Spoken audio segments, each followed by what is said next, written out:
says he'll make me a star if I just play the game. But that man doesn't know that I am bulletproof. Keep one foot on the sky and a foot on the road. I'm not doing this to try to make a name. I just like the way it feels on it, the way it looks on me. Still got the fire when you try to be a flood, 'cause I like the way it feels on it. That little rush, rush, rush of blood.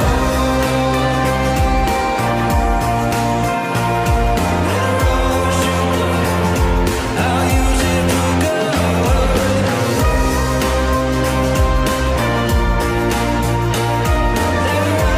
of blood. I'll use it for good. I'm not doing this to try to make a name. I just like the way it feels on it, the way it looks on me. Still got the fire when you try to be a flood, 'cause I like the way it feels on it. That little rush, rush, rush of blood.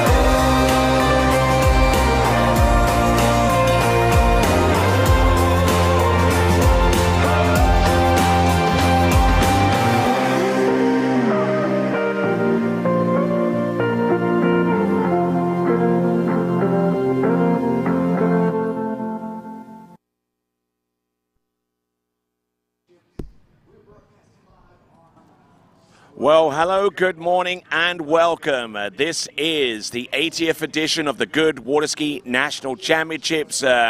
Greetings to you wherever you have to be tuning in from. I'm Tony Lightfoot with the coverage of the tricks and the jump event. He is Zane Nicholson, who will be on the other webcast from where you see right now. We're on simultaneous webcasts. He's got slalom, I've got tricks and jump. You'll see the schedule on my screen so far as the tricks and jump is concerned. You just see it popped up, and also you'll see on Zane's coverage his schedule as well of events. So Zane, we had a great event yesterday, and we're on day 4 right now. We're over the hump, so to speak. Oh, yeah. Almost. You know, we had an awesome day yesterday, had a great day at the Lake of Slalom, so looking forward to it today. It looks like conditions are a little bit better. Going to be a little warmer today, so I'm looking forward to it. And you're right, we are over the hump. We are halfway through this U.S. Nationals. So.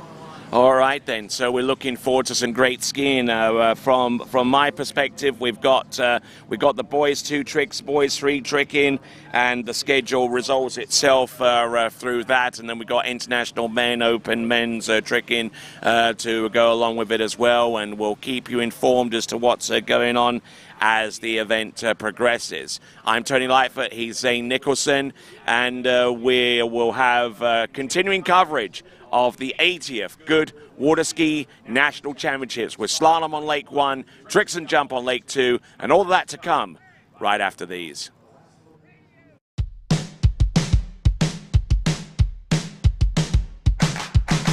Today is gonna be a little something more. I've got a plan in mind, a special thing in store. The light bulb inside my head says, get out and play, 'cause you never feel this way.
For skiers and water enthusiasts, Florida lakes are what dreams are made of.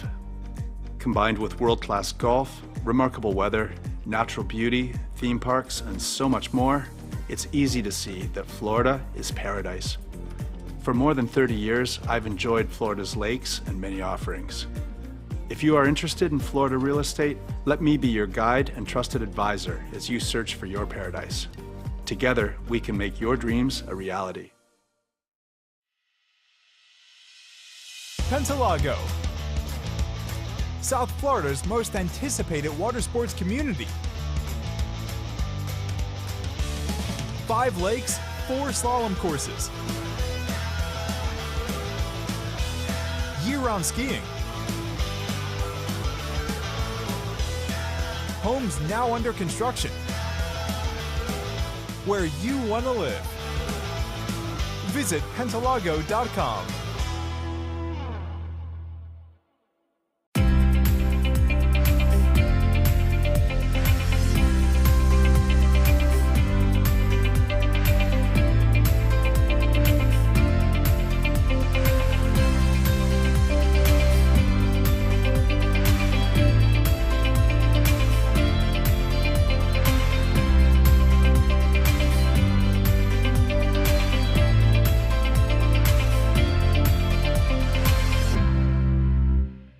Hi, my name is Brantley Hawkins. I'm one of the co-founders here at New Dimensions Wellness. My partner and I have over 20 plus years of sports medicine and exercise experience working with the most elite athletes in the world.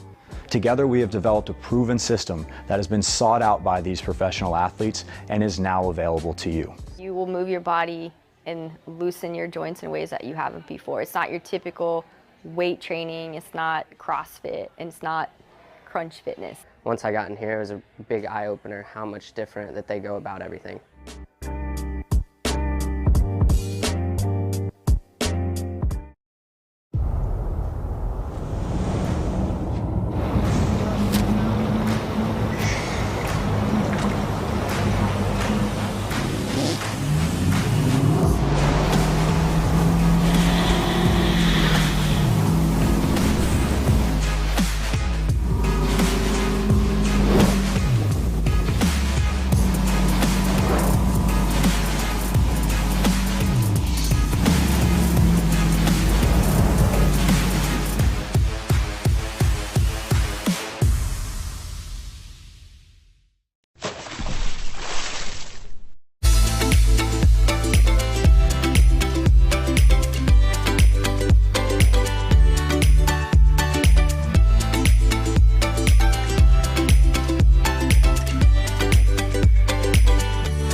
It's Neely Ross, Reflex Team Skier.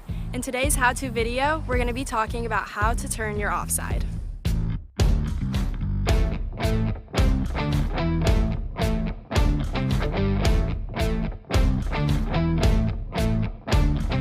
The offside for left-footed skiers are balls 2, 4, and 6. The offside for right-footed skiers such as myself are 1, 3, and 5. Today, I will be talking about the offside for right-footed skiers for balls 1, 3, and 5.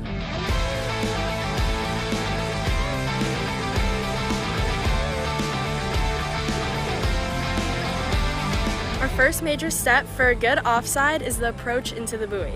We want to think about our left hip staying connected with the handle and not dropping back. We also want to think about our shoulders and body facing slightly outward. Our second step, we want to focus on our left hand being low, straight, and with full connection to the boat to allow for full control.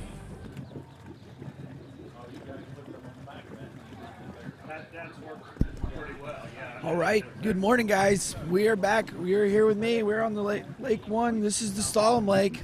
I am Zane Nicholson. I will be your announcer for the day, but we are underway with this Boys 4 Slalom event. It's going to be your first event of the day.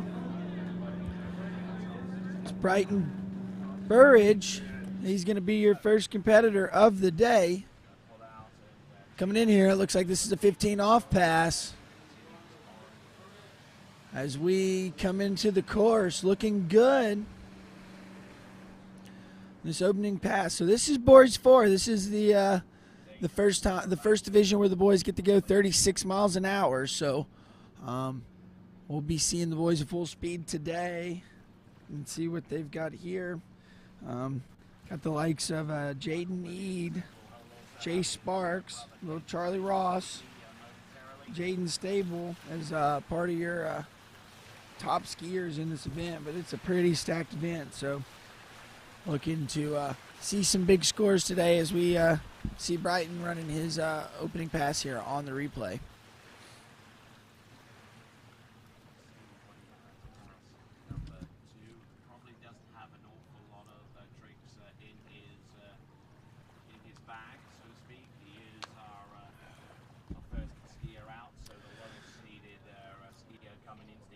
So this is day 4 of the U.S. Nationals. We're here. This is the Slalom Lake. We've got a pretty stacked day for everybody that's tuning in. We're running Boys 4 right now. We have Brighton Burridge on the water. After this Boys 4 Slalom event, we're going to be rolling right in with the Girls 4. Then we've got our Boys 5 Slalom event with our Girls 2 Slalom event and rounding out our day with Girls 5. So...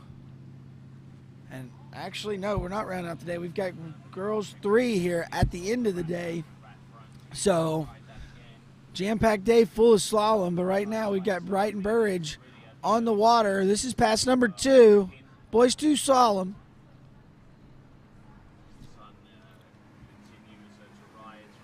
Brighton making his way through, looking really good as he's staying tall on top of his water ski. And... looking a little better than the first pass. First pass, you kind of saw him make a bobble here and there, but I bet you that was from being a little nerves. You're the first skier on the water at the U.S. Nationals on day 4, so I could see where that kind of get to you.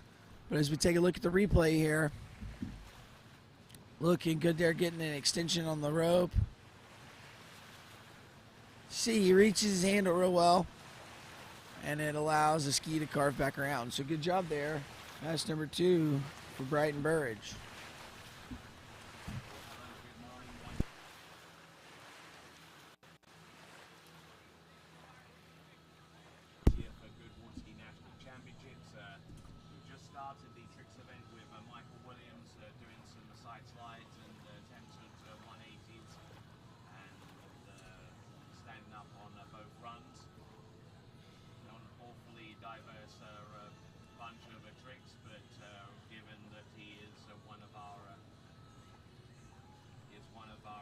All right. This is pass number 3 for Brighton Burridge. This is 15 off. We have sped the boat up. So we're going to bring him in. Pass number 3, make his way through the gate. Oh, stuff in the nose there for Brighton Burridge. Take a look here at the replay, see if we can see what happened there. It's going down a little early on pass number 3. And here we go as he comes into 1. You kind of see he pushes on the front and he hits his load a little early, didn't let the ski finish, and it's going to make that ski bite. But going down a little early in that pass, but that's Brighton Burridge, your first skier of the day. So we will move through. And we have our next skier on the water. He's getting there, getting ready. I believe we have Reed Treadwell.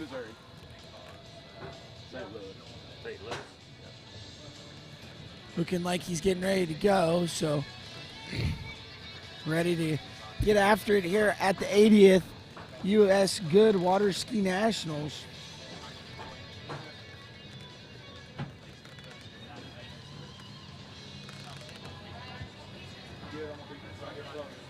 I think we're good. Thank you.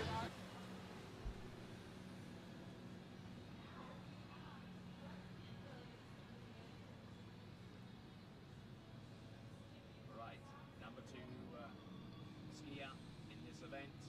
All right, as you see the boat making its way back to the dock, we'll get our next skier up here in just a moment. I believe we have Reed Treadwell coming up, so they're on the dock, getting ready to get in the water, take his run here at the U.S. Nationals. Reed Treadwell coming to us out of Lake St. Louis, Missouri.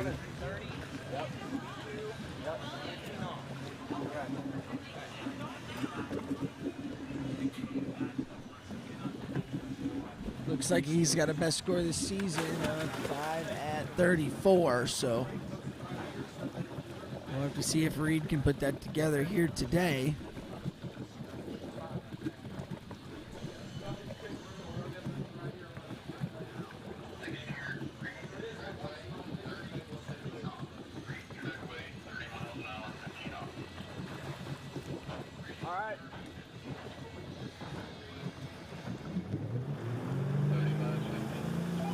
All right, this is our second skier. This is going to be 30 miles an hour, 15 off. This is Reed Treadwell out of Missouri. Getting out there nice and wide on that Malibu ski boat. Making his way into the course. Looking pretty good. You'll see he kind of brought the handle into the inside hip, so it's going to have him look a little funny off a 2-ball, but making his way through, looking good as he gets over to 6. Yep, there you go. Second skier of the day to make it through their opening pass, so that's good. That's what we want to see. Want that opening pass to be a nice, easy warm-up for our skiers. Generally, the skiers should have 2 or 3 passes before they hit their hardest one, so Reed kind of electing to take a nice, easy one, get him through it. As you see here on the replay, he's making himself a round 4-ball. Over to 5, and there you go. That was a good-looking pass there for Reed Treadway.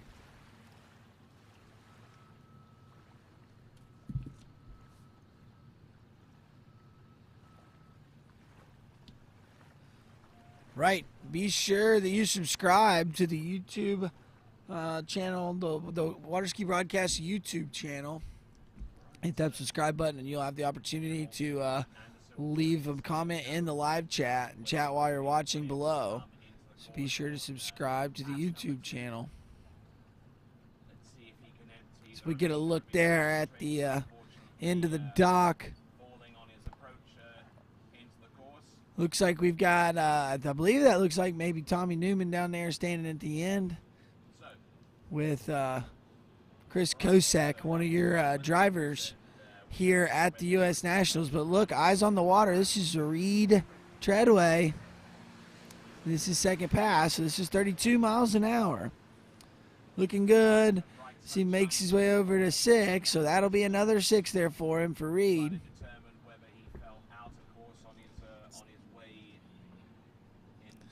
And good looking pass here for Reed. I'd like to see him get a little bit more of a reach here. Like, I know his arm is straight, but he's not really fully giving it out to the boat and getting the full extension there. So you can sometimes see him drop his shoulder. So keep an eye on it. Hopefully he can kind of fix that here, and it'll help him get a better turn here at 34.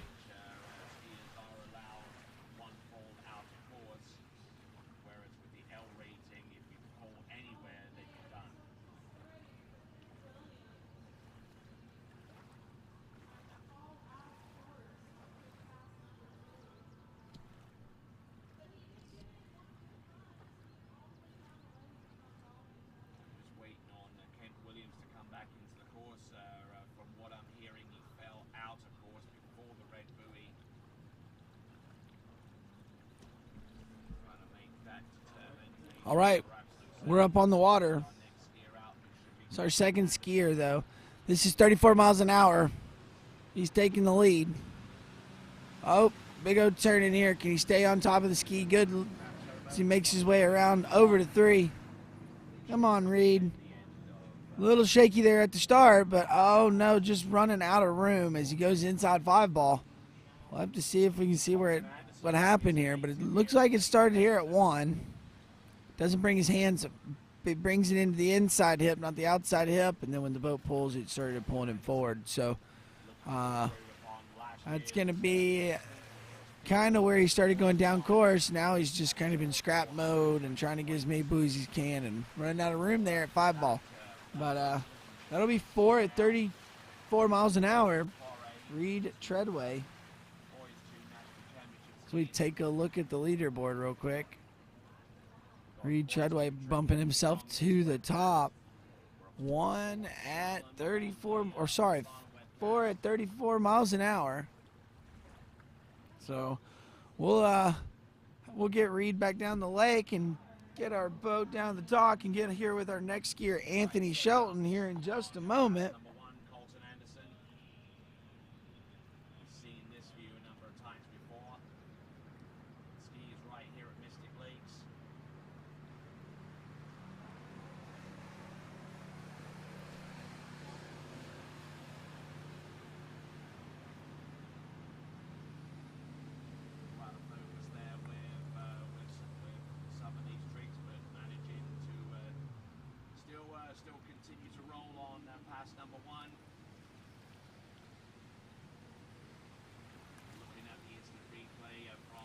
Right as you get a look there at the lake. See the conditions this morning looking really good here this morning. Conditions are nice for our skiers, so we'll see if they how it shakes out. Had a big competition yesterday. Several good competitions in our events yesterday, so I'm expecting another good day of slalom as we're making our way through this boys 4 slalom event. We just got underway, so plenty more slalom to come as we come back. It looks like we get Anthony Shelton. He skis out of Lake Elmo, Minnesota. One of our Midwest skiers. Electing to start at 30 miles an hour, 15 off. So we'll get him up behind that Malibu boat and bring him into the course.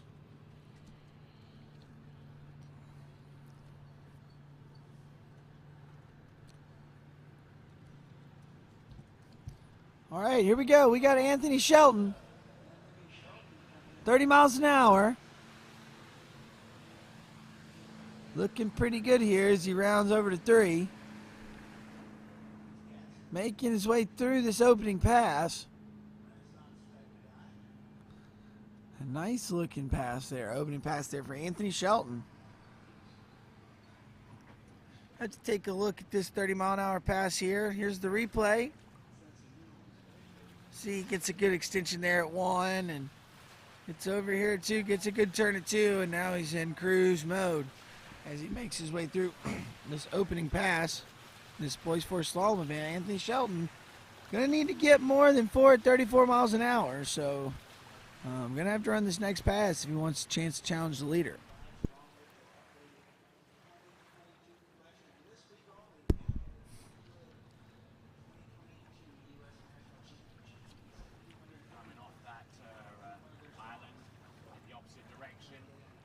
All right, as we sit here, wait on Anthony Shelton. See, as you're looking at the lake, wind's blowing still straight down the lake, so it's a tailwind off the dock. We'll see if it picks up any more today to affect these skiers, but shouldn't be affecting them right now. Not too much of a problem. But here comes Anthony back into the course, 32 miles an hour.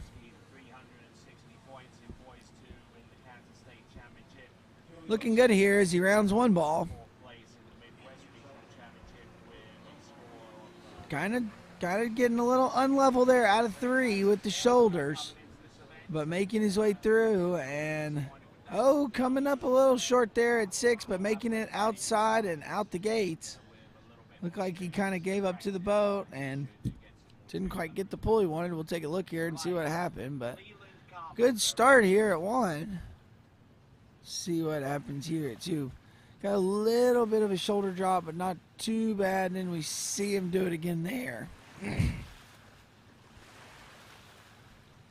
then let's see what happens off a 5 ball. Yeah, you see he's not strong, doesn't stay all the way down, lets the boat pill him up but behind the boat, so end up coming up short into 6 ball, but getting outside it and running the pass.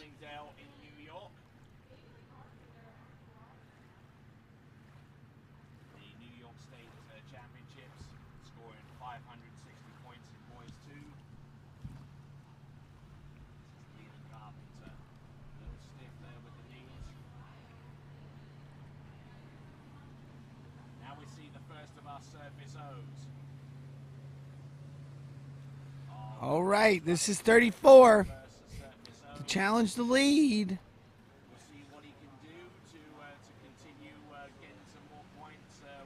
All right, here comes Anthony Shelton, 34 miles an hour. He's going to need a big one. Gets a big one. Rocking and rolling as he goes over to 2. Oh, no, and over the front he goes. So that's going to be a 2.5 34 there for Anthony. We take a look. He went over the front of the ski. See what he does here at 3 ball. He hopped off the handle a little early, which made him rock backwards. Then that kind of got him a little squirrely on the ski. So going down there at 3.5 at 34 miles an hour. It'll get us to move along with our event with our next skier, Antonio Pescek.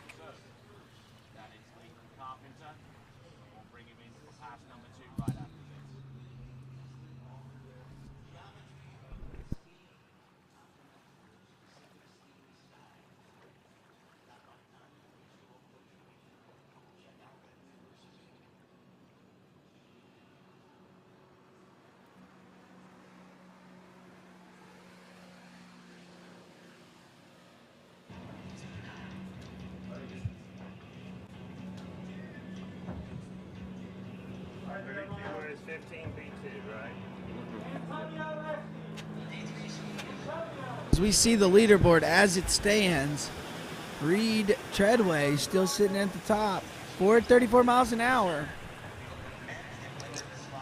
Anthony Shelton, your last skier, got the challenge lead there, but not quite able to make it around over to 4, falling at 3 balls, so going to get 2.5. But we are moving along. This should be Jeremiah Byrne. Should be your next skier on the water.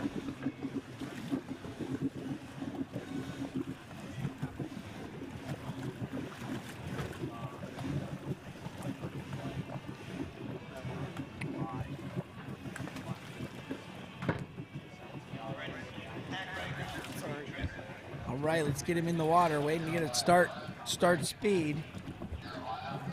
This should be Jeremiah Byrne riding that radar water ski. All right, I believe this is 32.15, so 32 miles an hour, 15 off for Jeremiah here, past number 1. Good looking style there on Jeremiah.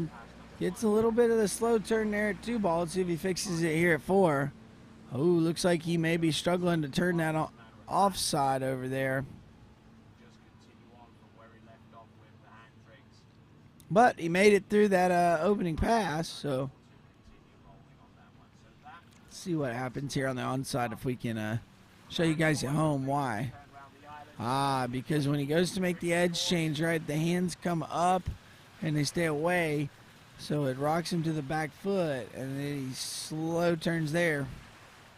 You see the ski turn in slow, so it's a product of where his hands are. as he makes the edge change through the edge change and out into the turn. All right, so Grant Lloyd, aged 11 from Cabot in Arkansas. Couple of side slides.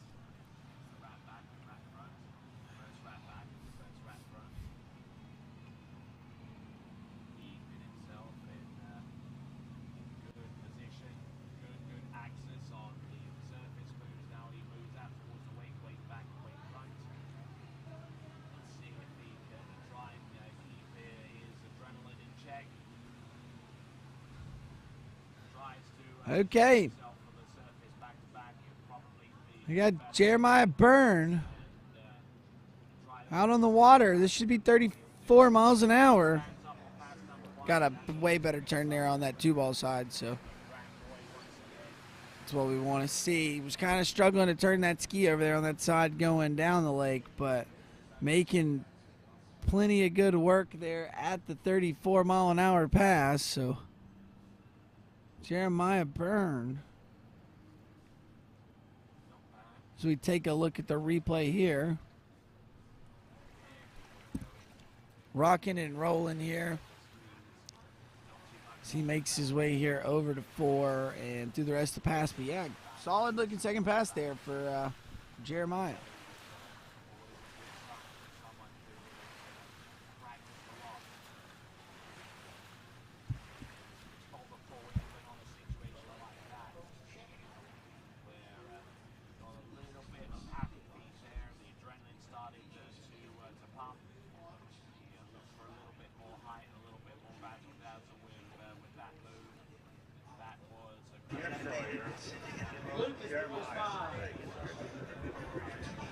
So it's Landis here. Are you Landis?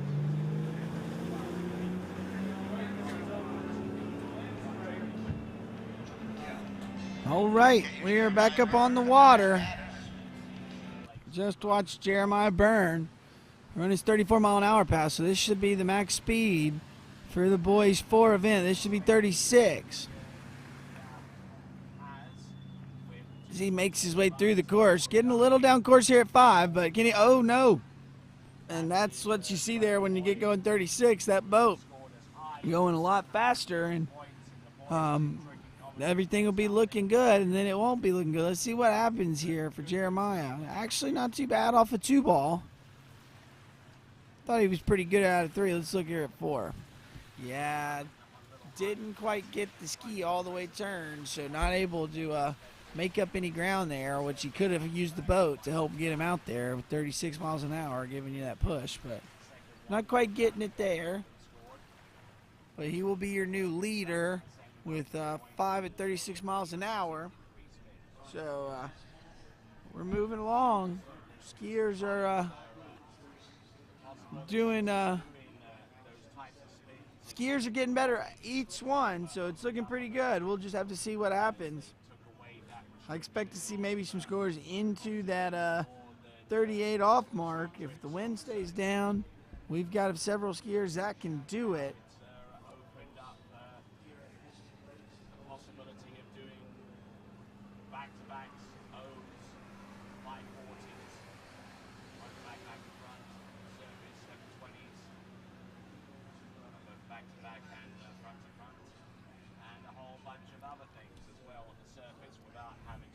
All right, we're going to drop Jeremiah off there at the dock, and we'll get on with our next skier, which is Antonio Reski.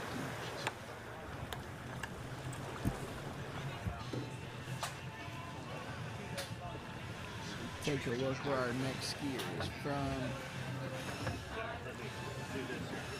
Sawyer. Yeah. 34. Yeah. Thank you. Looks like Antonio comes out of Indy. Okay, so we have a scratch there for Antonio. Sounds like this next skier will be Sawyer Hutto.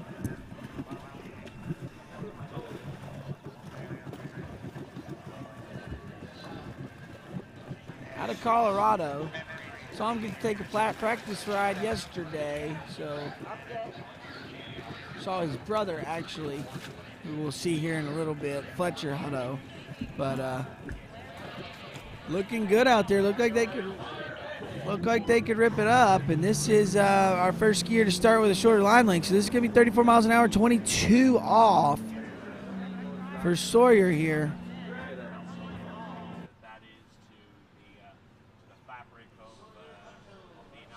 He's been kind of getting back from an injury where he injured his leg, so good to see him back out here on the water in this boys 4 slalom event. And man, he looking good out there on the water.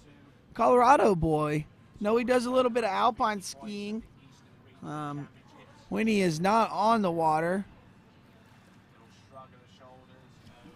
I believe they're out of Aspen, Colorado area, so good looking skiing. I know they ski out at I believe it's Rifle Lake there in Colorado. Got a few friends that ski there as well, so shout out to the Colorado crew if you were watching this morning. But we just see Sawyer making his way through that first pass. That was 34.22, so we'll be speeding the boat up here. Coming in at 36 miles an hour, 28 off.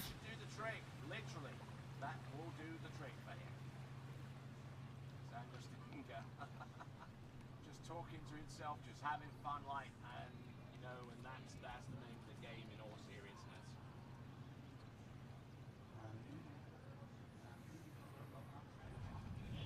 Not looking in bad form for the most part, Samuel. Out of the Keystone State of Pennsylvania. Okay. Sawyer Hutto on the water. Pass number 2, 36 miles an hour, 22 off.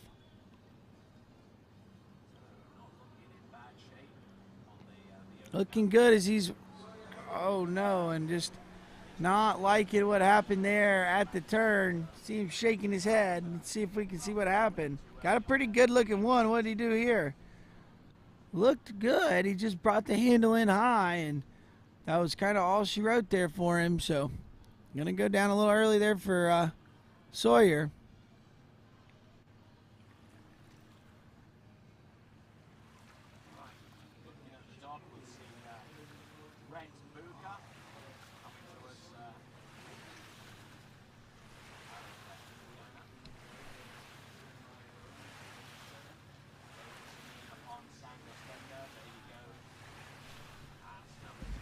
Right, we are here in this boys 4 slalom event. While we're waiting to get our next skier, just want to remind everybody, be sure you go and hit the subscribe button on the Water Ski Broadcast Company YouTube page, where you can leave a comment below while watching the chat.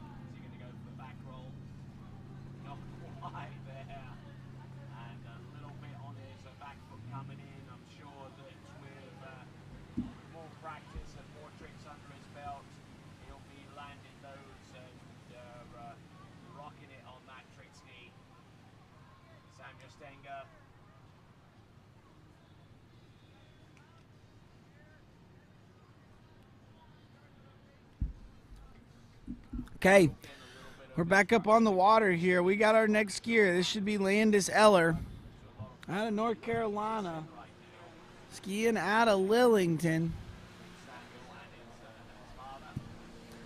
If you recognize the last name, that is because his dad is Chris Eller, the famous boat driver.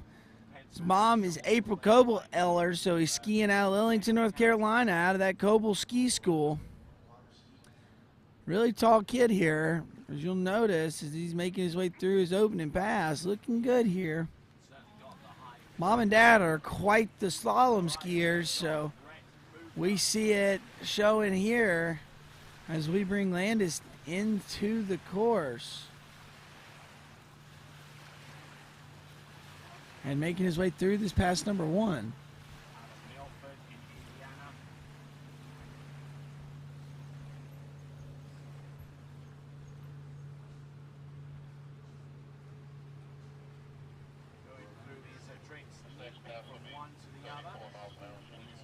Okay, so he started out at 32 miles an hour, so this next one will be 34 miles an hour here coming up for Mr. Eller.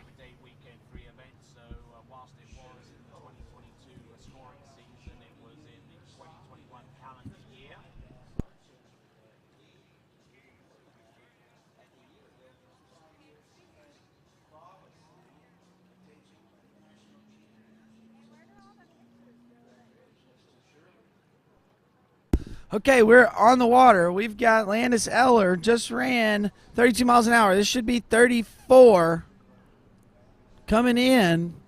Looking a lot more settled here on pass number 2. Didn't quite get a reach there out of 3. You can see him. He doesn't quite let him go on that onside turn.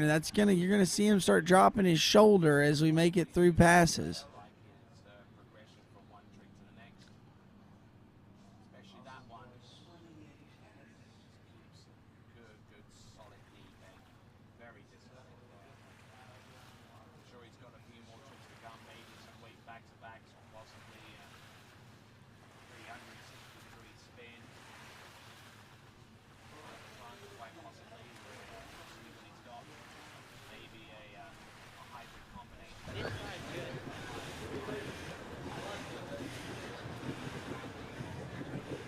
Okay, Landis Eller making his way through that 34-mile-an-hour pass. We're going to speed the boat up. We'll bring him back in at the max speed for this boys 4 slalom event. That's 36 miles an hour.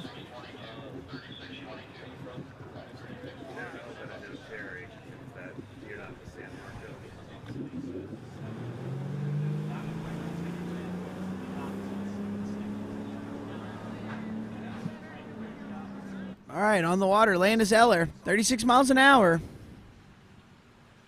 Little bit of slack there at the gate turn in. See if it gets him. Almost turns into a disaster of narrowly scraping stuff in that tip there, but going down a little early, I would think. As you see, he let the boat pull him up, and he almost stuffed that tip there going to 2-ball. Very lucky that he didn't stick the tip there.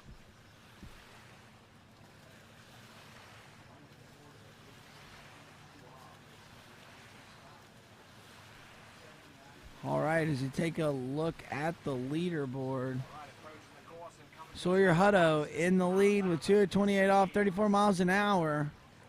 And Landis Eller unquite able to take the lead, but bumping himself up to second with the 1 1/4 at 22 off there.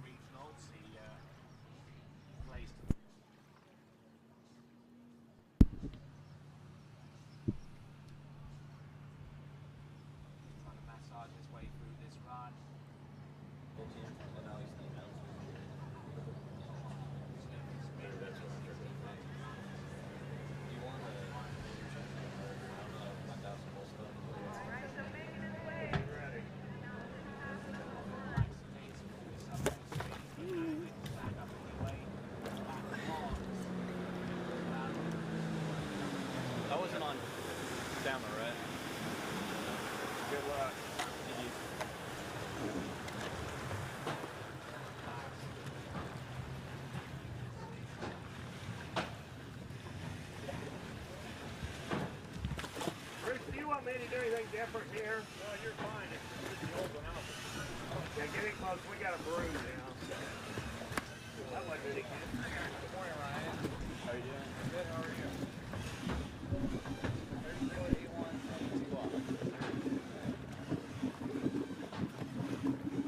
you? Okay, looks like we're up here with our next skier. Should be Ryan Wentz out of Magnolia, Texas.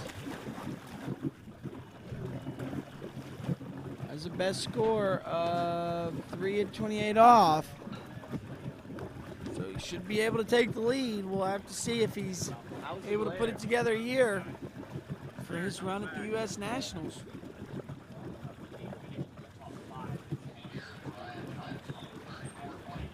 Ready you are.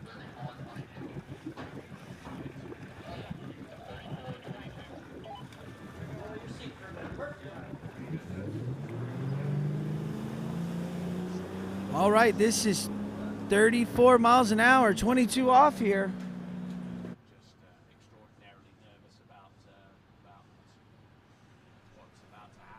Ryan Wentz out of Texas coming in, 34 miles an hour, 22 off.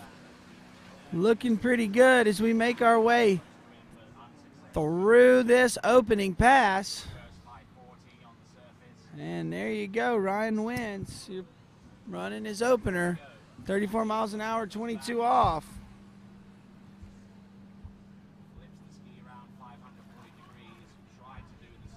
As we take a look at the replay here, dropping his shoulder a little bit right there. You see he didn't reach the handle, and having to drop the shoulder there at 2, but making his adjustments there from there and making it through this pass of 22 off, 34 miles an hour.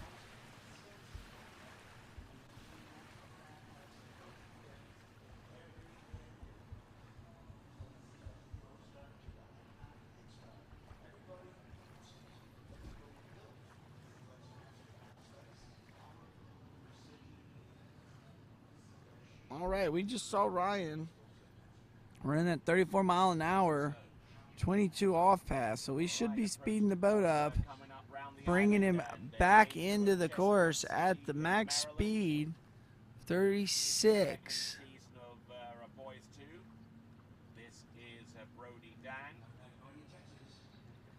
See what we got here out of Magnolia, Texas. This is Ryan Wentz.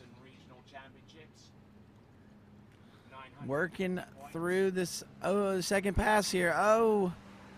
And you see it happening from the pass before. He doesn't get his handle fully extended and reached at 2 ball. It causes him to drop his shoulder. Watch right here.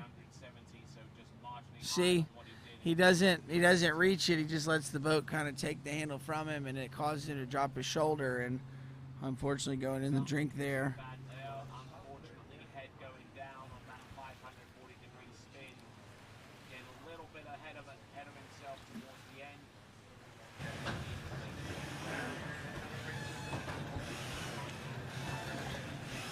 All right, as we take a look at the leaderboard, Sawyer Hutto still sitting at the top with 2 at 22 off, but Ryan Wentz just squeaking in there to second with that run of 1.5, 36 miles an hour.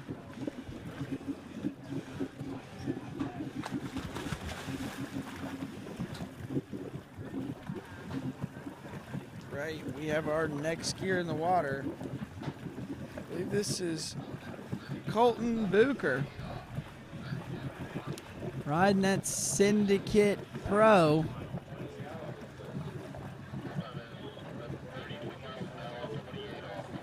Okay, this will be 32 miles an hour, 28 off here, so first skier to start at 28 off.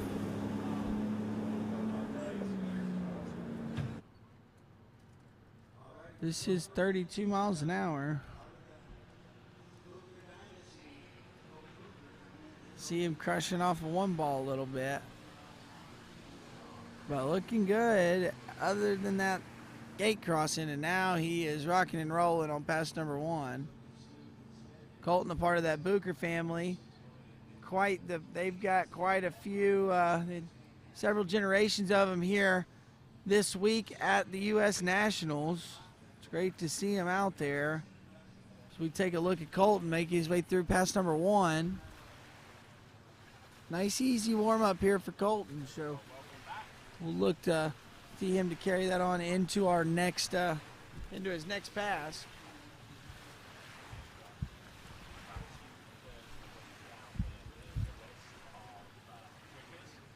We see him right there making his way out the gates in the replay.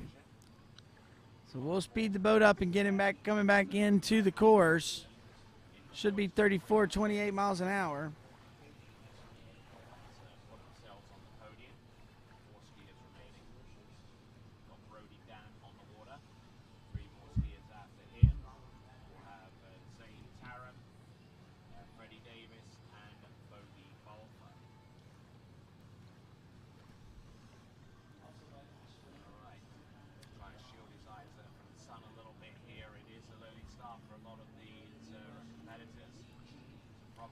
All right, Colton Buker on the water out of Milford, Indiana.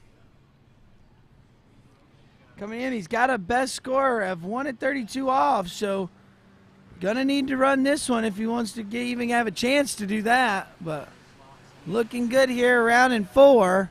Little bit late at 5. Can he get over here to 6? Throw in the ski, and looks like he does. Looks like he does. So good second pass there from Colton Buker. Gonna get through that 34-mile-an-hour pass. So now we're gonna speed the boat up and bring him back at the max speed here for this boys 4 slalom event.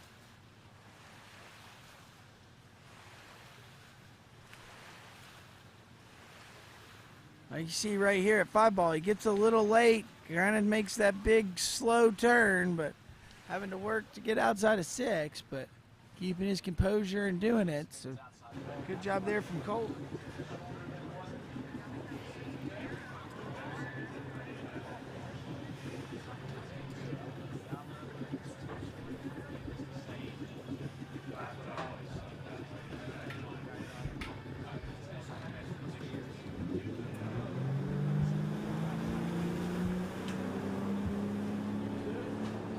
Right, Colton Buker, this is 36 miles an hour. 28 off, so this should take the lead right there. Little slow turn out of 1, that's gonna be all he's got. Not quite sure what happened there, we'll have to look at the replay, but waving to the crowd as he goes by. Yeah, you see him bring that handle in high, which is gonna cause slow turn as you push with the leg, so that's going to be enough to put him into the lead.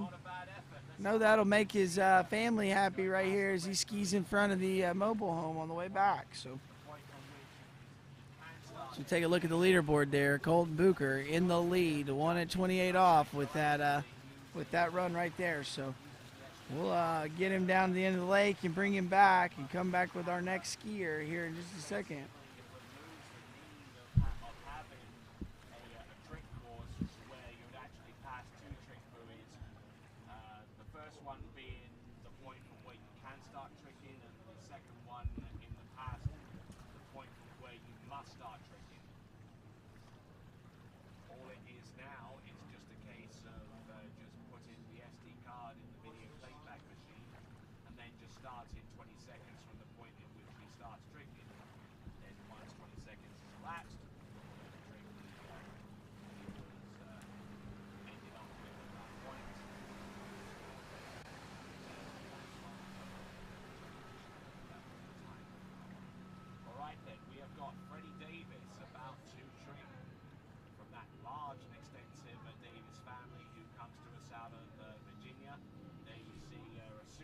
All right, be sure you check out beplayfuel.com. Scan that icon at the bottom of your screen and go vote now in the skier challenges.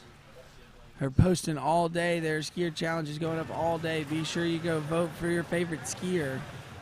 We get a look at our next skier. That looks like Connor Pescek. Good morning, Connor. Good morning. 36, day 1. Yep.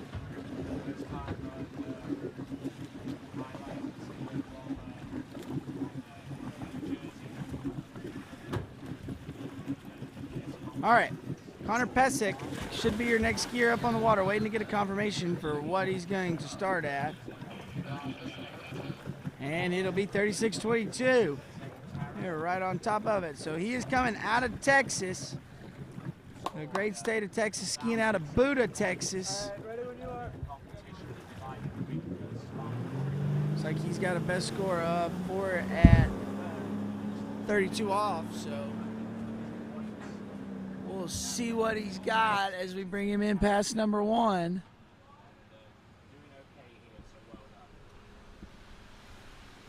Looking good here is round 1. A little bit of a check off of 2, but nothing that he can't handle. And there you go, looking good. The radar water ski as he rounds out the gates. Take a look at the replay here. You'll see he gets a little bit of a slow turn off too. Let's see why he did it. Hands came away, and then he brought the handle inside the body and high, so going to cause him not to finish the turn. But after that, looking pretty good.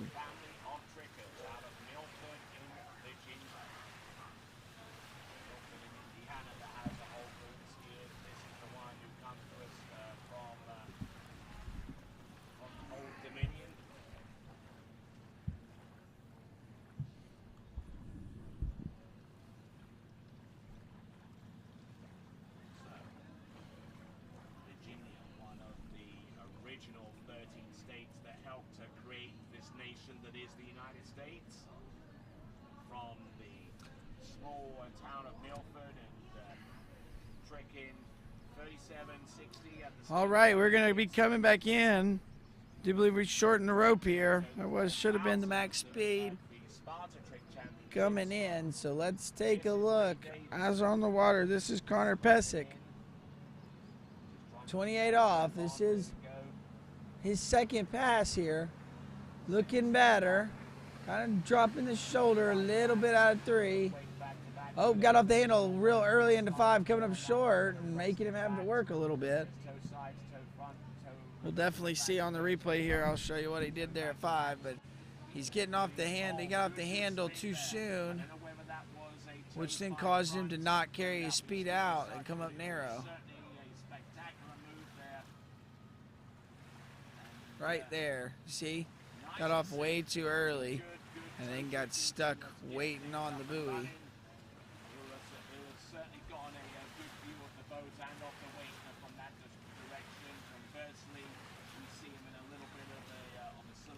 So that'll be 28 off. He's your first skier to make it through that one.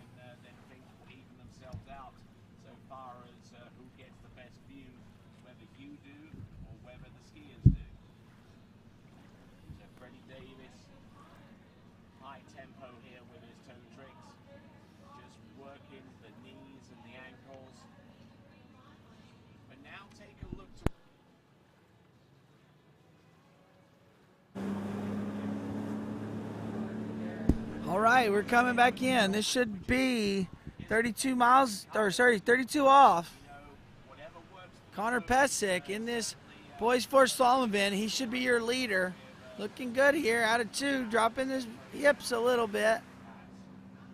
Come on there, Connor. And just right inside a 5 ball. You'll just see he kind of started getting his hips away. Coming from where his hands are coming at the finish turn. Look here. Brings the hands in high into the chest, and then the hands go away, they go into 2. High into the chest, and then he really loses his rear end off of 2 there. And then now he's in scrap mode, and he does it there again and gets pulled up. Had he brought the handle there out of 4 to the outside hip instead of the inside like chest and upper body, he probably would have gotten a turn and been able to run that one. But great skiing from Connor. He's going to bump him up into the lead with 4:32 off there as we look at the leaderboard real quick. And we wait to get our next skier on the water. It will be Corbin Pierce. One of our more impressive boys 2 jumpers from yesterday. And we'll see what he can do with tricks in just a few moments. But we're waiting on Freddie Davis to come back in with hand tricks. One of the few competitors in boys 2 that actually has a separate passes of toes and hands. Don't forget to subscribe to the TWBC YouTube channel. Be informed of the latest live broadcast, as well as having the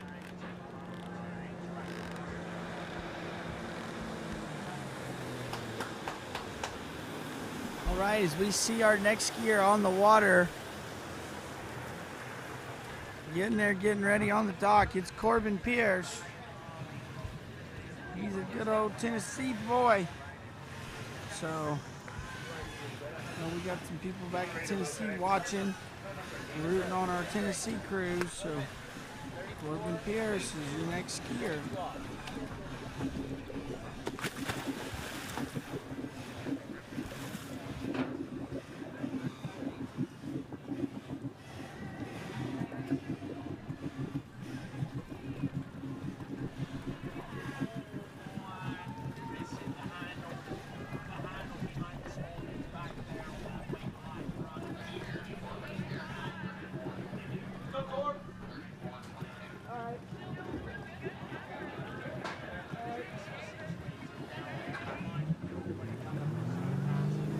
Okay. Next skier on the water out of McDonald, Tennessee. It's going to be Corbin Pierce. Skiing out of that Barking Dog Saloon down there in McDonald, Tennessee. Looking good here. This is opening pass. Not quite sure what he started at here, but looking good as he's making his way through pass number 1. Oh, getting a little off the handle a little early into 4, making it a little dicey, but looking good here as he gets outside of 6 and through the gates. Look here at the replay. You'll see he does get off the handle. See where it was. Right there wasn't too bad. Right here. Yeah, he got off of it, got the hands away, and then got off the handle a little early there into 4 and coming up short, so having to work there.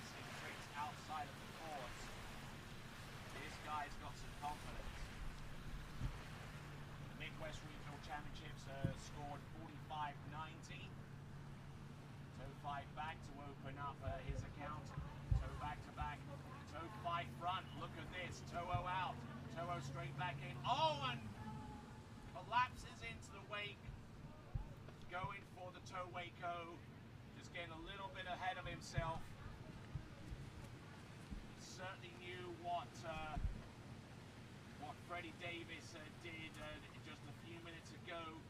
Was certainly eager to turn the screw a little bit there in respect to his tricks. That's Bodie Bolfer, who won the slalom event in boys 2. All right, we got Corbin Pierce up on the water coming in. This is pass number 2. Looks like it's 22 off. Look, oh, dropping his shoulder there into 2. That's going to come from him hopping off the handle and letting the hands get away like we saw in pass number 1, but managing it through it. Oh, come on, Corbin. Ooh, getting a little dicey there, but good thing they don't give style points. So Corbin Pierce making his way through that second pass, which I believe was 22 off.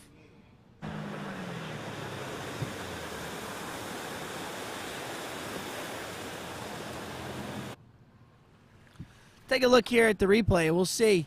Looks good here at 1. Doesn't quite reach his handle all the way, and you see him there. He got off the handle and got the boat pulled. See what he does here at 5 ball. Does it again. Same thing. He rolls that inside shoulder in, and unfortunately there for him, or no, fortunate enough for him, making it through that pass. So gonna get to live to ski another day. We're gonna try pass number 3 here in just a moment.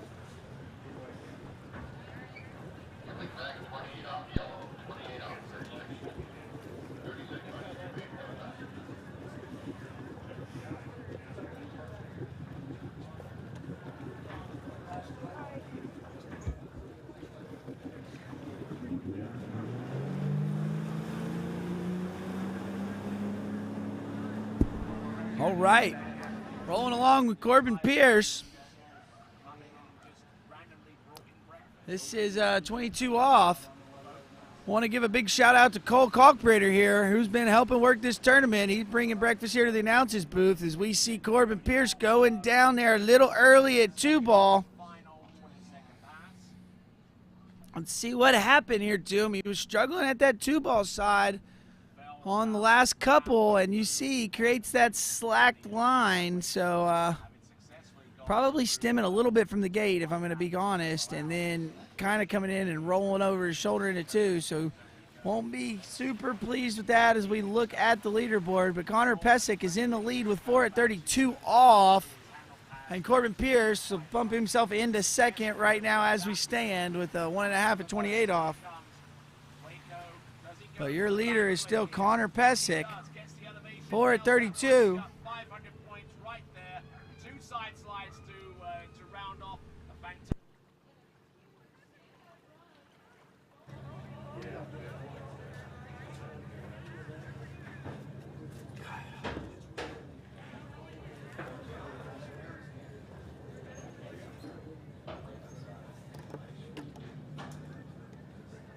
Good luck. They shouldn't send us.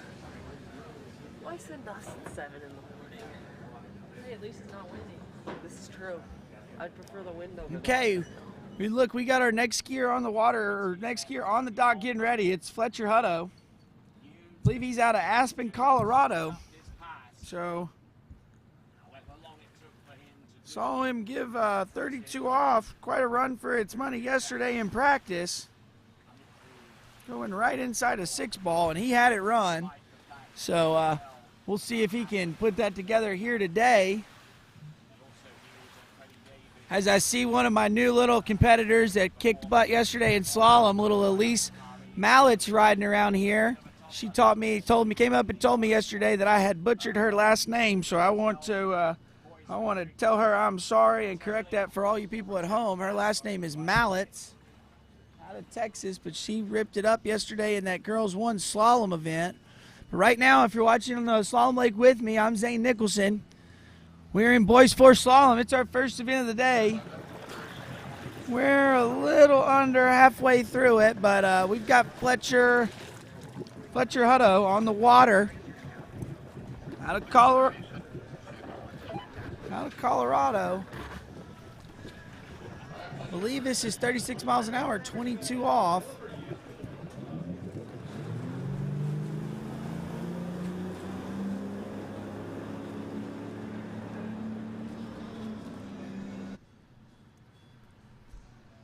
All right, let's see what we got as we bring Fletcher in. 22 off. A little hot there at the gate. But looking good as he's making his way through. Ooh, a little shaky there off of 4. But rounding up out of 5. And we'll kind of look here. I saw him do this in practice, so I feel confident to tell you this on the radio. But you see that he's got slack line there at the gate. He was just pulling out really hard when he pulled out on the gate. We really need to see him move slow into it so he's not spiking that 0 off and getting the boat to tug back on him, because now you're seeing him, he's just always kind of a little heavy out of the buoys, and that's stemming from where he starts off when he pulls out for the gate.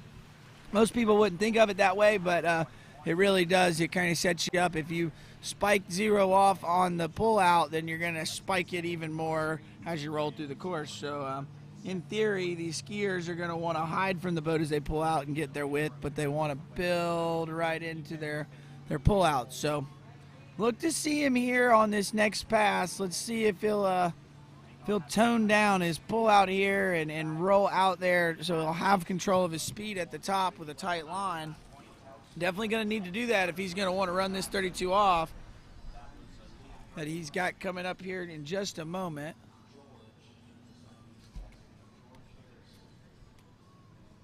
But he's going to have to run this one first. Should be 28 off, I do believe. And it is nice 1 ball there, dude. Oh, gets a little bit of a slow turn out of 2.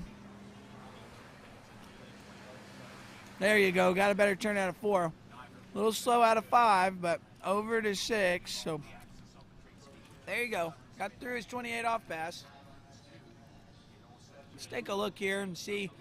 Had a really awesome 1, got a slow 2, but then fixed it out of 4 ball. So did something a little different. Let's see if we can pinpoint it there. The gate looked a little better on the speed where he was at. Now coming here, you see he jumps off that handle a little bit too early, causing him to drop that shoulder, and then as he comes here, he did it better. But when he dropped the shoulder, he went to check the ski back by pushing on the tail, and it made that slow turn. So good job to fix that mid-course.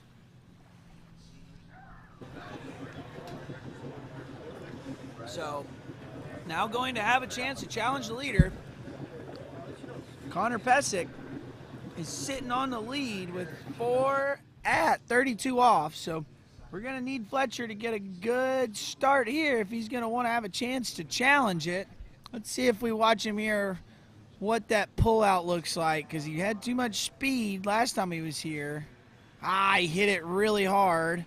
So you look, the rope is not quite as controlled as he wanted, but rolls into 1. Let's see how it goes here. You see the slack there out of 2 ball as a lefty. It's going to show up there from the gate and running out of space there. So you can't see it here on the thing, but he rolls in, he pulls out super hard. So when he rolled in going in, it's going to load up heavy, and then it's going to cause him to load heavy out of 1 and then create the slack there at 2. And now he's going down course and not quite getting his hips turned there off a 3 ball. So not quite enough to take the lead, but that will bump him up into 2nd place with 3 at 32 off, right behind Connor Pescek.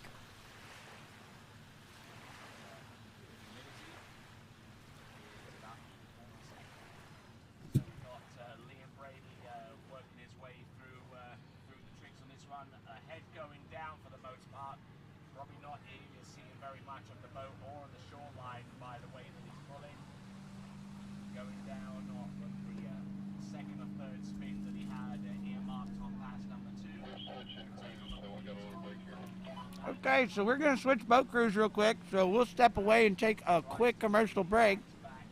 And we'll be back with our next skier here momentarily after this.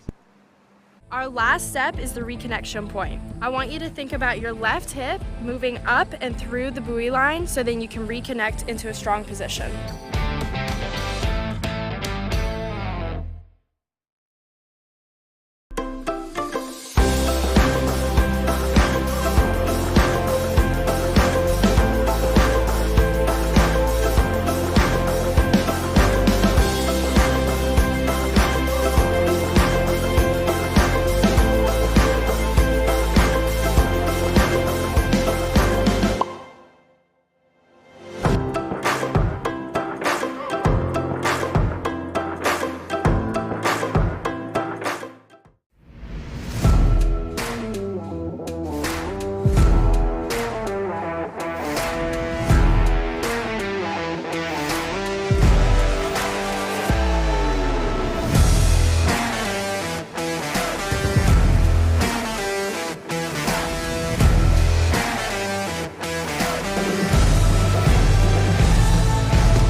I'm involved with the Flow Point method because I think it's a really strong program. We've been working on a couple things and it's just fine tuning, and I want to be able to make sure that I can do those movements no matter where I am so I can feel confident skiing at any site. It's just really all encompassing, and I think that's really beneficial. It's very helpful to keep on those keys and have a support team behind you that you can ask questions to and are there for every step of the way.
Morning, Brian. Hey, morning. You have a good weekend? Yeah, got out on the water a couple times. How about you? Yeah, I got to set in. Just gonna make a quick phone call here. Oh, of course. Can you get that, Will? Yeah, man, I got it. Thanks for calling Wakehouse. This is Will. Yeah, looks like we've got those in stock.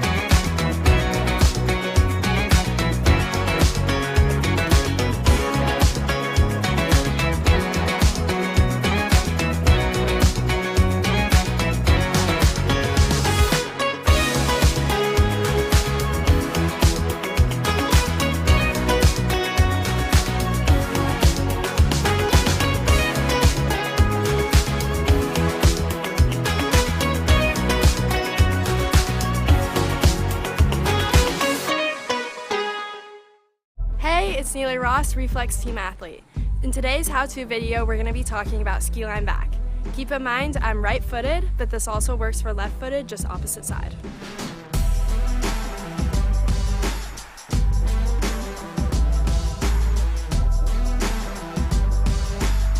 For the first part of this trick, I want you to think about pressing on the front foot of the ski, and I want you to think about pushing the ski all the way down to the bottom of the lake. Build as much pressure as you can.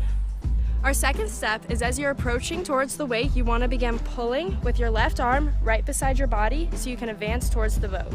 Our third step is you're going to begin pulling your right knee up towards the sky and your ski should slide right over the rope. Our last step for this trick is you want to begin pulling your right knee up to the sky as you keep your left hand close to your body, and you want to land in the full back position so you can receive credit for this trick.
Hey, it's Neely Ross, Reflex Team Athlete. In today's how-to video, we're going to be talking about weight crossing.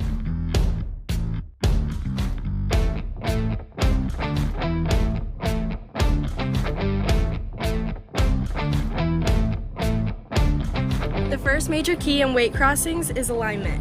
You want to make sure that your hips are up right out of the buoy line so you can stay strong and connected through the wakes without the boat compressing you. Our second major step is to have our arms straight and low to allow for maximum angle.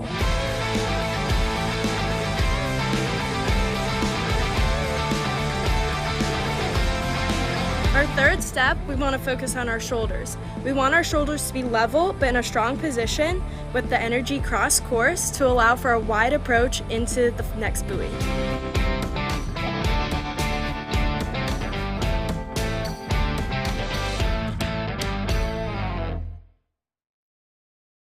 For skiers and water enthusiasts, Florida lakes are what dreams are made of. Combined with world-class golf, remarkable weather, natural beauty, theme parks, and so much more, it's easy to see that Florida is paradise. For more than 30 years, I've enjoyed Florida's lakes and many offerings. If you are interested in Florida real estate, let me be your guide and trusted advisor as you search for your paradise. Together, we can make your dreams a reality.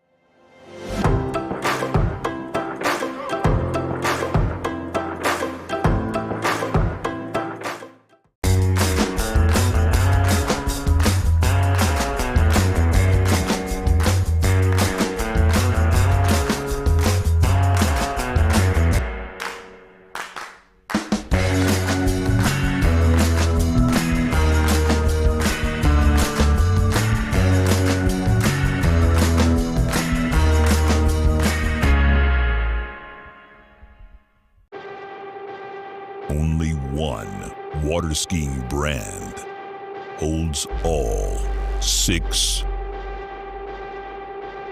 world records.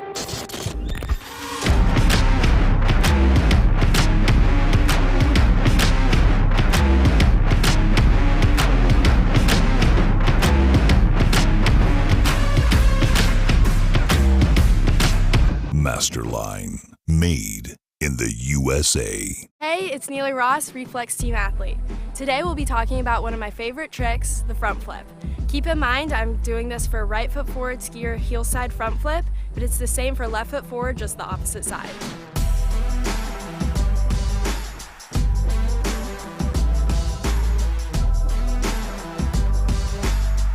Our first step for a good front flip is all in the load. You want to start with having a lot of load all in your shoulders, and you want to think about the tail of the ski going straight to the bottom of the lake and the tip of the ski pointing straight to the sky, so you load straight back like this. Our second step is off the top of the wake. You want to pull with both your hands, let go with your right hand, bring this one close beside you like a dinosaur and tuck. Our last step will be the landing. As you're coming around, you want to bring your right hand back onto the handle, strong core, soft legs so you can absorb the landing, and look straight ahead so you can spot.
All right, we are back. We had a boat crew. We're here with Boys for Slalom. Looks like we're going to have 34-22 off for our next skier on the water, Brian Withrow.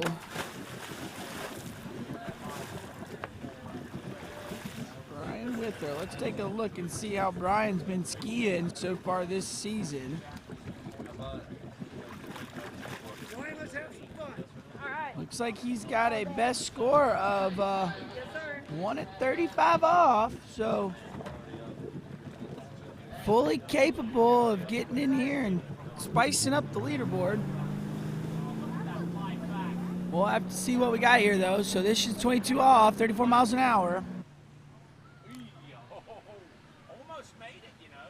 He at least got the ski down underneath his body. Like his gait, got a different style of gait than most of these other kids. The other kids tend to let their hands get away, but he's keeping it close. So let's take a look here as he makes his way through this opening pass on that good water ski. Remarkable job, well done there from him. As we continue down the list of boys, 2 tricks. That was a good looking opening pass there for Brian Withrow. Coming to us out of Arkansas. See him getting a little separated there going to 2-ball, but nothing that's too bad. Now he looks pretty good there in the 4 and rocking and rolling.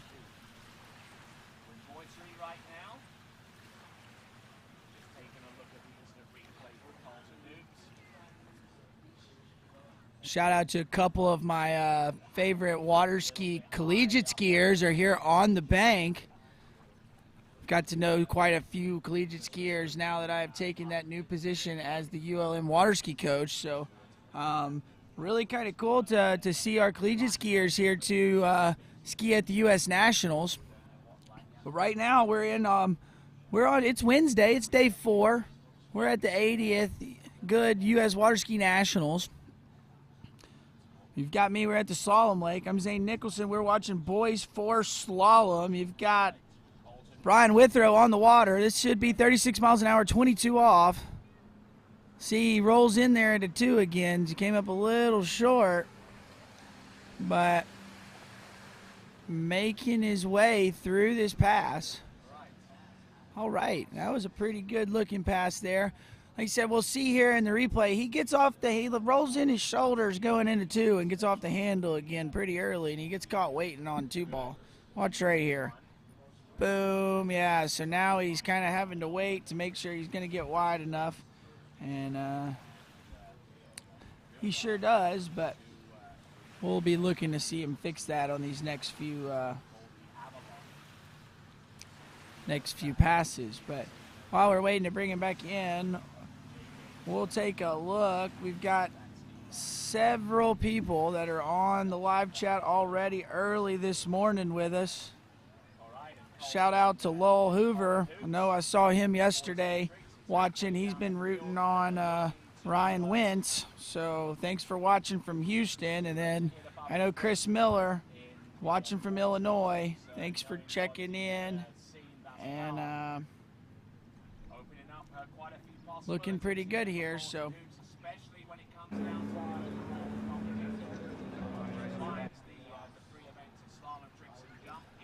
All right, you see him. He had a little bit of speed there because he kind of was unsettled there at the gate. He let go with one hand. A little bit on the back foot into 3, but looking good over to 4. Making his way through this 28 off pass. So we'll see if we get the replay early, back far enough. He didn't like something at the gate because he let go with one hand and then grabbed it back again.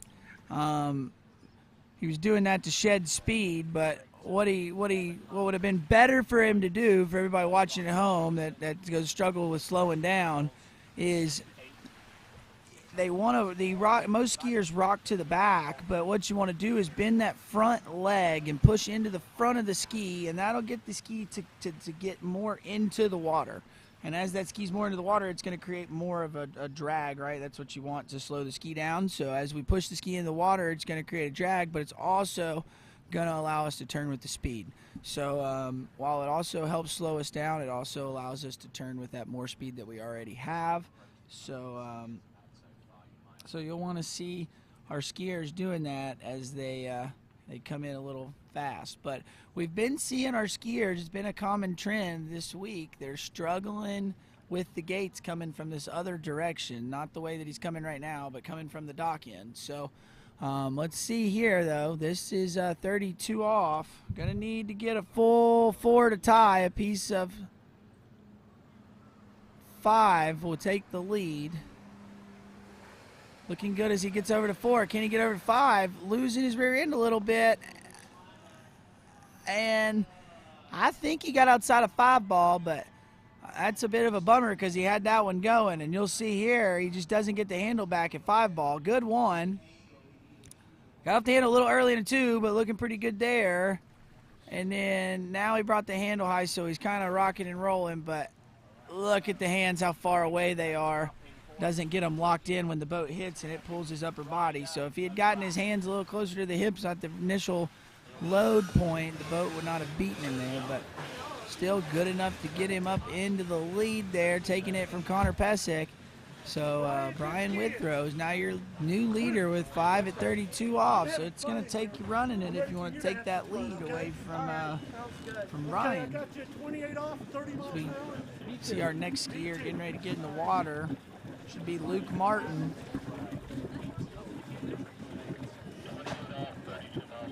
And this will be 28 off, 32 miles an hour.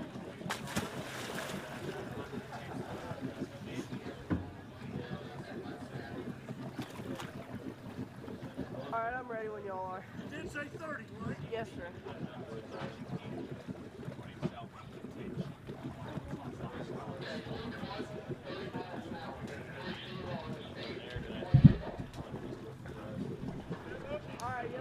Okay, our next skier on the water should be out of South Carolina, Columbia.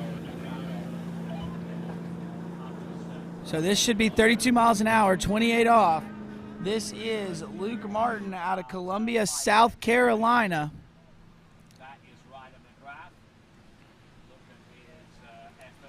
See what we've got here is we're coming in this opening pass, looking pretty good.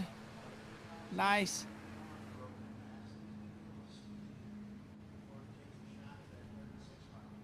So nice, slow, easy first pass here, warming up. I like that he's wanting to get several passes before we get to the hard one. Good looking gate here as we take a peek at this replay of pass number 1.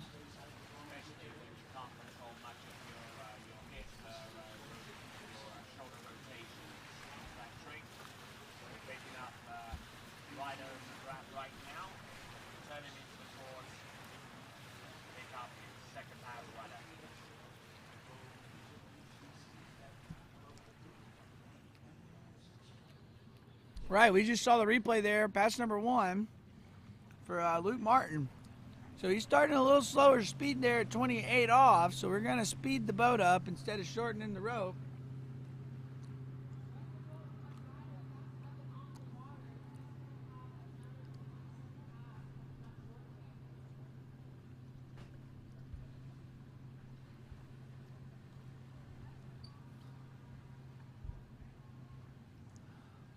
So it looks like Luke has got a tournament best score of 0 at 35 off. So he's going to need all of that if he wants to take the lead.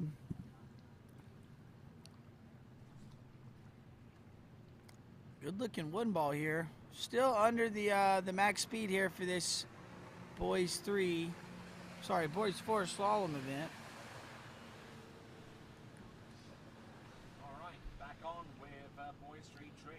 And that's a good-looking second pass out of Luke Martin there.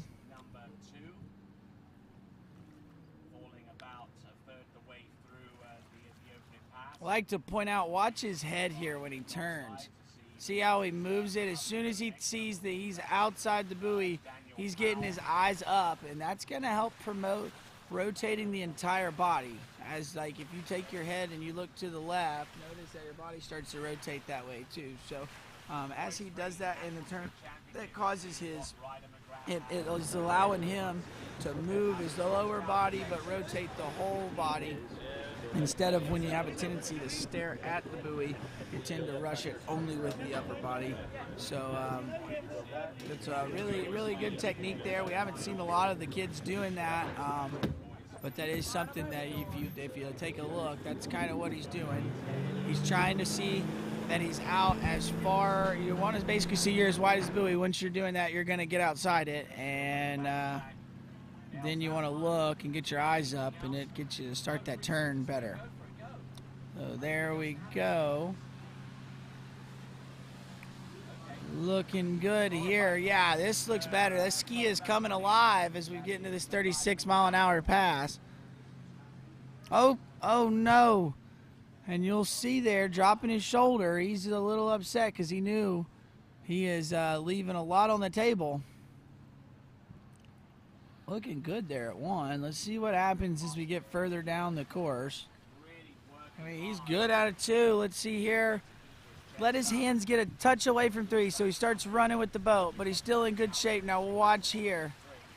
Can't really see him, but it looks like he let his hands, you know, roll up as he went through the edge change. He did the edge change by rolling his shoulders up into the course instead of letting his feet swing and causing him to drop his shoulder when he made that turn and unable to hold on to it. So not able to crack the leaderboard there. We will move along to our next skier. Not typically known for his slalom skiing, but he is quite the little ripper, but he absolutely can tear it up on a trick ski. Skiing out of Arizona, if I'm not mistaken, but this will be Jake Abelson, your next skier on the water.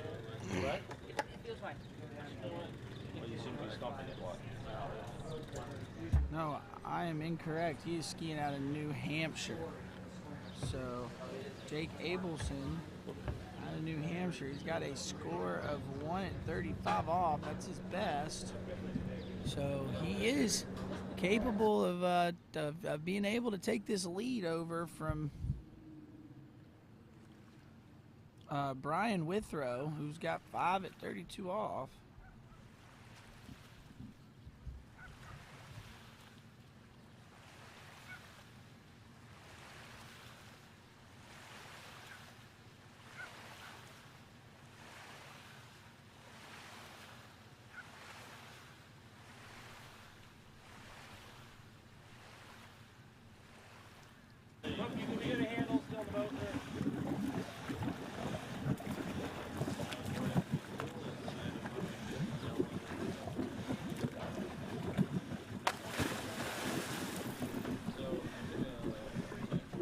Okay, he's in the water. This will be Jake Abelson.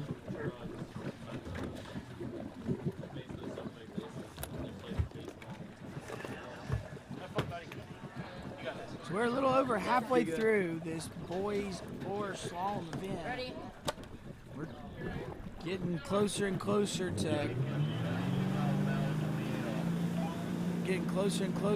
crowning us a champion. Sounds like Jake is going to start at 32 miles an hour, 28 off here.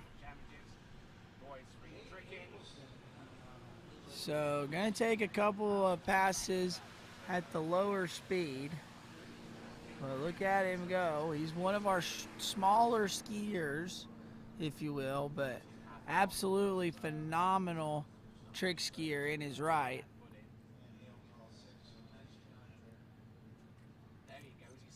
I remember a couple years ago, Jake showed up at the America's Cup and blew everybody away because he was just this little kid that was absolutely tearing it up with the lights of Adam Picos and all the pros. So Jake Abelson, a little bit of a trick phenom. But right now, he's wanting to be a slalom phenom. So if you look there, he's got really good style. He's got to work a little different just because he doesn't have the length that some of these competitors do, but he does good with what he's got. We are done with about half of them.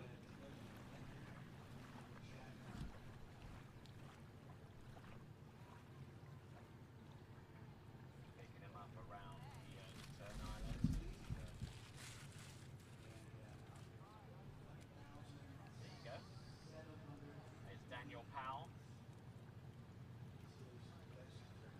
Setting up with the boat speed. He has a pretty good idea of what that is numerically. All that information is contained on the sheet.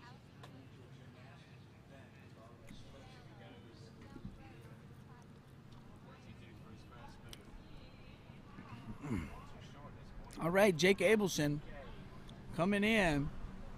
Pass number 2. This should be 34 miles an hour, 28 off. He's getting a little shaky out there, so. And he settled down there at 5 balls, so. Looking pretty good there. Other than the start, add a little bitty bobble at the front. Let's see if we can see what happened.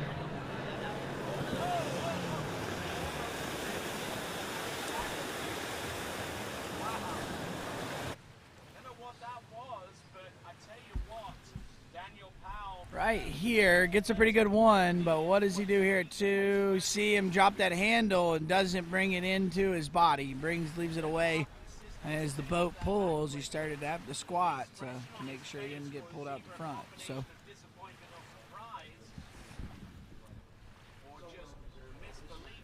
But making his way through it, looking pretty good there. Yeah, it should be fine. My practice said I couldn't see 1, 2, 3. No, 1, 3, 4. No, 1, 3, 5. I'm sure. And I only saw my gates like once I got past a certain point. Well, no, it worked, but he just didn't release it. All right, so now I believe we're up to the max speed here for Jake Abelson in this slalom event. If you were just tuning in, we are in Boys 4 Slalom. Halfway through this Boys 4 Slalom event. It's going to turn into be a nail biter. It's already looking pretty good. We're pretty competitive here. Jake Abelson going to need to run this pass if he's going to have a chance to challenge the leader at 32 off.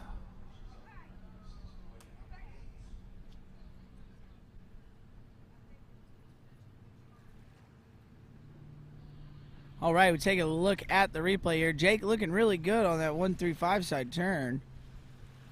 Brings his handle into the inside hip there on that 2-4-6 side. Let's see if he does it here too. Yeah, he's bringing it into the inside hip, and it's not allowing him to finish the turn. So I'd like to see him bring it more to the outside hip and get his hip. It would allow him to get his hips more turned. That would actually make him do that, and then as he took off and pulled, he would get over to the other side better. Wouldn't have to work nearly as hard either. So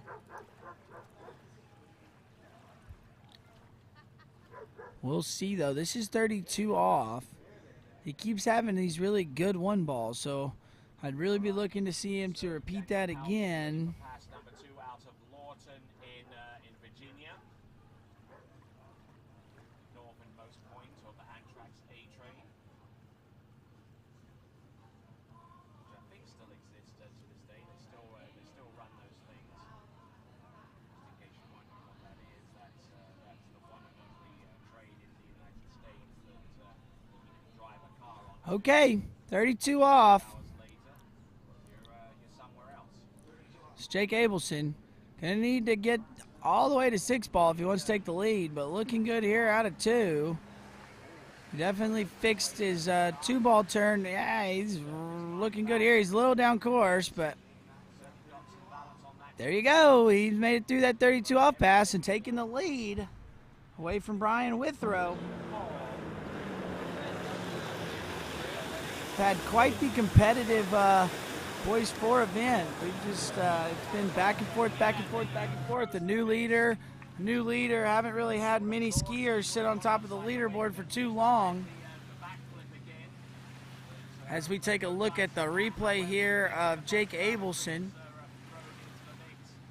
Yeah, doing a lot better where that handle placement's coming off that 2-4-6 side, because you see him not getting that bobble that he was having earlier. So good job there for Jake Abelson.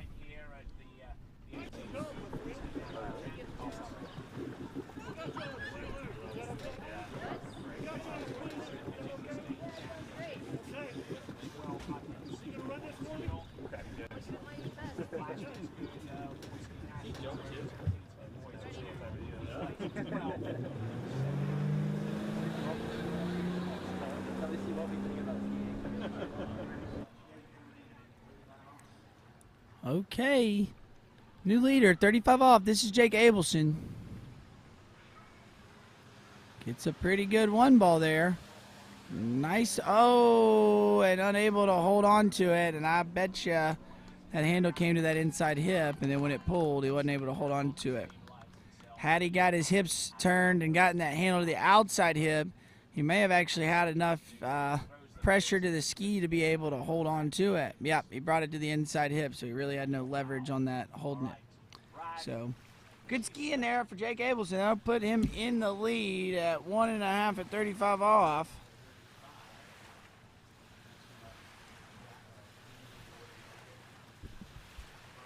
As we see the leaderboard there, Brian Withrow getting knocked down to second. Jake Abelson taking that leading spot with about 12 skiers left to go.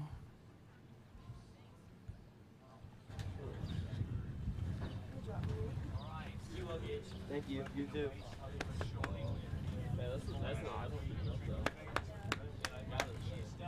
Have fun. Yep.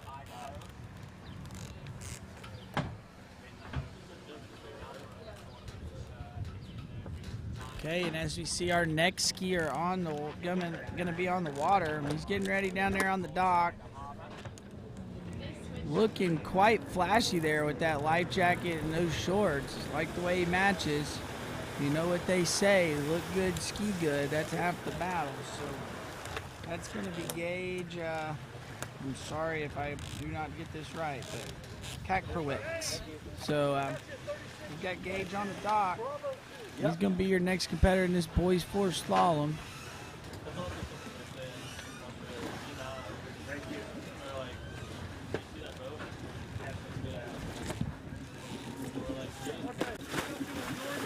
Gage is coming to us out of Texas.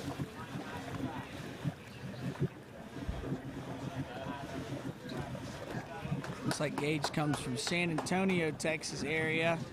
Got a best score of 1.5 at 35 off that he did at the Junior U.S. Open. So he's gonna need to do that here if he wants to tie for the lead. So gonna need to get a best score of the season if he wants to take the lead. But he's coming in here. This will be 22 off.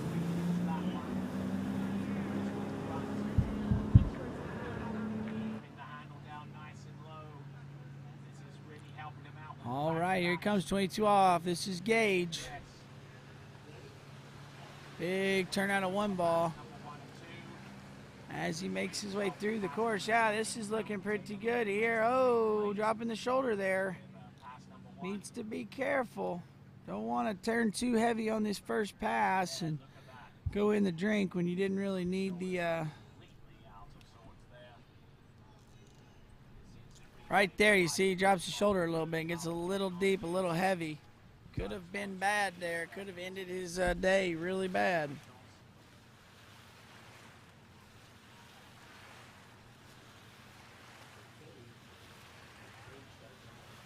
Okay, as we're catching the tail end of the replay, I want to remind you to check out bplayfuel.com. bplayfuel.com. Go and vote for your skier challenges. I believe there's a new match up of who had the best crash so far this week. We had a pretty big jump crash from BG Binkley. So go and vote for that, or there was a crash from slalom from Bodie Bolfer. So be sure to go check out bplayfuel.com and vote on the skier challenges.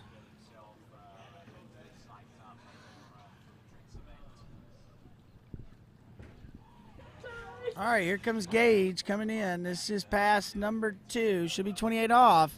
Has a tendency to drop that shoulder for the turn. As you'll see, he gets a little deep at the start. Now he's a little bit better here. Riding that radar water ski, so see what happens here. Drops his shoulder because he gets off the handle really early. Same thing there, and he's not really wanting to reach. He starts to reach, he initiates it, but doesn't get it all the way out, and that causes him to keep the line tight, and the pull from the boat never gets free from the boat for just a second, and that's why he drops his shoulders to help himself turn.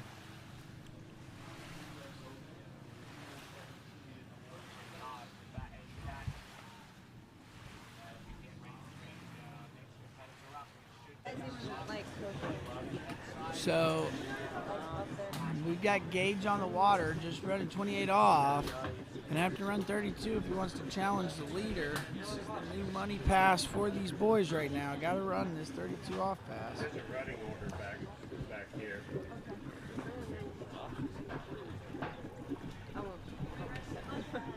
Oh, thanks. What's up? I don't have my sunglasses. I forgot my sunglasses too.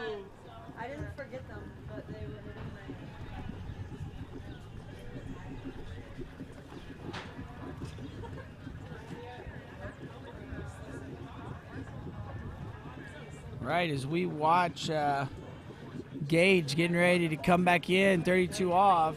Had a bunch of text messages rolling in this morning, so just want to say big thanks to the Hoppers, Sue and Kenny out of Colorado. I know y'all are watching, been rooting on your Colorado crew, so super great to have y'all here. Thanks for letting us know you're watching. You even got Marcus Brown popping into my text messages here. Oh, looks like Gage has got a gate pull, so looks like his day is going to be done. But yeah, we got Marcus Brown rolling into my text messages. He's checking out the webcast. Be sure if you're on site, check around. He should be around. Can't miss him with those dreads, but thanks, Marcus, for watching the webcast. Not quite sure what happened there with Gage. I'm going to assume that we had a gate pull. I'm waiting to. Yep, so it sounds like they have pulled his gate. So Gage, unfortunate for him there, going to not make his chance to try to challenge the lead. So, bit of a heartbreak there for Gage.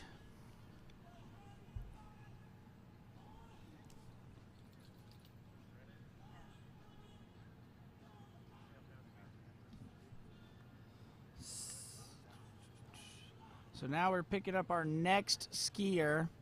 Should be Wesley Blair out of North Carolina.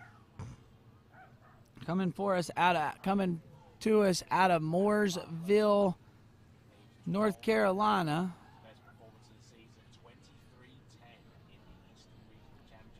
Got a best score of 235 off, so definitely capable of running this 32 off pass that they got coming up here. But we started 22 off here. This is Wesley Blair out of North Carolina. Can't get the cart before the mule, so he's going to have to run this 22 off pass before he can even think about that 32 off pass. And you see these guys, these boys tend to drop their shoulder here at that 22 off pass. It's a lot of rope, so, they end up coming in and over skiing it. What happens is you got this...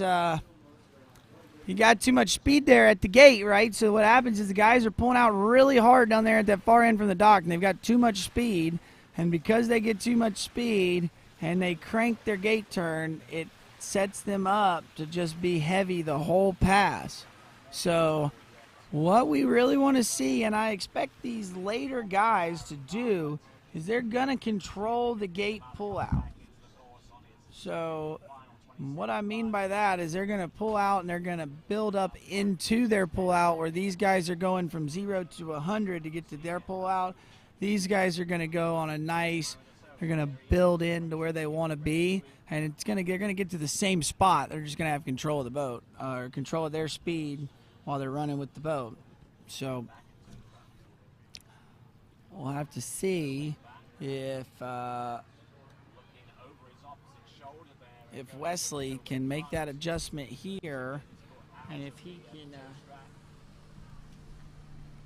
get a little more control of this gate right here. Let's see what he does. See how he pulls out really hard. I'd like to see that initial move just be a little smoother, because now he's making him really heavy when he turns it for the gate.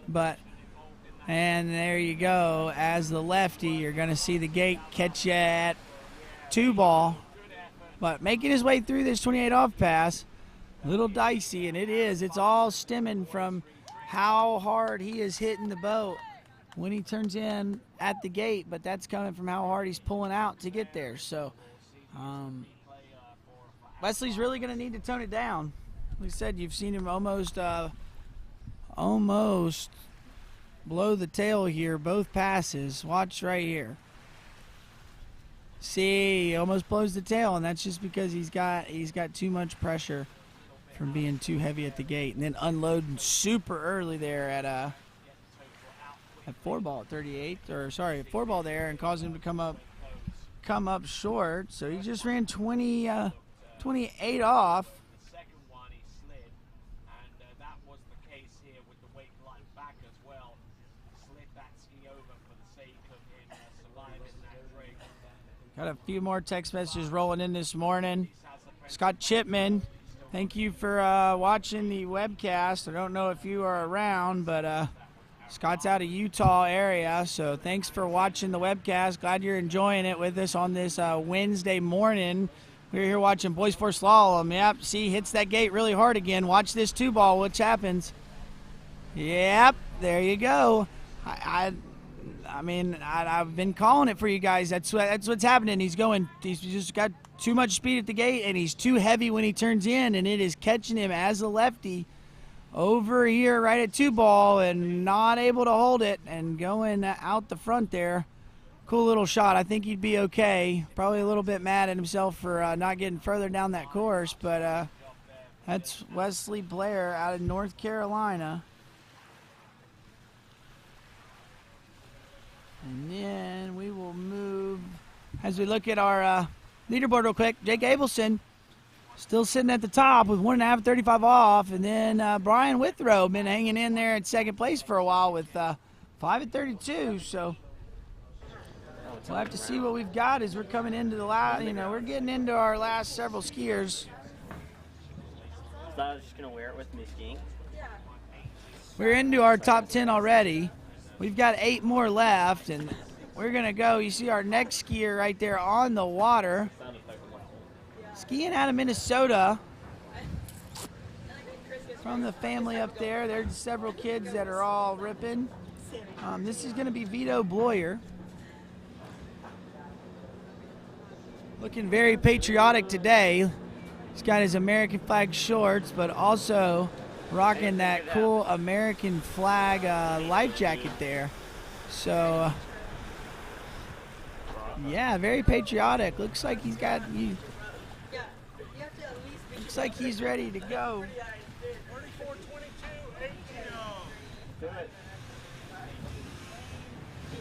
We'll have to take a look. Let's pull up what Vito's been running. Okay, and he does start at 34 miles an hour, 22 off. So, gonna take a slower pass here just to get warmed up. Skiing out of Lake Elmo, Minnesota. Got a best of 2 at 35 off. So, again, one of these skiers that's really gonna need to ski basically their best if they want to have a chance to take the lead. So, as we see Vito Bloyer getting in the water. Looks like he's riding a radar water ski.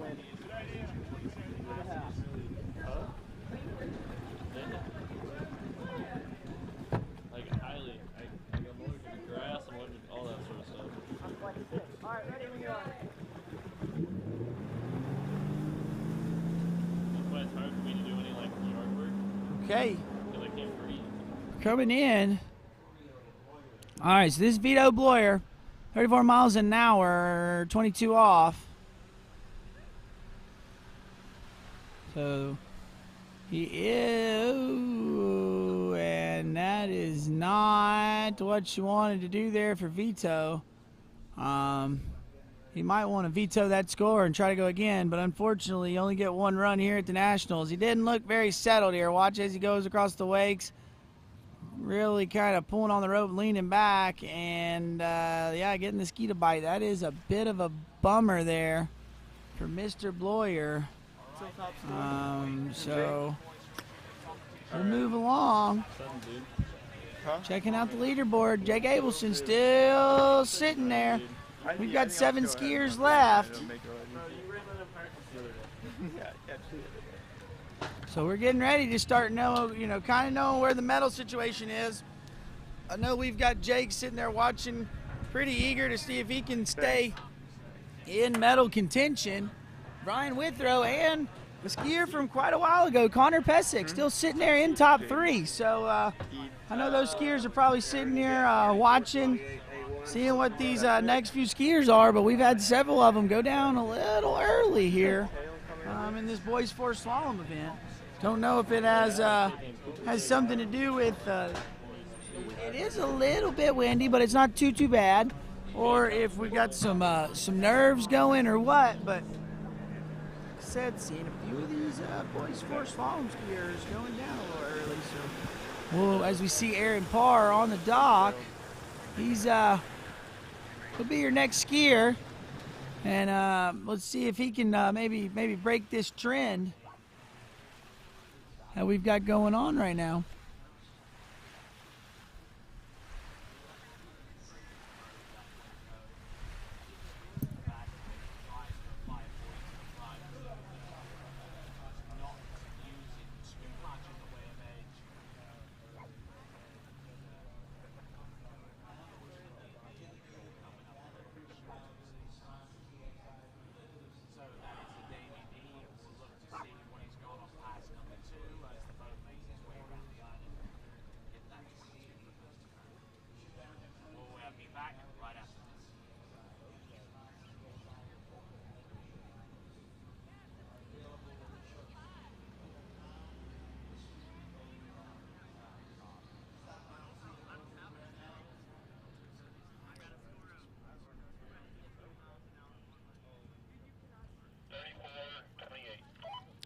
Okay, we're coming in. Our next skier, Aaron Parr, 34 miles an hour, 28 off. So another one of these skiers, not quite feeling comfortable enough to start at 36 miles an hour at that fast speed, but taking a warm-up pass at 34 and almost looking like Vito there. Almost Vito dropping the shoulder and looking like he could have dropped the handle there out of 2, but manages it a little bit better and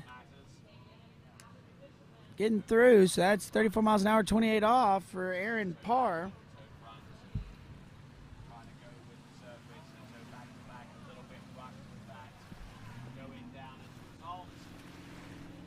Aaron Parr skiing out of South Carolina, Newberry, South Carolina. He's got a got a best of 2 at 35 off this season, so able to challenge this lead Jake Abelson's got.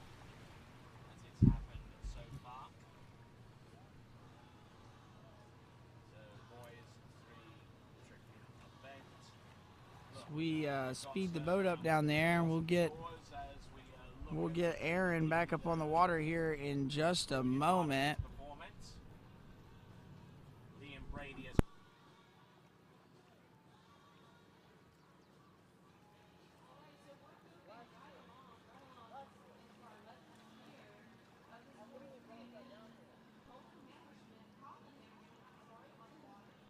So we are back on the Slalom Lake here. We got Aaron Parr. This is now the max speed, 36 miles an hour. Rocking through this and looking a little bit better than that first pass. So that's really what we're looking to see here, is to get better with each pass. So that was great. That's 28 off, 36 miles an hour. So now going to get a chance to run that 32 off pass. Going to need to run it if he wants to have a shot at taking the lead from Jake Abelson, who's just sitting there on his throne right now. He's got 7 skiers left, but he's watching. He'll be on the bank watching very intently to see, if he's going to luck out and take home some hardware. I know he's going to probably do it in trick, but it would definitely be a surprise to get it in slalom for him. So I know he's sitting there watching to see if he can do that. But we're shortening the rope up here on Aaron Parr out of South Carolina. Skier who's performed as high as 26:10 points. He placed in 4th at the Midwest Regionals in Boys 3 with 21:20. It is Colin Hammerschmidt. Toes don't look too bad. They seem to be relatively stable. A little bit of an upweight there for the toe back and toe front. All right, we're coming back in. This is 32 off. So this is a challenge. You got to run this if you want to challenge the lead. He can do it. Let's see if he can do it today. Looking pretty good out of 2 ball. Getting a little down course, but he's way down course at 4. And oh no, unfortunately not going to be his day today to run 32 off. So that's going to take another skier. Let's look and see what happens here. He got off the handle a little early there at 1, dropped the shoulder a little bit. Now brings the handle that inside hip instead of the outside hip, so he's not going to get his feet all the way turned. And you'll just see him. He never quite gets his hands and hips turned at the buoy, so he's always running down course and never quite catching up.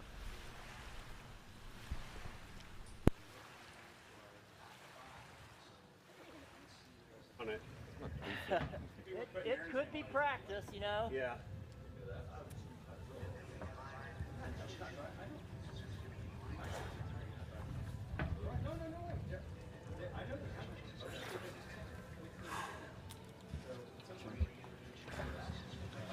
Mark, there's a ladder over there. Yeah, I was going to go that way, but I'm here.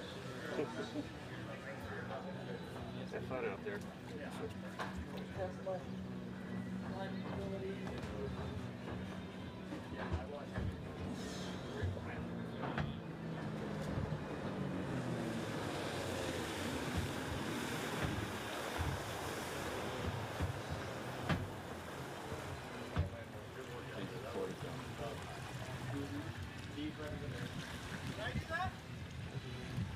Doesn't matter, we're going to put your name on it.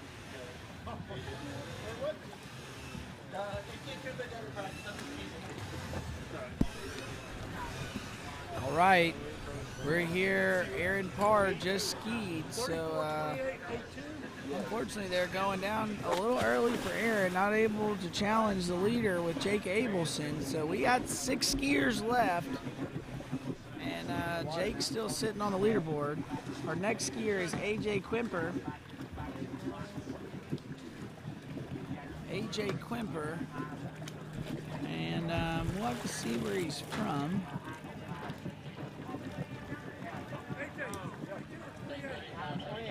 All right, he's coming in at 34 miles an hour, 22 off, coming out of Virginia.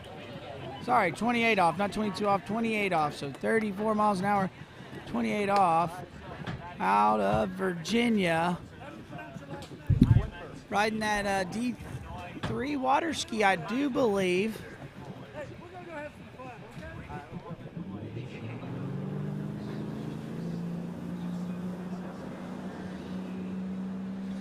Yeah, so there we go. We got AJ Quimper coming in. Got a best of 2 at 35 off, so another one of these competitors, but as we've been seeing, not quite able to do it.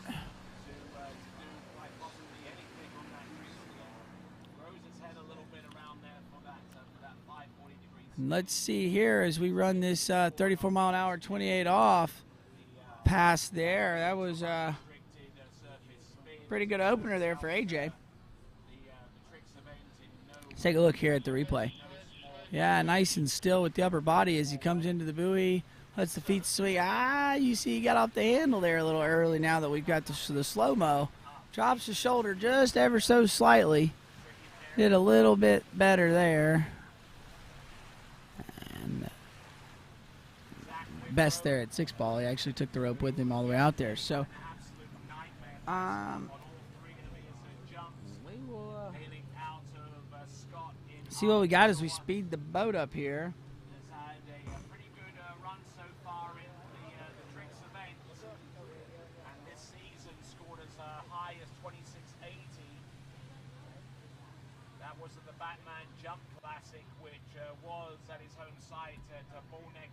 All right, while we're waiting to bring our skier in, be sure to check out beatplayfuel.com. Go and vote now on your skier challenges.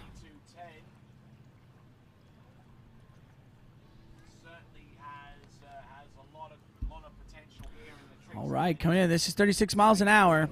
Should be 28 off.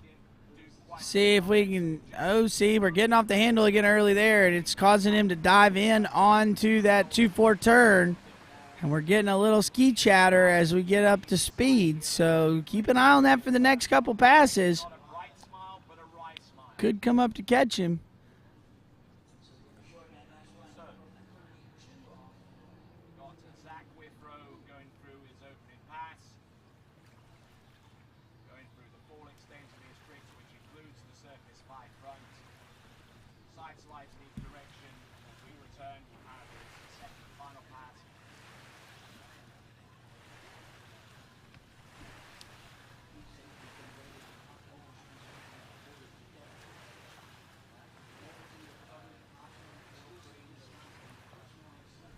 Thank you.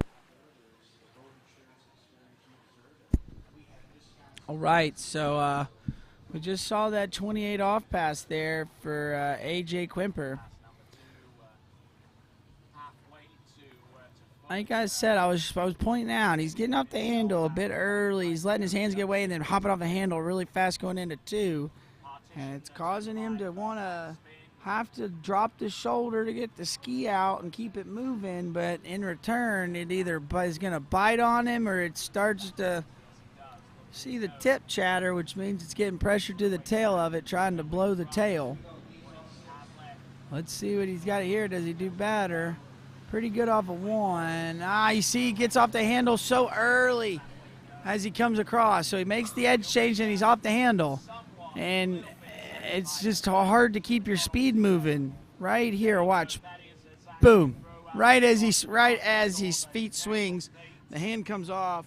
So he's not going to take the line out with him. So he's immediately going to create slack for himself. It's going to make it harder to turn. And then you got to drop your shoulder. And so once you have slack and you drop your shoulder, then you don't have anything to catch yourself with. So another one of our skiers that keep as just not quite able to get it going today. So got 5 skiers left. Jake Abelson right now is on the lead. If we can see the leaderboard here in just a moment.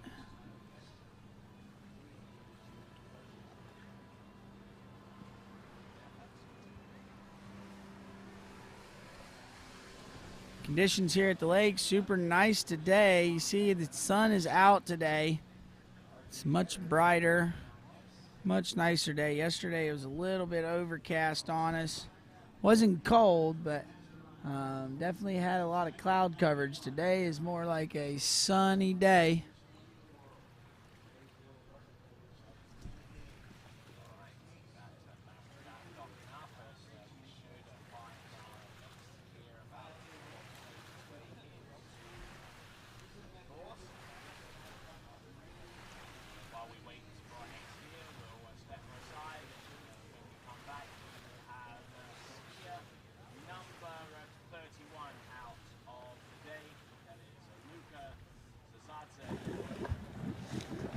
Okay,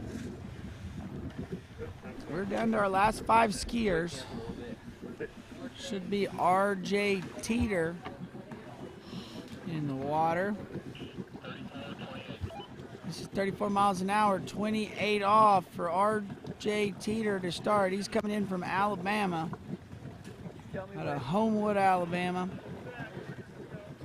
Got a best score of 2 at 35, so it looks like 2 at 35 has been the score where several of these guys are stacked up at, have gotten there.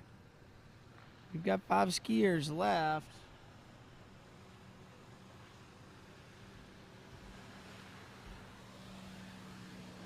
So we bring in R.J. Teeter, pass number 1. This is 34 miles an hour, 28 off.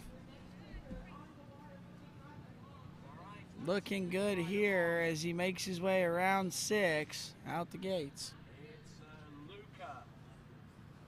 Take a look at the replay here.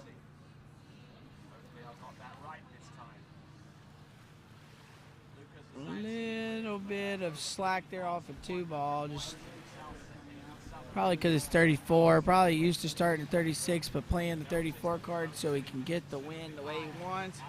And electing to take 34-28 over running that 22 off pass. I'll be quite honest. I know when I was a junior skier, I would prefer to take a slower pass than I would to go 28-22 off. They just get that bit of that rooster tail on the 22 off line length, and it kind of it makes you have to be really good at your position. So he made his way through that first one. Now we're gonna speed the boat up. It'll be 36 miles an hour. This is boys 4 slalom.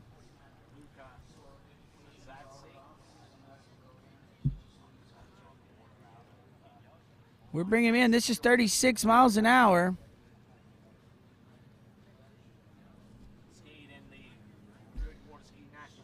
Looking good here. R.J. Teeter coming in. Pass number 2. This is 28 off, 36 miles an hour.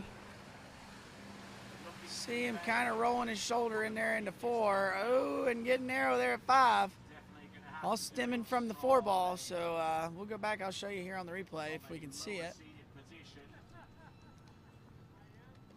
Looking good there. You see how the hand was level with the shoulders as he reaches here. Same thing there.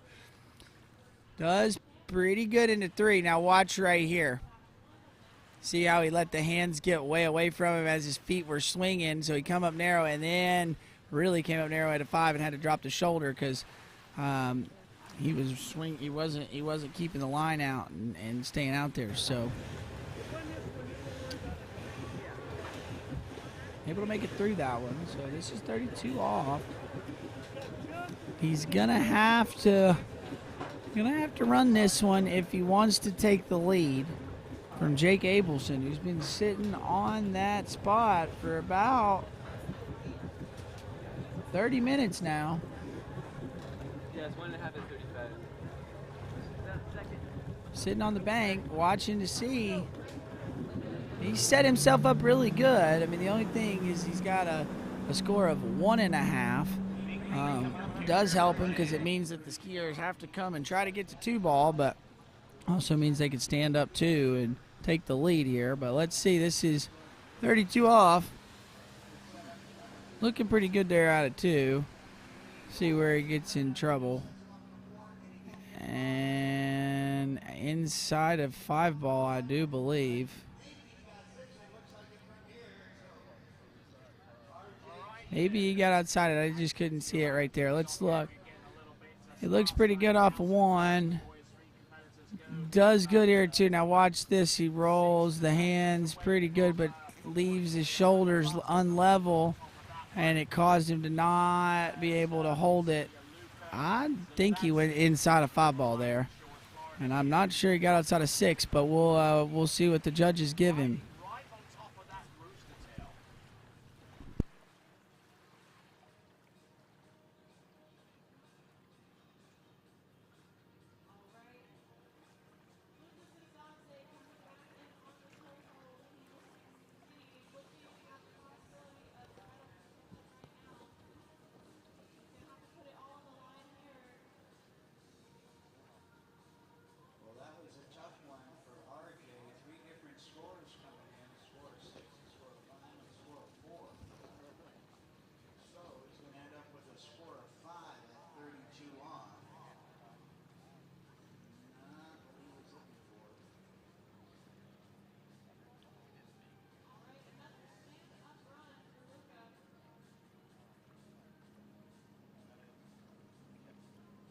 So judges have come back and said that RJ did not run that pass. I'm not quite sure what they scored him, waiting to see the official results.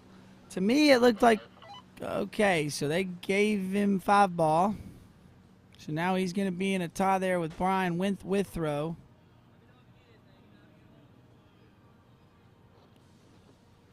Pretty close there.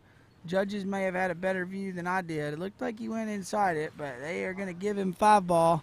So that's going to not be enough to take the lead from Jake Abelson, but going to be enough to bump him into 2nd and a tie with Brian Withrow.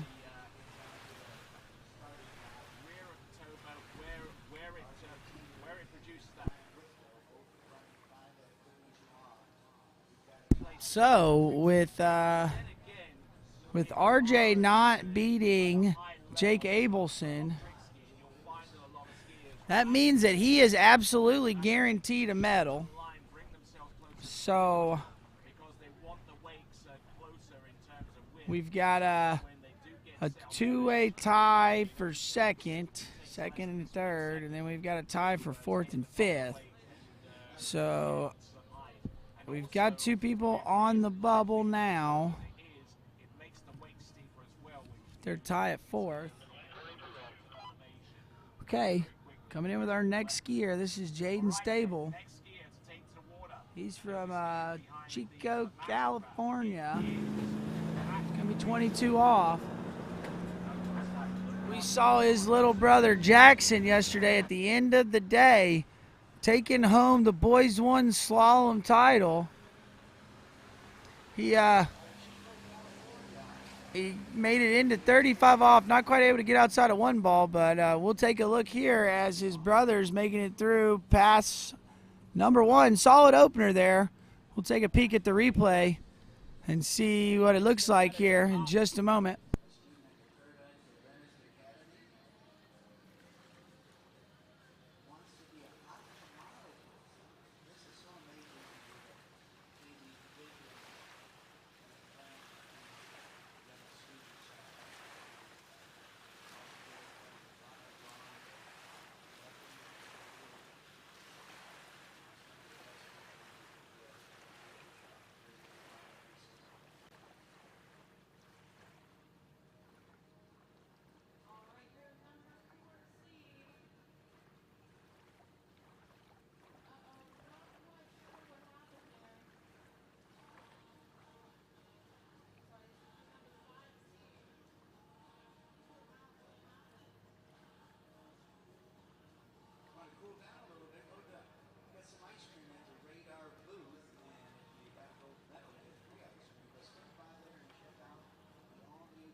All right, 28 off here. Jaden Stable running that 22 off pass. Like I said, we saw his brother getting a medal there earlier yesterday, or yesterday at the end of the day. So I know we've got Jaden here that would love to do the exact same result here. He is your 4th seeded skier.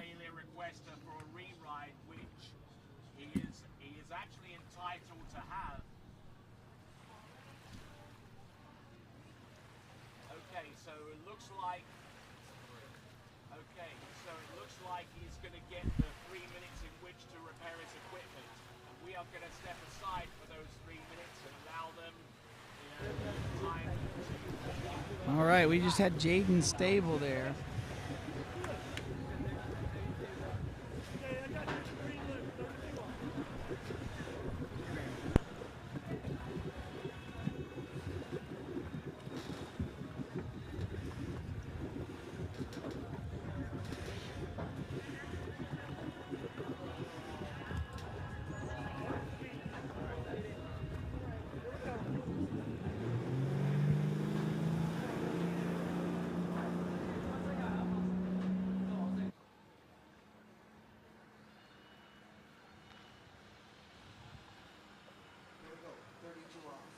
All right, we got Jaden Stable coming in. This is 32 off. Going to need to run this one if he's going to try to challenge the lead. Looking pretty good here. Getting a little down course at 4, but working over to 5. Can he get to 6? A little late there, but he does. So that'll be 6 of 32 off for Jaden Stable. Let's take a look at the replay here. Looking pretty good as he works through his 32 off. Getting a little late here at the end, but looks pretty good.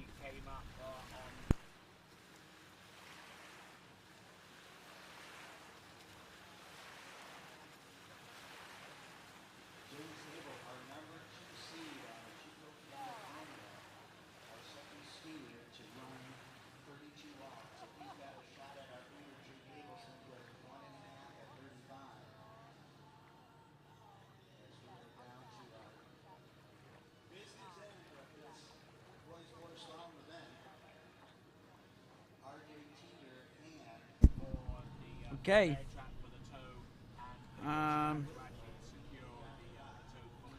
It looks like we're going to get a chance to challenge our leader.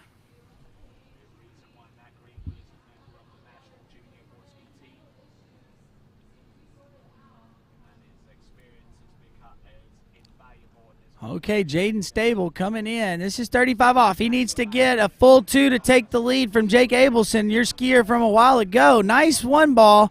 Gets a good 2. Come on, Jaden. Okay. Getting there, poking that lead out. Now that's going to put him on top. That's going to move Jake Abelson down. So that's 3 of 35. So you got 3 skiers left. We've got Charlie Cross, Chase Sparks, and Jaden Eade is your top skier here in this boys 4 slalom event. But we are down to the last 3 as we take a look at the leaderboard here. We've got Jaden Stable at 1, Jake Abelson 2. Jake Abelson is guaranteed a medal there. He's the only one that's guaranteed one. Jaden Stable guaranteed a medal. And then RJ Teeter, Brian Withrow, Aaron Parr, and Connor Pescek are all sitting there watching patiently to see if they are going to make it onto the podium.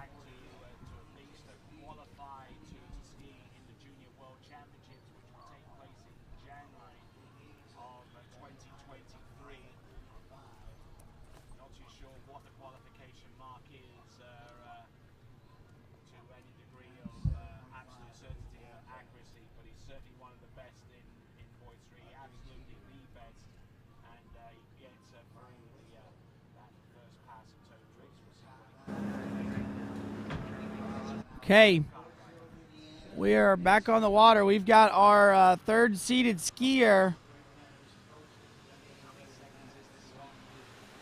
looking good.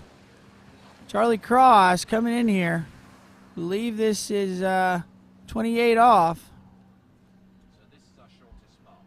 Take a look. He's coming out of Indiana.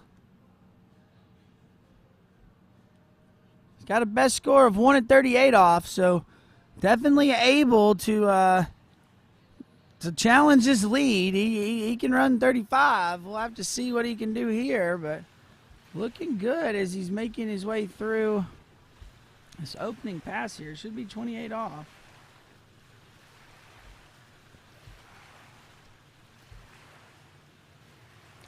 And there we go. We see him coming out the gate. So we'll take him to the end of the lake, and we will speed him up.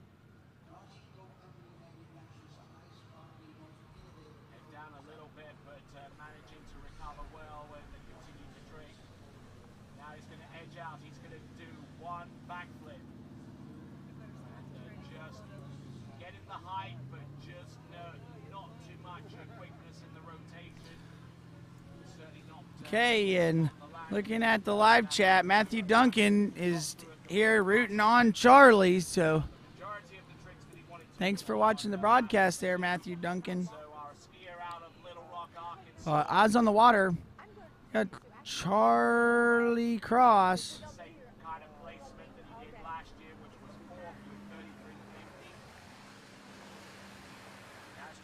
Looking good here as he's making his way through this pass. I believe that was 28 off, so looking good as he gets around 6 out the gates. Take a peek at this. Get a peek at this replay here in just a moment, but.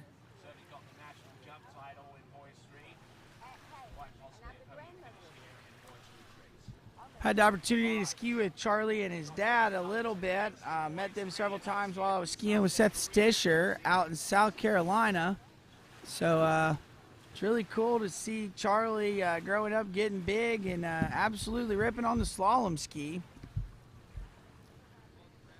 Seen several kiddos that way this week.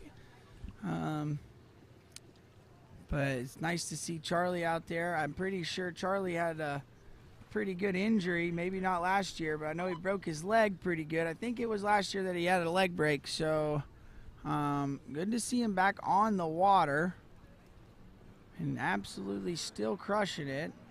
Not scared to ride that ski, but let's see, this is 32 off.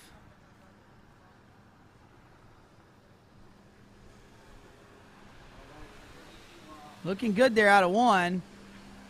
Kind of getting a little down course, but he should know how to run this pass. Uh-oh, getting a little late there.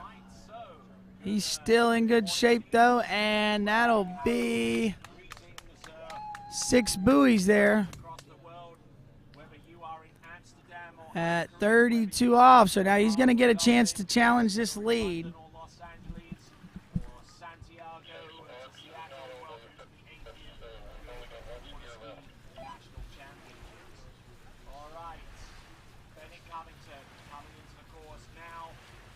All right, Chase. Charlie Cross here coming in, getting the opportunity to challenge the lead. We have just got word that our second seeded skier is not here, so we're going to have a scratch. So that now means that we've got we're going to have a runoff for a position, I do believe. We'll have to see what position it is, but right now, Charlie Cross on the water. This is 35 off. Getting ready to bring him into the course. So, going to be looking to get a good start here. Got to get a full 3 if he wants to if he wants to tie for the lead from your previous skier, Jaden Stable. Let's see. Rolling into 1. Looks pretty good here. Oh, drops the shoulder out of 1. Double pull to 2. Can he get outside of 3? He's going to throw it, and that is going to be a tie there for first there from Charlie Cross. So him and Jaden Stable on tie 35 off, 3:35 off. So take a look at the leaderboard here. You see him. He got off the handle a little early, had to drop the shoulder to get the ski to turn, and a little bit of a bummer there. I think he would have liked a few more. Had some scores in at 38 off, but not able to do it today. We look at the leaderboard here. We got a tie for first with Charlie Cross and Jaden Stable. Jake Abelson sitting at 3rd, and then R.J. Teeter and Brian Withrow are tied for 4th place.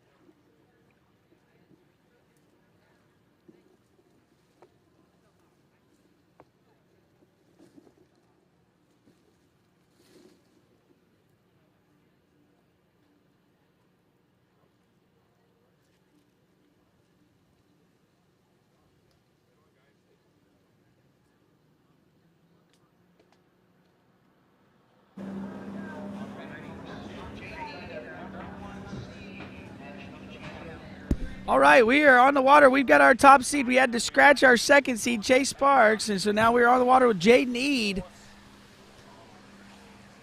out of Polk County, Florida, son of Khalid. So looking pretty good there, Jaden, on that opening pass. So take a look here. Got that good style. He's real tall. Skiing out of Florida, out of that ski fluid training facility. But look at him there, nice and smooth. That was a good opening pass there for Jaden.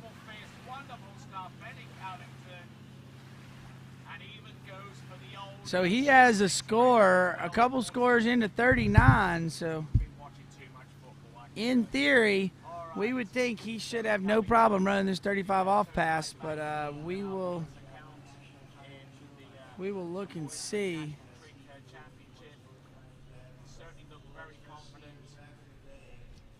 Didn't rely too much upon the top of the weight to give him much in the way of elevation. I mean, just take a look here as he was able to hold the toe 5 front. Then goes 540 degrees, spins out, takes a quick pause. Into the rack, rotates. All right, we're coming in. This is 32 off for Jaden Eade. Got him out there, rocking and rolling, looking nice on that slalom ski.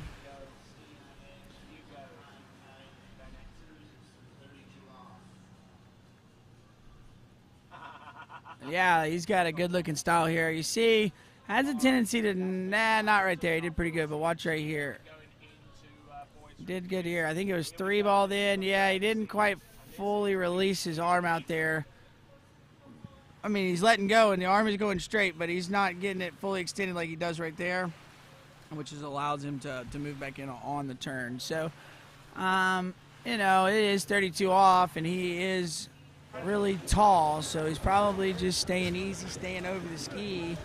He's definitely wanting to get here Just ran 32 off, so he's going to get in here and he's going to try to take the lead. Got to get more than 3. But I'd say he's probably got his eyes set on more than that if he's got scores in at 39. So this should still be a bit of a walk in the park if he's able to run 38. But we'll see. It is the Nationals. You never know. Anything can happen. He is taking the 35 off in the tailwind, so our first skier to... No, Jake Abelson did it, but he's our second skier of the day to take 35 off this way, so it's a good 1. Nice 2. Let's see how it goes. Round 3. And there is your boys 4 slalom champion right there. And yeah, he was just cruising. That was easy. Gives us a flex. He's excited. He knows he won. That's awesome. Congratulations to Jaden Stable. Now he's going to get to take a victory lap here at 38 with the headwind.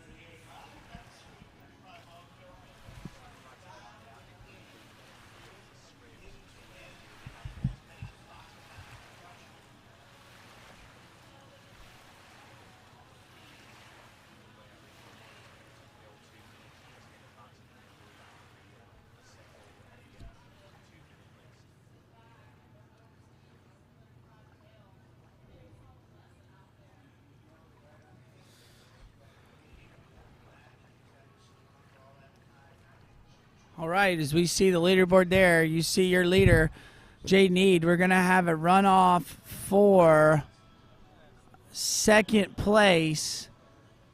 And then Jake Abelson's going to end up 4th. And then it looks like we've got a tie for 5th place there at 5 at 32 off.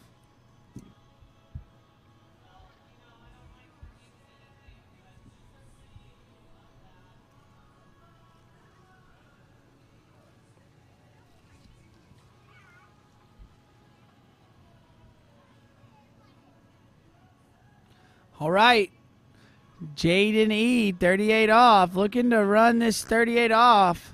First one of the day we've seen. Gets a little bit of a big 1, but he got too much of a load out of 1 there. Let's take a look at the replay, and we can see he gives a big wave to the fans. Super excited. He's your new Boys 4 champion. I don't know if we're going to get a replay of this 38, but he thanks the boat crew on his way in, and yeah, there you go. He is your Boys 4 champion. But let's take a look right here. He hit his gate really hard, so that caused him to load up there. You see how he pulled the handle on the inside hip. Didn't get the ski to rotate up under the line. So that's all she got there. That was 2 at 38. So we got a runoff coming up here in just a second. Get to do it again twice. Well done. Charlie,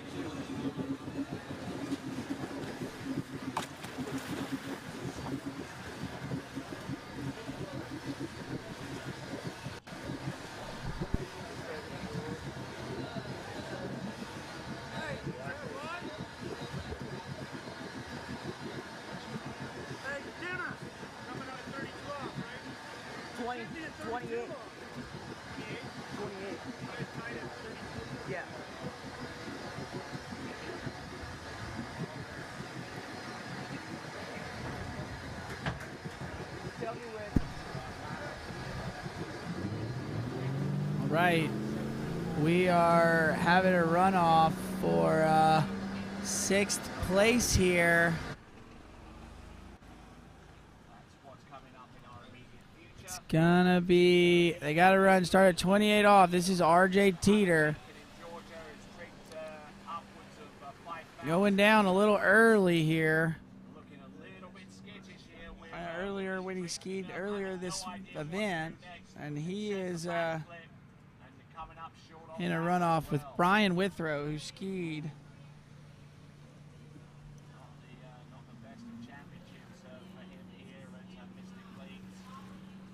So Brian Withrow probably been off the water for about an hour. RJ Teeter has been off the water for about 10 minutes. So big difference.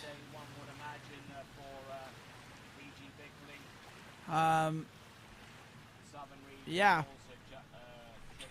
Big difference in the way they skied. Having people, a lot of people texting me about this vid. Yeah, we are having a runoff for 5th place. Yeah, Brian Withrow popping out, getting 5 at 32 off way earlier in the event. And RJ Teeter not quite having a very good day. Had judges call different scores and ended up with 5 at 32 off. So we are having a runoff for 5th place.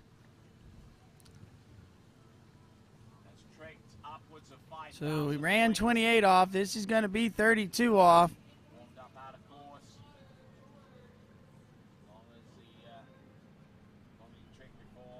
Coming in, RJ Teeter.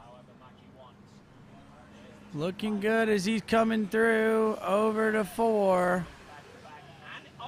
Yeah, it kind of looks like he's going to run that one. So, good skiing there for RJ. Probably wishes he had done that in the first round instead of in the runoff. Would have had an opportunity to be up there in this runoff for 2nd.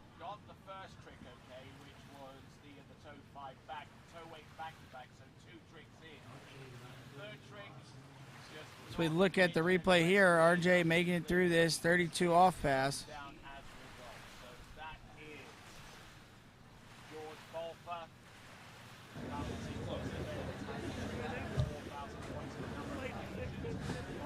All right, as we see on the water, or on the dock there, look at all, that's Brian Withrow. Had a really good set earlier, so made himself into this runoff here for 5th place.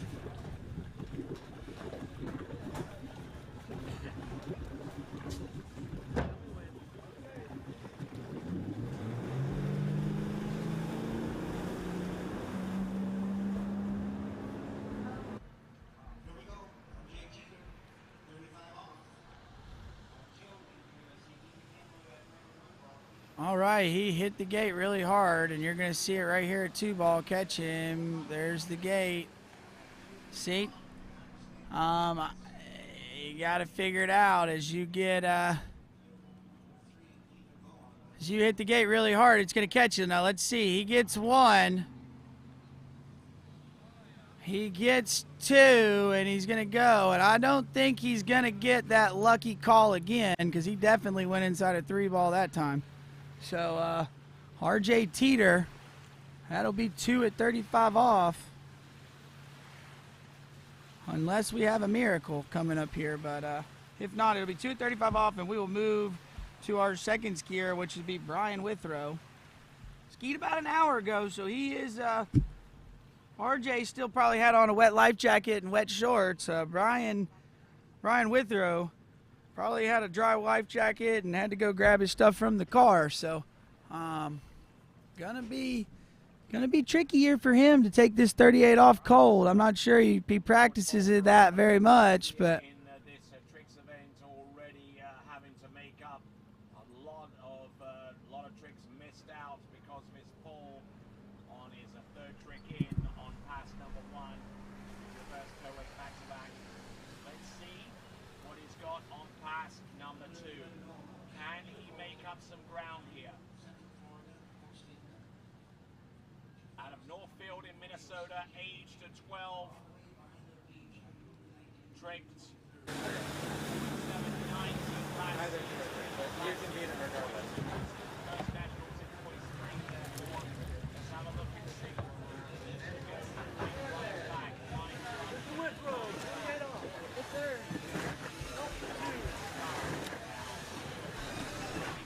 all right, we're in a runoff here for 5th place. This is Brian Withrow.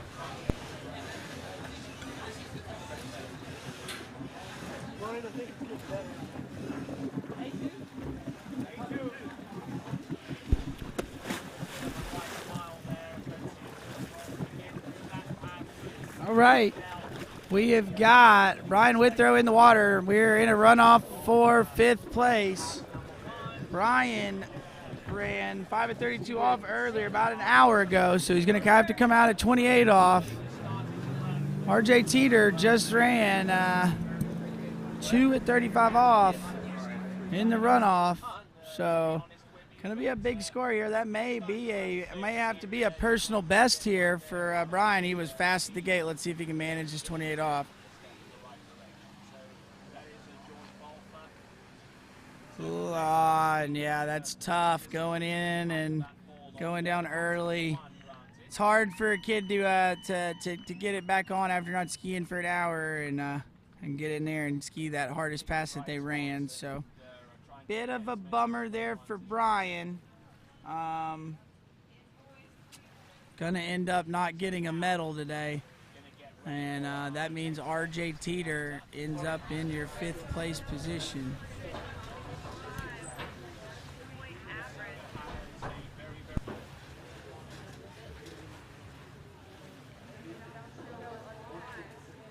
As we take a look at the leaderboard, we just solved up our 5th place runoff. Now we've got to have a runoff for 2nd here between Charlie Cross and Jaden Stable.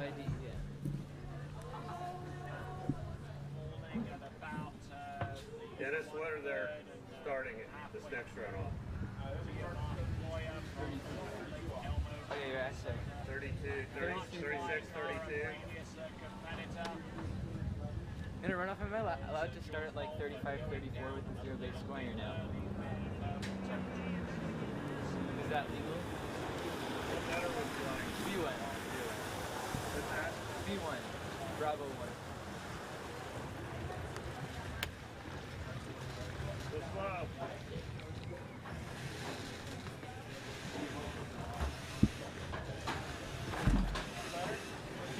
All right. We have got this runoff for 2nd place. It looks like we're going to go and we're going to take Jaden Stable first. Younger brother Jackson brought home the gold in the boys 1 slalom event. So we're going to put him in the water. We had a tie at 3:35 off, so they're going to have to go out and run 32 off the dock.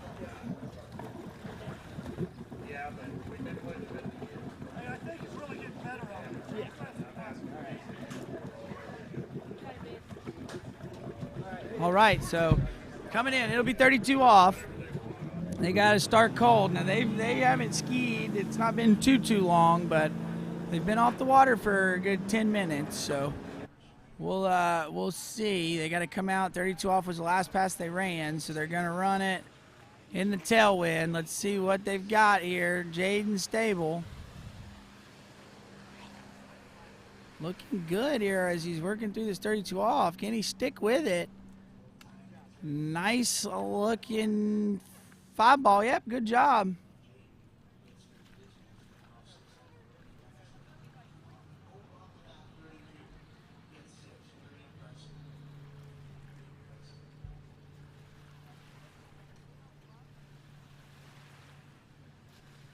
All right, as we see Jaden Stable making it through, this is the replay of his 32 off in this runoff.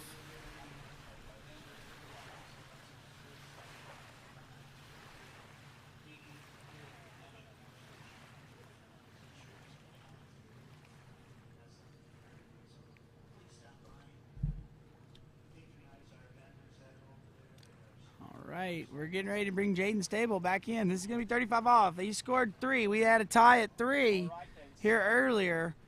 Him and Charlie Cross. We'll have to see what he can do here as they're going to bring him back in. It'll be 35. Probably going to be looking to better that score. I mean, he's going to try to put out as much as he can.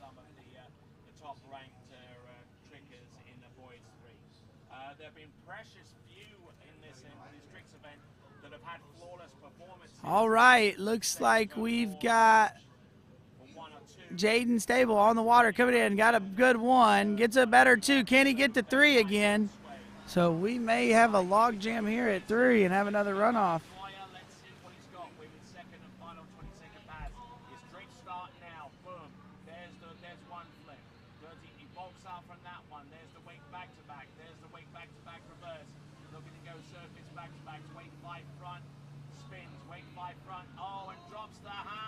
All right, and Jaden Stable happy with getting that 3 at 35 off. I mean, that's a big score. So he is going to make Charlie Cross run exactly what he did the time before, or better if he wants to beat him. If not, if they tie again, we will have another runoff. So we'll go get Charlie Cross here and bring him in here in just a second.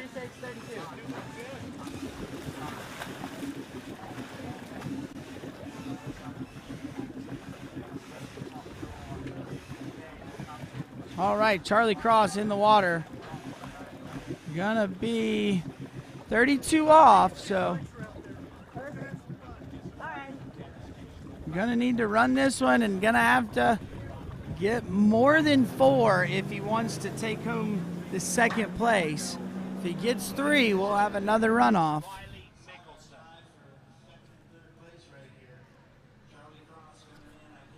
All right, Charlie Cross, 32 off. Let's see what he got here. Looks pretty good off of 1. Little bit of slack out of 2. Can he make it through? Getting a little down course 4, but he's all right. Working his way over to 5. Oh, no, and he drops his shoulder into 5 ball, and that means Jaden Stable will take your silver medal, and that'll put Charlie Cross into 3rd. So, a little bit of an upset there for Charlie. He was looking really, really good as he turns 4, and as you watch him here, he got off the handle too early and caused him to drop his shoulder. So, bit of a bummer there for Charlie Cross, but as we take a look at our leaderboard real quick, you got Jaden Eade, your Boys 1 champion, and then Jaden Stable, 2nd place, Charlie Cross, 3rd place, Jake Abelson taking 4th place, and RJ Teeter rounding out your top 5. So we will take a break here for a minute, hit a couple commercial breaks, and we'll be back with girls 4 slalom after this. Hey, it's Neely Ross, Reflex Team Skier. In today's how-to video, we're going to be talking about how to turn your offside.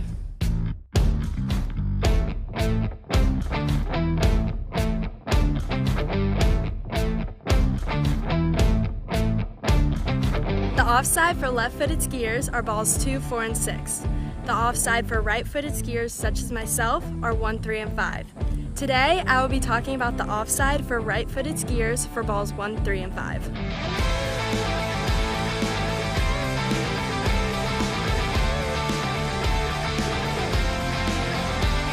Our first major step for a good offside is the approach into the buoy. We want to think about our left hip staying connected with the handle and not dropping back. We also want to think about our shoulders and body facing slightly outward. Our second step, we want to focus on our left hand being low, straight, and with full connection to the boat to allow for full control. Our last step is the reconnection point. I want you to think about your left hip moving up and through the buoy line so then you can reconnect into a strong position.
I'm involved with the flow point method because I think it's a really strong program. We've been working on a couple things and it's just fine tuning, and I want to be able to make sure that I can do those movements no matter where I am, so I can feel confident skiing at any site. It's just really all encompassing, and I think that's really beneficial. It's very helpful to keep on those keys and have a support team behind you that you can ask questions to and are there for every step of the way.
Speed, real blank letter.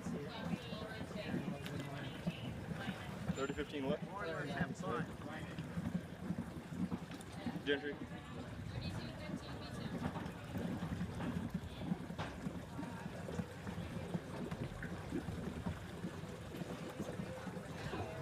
Here, please.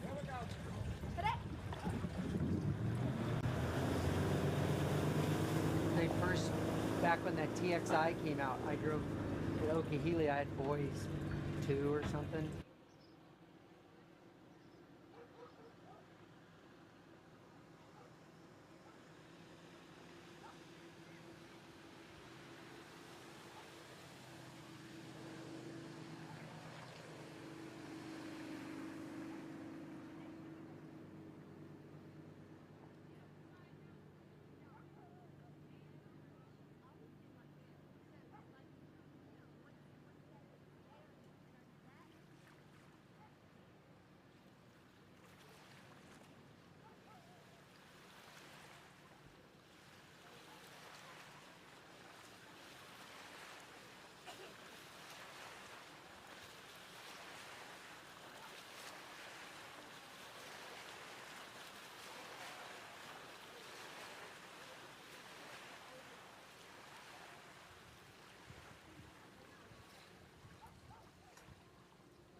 Okay, guys, we are underway. We're moving along. Got a busy day today. We just got done with our boys 4 slalom event, and we are moving right along to our girls 4 slalom event. So we just saw the boys that were this age, and now we're going to rotate over to the girls. So I expect it to be quite the event here. Got our first skier on the water. This is Laura Taken. Looking smooth here on this 15 off pass. making her way around 5, working over to 6, and nice looking pass there for Laura. So we take a look at the replay here.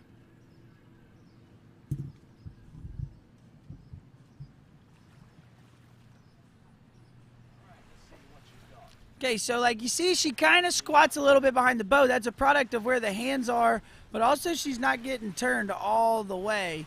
So she's kind of having to drop those hips as she picks them up behind the boat. But she's looking good back there. She stays over the ski really nice.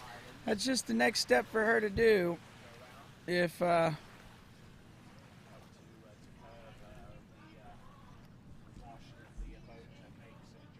So yeah, so she's looking pretty good there. We're gonna speed the boat up. That was pass number 2 there for Laura.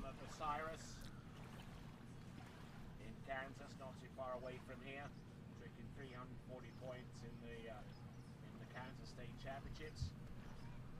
This is Lena Frockel.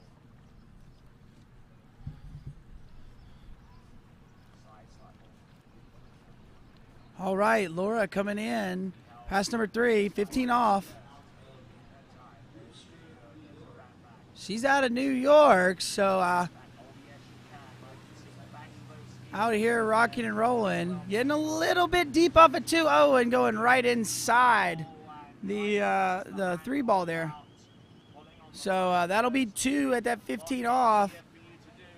I believe it was, I'll have to double check and see here in just a moment, but she's looking good here. Look, got off the handle a little bit late into 2, but she could get her if she would get turned and try to cross the wakes and go straight across instead of towards the buoy.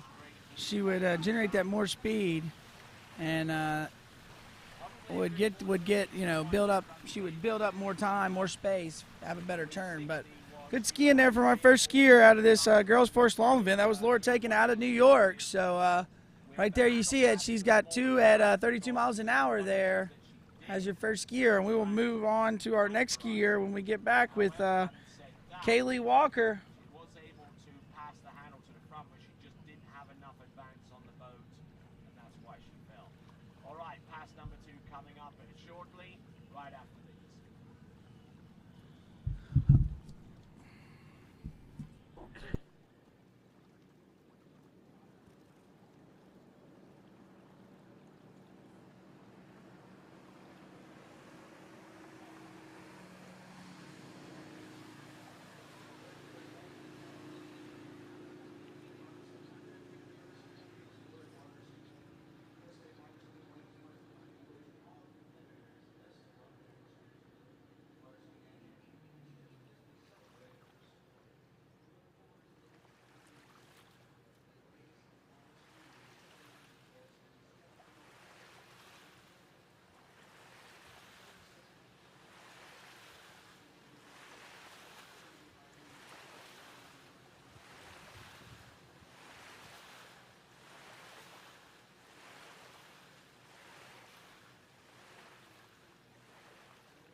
All right, we're moving along. This is girls 4 slalom. While we're waiting to get our next skier, take a look. It looks like we've got Heather Bonney checking in from down under.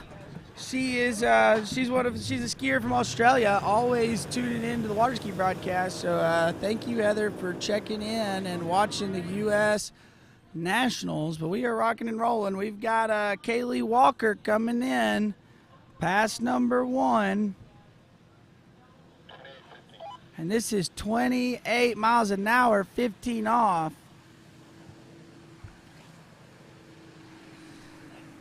Looking pretty good as she makes her way over to 6 and out the gates. Trying to use that one speed, trying to leverage her ability from 2, see if she can do the same on 1. Unfortunately, not able to do that, but stout effort nonetheless. All right, as we take a look at this replay here from our second skier of this girls 4 slalom event, Kaylee Walker.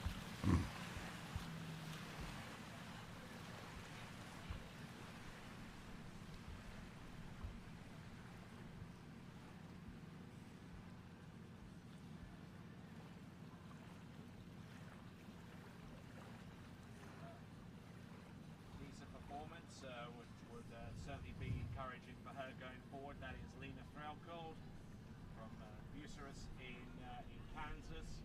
Our next skier about to take to water will be Arnett Jones.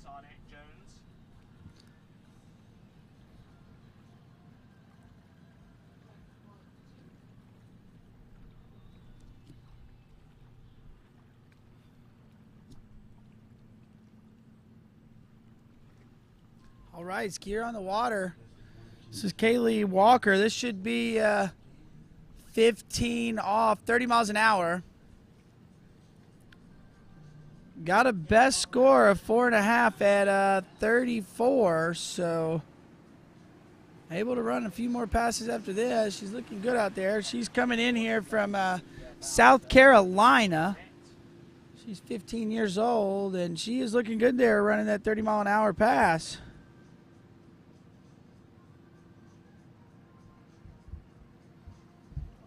So we take a look at the replay.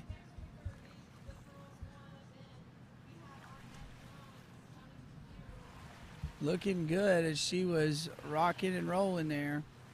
Nice 15 off, 30-mile-an-hour pass.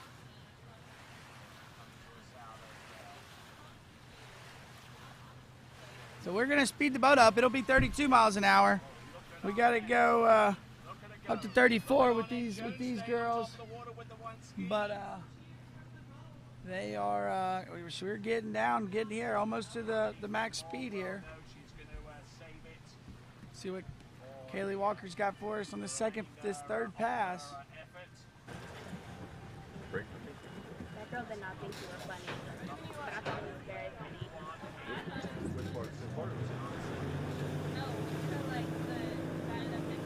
All right, we're coming in. This is 32 miles an hour, 15 off. She's been looking good on these first two passes. Let's see if she can stick with it. Got a little bit of a tailwind, so you see a little bit of slack line there. She turns in for the gate. She get a good one. Little slack there at 2.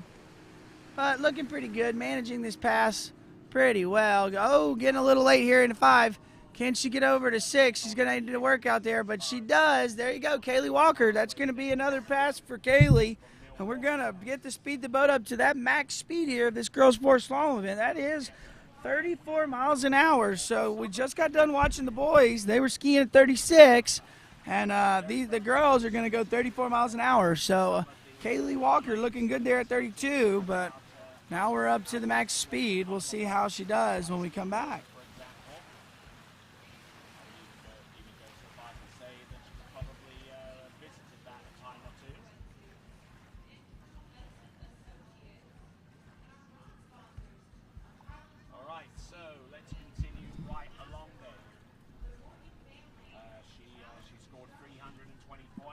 All right, while we're sitting here waiting, just wanted to make sure you go check out bplayfuel.com.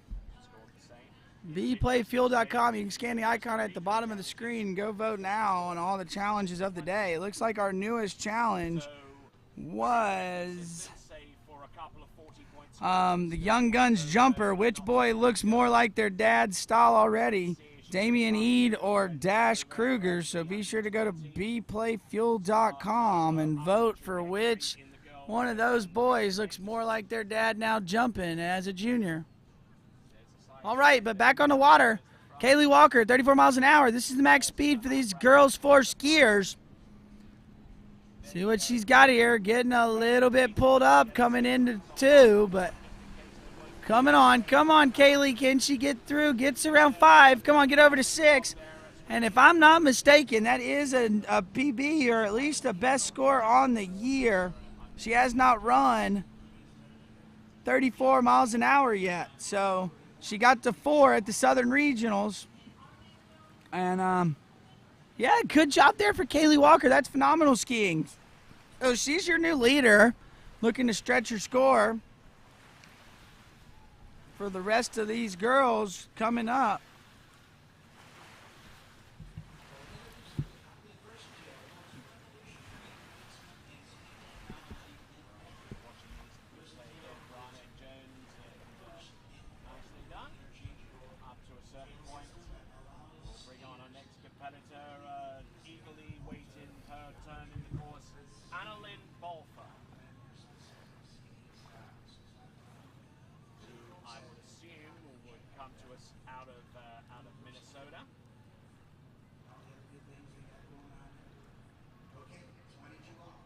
All right, this is 22 off for Kaylee Walker. I believe this is a PB, at least for the year, on her scores that she's got, but we're going to call it as a PB since I don't see anything else. So that's a 1. Pulls over. Can she get to 2? Gets outside of 2. Come on, Kaylee, pulling at 3. Throwing it outside of 3. And, yes, get back to the wakes there, Kaylee. Maybe not quite aware that you got to get back to the wakes there because I'm pretty positive she got outside of 3 ball. Compared to some of the turns that we've seen earlier today, she definitely got outside of 3 ball there. Yeah, so only going to get 2.5. But great skiing there from Kaylee Walker. That's definitely, I do believe that is a PB, so she should be happy how she skied there in the Nationals in this girls 4 slalom event. So we'll bring her back down the lake and we'll grab our next skier here in a minute. It'll be Lauren Adam Shesky. So, and I am sorry, guys, if I butcher it. Please let me know how to say it, and I'll get it right. But Lauren will be our next skier here in just a moment after we get Kaylee Walker back down the lake.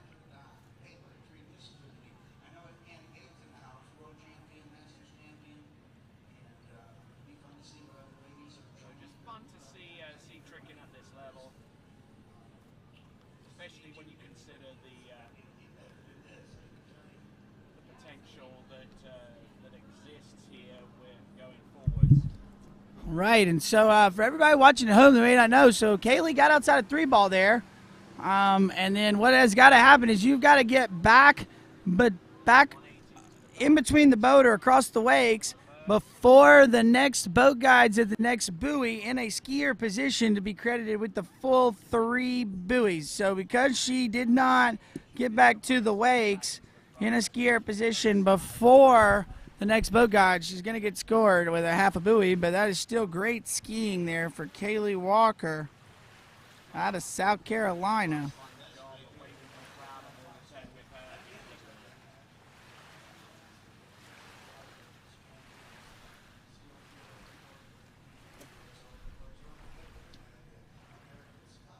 All right then, folks, continue right along with these championships. The 80th Goode Water Ski Nationals. I'm Tony Lightfoot. Glad to have the presence of your company once again.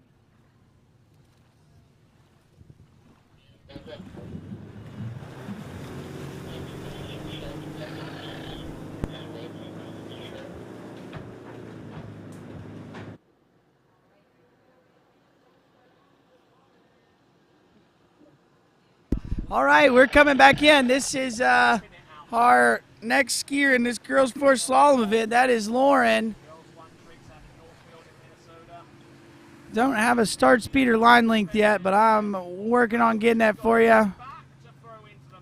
She is looking good here on her opening pass. She's run out of tricks. She is just clean, flat out run out of tricks. Well done. Take a look here at this opening pass here for Lauren. Skiing out of Missouri. Comes to us out of Lake Lotawana, Missouri. So she is 14 years old, and she has a best score of 2 at 28 off. Wow. So that's at 55, so that's going to be at 32 miles an hour. Got a best score of 2 at 22 off at 34 miles an hour, which is the max speed here. So I'll expect to see her go here. So started at 15 off. Not quite sure what speed we started, but we will get to you here in a moment. Okay, so that was 30 miles an hour, so she will be coming back at 32 miles an hour. One more time before we speed up to that max speed of this girls 4 slalom event. All right, next competitor up. That smile is worth $1 million. All right, here we go. We got girls 4. Got Lauren out of Missouri. This is 32 miles an hour. Getting a little bit down course here, but making good way with it. See, she's squatting a little bit into the back seat and keeping those hands a little bit far away from her body, and that's causing her to do that. So You see right there as she comes into the wakes, those arms bend a little bit, and that makes the hips go back because she's pulling on it. I'd like to see her try to take the arms straight and pull them down, push them down onto the thigh, and that'll drive that rear end, or your hips, or whatever you want to call it. It's going to drive it up into the handle, so she'll be in that stacked position that we hear all these slalom coaches talking about, right? We want to be in that stacked position that the ski moves across the course, and right now, because she's pulling in with her arms, you're kind of cutting that stacked position out, making a C. But still good skiing. She just ran 32 miles an hour. Let's see what she can do here as we go back in 34. Gonna need to run this one if she's gonna challenge the leader of Kaylee Walker, your last skier.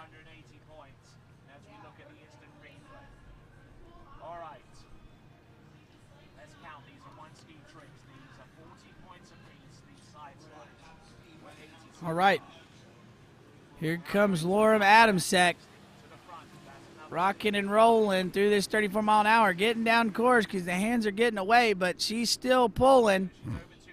Gonna have to work there to get the 6 ball. Can she get it? Oh, I think she did. Look at her, good job.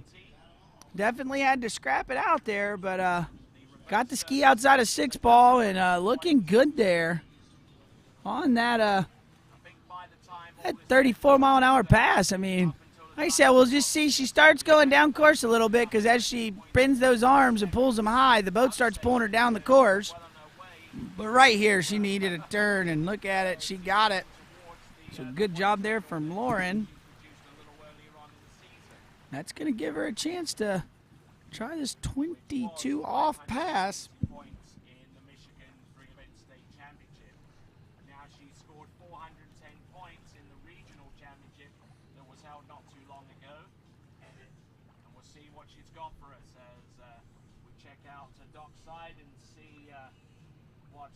What Sadie Anderson is doing. We've got Brooke Burdick on the water, who comes to us out of Brighton in Michigan.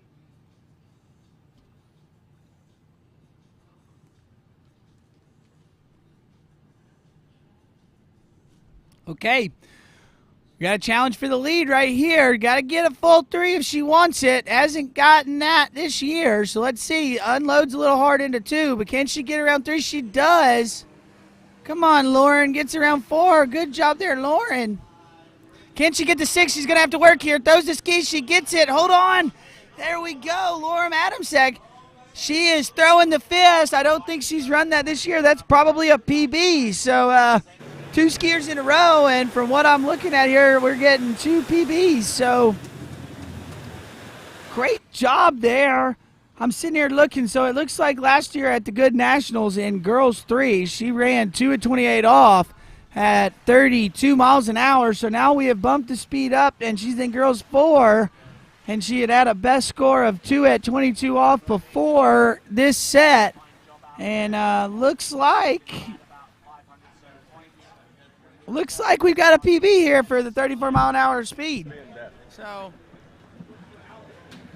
can get 2, she would tie her result from last year at a 2 mile an hour slower speed, which is an awesome turnaround to be able to pick it up, dump up the boat speed, and not skip a beat at all. So let's see what Lauren's got for us. This is exciting. I'm pretty excited here at the announcer's booth. I don't know if you are at home, but I love watching a good PB in slalom. So look at her here as she goes in. We missed it. We'll have to get back to her on the replay here in just a moment. But all right, well, yeah, we cut to it. So let's take a replay here. Look, she gets a good 1 ball. What does she do her 2? Oh, you see how she lets those hands get away, separates, and that's what makes her run and create that slack. So still awesome performance there. That's 2 at 28 off. That's exactly what she ran last year at the Nationals in Girls 3. So good job there for her. We're going to move along to Gentry Showman after this when we get Lauren back down the dock. But that is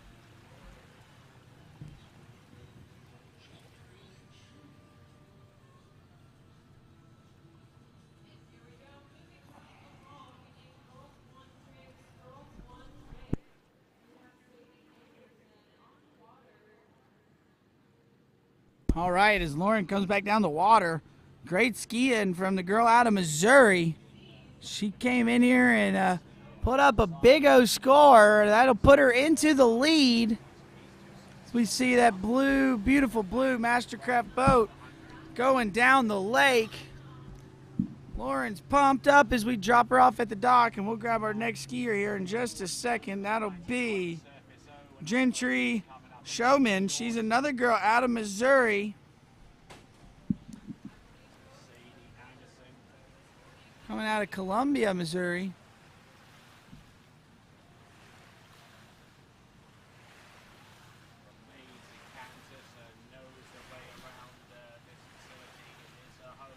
All scored 670 points in the Spray Lake Free event. In the Kansas State Championship, scored 640. Midwest Regional Championship scored 380. Right, if you guys are just tuning in, you have already missed an awesome, really exciting event of boys 4 slalom, but we are now into the equally as exciting girls 4 slalom here. So we're crowning off champions. We're running through it. Grabbing our next skier. This is Gentry Showman from Columbia, Missouri. Got a best score of 4 at 22 off at the Midwest Regionals here at Mystic Lake. So gonna look to better that score if she's gonna want to take the lead from your last skier.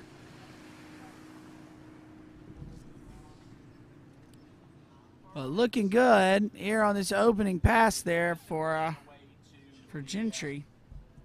To the West Island, here on lake number 2, right here at Mystic Lakes. Doing an absolutely Okay, as we check this replay out.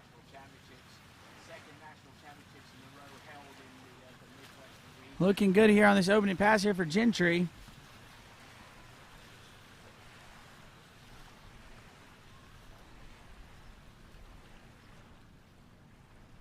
All right, we are sitting here looking at girls 4 slalom. Just saw Lauren Adamczyk absolutely crush it there. I believe, I'm calling it as a PB, but I believe that's a PB for her here at 34 miles an hour. I want to shout out Amy, who's watching online. And thank you for correcting me on how to say that last name for Lauren. It is Lauren Adamczyk. Sorry that I butchered it, but Amy, thank you for correcting me on the live stream. If you're watching at home, be sure you subscribe to the Waterski Broadcast YouTube channel so you can leave a comment below. We are reading them throughout the day. So, but right now we got Gentry Showman on the water. This is 15 off. She's making her way over to the 5 ball. Looking pretty good here, nice and strong. And solid looking second pass there for Gentry.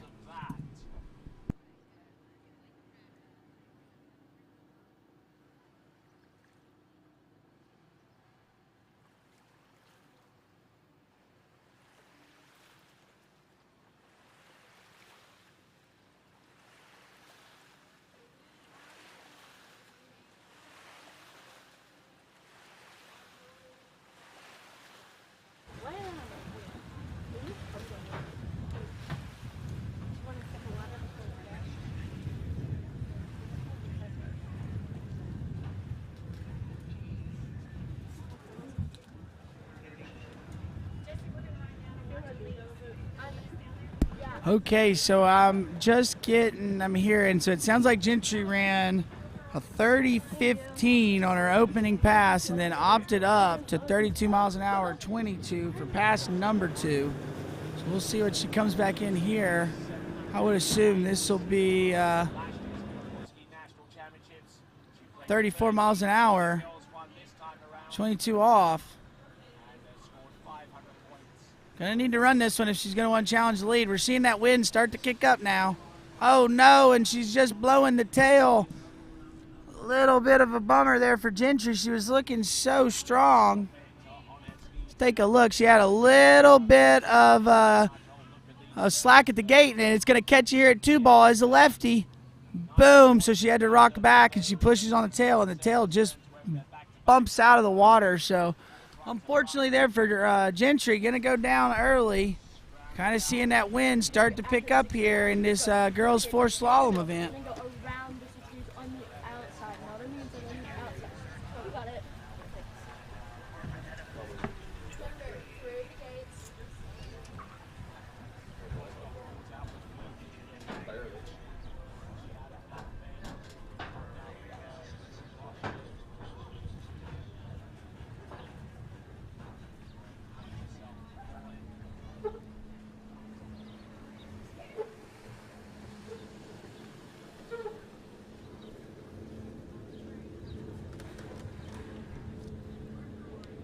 All right, as we take a look at the dock here, we've got our next skier getting ready, waiting for the boat to come back and pick her up. It is Elise Boyd.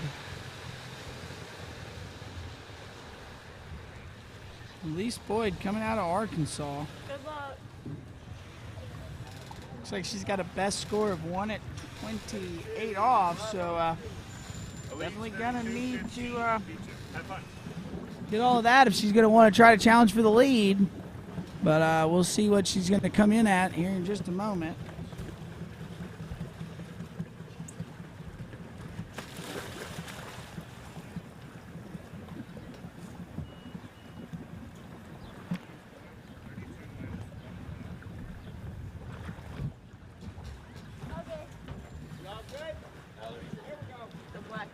All right. Next skier on the water is going to be Elise Boyd. It's going to be 32 miles an hour, 15 off. So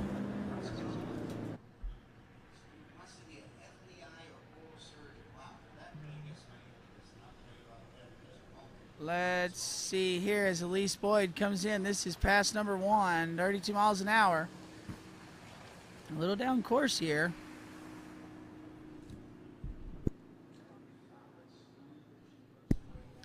Oh, she's late coming into 6 ball, but gonna make it over and around it. That wind, I think, pushing her down the lake. So take a look at the replay here, but you'll see she got a little slack at the gate and then just kind of keeps getting down course because she keeps picking those hands up as she's making that edge change. So look to see her, try to get her hands and keep her closer. We'll have to see what it does as we speed the boat up to 34.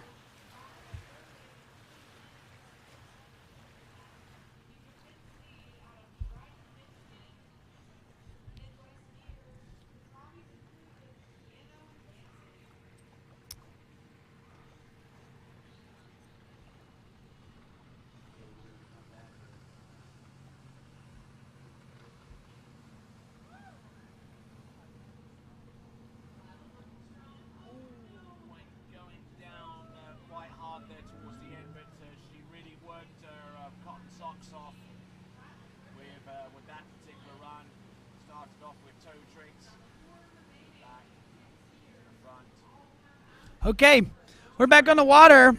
This is going to be 34 miles an hour. We've got Elise Boyd out of Arkansas coming in. We are in this girls 4 slalom. Oh, dropping the shoulder right there at 1. Going to get dicey here. Now let's see what she's got. Can she calm everything down as she's making her way through the, oh boy, about going out the front there going to 5, but holds on. Thank goodness they don't give style points in this slalom event. They only count buoys, and that was 6. So, for Elise, she's going to need to get down here and reset, you know, kind of throw it out. It's a little sketchy. You see her dropping his shoulder there, and now we're just trying to get our feet back under us, so she's okay here. But watch her right here, 5. You see she lets the hands get away. Doesn't bring the hands into her body at the finish of the turn at 4. When the boat loads up and 0 off tugs, it really unloaded her there, so at least she got through it, so now we're going to shorten the rope. Now we're going to take a breath down here and go bring her back in, and hopefully we're going to challenge this leaderboard if she can run this next pass.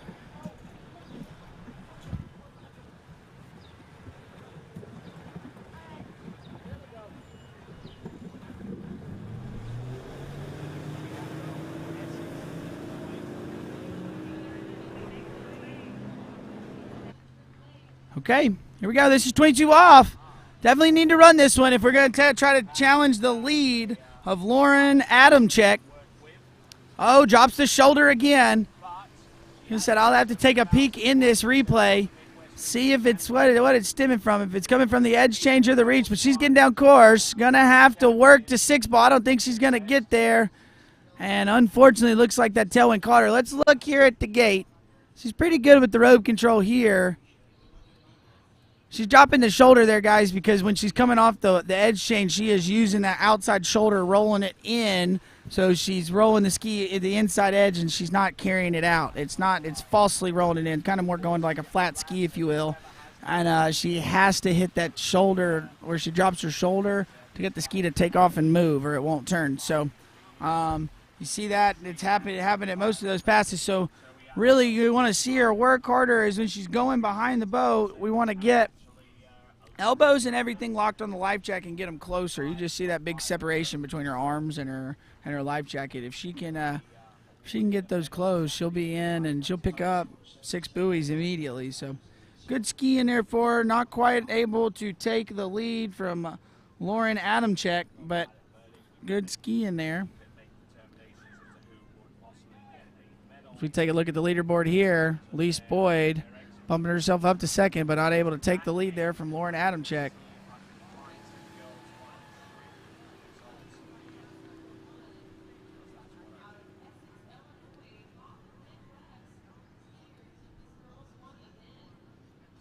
All right then, so.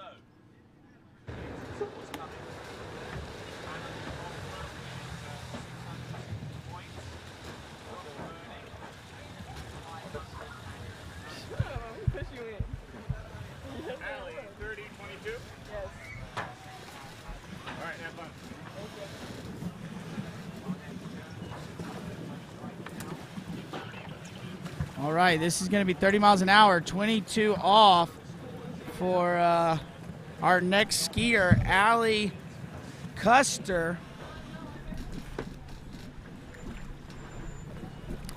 So, seen some scores out of this skier. She's had I'm pretty sure she had a pretty good little Junior US Open. So, no, she's another one of these girl skiers out of Missouri. We take a look at some of her past. She had a 3 at 22 off at the Junior US Open and's got a best score of 1.5, 28 off. So gonna see if she can do it. Got a little slack there out of 2, but making her way through it.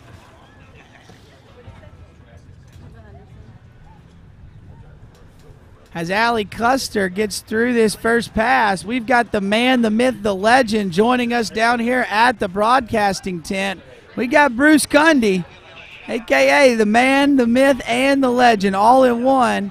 He's down here admiring this girls' 4 slalom event, checking out Allie Custer right here on the replay, saying he's looking really good. You see right there, not quite getting the hands back in off a 4 ball. So when the boat loads up, it started pulling the upper body, not the lower body. But she is making her way through these sets. And so great skiing there by Allie Custer. So we're here at Mystic Lake. Got awesome setup today. It's a little bit windy.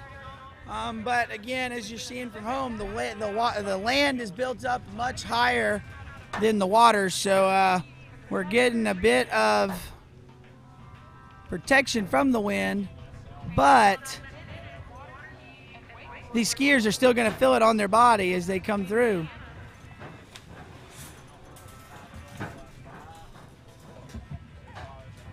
As we are looking on, we got Allie Custer coming in. This will be pass number 2.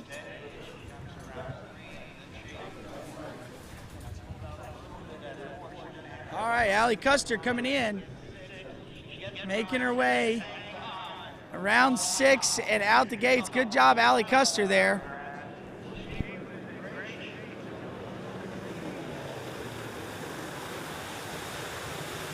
All right, so we got a big smile there from Allie Custer. I think she's knowing that she got a little lucky there running this pass. Let's look at the replay here, see what happened here. She's not quite reaching the handle all the way, you'll see. It's causing her to get loaded up, and then she's having to unload quite heavy by rolling the shoulder into the edge change. So she needs to reach more right there, doing good by just staying on her ski there, but it's probably why you're seeing her smile, because she stayed on top of the ski.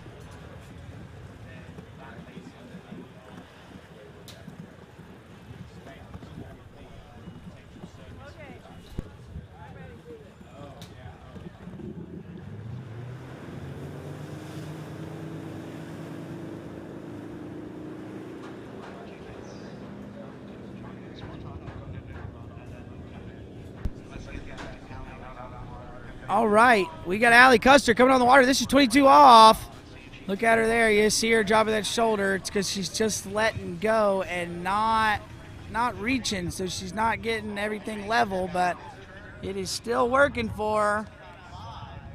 She'll be smiling after that one because that one was a lot smoother than the pass beforehand.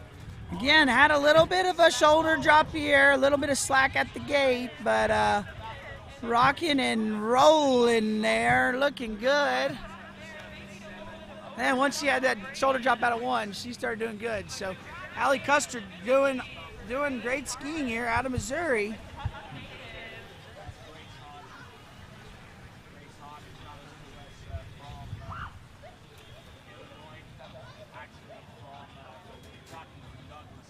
All right, we just saw the replay there of Allie Custer running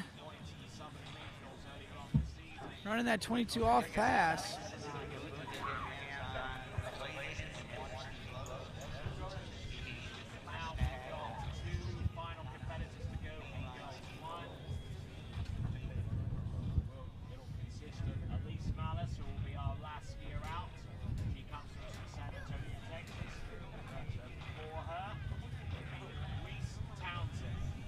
All right, Allie Custer back up on the water.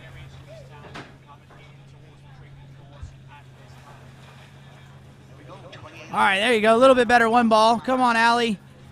There you go. Keep your hands together. Can you stick with it?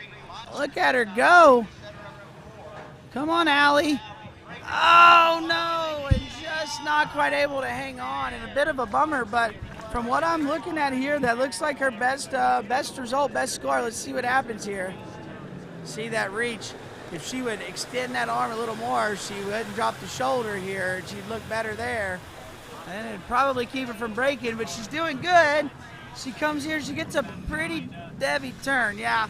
So he said hopefully Allie will go back and watch this and we can see, but when she gets home, if she'll work on really extending that arm instead of just letting go, it's gonna be way more efficient for her. But as we check out the leaderboard, Allie Custer bumping herself up to number one as bumped into number one. Allie Custer getting 4.5 at 28 off.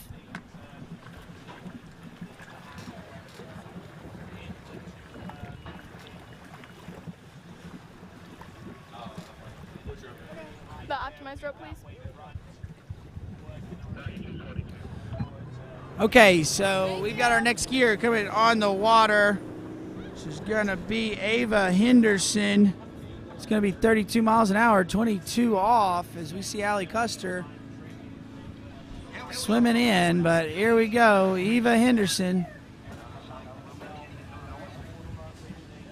Looking good as she's working her way through this opening pass of 32 miles an hour, 22 off.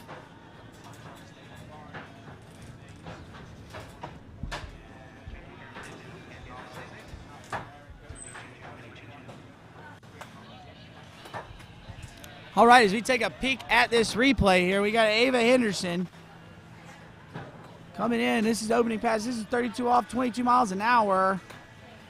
Coming to us out of Gardner, Illinois. Got a best ski result this year. 3 at 28 off, so gonna need to to ski really well here to challenge that new leader, Allie Custer, who just went out and I believe set a season PB. 4.5 at 28 off.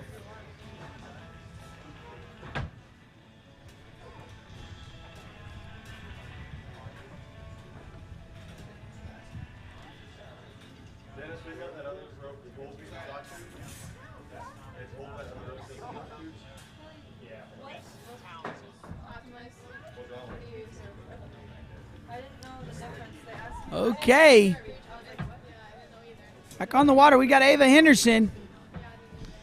Here she goes, comes in. That's 22 off, 34 miles an hour. Look at her go here, looking good here at this 22 off pass. Come up a little short there, foul ball. But seems like every time I tell these skiers, I say these skiers are looking good, I seem to jinx them and give them a bit of a problem. But we're checking out the replay here.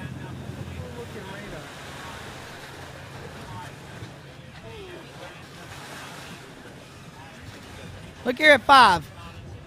Yeah, she separated and was letting go kind of as the ski was edge changing, and again, comes up narrow. I mean, she took it fine. It wasn't that big of a deal, but it is something to keep an eye on that she shortens the rope. It's gonna magnify these problems that these skiers are having, but yeah, Ava Henderson looking really good here.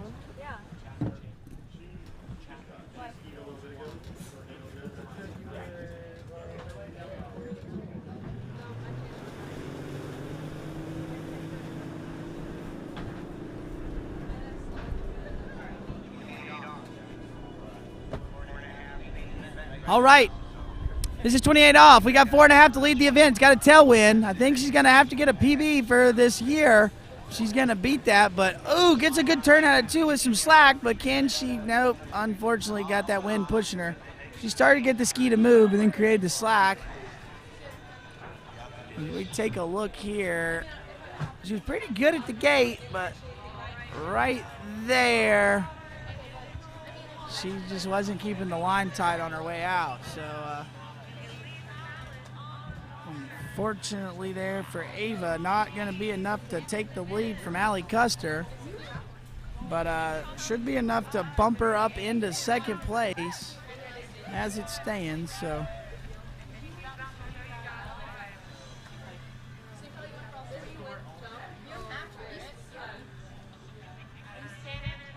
all right, as we take a look at the leaderboard, there you go. Allie Custer still sitting at the top with 4.5 at 28 off.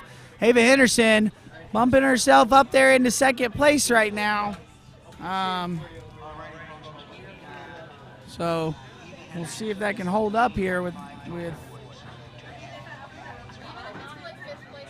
8 more skiers to go. So we're now kind of getting down. We got to watch and see what's going on here, but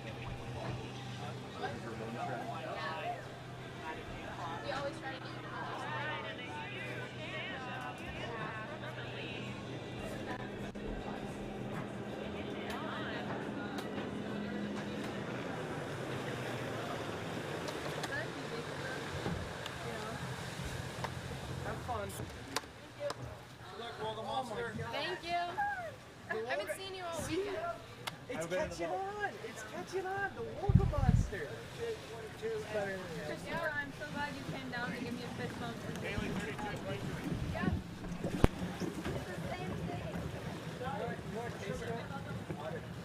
Hey, we got Yeah, so okay, so it looks like we have a scratch there. So we're going to move along to Haley Wagamont. So we are down to our last 7 skiers. So Allie Custer going to sit there.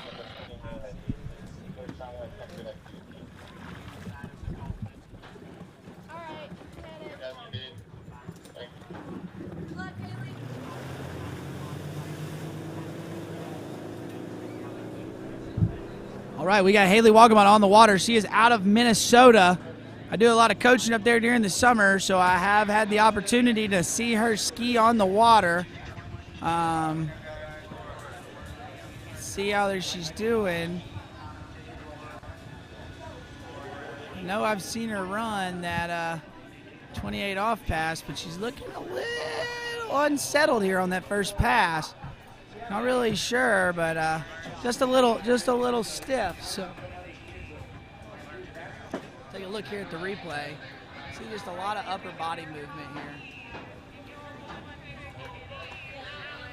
But good job there. But yeah, good job there. Opening pass for Haley Walgamont.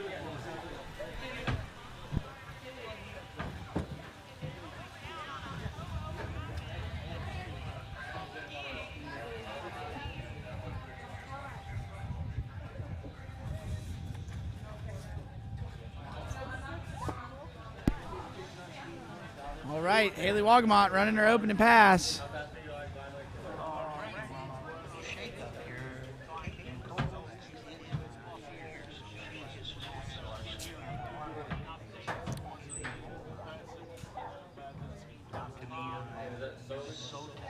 All right, Haley Walgamont coming back in. This will be pass number 2.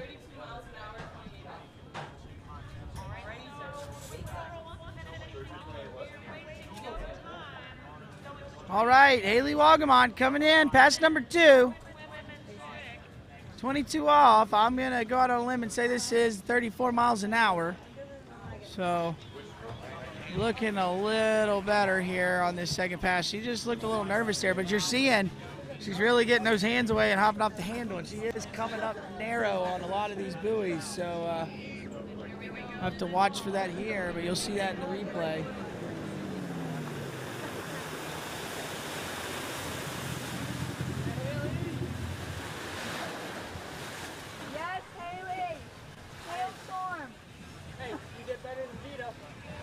As we take a look here, you see how the handles are high. It's up like it's high at the height of her chest as she's making the edge change. So that's causing her to come up narrow into the next buoy. So This is easy money, Haley. Money. Runoff in the making. We'll see if she can correct that here. 1 year, we're going to get her. It's not going to be this year.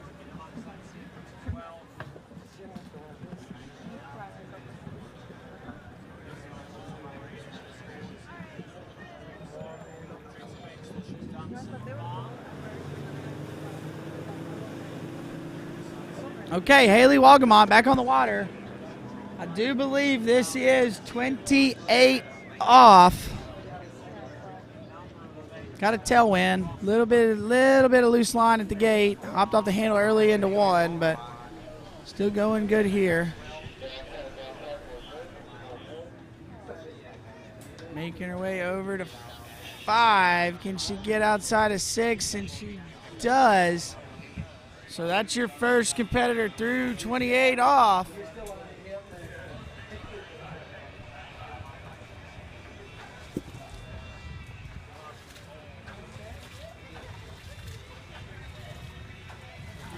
We take a look at this replay here. See Haley, just again, the hands are always a little bit far away from her body, but gonna work on trying to get it in. That's what she's gonna need to do to take that next step as a slalom skier.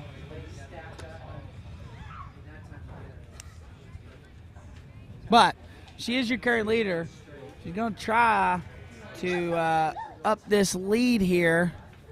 They bring her back in at 32 off.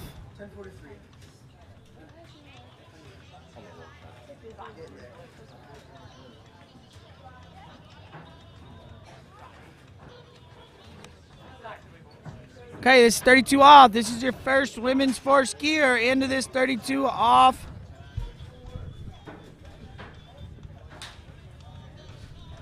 This is 32 off line length here. So let's see what she's got. Got a pretty good 1. Got a pretty good 2. Looking pretty good with this headwind here. Oh, she's down course out of 3 and inside a 4 ball.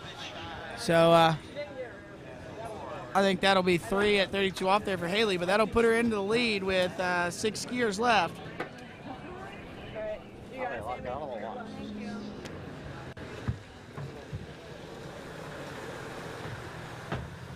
It's a thing, I gotta do it. I'd have flipped it over if I knew that. I got a thing I gotta do. It freaks me out. 30, 18, 22, 30. All right, Samantha. Samantha, be good. 30, 30, 18, 22. You got it.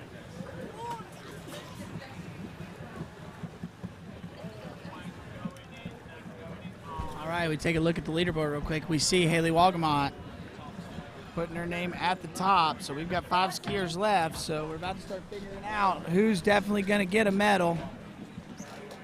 I'm ready whenever. Okay, this is 30 miles an hour, 22 off. And this is Samantha Hoops.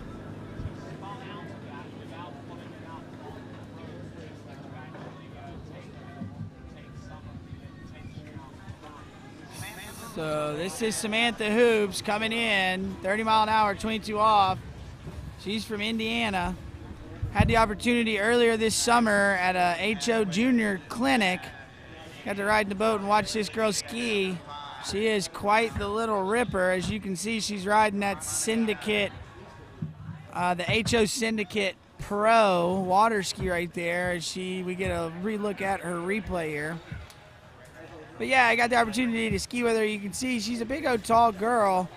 One thing we were really working on when I skied with her was really keeping the handle, like that elbow in when she wanted to reach, like not reaching it until she was ready to turn. So we're kind of seeing it right there. That looks pretty good. So we'll see if she can keep going on with that at 32 miles an hour, 22 off as we up the speed.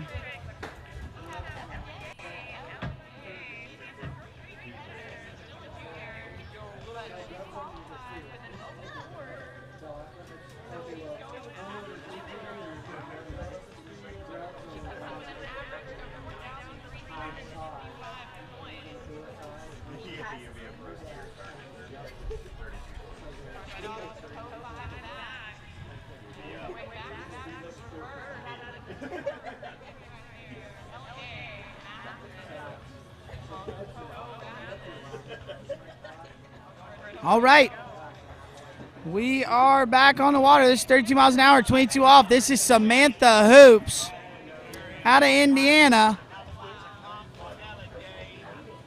All right, let's look and see what Sam's got for us here as she's making her way in.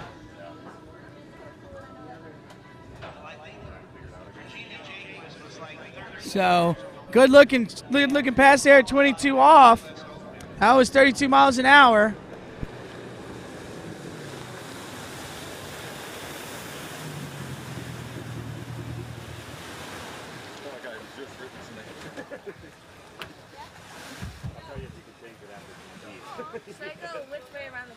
All right, so we're checking out this replay here with Samantha Hoops making her way through. This was 32 miles an hour, 22 off, looking pretty good. So now going to speed the boat up to 34. This is the max speed for these girls for slalom skiers. She is your 5th seed, so we're getting ready to figure out who's getting a medal, who is not. Right now we've got Haley Walgamont in the lead with 3 at 32 off, so big score there for Haley. We'll see if it'll hold up with these last 5 skiers, but you've got your 5th seed on the water, Samantha Hoops, and we are coming in. It'll be 34 miles an hour, 22 off.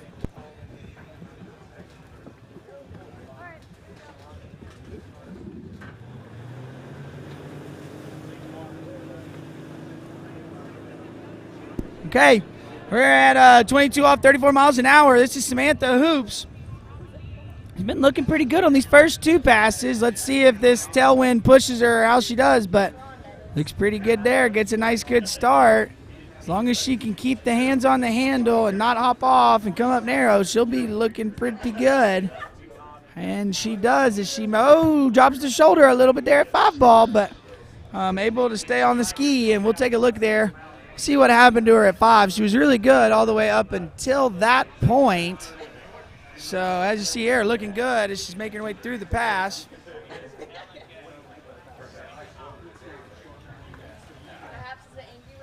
All right, let's check out right here. She's coming into 5. Look, I'm probably going to lose her, but her hands got way high, and then that caused her, because they got high and she let go, it made her drop the shoulders to get the ski to turn. So making it through that pass, she's going to get 28 off, but a little dicey there at 5 ball.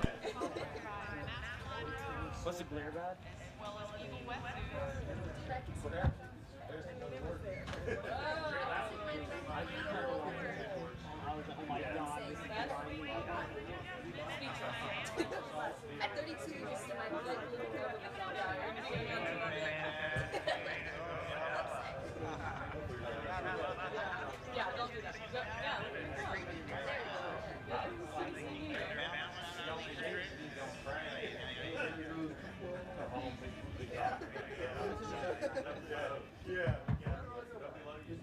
All right, back on the water. It's 28 off.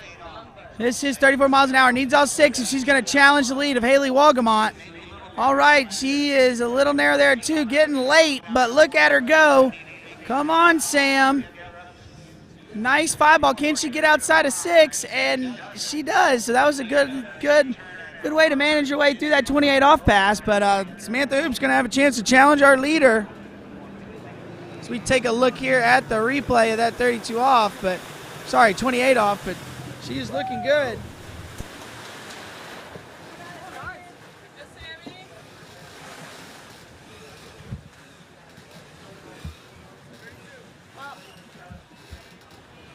We'll see how this goes.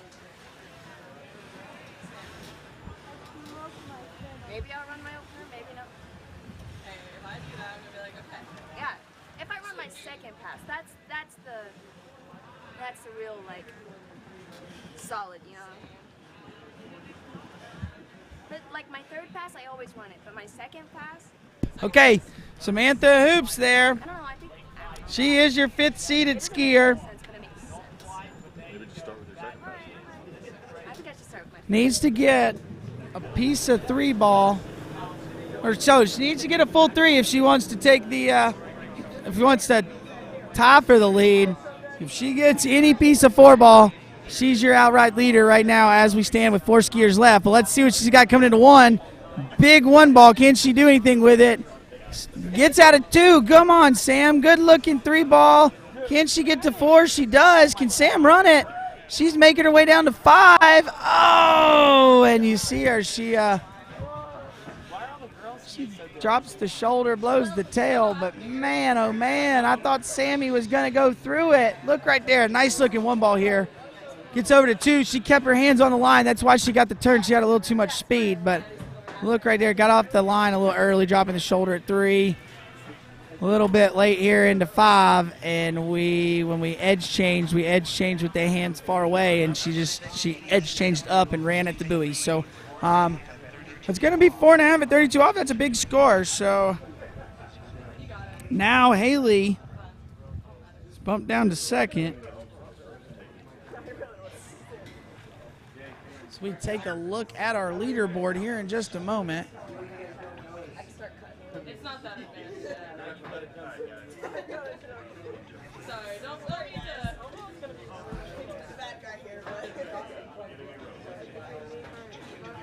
Yeah, we'll take 1 moment. We'll get that to you here in just a moment. But Samantha Hoops there, that would be 4.5 at 32 off. So she is going to be your leader.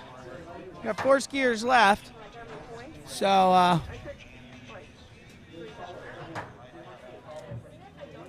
next skier should be Miss Cameron Waters out of Florida. Skis at that Jack Travers Water Ski School down there in Groveland, Florida.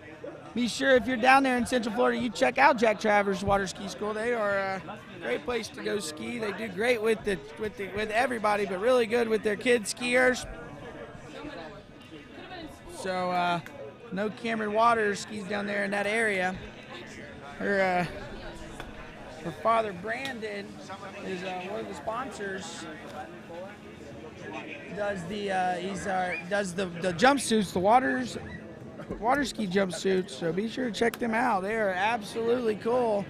I think that new red camo one they got's pretty hot, so you should check it out. But As we look at the leaderboard real quick, we got Samantha Hoops, 4.5, 32 off. Haley Walgamont, 3 at 32. So right now on the bubble, we've got Lauren Adamczyk with skied long time ago with 2 at 28 off. Well, I'll have to see if that 2 at 28 will hold up to keep her on the podium. We've got 4 more skiers. Sorry, we've got 5 more skiers. So, you're gonna need a couple upsets for that to happen, but it could happen. Anything can happen at Nationals. As we check out here, we've got Cameron Waters on the water. Another one of these skiers that I had the opportunity to ski with a little bit at the HO Junior, the juniors clinic that we had in Farmers City earlier this year. Cameron brought her skiing on, has turned it up in the last little, oh no, and that is a bit of a bummer there for our 5th seeded skier.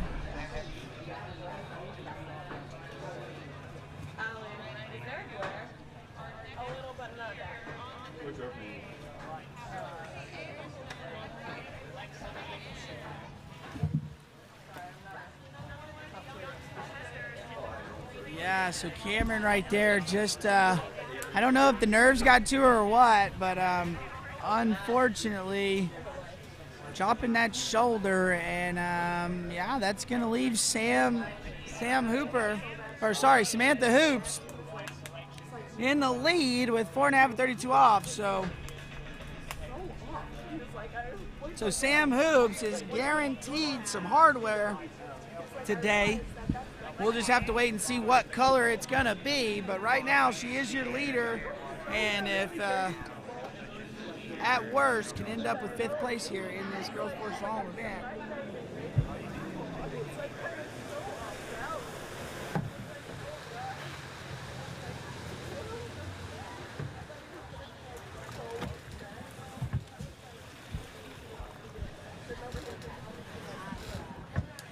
All right, as we see our next skier on the dock, getting ready to get going. It's gonna be Sully Stinger. He is hopping in the water.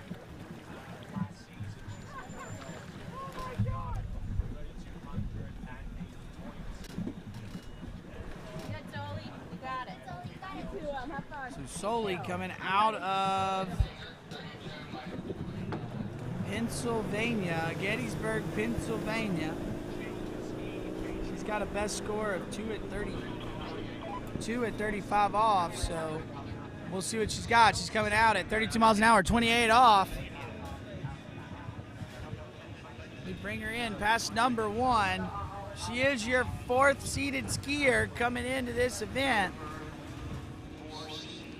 Gonna see what she's got as she's making her way over to 5. Yep, and that's a good opening pass there for Sully Stinger.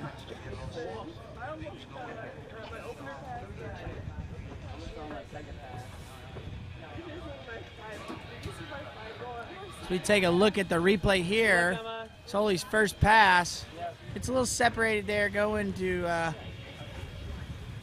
believe that was 3 ball, but yeah, nice looking opening pass there.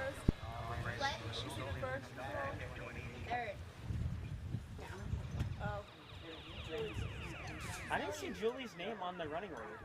Yeah, it's the second page. It goes to like the next page. I know, I was a little worried about, actually Emma's like first.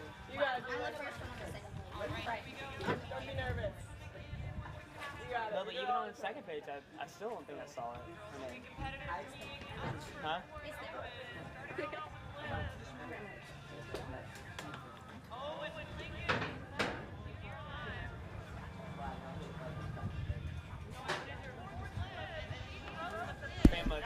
Okay, back on the water. This is going to be 34 miles an hour for Sully Stinger. This is 28 off. We're getting down in here. Man, nice looking start and 1 ball there. She's absolutely ripping some turns here. Really like watching these little tall, long skiers that don't weigh anything, because I have spent many years coaching one. My sister definitely built a lot like this skier on the water, and as you see here, they're not very like strong. They're not loading the boat very heavy, but they get into these positions and use that load, and they get the boat working for you. So definitely see some of those characteristics that we're seeing from some of our pro ladies, especially Allie. As I know, I watch her quite a bit, but I definitely see some characteristics of Allie in this skiing right here in our girls 4 skiers. So it's really cool to see, because these girls are the new future of the sport. I mean, they are going to be the next pros. So when you can see them looking, already kind of looking like they've got that ability coming in, and you're seeing it start to show up. It's really cool to see these junior skiers as they're growing into their own. So Sully Stinger just ran 28 off. This is gonna be the 32 off pass. Needs more than 4.5 if she wants to take the lead from Sammy Hoops. She's looking really good there at 1. Looks like she runs this pretty consistently. Little slack out of 2, but getting over to 4. Uh-oh, she's down course. Can she get outside of 5? She throws it. Oh, and we have a tie there for the lead there. 4.5, 32 off. Just getting a bit down course. Let's see what happens here. She does awesome right there in the 1. That was textbook. See the hands come a little high there, causing her to drop the shoulder and creating the slack. Now she's running with the boat. There, she's still separated again as well, and now she hops off the handle right as the ski makes the edge change, and that caused it to unload too heavy, and unfortunately for her, going to go down a little bit early. I know she was wanting to run that one. She was looking like she could, but that is going to be 4.5, 32 off. Going to be a tie for first with Samantha Hoops there, as you're seeing the leaderboard.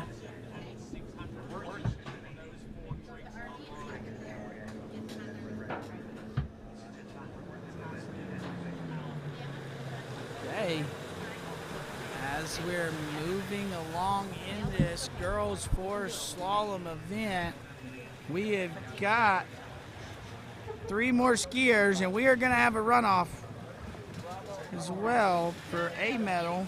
Still waiting to figure out what color it's going to be. 32-22 V1.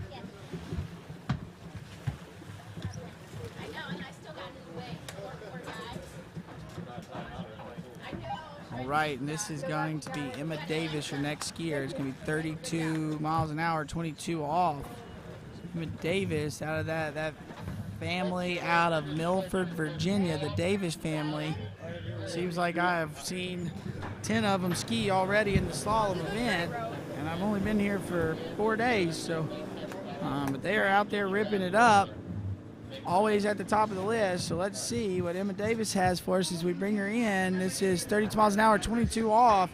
She's got a PB of this year of 2 at 35, so able to run 32, but it's gonna be, it's one thing to do it, and it's another thing to do it at the Nationals. So see what she's got as she makes her way over to 6 and out the gate. So that's 32 off, 22 miles an hour. Sorry, 22 off, 32 miles an hour. That's 6 buoys there as we take a look at this replay here for Emma. Looking good, taking a nice easy warm-up pass here on 22 off, 32 miles an hour. So looking good as she gets around 5 and over to 6. See what she can do coming up.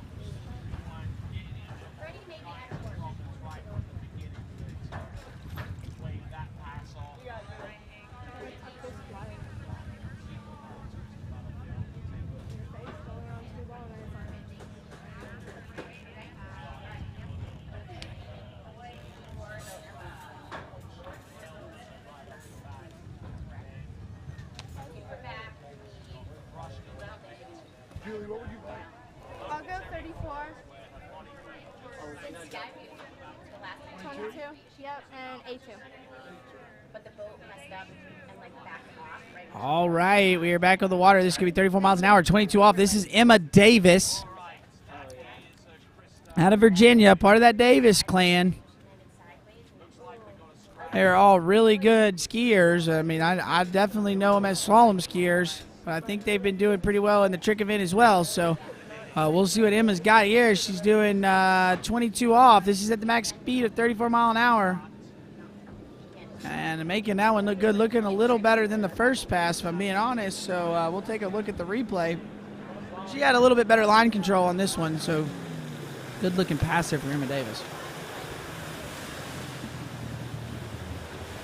You see here, making her way through this 22 off pass, really controlling the line, not getting off the handle too early, not really making any bobbles. I got off the handle a little early there at 5, but that's just her checking the speed, making sure she is in good shape. So.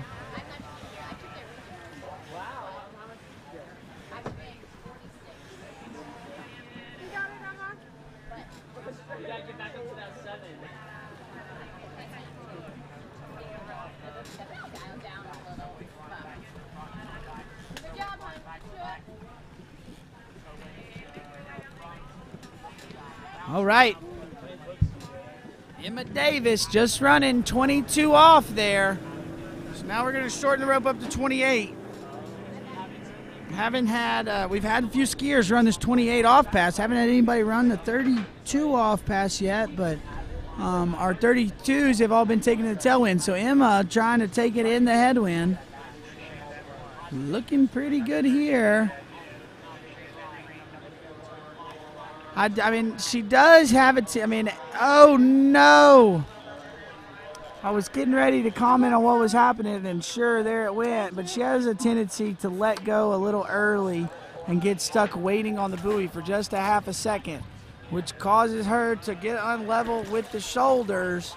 She did it at 1, did it at 2, did it at 3, does it at 4, and then here when she does it at 5, drops the shoulders and just unable to hold on. So bit of a bummer there for your third seed. So we'll have to take a look at the leaderboard. So that's still a lead for first with Haley Walgamont in third with 2 skiers left. So that means Haley Walgamont guaranteed a medal today. So congratulations to Haley, guaranteed at least 5th place. As we move right along to another one of these HO junior skiers that I've had the opportunity to ski with. This is Julie Mischler. Really check out her technique. She's got a really unique style. So everybody at home, if you're watching, be sure to watch this. This is it's quite impressive to watch this little girl ski. So we'll wait till the boat gets back and picks her up, and we will get underway with Julie Mischler. Last 2 skiers in this girls' 4 slalom. So.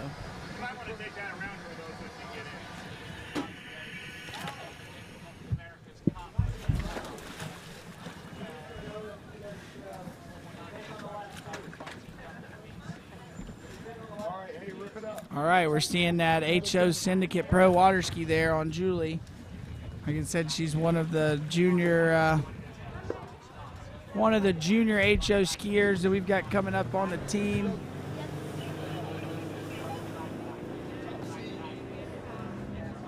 This is 34 miles an hour, 22 off. Julie Mischler coming out of Indiana. See what she's got there. Nice look. You see that style. She's an absolute ripper.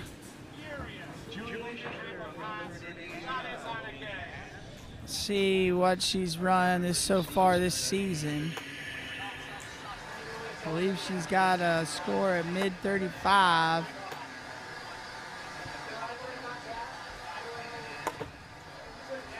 Let me take a look at the replay here. Look at this style. Gets locked in, nice, puts the handle where it's supposed to go, and looking good. So Julie's got a best tournament score of 2 at 35 off.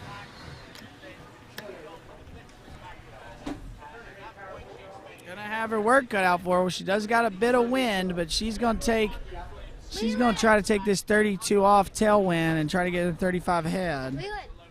We'll see how it works for her because nobody's run 32 off yet today.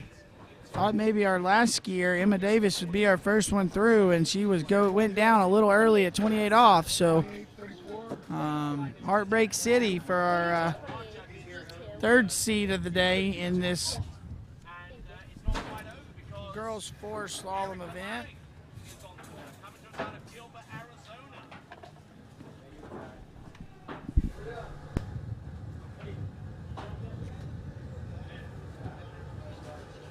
I got Julie Mishler on the water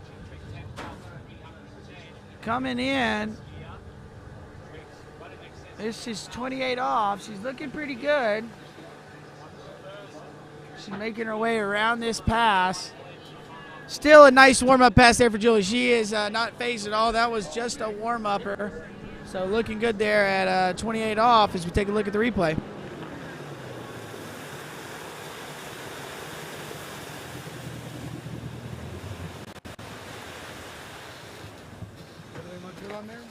Right, we're looking at the replay here at Julie Mishler running her 28 off pass. As you can see, looking really good, really smooth. Has a tendency to throw that handle a little too low there when she reaches. I'd like to see it level with the shoulders. That's just me. I think that if the hand is level with the shoulders, it's going to keep you level and it's going to promote you staying level through the turn. So we will see what Julie's got. We got a tie for the lead right now between Sully Stinger and Sam Hoops. 4.5 at 32 off. Julie looking to take the lead. She's going to have to get a full 5 if she wants the lead. I know she's probably looking to run it, but got a bit of a tailwind here. We got to see what she's got as she comes in. Got unloaded really heavy into 1. Making her way down this pass. Looking pretty good as we get over to 5. Can she get to 6? And there you go. That's your first lady of the day to run 35 off or run 32 off. So now we're sitting here looking.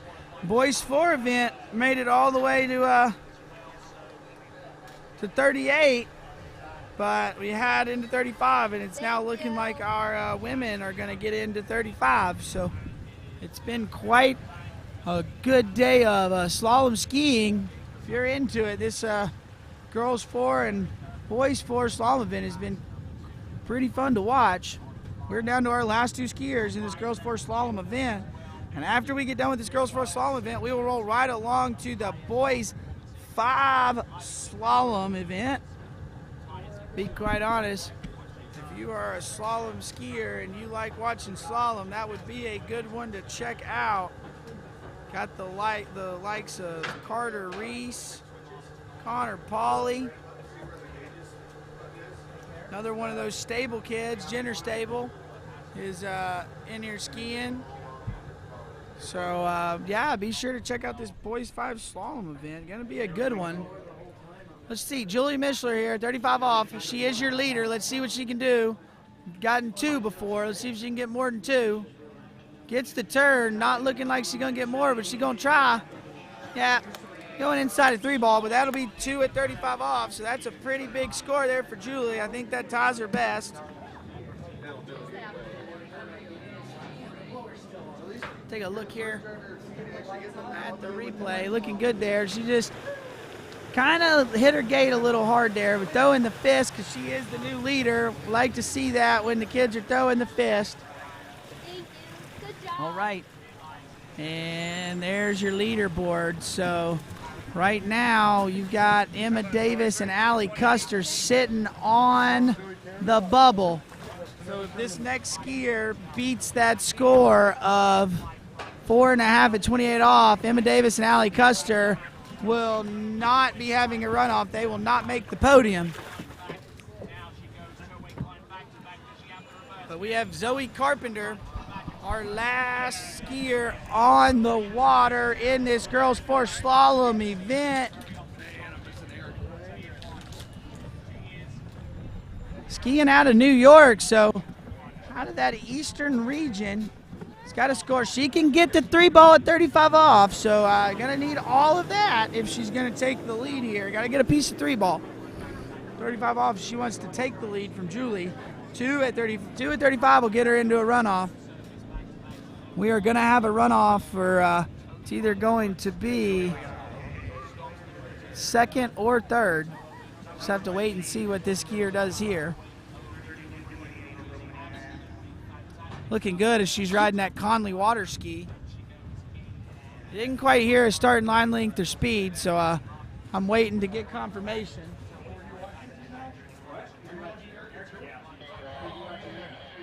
Okay, so this is 28 off, 32 miles an hour. And Zoe Carpenter looking good there on opening pass number 1.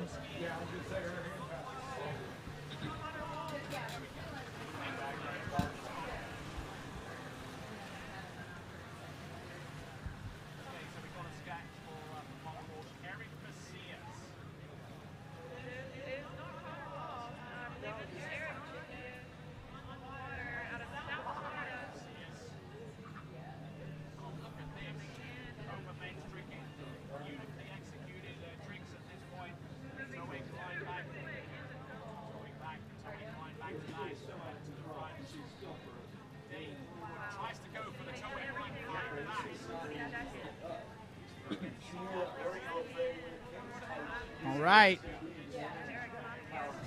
We are back on the water. This is 28 off, 34 miles an hour. This is your top seed, Zoe Carpenter. This is girls 4 slalom. We have got a log jam here. We got a tie for second with 4.5 at 32 off, and then Julie Mishler just took the lead with 2 at 35. See what Zoe's got here. She's making her way through the 28, so she gets around here. That's going to put her into 5th place now. So that knocks Allie Custer and Emma Davis, unfortunately, off of the podium.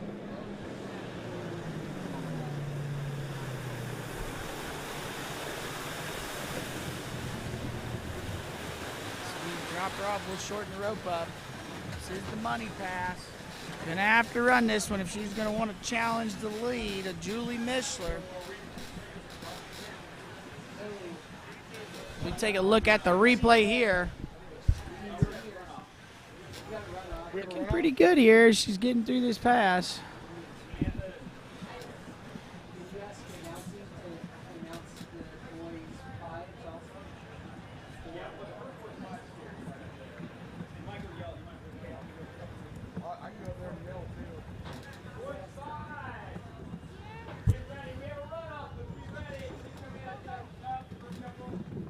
All right, Zoe Carpenter, we're bringing her back in. This is 32 off.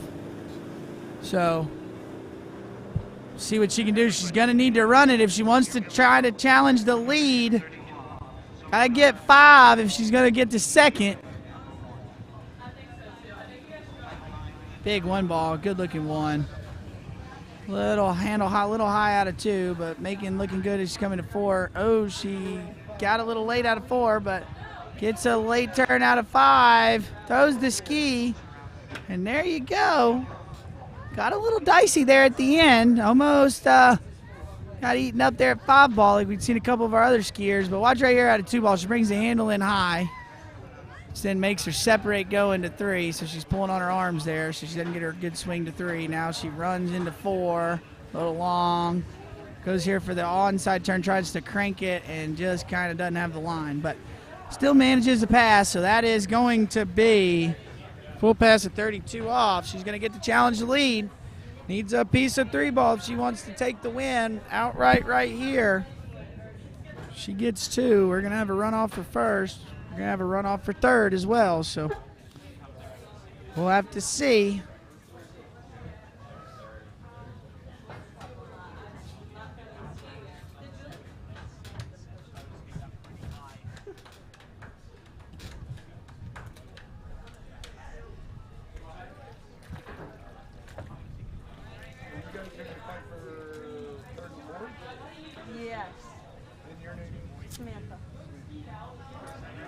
All right, Zoe Carpenter on the water.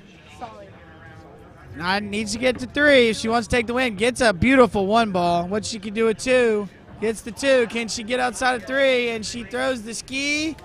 Gets outside it, and there is your new Women's 4 national champion. It's going to be Zoe Carpenter. 2.5. 35 off, so.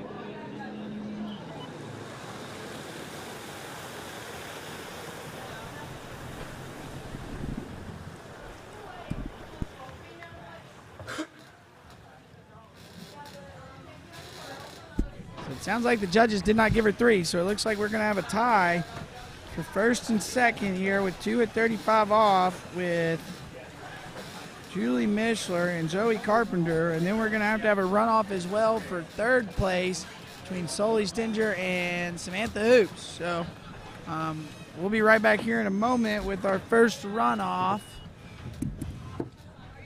as we get everybody down to the dock. We'll be back just a second.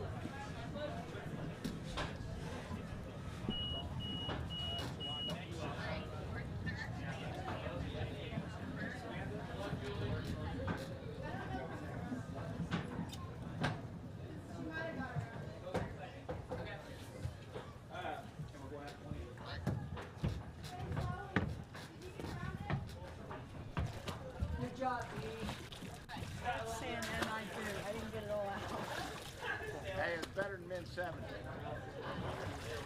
Better skiing? Better skiing, better driving. Oh, you drove that. But I'm going first.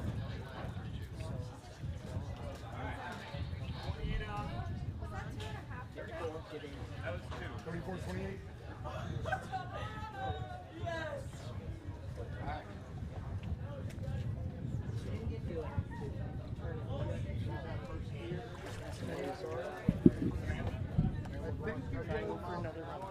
Yeah, I think I heard I'm first. I believe.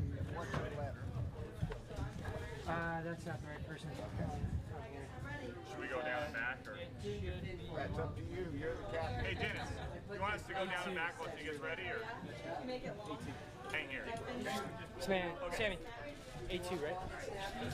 Yep, A2. Just to leave it long and snappy. So 34, 28. Yeah. And what's your letter? A2, please. A2. Go get it. Which rope? Which rope? Thanks, the Optimize. Optimize. Thank you.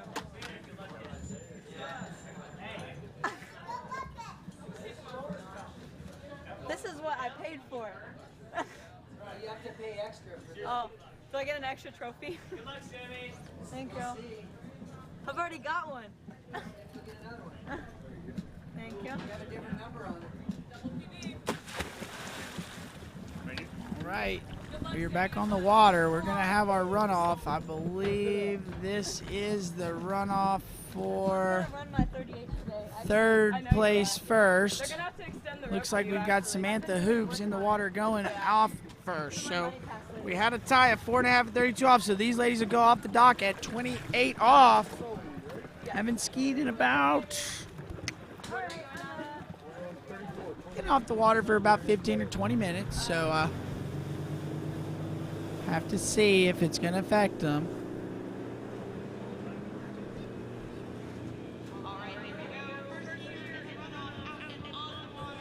Not usually something that these skiers practice all that much at home. So sometimes a skier might, but I think if you ask most kids, they don't. So we'll have to see if Sam can do it. She's doing pretty good here. She's making her way to 4 ball. A little bit shaky, got 5. Can she get to 6? And yeah, there she does. Now she's going to get to try 32 off going the other way. Earlier she ran it in the tailwind. So that time she ran a tailwind 28. Not quite. So she's going to get a little bit of the headwind to help her out here as we take a look at the replay. Normal rope. A little unsettled. You can see she's a little shaky. But looking good. She's making her way through this 28 off pass. The rainbow one has a handle guard on it too. Thank you. Yeah. All right, we just saw the replay of Samantha Hoops running 28 off there. So this is the runoff for 3rd place in this women's 4 slalom event. Going to have another runoff here for first place, but right now we're running off for third. Got your first skier out in this runoff. It is Samantha Hoops. She just ran 28 off, so we'll have to see what she can do as we bring her back in at 32 off. Do you know the Wars? I do know the Lures. Yeah, Yep. Benny, man. I grew up with Benny. Oh, really? That's awesome. All right, 32 off. Run off for third here. This is Samantha Hoops. Gets a pretty good 1 ball. See what she can do here. Unloads a little heavy out of 2. And, yeah, that's going to be all she wrote there. Unfortunately there, you'll see in this, when we look at this replay here. She got 2. Yeah. Yeah, gets a pretty good 1, but you'll see right here. Hops off right as she edge changes, and it's just going to be too much of a load for her to hold. So, unfortunately there for Sammy Hoops, she is not going to get as high of a score as she did the time before. So we'll have to see as Sully Stinger's on the water, getting a little bit of last-minute support from the crew. Needs to run this 28 off pass first, then she's got to get a piece of 3 ball at 32 if she wants to take this bronze medal here in this women's 4 slalom event.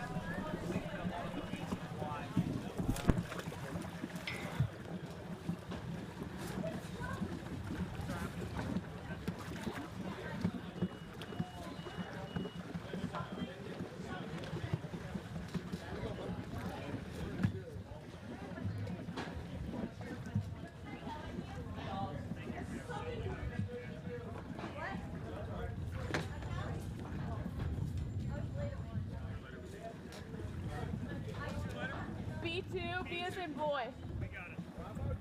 All right, I'm ready.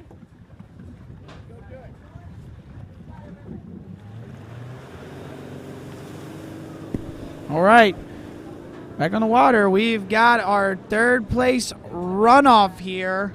This is going to be your second skier. We had a tie at 4.5, 32 off. This is Sully Stinger coming in. She's got to run this 28 off. Sam Hoops running 2 at 32 off in this runoff. So let's see what Sully's got as she's making her way down this course. Getting a little pulled forward. Oh, no, and it's getting swallowed up there at 5 ball again. Okay, so that means congratulations to Samantha Hoops. You are going to get a bronze medal after your results there in the runoff. So, good job, Sam. Now, going to have to get the boat back down the lake, and we're going to have a runoff for first place.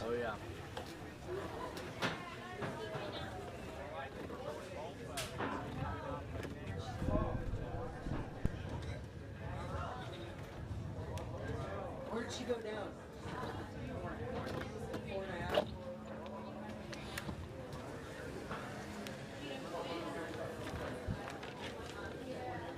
And you are Jet, right? Yes, sir. All right. What would you like, Jet? 26. Hey, there's another tie. We still have a tie. We still have a tie to run off. We have another. We still have a tie to run. We still have a whole run off. Okay, it looks like I'm pretty sure we're having a runoff here for first place between our top 2 seeds. Should be okay. All right, then we do. We've got a runoff here. Got a runoff here for first place. They tied it 2 at 35 off. Zoe Carpenter going to go off the water first. She was your top seed. Ran 2 at 35, Ty and Julie Mishler. So she's going to go off the water first. They got to go out at 32 off. That's the last pass that they ran. So we'll see after they've taken their ski off and had to sit on the bank for about 5 or 6 minutes before they got to go ski. We'll see how they do. They can compose themselves and get through it. But Zoe Carpenter will be your first skier here in just a minute once we get her in the water and the rope tightened up.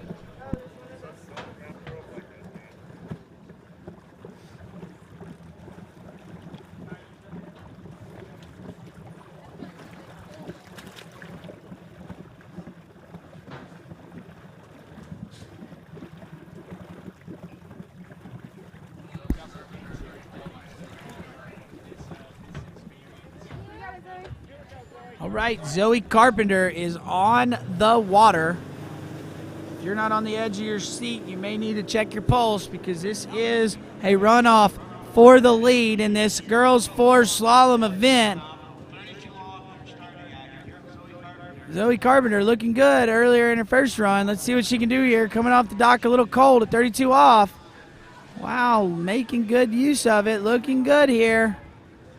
Nice into 4. This was better than her first 32 off. And there you go, out the gate. So she's going to run 32 off first. And let's see what she can do here at 35. I should really practice that more often. I should really practice that more often. I didn't start doing that until I got into like. Okay, we're taking a look at the replay. This 32 off looking better than her her original 32 off she ran to get into the runoff. Oh, I'm talking about just like in practice, like I do my. Expect to see her get a better start here at 35. Try to get a piece of 3 and push that score out there, make it hard on Julie Mishler. I don't think Julie has many scores past that 2 ball at 35 off, so anything past 2 would be a Every year you've had her own. be quite hard for Julie to catch her, so we'll have to see here. Run off with her, and then the first one was with the girl that got 3rd, I think. Yeah. Sammy, what did you get? No, like place. Good job. Yeah, That's your partner. All right, 35 off. Zoe Carpenter, this is a runoff for first place. She's your first skier. A little narrow there at the gate, having to pull out there and stay on it. And, oh, no. That is going to leave the door open for Julie. Now, she has to run this 32 off pass, but look, so she was narrow at the gate. So then she loaded up really heavy, causing her to drop. And, I mean, she didn't even try to hang on to it. So she kind of knew that the slack was in the water. I think she might have been able to hang on to it, but leaving the door open there for Julie Mishler. Now, it's not that open because she does have to run 32 off the dock, and she hasn't skied in a little bit. So gonna be, it's not a walk in the park, but definitely doable. If she can get through this 32 off pass, I would say she'll be able to get around 1 and back to the gates. So we'll just have to see if Julie can keep her head on her and get through this 32 off pass. But we're here. This should be our last skier of this girls 4 slalom event. Getting ready to crown a champion. We just saw Zoe Carpenter. She's got a half at 35, so pressure's on here for Julie. It's up to her, so it's not like she's got to wait to see what other people are going to do. She knows what she's got to do. Just see if she can keep her composure. See what she's got. I know she is. She's been in this situation before, so see if she can capitalize on it now. Gonna have to get a good start here at 32. Let's see what she can do. Nice 1 ball. That's exactly what she needed. Got off the handle a little early at 2, but looking good as she go into 3. Come on, Julie. A little bit late into 5. Can she get the 6 in? There she does. So now, because Zoe Carpenter popped the handle there going around 1 ball, and she's only got a half at 35, it should be easy for Julie Mishler. All she's got to do is make sure she goes through the gates and gets around 1 and back to the wake. So I expect to see her just make sure she does that. I wouldn't expect her to turn and go to 2. No need. It's not like she can up her score from earlier or anything like that. So we are just going for who breaks the tie. As you see her getting outside of 6 here on the replay at home. But yeah, Julie Mishler, so certainly not guaranteed, but I would definitely think she would have a very good shot right here of getting to be on top of this girls 4 slalom podium. Seeing herself as a national champion. Let's see right here. Wind's kicking up. Just has to get through the gates and all the way back around 1 and back to the wakes. Let's see, can she do it? Through the gates. Turns one. Like you said, she's going to stand up and get back there, and boom, there's the fist pump and the smile. That's what we like to see. She is your new Girls 4 Slalom champion. Congratulations to Julie Mishler out of Indiana. I know that's very exciting. Good friends with the family, so I'm super happy for her there. So we take a look at the leaderboard. Julie Mishler is your winner. Zoe Carpenter taking second. Samantha Hoops winning that runoff for third. Putting Soli Stinger in fourth. And then rounding out the top 5, you've got Haley Wagamon out of Minnesota. So as we see there, Julie Mishler throwing the fist with the smile. She is your Girls 4 Slalom champion. And we'll be right back here in just a few, rolling back in with Boys 5 Slalom right after this. Hey, it's Neely Ross, Reflex Team Skier. In today's how-to video, we're going to be talking about how to turn your offside.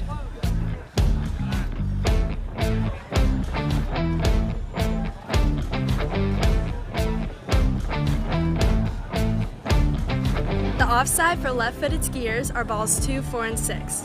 The offside for right-footed skiers, such as myself, are 1, 3, and 5. Today, I will be talking about the offside for right-footed skiers for balls 1, 3, and 5.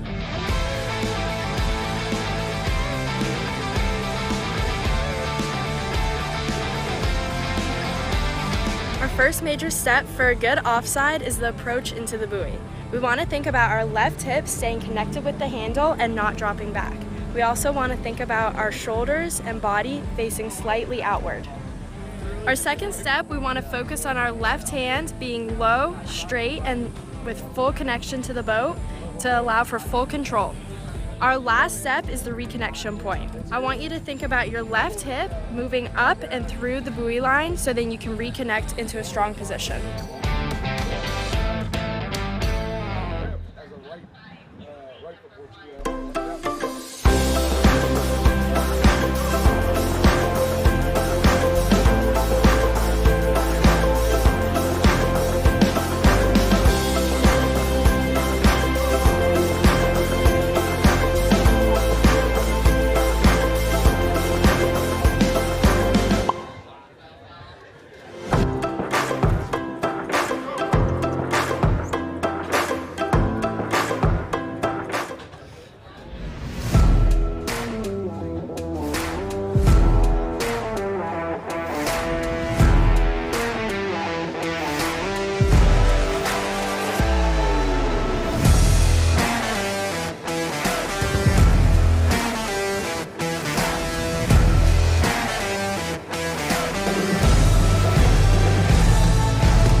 I'm involved with the flow point method because I think it's a really strong program. We've been working on a couple things and it's just fine tuning, and I want to be able to make sure that I can do those movements no matter where I am so I can feel confident skiing at any site. It's just really all encompassing, and I think that's really beneficial. It's very helpful to keep on those keys and have a support team behind you that you can ask questions to, and they're there for every step of the way.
Wrap it up, dude.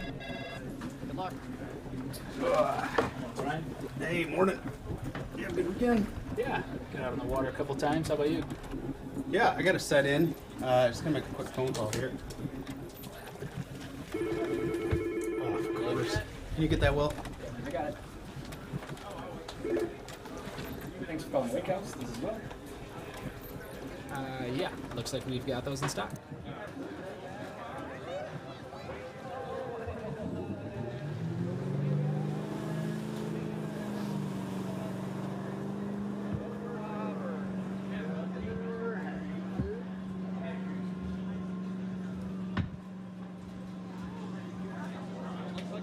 All right, we are back on the water.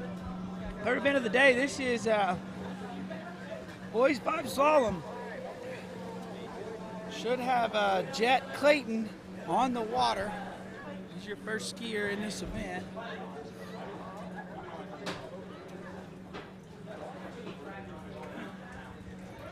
Let's see if we can get a starting speed and line length for Jet. So we take a look at the replay here. Getting a little deep out of the buoys, but it's coming because he's not reaching that handle. So I want to see him actually extend the hands and allow him to rotate the hips up, but we'll see him, see if he does better on it in this next pass.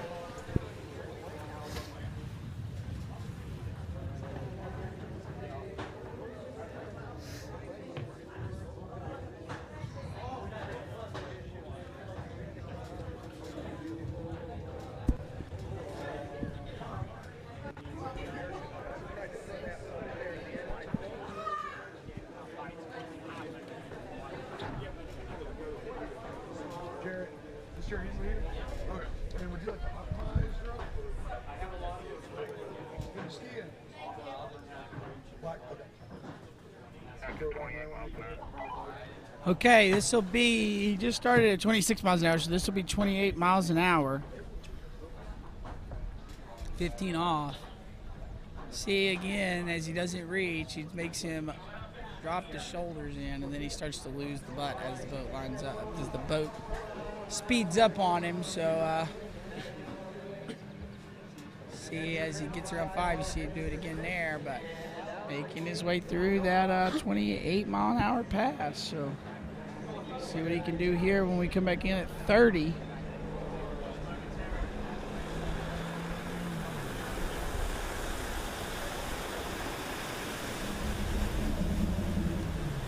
Yeah, you see, right? He's just not quite reaching the handle, and that causes him to drop that shoulder in.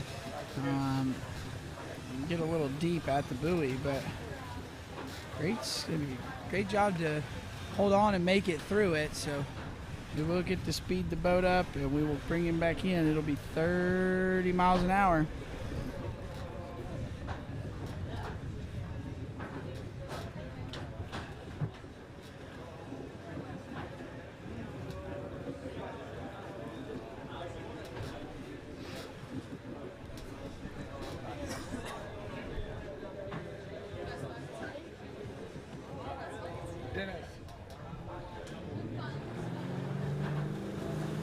We've got Jet Clayton on the water. Gonna be first skier of the day.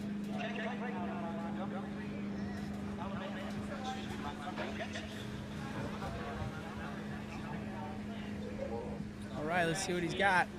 Coming in this 30 miles an hour, getting a little deep, big jump, and that'll be it for him there for Jet Clayton. So one buoy at 30 miles an hour there for your first skier of the day as we take a look at the replay.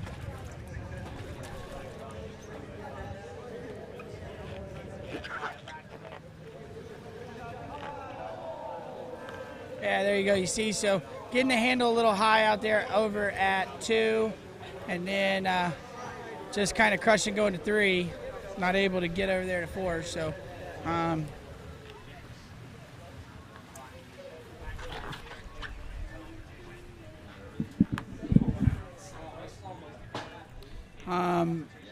but yeah, so that was your first skier. He is your current leader, and we will move along to our next competitor, which will be Victor Mosen.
Yeah.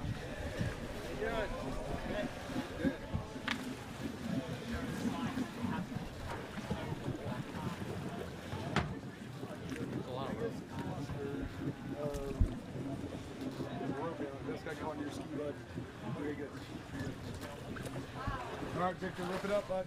Thank you. 32-22. Good luck. Thank you.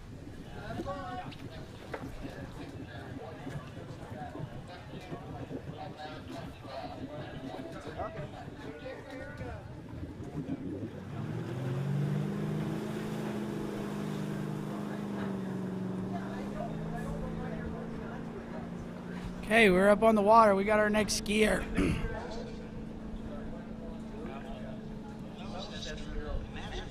Looks like we've got Victor Mosen coming in. This is 22 off.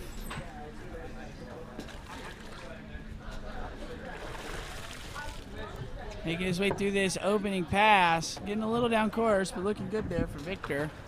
Pass number 1.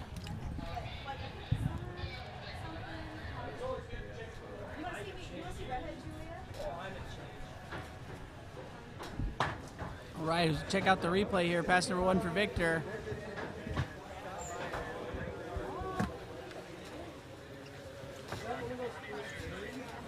Okay, and we just got confirmation that was 22 off, 32 miles an hour. So he'll be coming back in at 22 off, 34 miles an hour.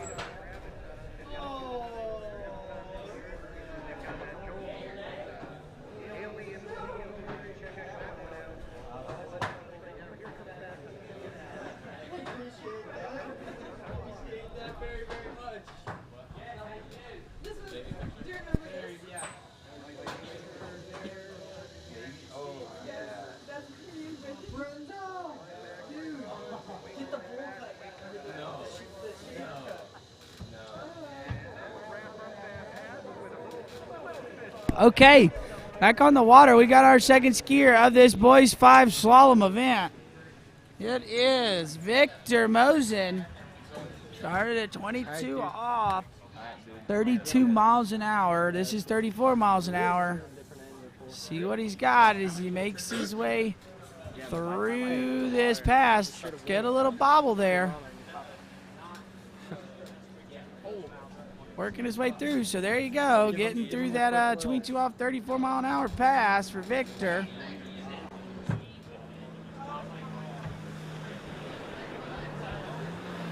Take a look here at the replay. I think we see him, starts to drop the shoulder a little bit there.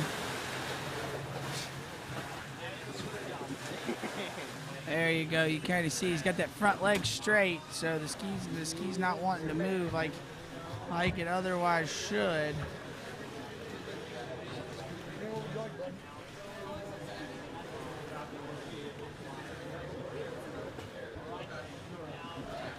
Okay, we see our next skier sitting there on the dock waiting for his turn, but right now we've got Victor on the water. Victor coming to us out of Massachusetts.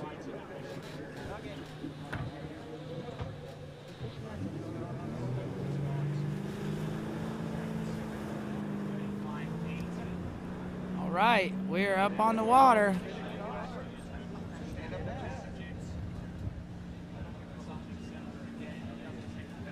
All right, 22 off. It's 34 miles an hour.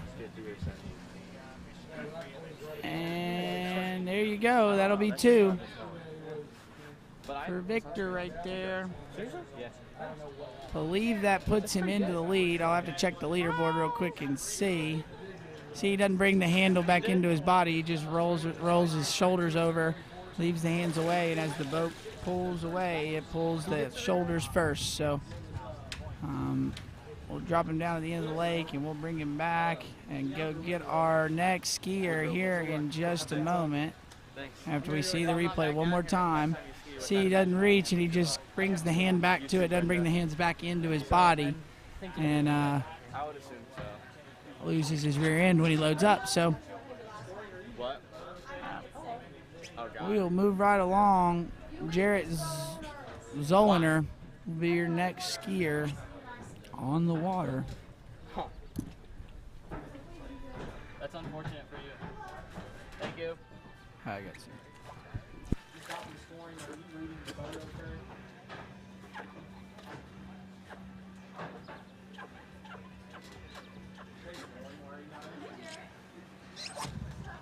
What? Julie, look, they got a side curtain on the dock.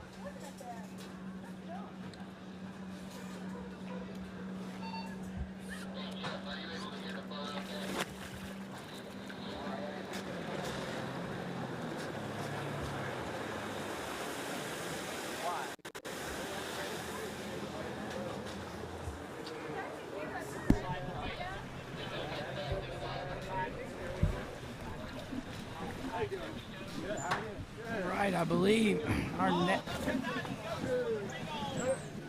our next skier on the water is going to be Jarrett Zolliner out of Jacksonville, Illinois. Got a best score of 4 at 28 off, 36 miles an hour, which is the max speed for this Boys 5 event. So we'll see what he's got as we're getting ready to bring him in for his first pass.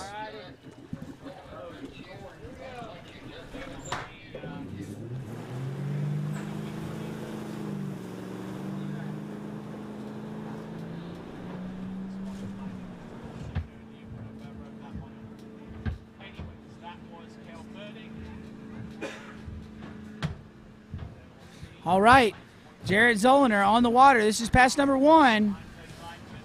Oh, no, and he is going down a little bit early there.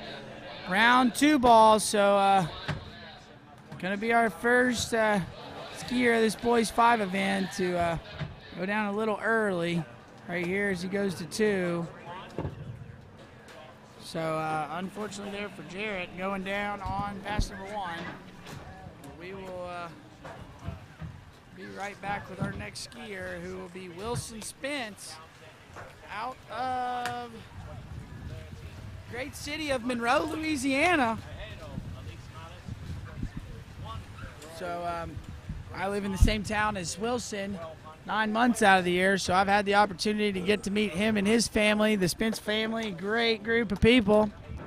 So we look forward to have Wilson on the water here shortly.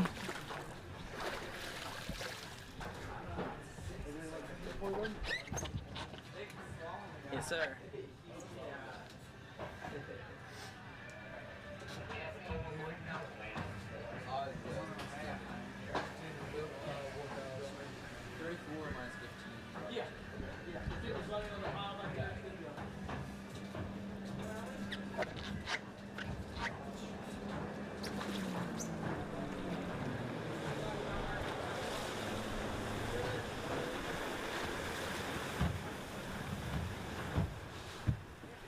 You well with it. Thank you.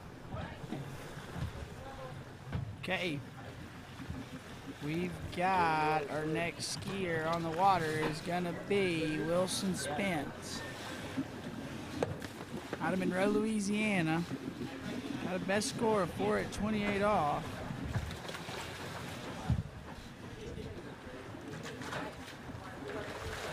Caught him there.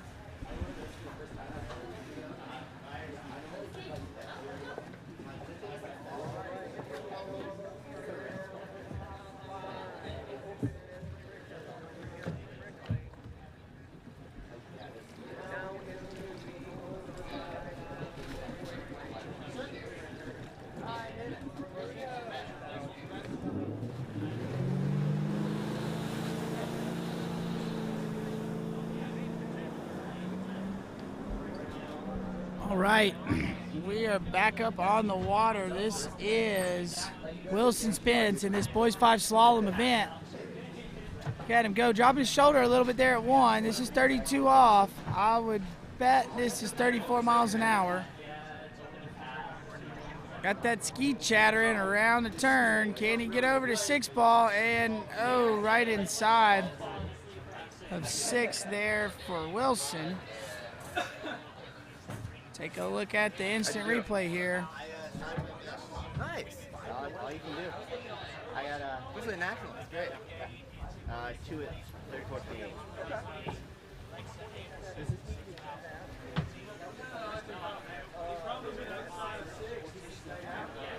All right, and Wilson just right there going inside of 6 ball. So unfortunately there for him,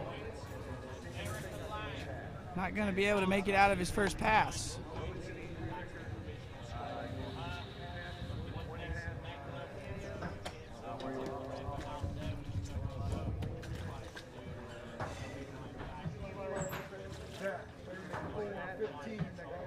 You got it. Best of luck, man. Thank you. Yeah. Thank you. Oh boy.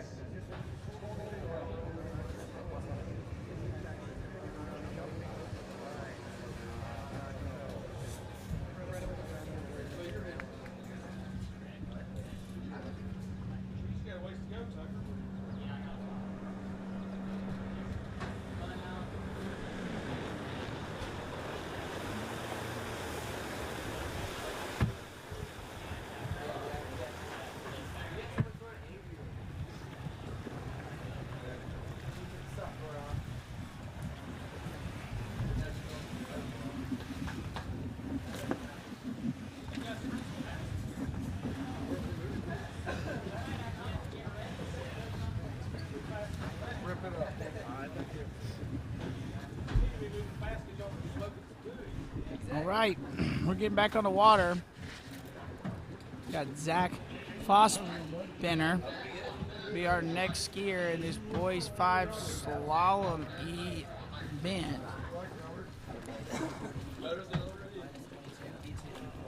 Just saw Wilson Spence out of Monroe, Louisiana take the water, so we are waiting to pick up our next skier, Zach.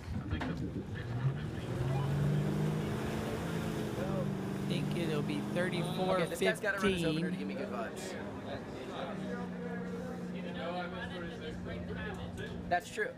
No, I either got to break the pattern or just like. Oh, here we go. Zach Fossbender coming in 15:34. Ski with the block on. Getting him down course. That'd be unfortunate. Looking pretty good there. So he makes his way to 5 ball over to 6. Gets a big pull there to get outside of 6. And yeah, good pass there for Zach on an opening pass. Breaking that trend of our last 2 skiers to go down on the opening pass. So got that first one under his belt. Just gonna put my block there. As we check out the replay here, that first pass is 34 miles an hour, 15 off. Just run every pass. Every single pass. Okay, as we see our next skier waiting to get ready. That is Robert Powell on the dock.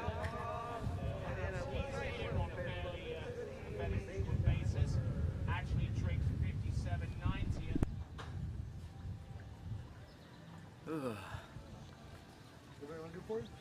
34-22 sounds good to me.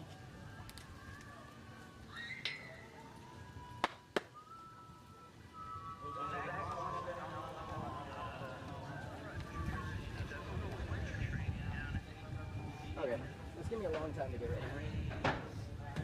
Run some passes. Let's get at least 4 in. Please.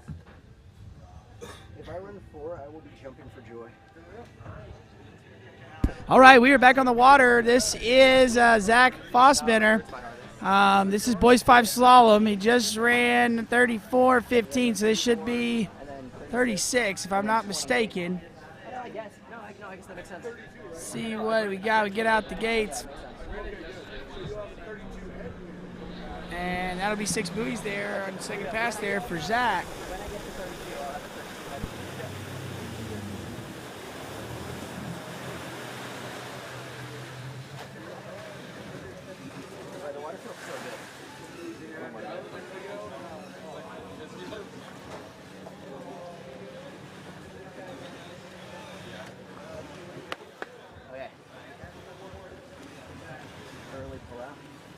All right, we got Zach Fossbender on the water.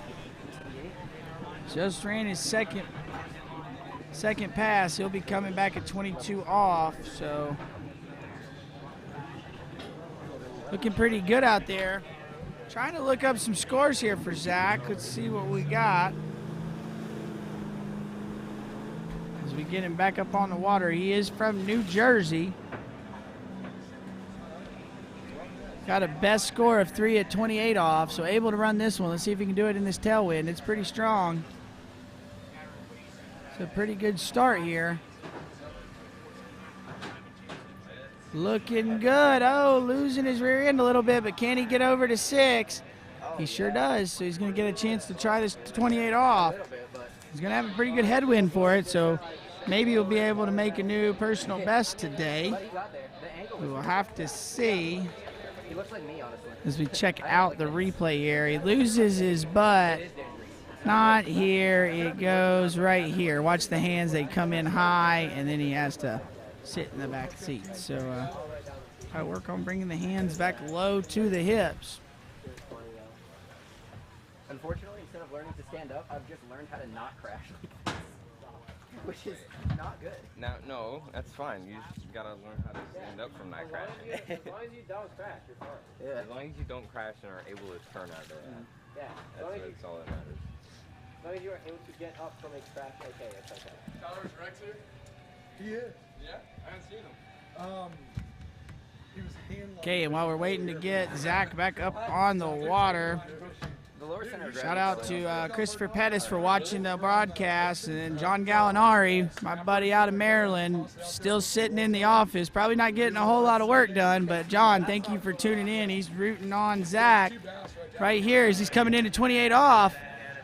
Big looking 2-ball. I believe that's going to tie a PB, so there you go. Good skiing there for Zach. That'll put him into the lead with 3 at 28 off. 32, 22. Classic.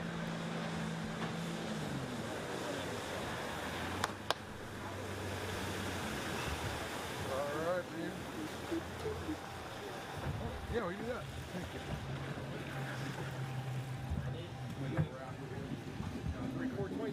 Yep. Okay, next up on the water, we got Robert Powell. He is popular on this webcast. Got a couple people in here watching. Thank you, Riley, and thank you, Brandon, for hopping on and rooting on Robert. But next up on the water, we got Robert Powell. Your next skier in this boys 5 slalom event out of Virginia. Skiing out of Lorton, Virginia. Got a tournament best of 5 at 28 off this year, so gonna need to do that here if he wants to take the lead. Gonna be coming in at 34 miles an hour, 22 off. I'm ready. Okay, let's do it. Here we go.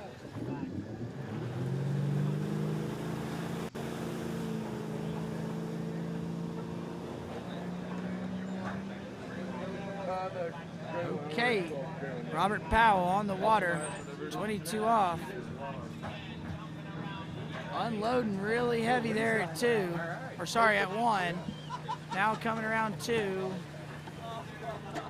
Looking a little unsettled there on that first pass, but I think he finally settled in down at the end, and maybe 6 buoys there for Rob.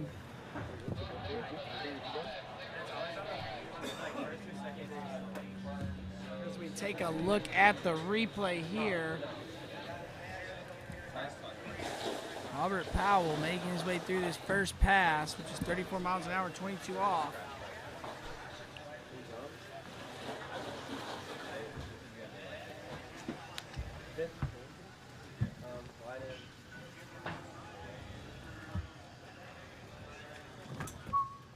guys fly down? Yeah, we did. Yeah? Yeah, but we flew down for regionals. Okay. And then my dad just lived 40 minutes south of here, so we just stayed the whole week with him. Yeah, that's awesome. Kicked it, yeah. Where does he live? He lives in Udall. Udall, yeah. But this place is so sick. We took a 40 by 70 foot outbuilding, like Morton building, and the first 12 feet of it is an apartment, 2-story apartment. Oh, geez. And then that other. Okay, we got Robert Powell back up on the water. This is 22 off. Oh my God. It's so dope. Looking good as he's rounding 2. A little bit down course, a little bit of ski chatter across the wakes, but making his way through it. And there you go. That'll be 6, and we got a fist bump, so he's happy to get through that pass.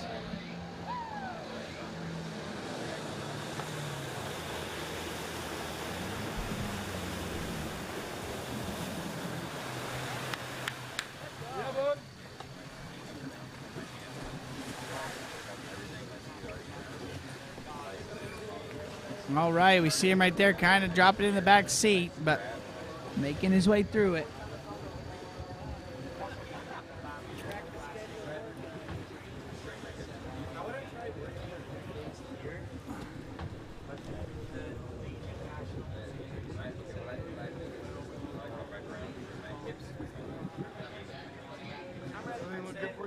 Yep. Oh, there you go.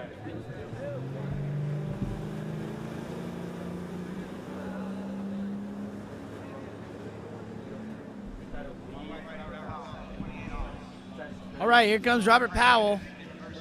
See his pass number 3. I believe this is 28 off, so looking good as he gets to 2. Needs his beats 3 to tie.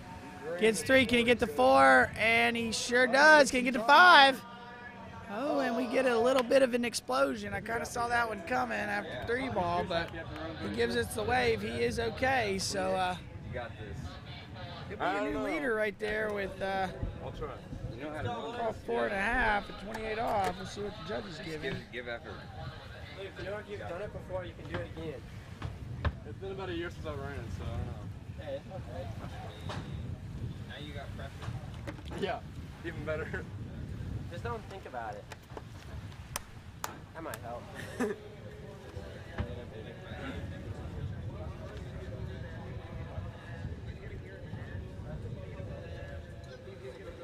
What's up, Quimper? Oh, no, you're good. Just in time. I think they're down at like 2 or 3, so you'll see them there. Oh, my dad thought you were next. You got what? All right, as we see the replay here like 2 or 3. of Robert Powell Yeah.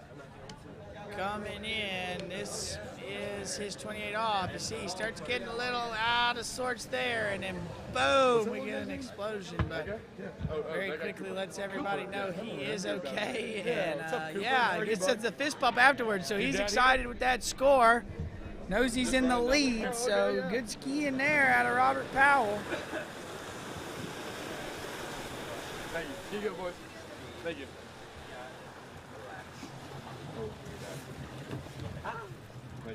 Like we got our next skier getting ready on the water. It's gonna be Luke Shelton. Thank you, Tyler. Yeah, man. That's the best one yet. That was good. We gotta do that. I want to pick up the stove. I want like next sit over and take my hat off. Yeah.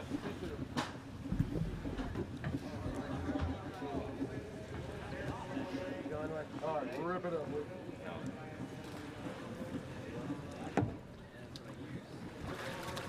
All right, as we see that Malibu connecting up to our skier, should be Luke Shelton. Oops, sorry about that.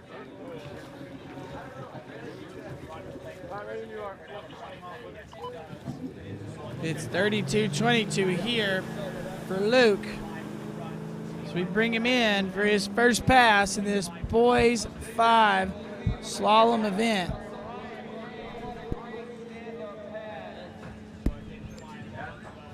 Okay, 22 off, making his way through. I'm sorry? Looking pretty good now as he goes around 4. It did. Really good. And solid looking opening pass there for Luke. Good size though, too. Grab your angle from your leg. Take a peek and see kind of what Luke's been running earlier this year. He is from Wichita, Kansas, so I'm going to say this is probably home site. He's got a best of 3 at 32 off.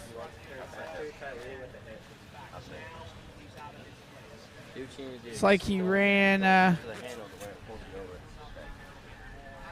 4 at 22 off, though, at the Midwest Regionals. So we'll have to see if he can better that score. I know he's going to want to here if he's going to take the lead.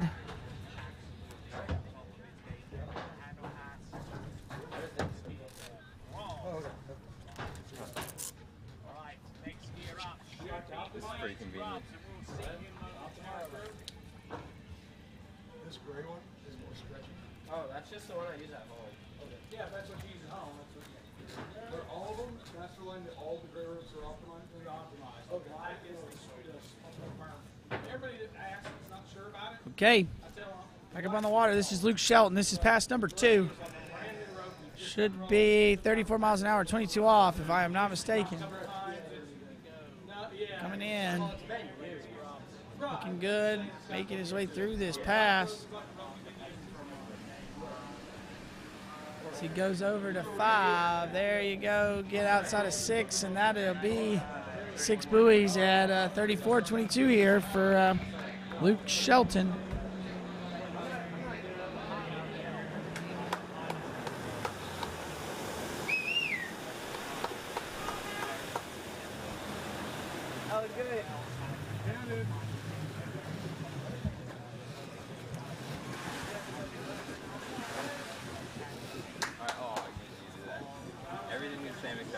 Okay, we were checking out the replay there. We got Luke Shelton. Just ran his 22 off 34 miles an hour. So this now should be at max speed, 36 here. You got any tips? You got any tips? Any tips for you? Yeah. Huh? Stay patient. Stay patient. That's it. Make up your time behind the boat and throw the ball.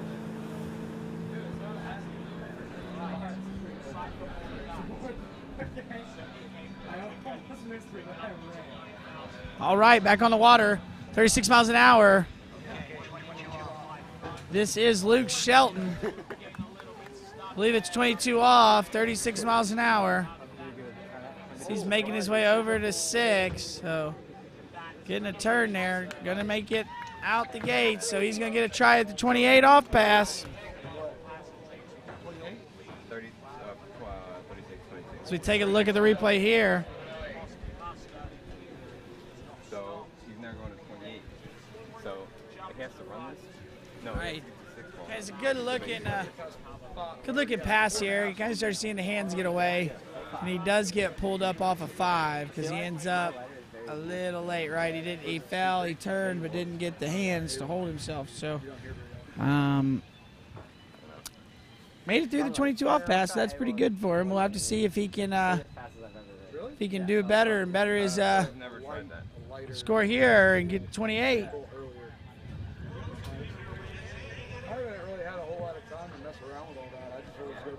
But I bet if I did mess around with it, I could figure out, dial it in. I did it 1 week before meeting.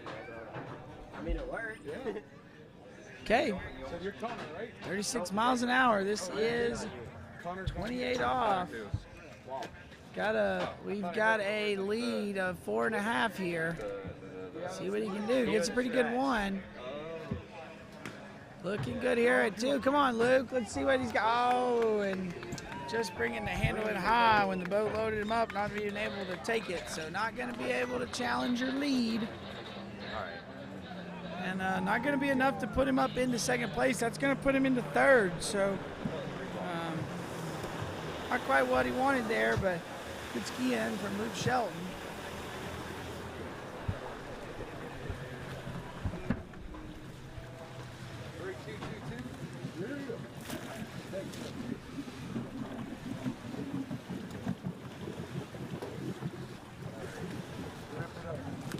Chill out, Brendan. Stay patient.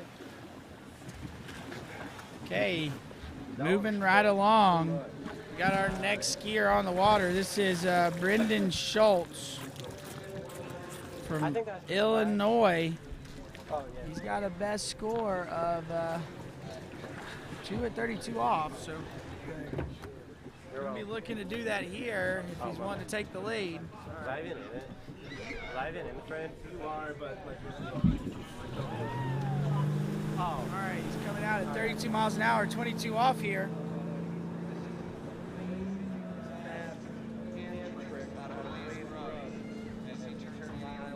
Right. Brendan Schultz coming in, boys, 5 slalom. I see why he's looking good here. Taking a nice easy opener. Like why he says as we get out the gates there for pass number 1. Take a look at the replay. And then gets on edge right before it. Right.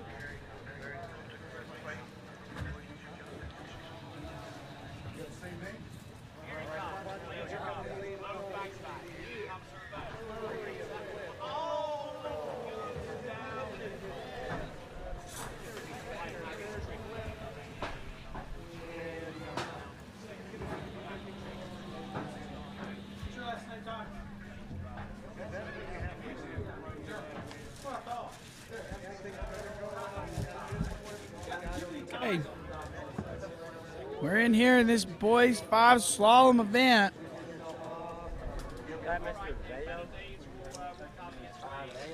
Got Brendan Schultz on the water out of Illinois.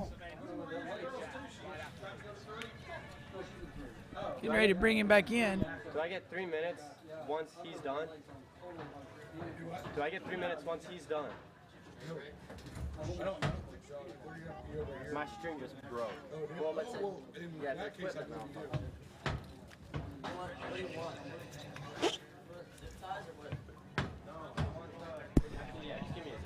now. So coming in back into the water, we've got Brendan Schultz. This should be pass number 2, looking good. He makes his way around 6 out the gates. We'll take a look at this replay.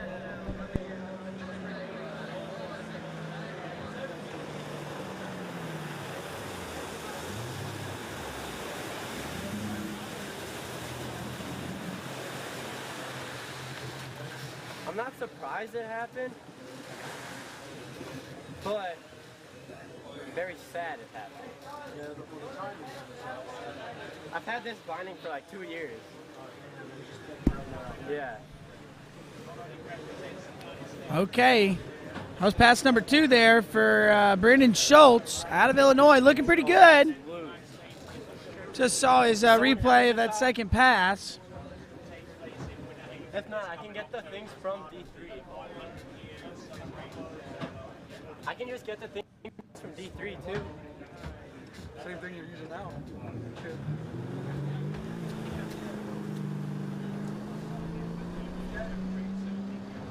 Okay. Coming back in, pass number 3. Should be 36 miles an hour, 22 off.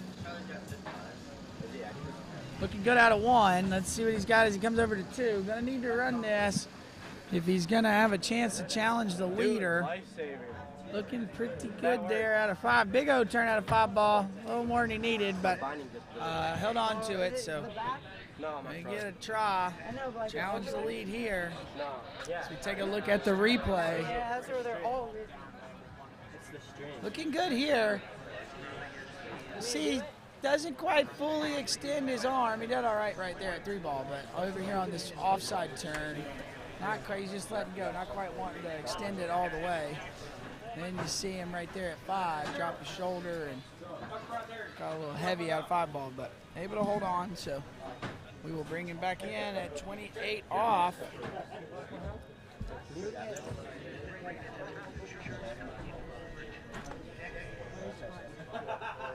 This is not the time that you want to lose. No, I know.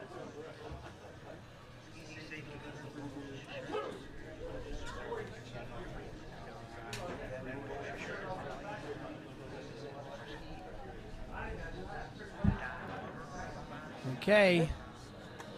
We are coming back in. This is going to be Brendan Schultz. This is 28 off, 36 miles an hour. Got a little ski chatter off a 2-ball, but managing pretty good as he gets to 4. Can he get outside of 5? Looking good. Can he hold on? And he does, and there you go. That's your first boys 5 skier of the day to run 28 off. And what do we like to see at the announcer's booth? But we love seeing a fist bump. So looks like Brendan was happy to run that 28 off, and he should be. That's going to put him into the lead and going to give him a chance to extend this lead as we move along in this boys 5 slalom.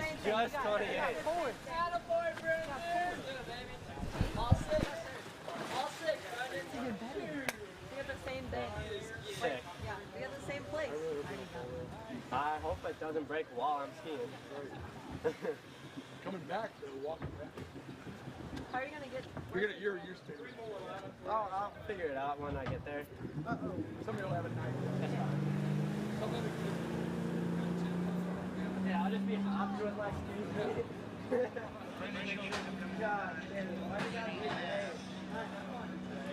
All right, back on the water. He is your new leader, Brendan Schultz. He's 32 off. Boys 5 slalom gets a good one. Oh, and blowing the tail over there at 2, but I think he'll be excited with that one. That's going to be 1.5 at 32 off.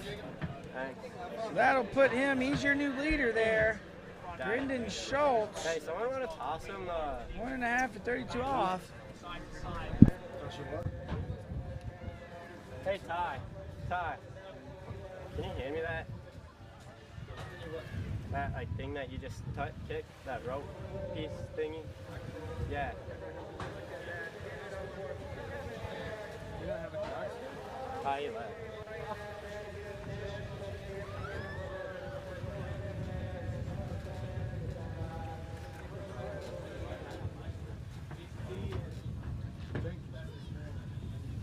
I'm on top of it. You are, man. You can put your name up there. Okay, as we see the leaderboard, Brendan Schultz making his way up to the top. So he is now your new leader with 1.5 at 32 off. Great skiing there for him. He was happy with it. So as we move along, we'll see our next skier. And I'm looking at the screen. It does not look like that is Connor Walsh. So I'm going to just go ahead and say that he has scratched. And our next skier will be Jacob Duffy out of Minnesota.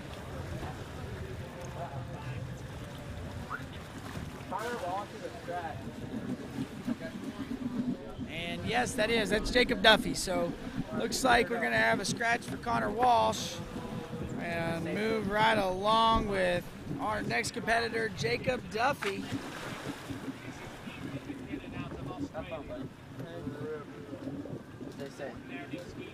No problem.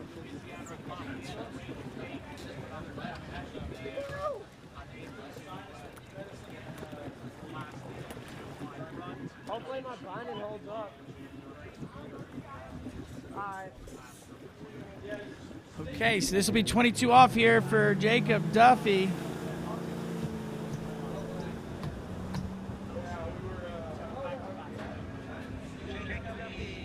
All right, Jacob Duffy coming in. This is 22 off. Walking through, getting a little deep there out of 2. As you look, going around 3, making this opening pass 22 off look pretty smooth. So nice opening pass there for Wilson Spence. For Jacob Duffy.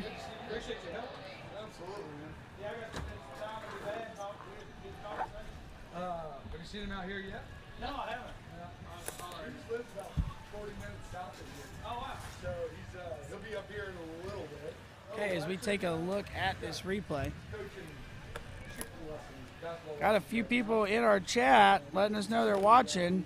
Had somebody ask us about the fist pump at the gate. Is it cool or is it dorky? Well, I'm going to be quite honest. We're asking for them.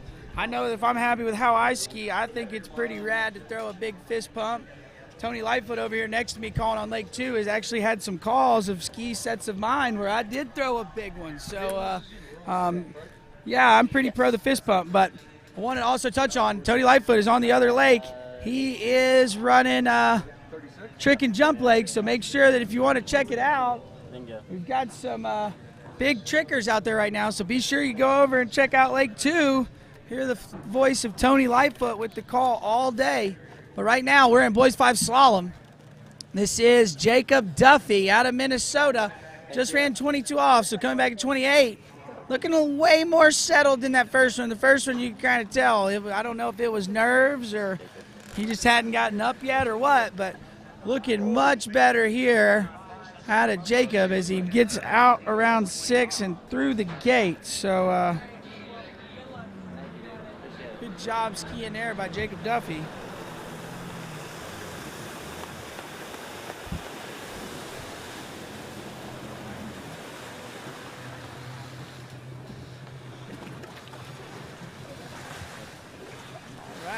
Jacob Duffy looking really good here as he's rolling through past number 2, 28 off. Sometimes he likes to be nice. Yeah. So now you gotta have a chance to Right now, thinking about my son and then my daughter. gonna have a chance to take over the lead here. Gotta get full 2.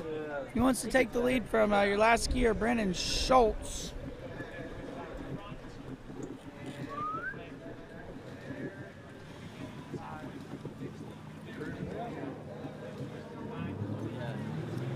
Okay, 32 off here. This is Jacob Duffy. Know he's capable of running this pass. See if he can do it here today.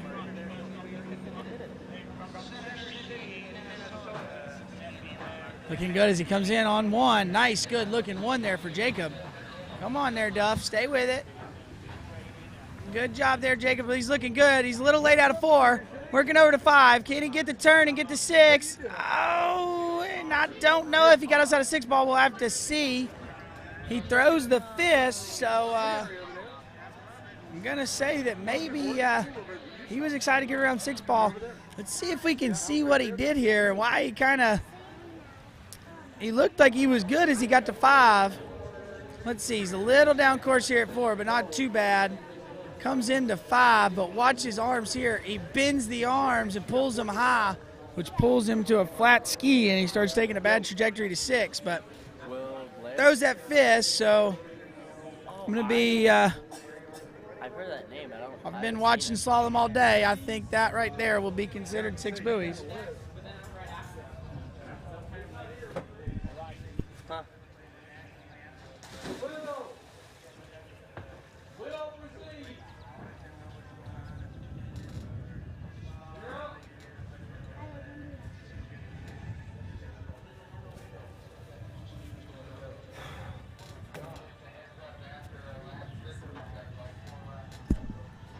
Okay, Jacob Duffy coming back in. Should be 35 off. Let's see if he can get rotated in and not hit the gate too hard. Little narrow here. Yep, he hit it really hard, so watch it. Boom, a lot of slack. Gonna have slack here. Yep, and that's gonna, whoa. And he gives us the wave that he's okay, but he is gonna be your new leader, but yeah, taking a bit of a tumble. He just hit his gate when he turned in. He hit it way too hard, so coming in doesn't have control of the line, and it's just gonna catch him there, popping the ski out, and then he got sent for a ride. Hopefully he is okay. He gave us the indication he was, but maybe sore a little bit later today. But that is your new leader, Jacob Duffy, 2 at 35 off.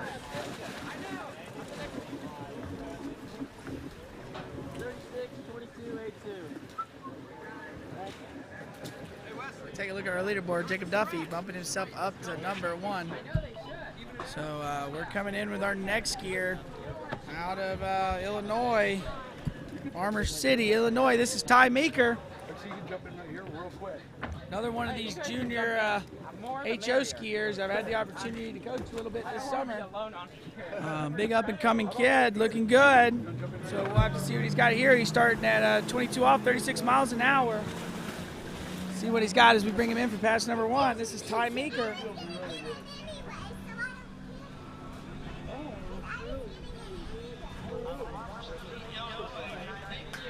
All right, Ty Meeker coming in. This is pass number 1. This is 22 off.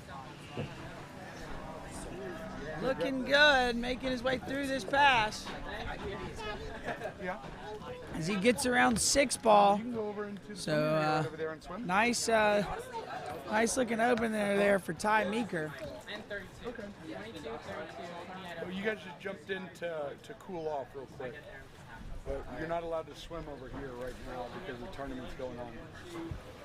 Can I swim up by the stairs? No, you got to swim in the All right, we're looking at the replay here. This is Ty Meeker's 22 off pass. Cheated and let you jump off a hero. Looking good as he made his way through that opening pass. See what he's got in store for us coming up. I know he's capable of running that 32 off pass, so he'll be able to challenge our leader. But it is a good little bit of wind over there blowing straight down the lake, so it may affect some of our skiers. We'll see how it goes. Hey, look, come up here, sweetheart. Let's go up here. We're getting too many people down here. Sorry, sir. What? I was like skiing like out of the I got to. Oh yeah, I'm a dock starter at home. That's like my job. I like it. Oh yeah. Hey man, you are Wesley, right? Yeah. Yeah. 36-22 A1. I'll ski you guys. Thank you. See you, Robert. Okay, we got Ty Meeker coming back in. I believe it's 28 off. Rocking and rolling, looking pretty good here as he goes around 6 and out the gates.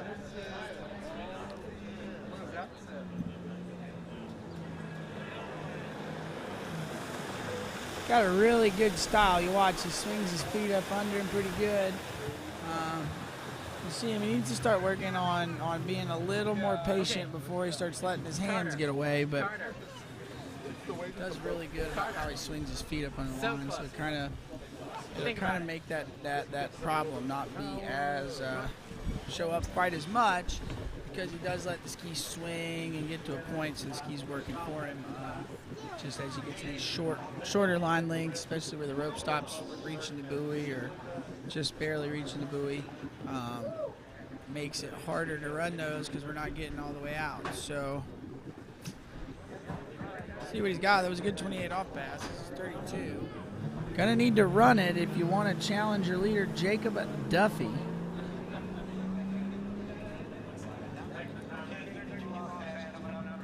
It's getting kind of windy. This is 32 off in a tailwind. Let's see what Ty Meeker's got for us as he comes in. That's a big one. Good looking start out of Ty. Now just stay calm there, bud. And there you go. He's looking good here as he's over to 5. Oh no. And all he needed to do was turn the ski and get to 6 ball.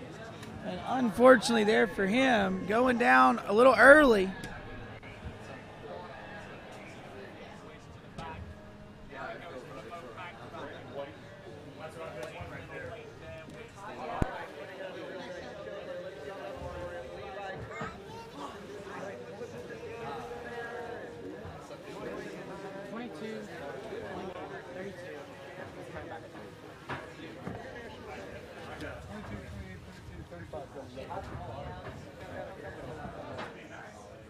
Nice 35 heading.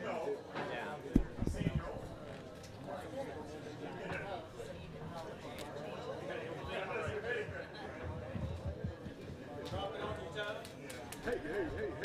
Okay, let's get ready.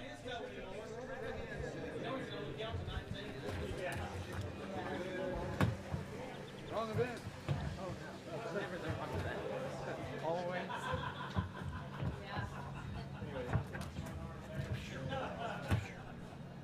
Wait, this way, and then this way.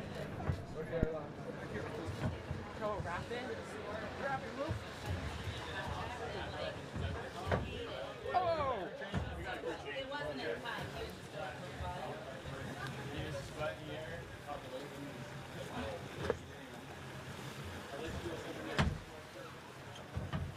Okay, looks like we're going to have a quick crew change, so we'll take a quick commercial break.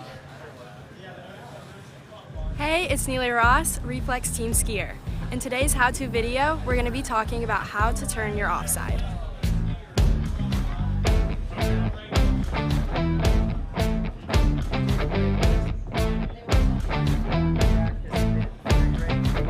offside for left-footed skiers are balls 2, 4, and 6.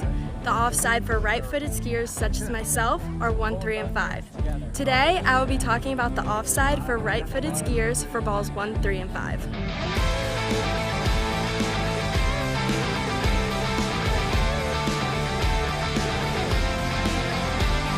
Our first major step for a good offside is the approach into the buoy. We want to think about our left hip staying connected with the handle and not dropping back. We also want to think about our shoulders and body facing slightly outward. Our second step, we want to focus on our left hand being low, straight, and with full connection to the boat to allow for full control. Our last step is the reconnection point. I want you to think about your left hip moving up and through the buoy line so then you can reconnect into a strong position.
I'm involved with the flow point method because I think it's a really strong program. We've been working on a couple things and it's just fine tuning, and I want to be able to make sure that I can do those movements no matter where I am so I can feel confident skiing at any site. It's just really all encompassing, and I think that's really beneficial. It's very helpful to keep on those keys and have a support team behind you that you can ask questions to and are there for every step of the way. I'll go 22.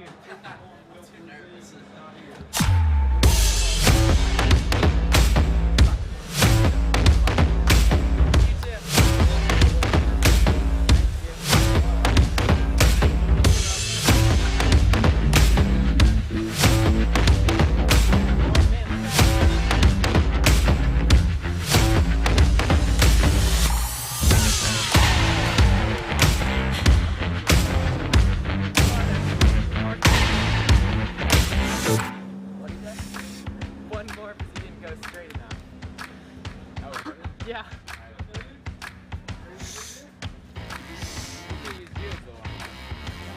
You are the one. You actually are the one. It's the first time. He's gonna score for you so hard. It's either against or for.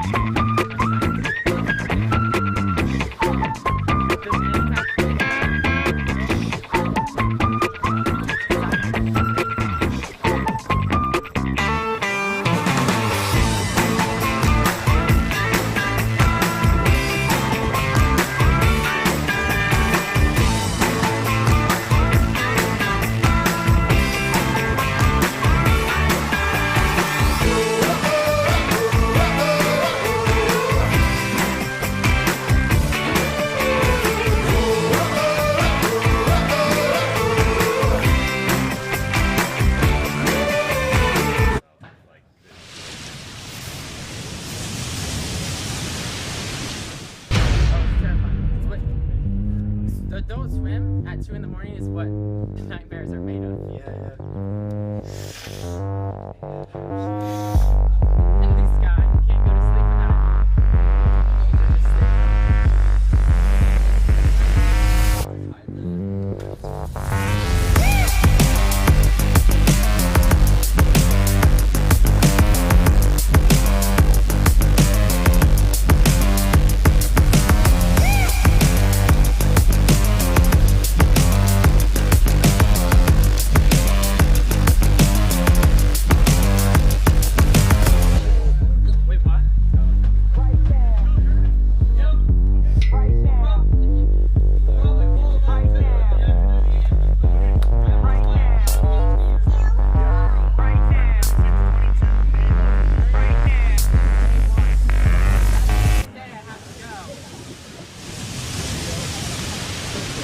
Now you go. Thank you, Ryan.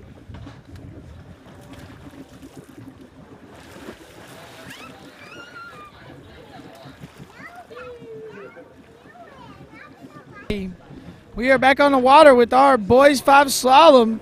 This is Paul, Wesley, Corey.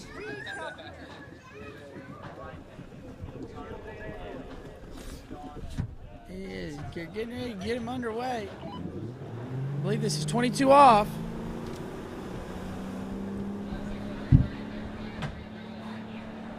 As we take a look, bringing Paul in, pass number 1. Oh, he's a little fast there at the gate.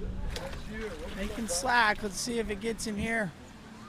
Yeah, you see the rope kind of starting to slack there at 2 ball. At least it's 22 off, so it's not going to affect him too bad, but keep an eye on that for these later line links. If he does that again, it's going to really get him. Hey, good. Are you related? See the slack there. He was too fast. He needed to bend his knee and push into the front of the ski so the ski would slow down and he'd get that rope tight, and then he'd be able to turn in. But instead, he went to plow, which just kind of makes the ski run. You don't really slow down like you want to. So it's something that like these kids are still learning how to do. I didn't figure that out for years. So all right, sounds good. They just pull out a little hard and they don't know how to slow down.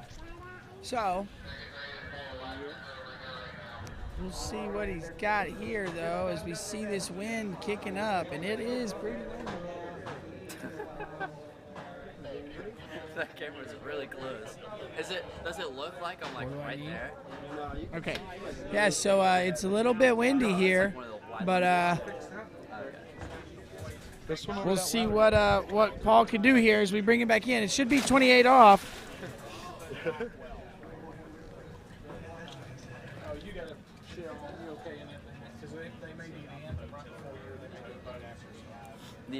Okay. 28 off here for Paul, Wesley, Corey. Good looking 1 ball there. Got a big gust of wind here as he's coming down the lake. Looking pretty good, not being phased by the wind. And yeah, good job there, getting outside of 6 and out the gate. So that's 28 off in the books. Now gonna get a chance to try this money pass to 32 off. Gonna have to run it if he wants to challenge the leader, Jacob Duffy. But we'll see. It's going to be a tough task. He's got a tailwind 32 as we take a look at this 28 off pass. Looking really good as he comes over into 2, rotates through the turn, stays level. Looks good. Yeah, he's managing this one really nice. Good looking skiing there out of Paul on 28 off. We'll bring him back in. It'll be 32 off.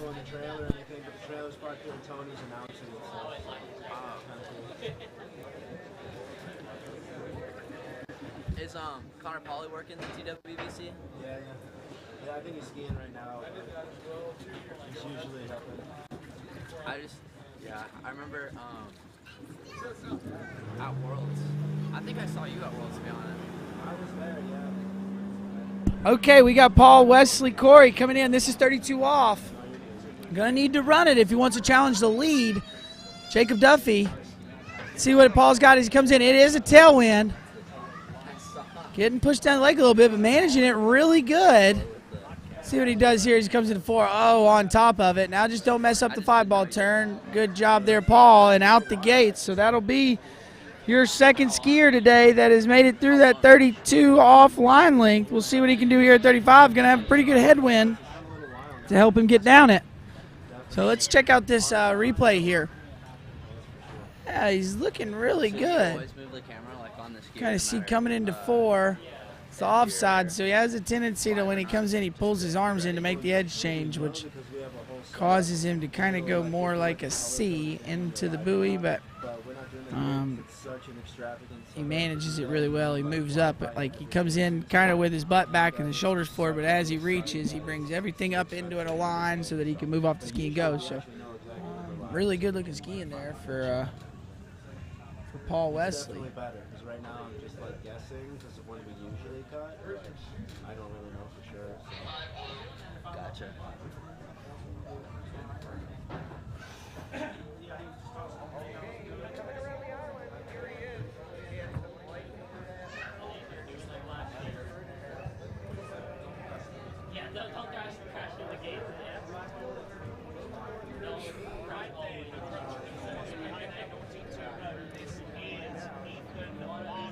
All right, we have Paul Wesley Corey coming back. This is 35 off. Needs to get a piece of, needs to get a full 2 if he wants to tie the lead of Jacob Duffy, but got a pretty good 1. Let's see what he does here off of 2. Looking good, gonna get a piece of 3. Can he get more? And he unloads and takes a bit of a crash there. Bouncing like a rag doll, but gives us a wave. He's okay, and he is your new leader. We'll have to see what the judges give him. There's 1. Handle high out of 2. He gets pulled up out of 3, but I don't think he had the handle when he went outside of 4. But we will we'll have to ask the judges and see what they give him. Thank you. All right, he's probably down there. All right, as we take a look at the leaderboard here, waiting on our next skier. We'll do a quick commercial break and we'll be right back. For skiers and water enthusiasts, Florida lakes are what dreams are made of. Combined with world-class golf, remarkable weather, natural beauty, theme parks, and so much more, it's easy to see that Florida is paradise. For more than 30 years, I've enjoyed Florida's lakes and many offerings. If you are interested in Florida real estate, let me be your guide and trusted advisor as you search for your paradise. Together, we can make your dreams a reality.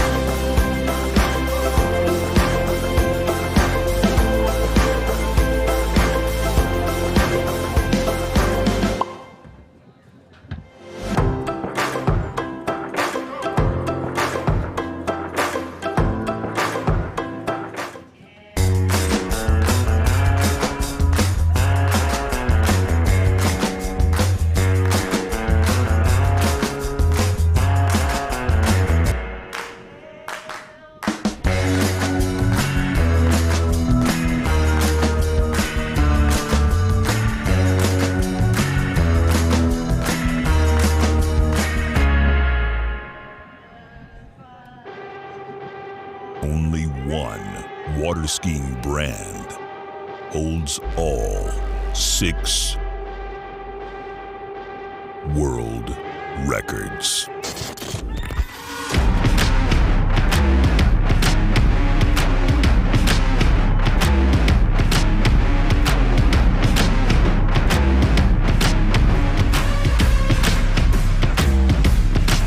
Masterline, made in the USA. Hey, it's Neely Ross, Reflex Team Athlete. Today we'll be talking about one of my favorite tricks, the front flip. Keep in mind I'm doing this for right foot forward skier heel side front flip, but it's the same for left foot forward, just the opposite side.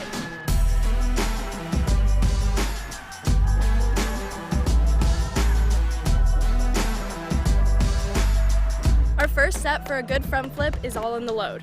You want to start with having a lot of load all in your shoulders, and you want to think about the tail of the ski going straight to the bottom of the lake and the tip of the ski pointing straight to the sky. So you load straight back like this. Our second step is off the top of the wake. You want to pull with both your hands, let go with your right hand, bring this one close beside you like a dinosaur and tuck. Our last step will be the landing. As you're coming around, you want to bring your right hand back onto the handle, strong core, soft legs so you can absorb the landing, and look straight ahead so you can spot.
Hopefully I can do okay.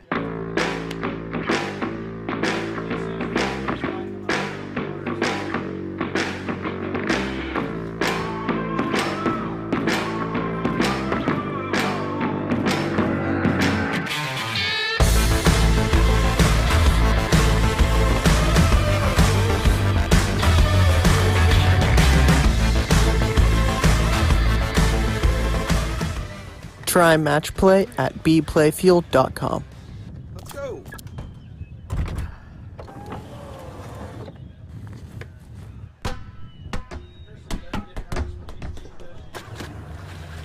You don't protect your car like a boat, so why protect your boat like a car? You need SkiSafe, insurance for boaters from boaters. For decades, we've protected boats, jet skis, and nothing else. So we know how to save you money. And with a history of safe boating, you'll save even more. SkiSafe, 1-800-225-6560.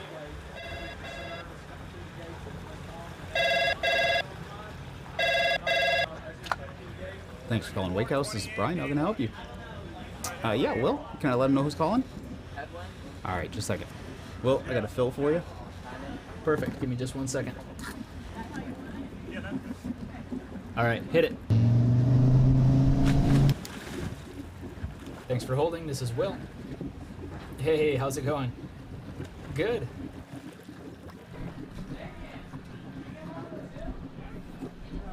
Are they about to go on to jump, or do we have a little bit of a break for jump? All right, guys, we are back here. We had a little bit of break in the action for just a moment, but we are now back up underway with this boys 5 slalom event. Gonna have Andrew Boskis on the water. He'll be our next skier.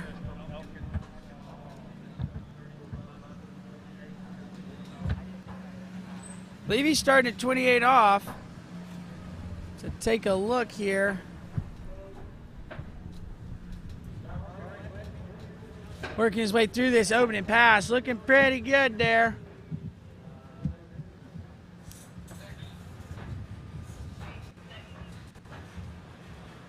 Okay, we'll rewind it just so we can see it there.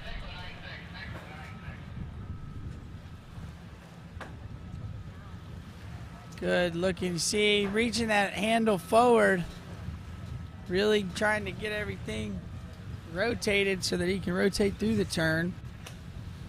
So good looking skiing here. Opening pass for Andrew Boskis.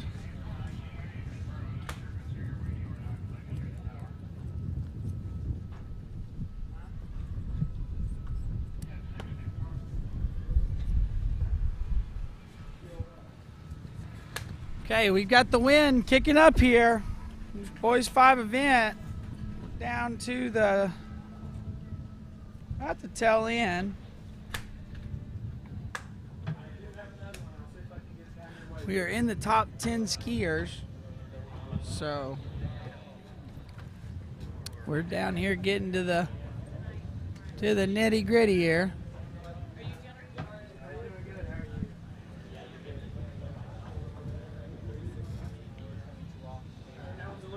All right, Andrew Boskis coming in, pass number 2. Looking pretty good here on this one, working in the headwind. Got a pretty strong headwind here, but not seeming to affect him at all. So Andrew Boskis looking good there for pass number 2.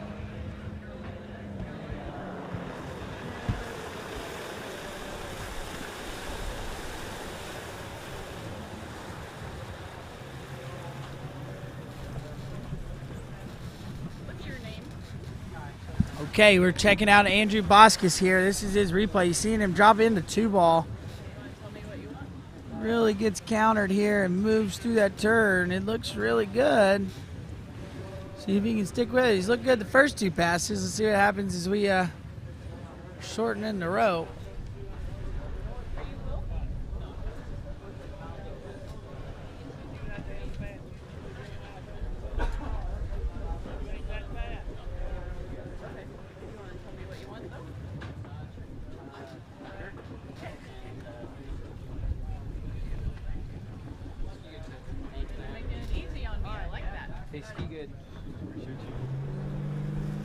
Okay, Andrew Boskis back up on the water. This 32 off.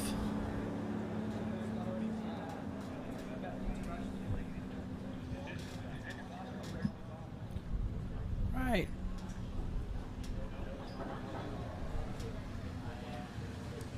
Coming in, 32 off. A little down course.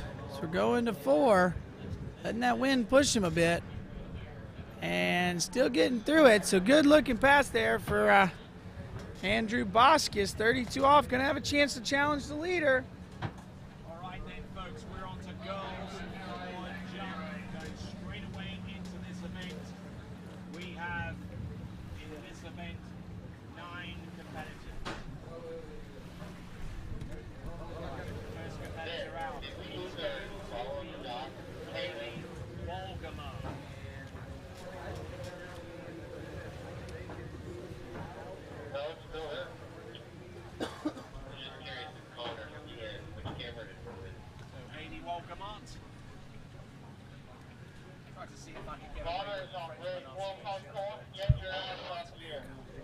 At the U.S. Nationals.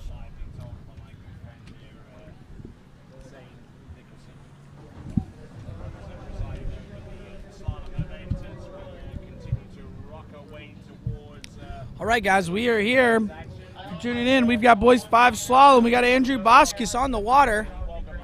Just ran 32 off, so he's got a headwind here for 35. Gonna need a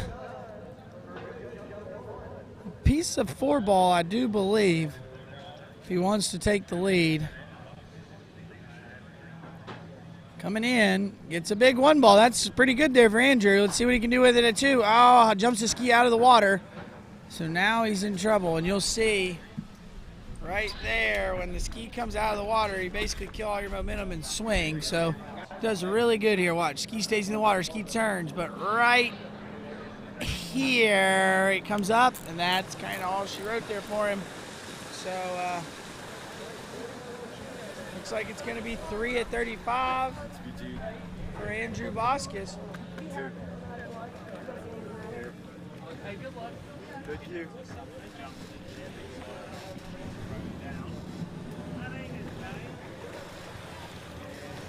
Okay, Paul Wesley Corey, they gave him that quarter buoy at 35 off. So generous call again from the judges.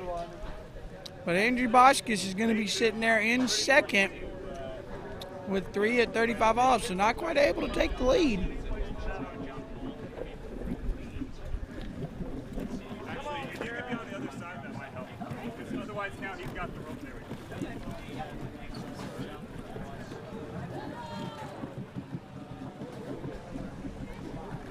All right, we see on the dock, getting ready to get in the water, Mr. Greg Terry.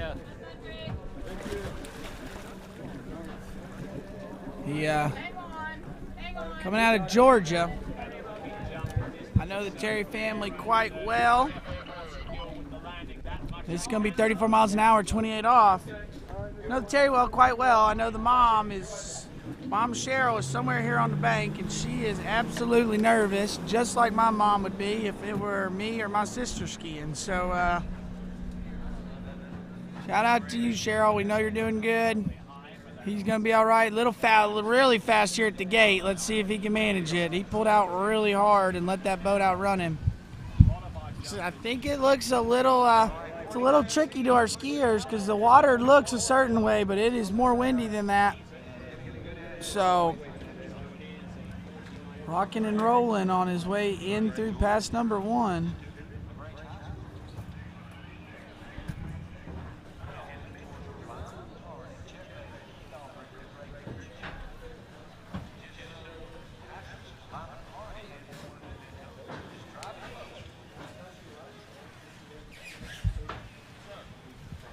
Okay, getting a replay here of Greg Terry. It's 34 miles an hour, 28 off. He's been skiing quite well. He is your 8th seeded skier, so we are almost down into the top 5, and we'll start knowing what we're doing as far as a medal is concerned. For right now, we're watching Greg Terry on the water. Pick up some scores from him, see what he's been running this season. He is skiing out of LaGrange, Georgia.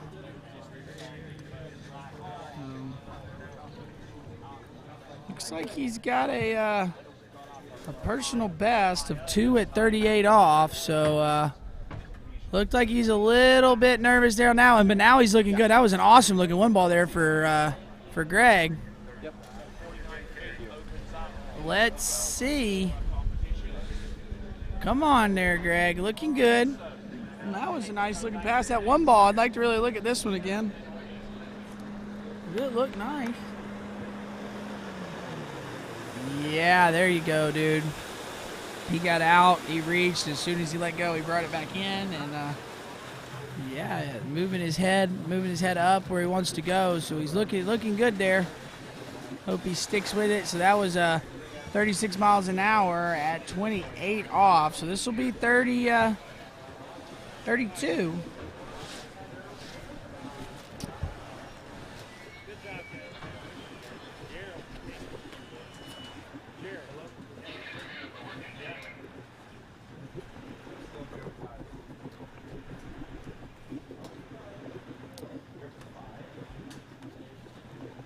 Thing that Greg's going to need to do here is he's just going to need to try to not amp himself up as he's moving up the line length. He needs to try to keep everything the same because that was looking pretty good.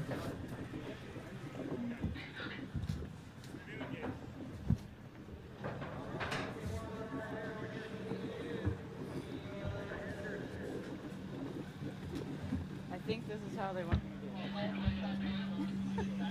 This is how they. You weren't here before.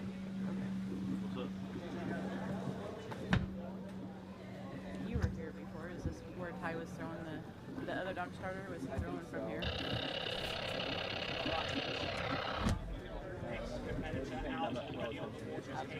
Yesterday I was throwing it from over there.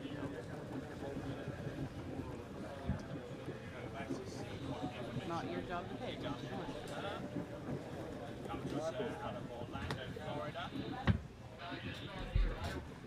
Okay, well, we're sitting here waiting for the boat to get back underway with Greg Terry.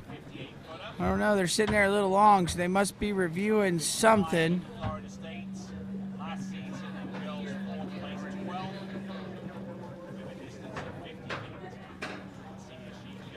Oh, and he's throwing the handles, so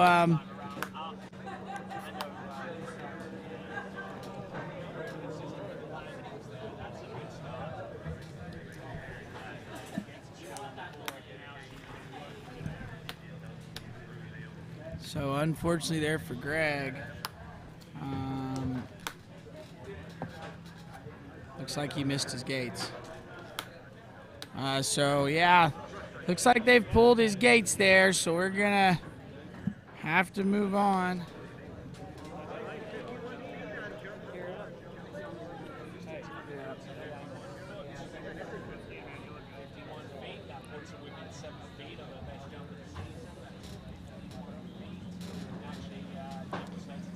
Okay, so a bit of heartbreak there for Greg, saying that he missed his gates, so.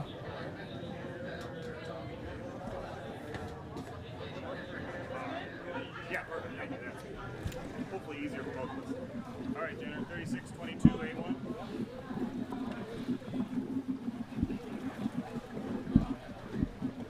Good luck.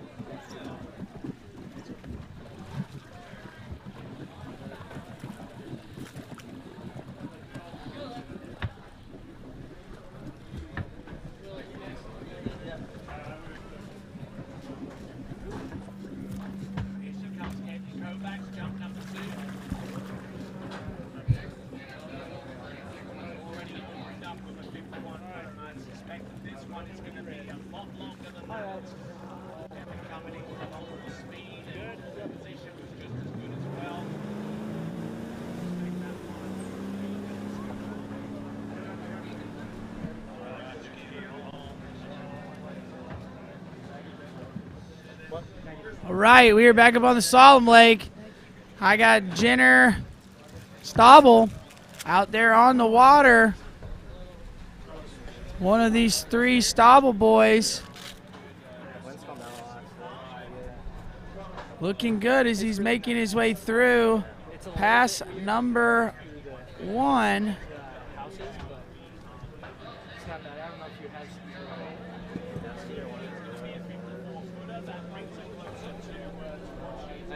So we're looking at the replay here of Jenner.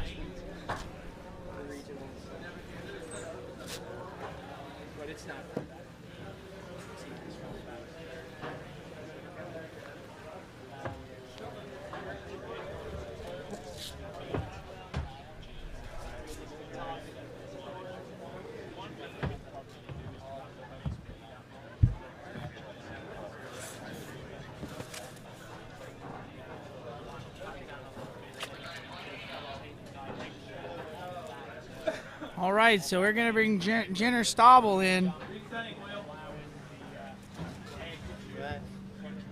just a moment for pass number 2. He was looking good on pass number 1.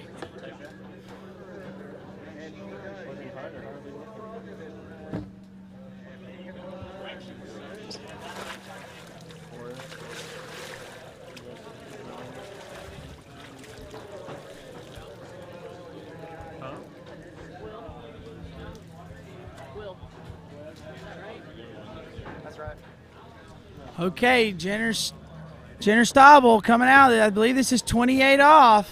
I've already seen his 2 other brothers coming out and skiing. One brother getting a gold medal in boys 1 and the other one getting a silver medal in boys 3, I believe, yesterday. So,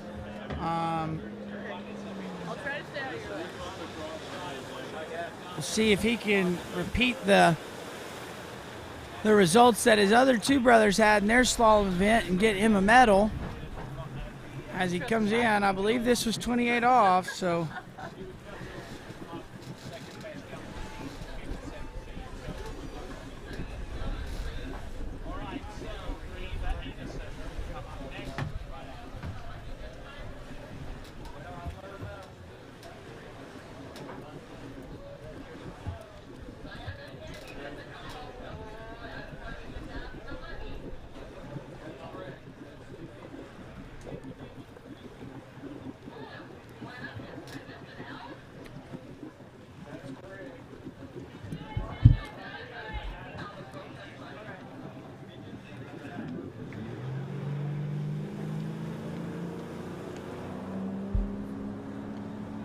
All right, Jenner Stable.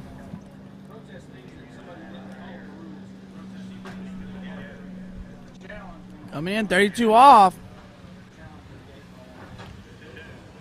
Looking pretty good here as he works his way through. Can he get outside of 5 yak over to 6? See, he's a big old tall kid, got those long arms, long legs, making it through that pass.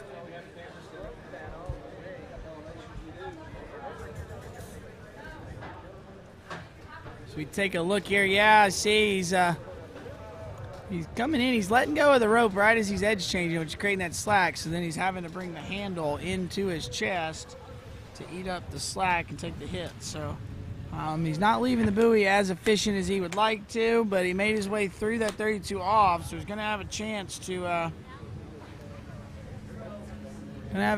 challenge the leader.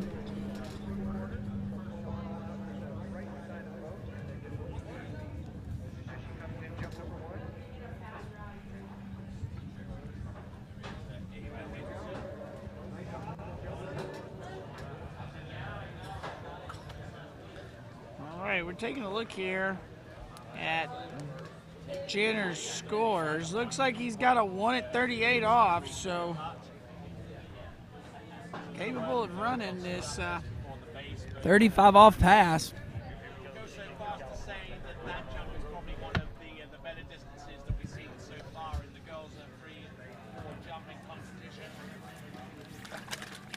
Okay, Jaden Stable coming in.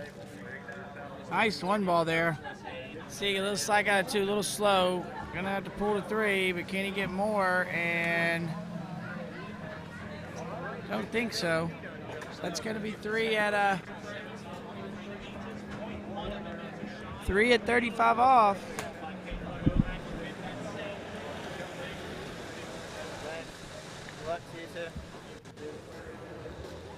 Hey, put the stress on the next one with these.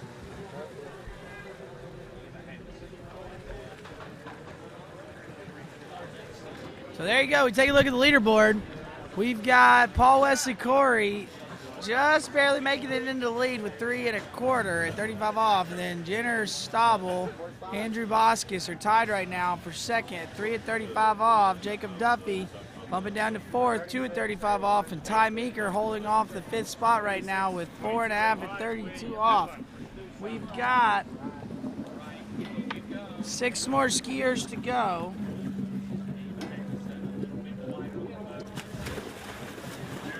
So we're getting ready to figure out where the medal contentions are.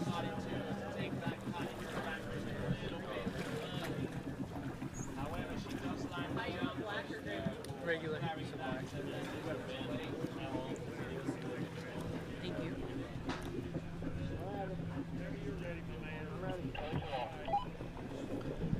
Okay, so next skier on the water will be Will Blair, and he'll be coming in at 22 off.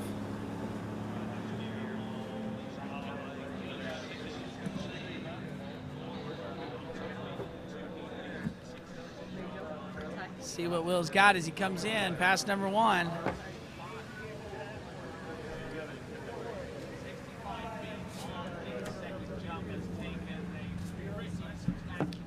As he comes in, making this opening pass look pretty easy. Good looking start there for Will Blair. See if he can stick with it as we take a look at the replay here.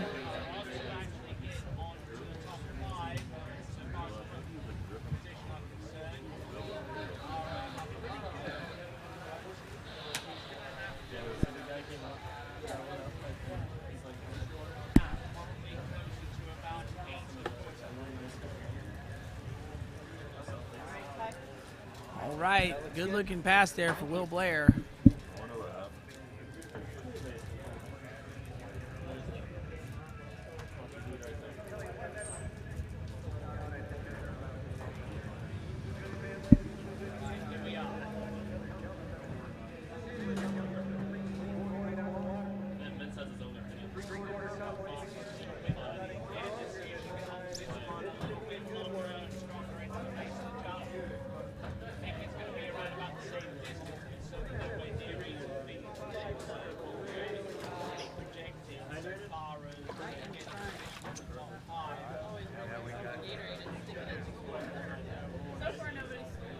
Okay, we are coming back in. This is Will Blair.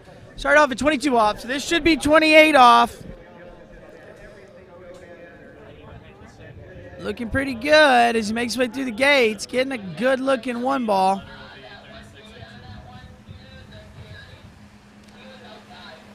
All right, and we are looking good as we got Will Blair through the exit gates. So that'll be 6 buoys at 28 off.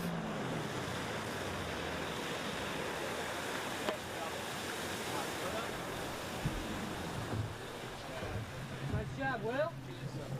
Looking good out there.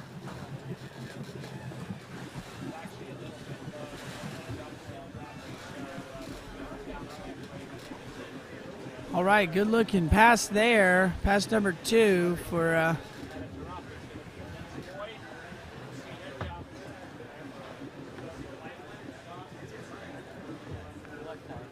Thank you. Yeah, thank you. Okay, Will Blair is on the water. He is your current skier in this boys 5 slalom event. Gonna be your 6th seeded skier.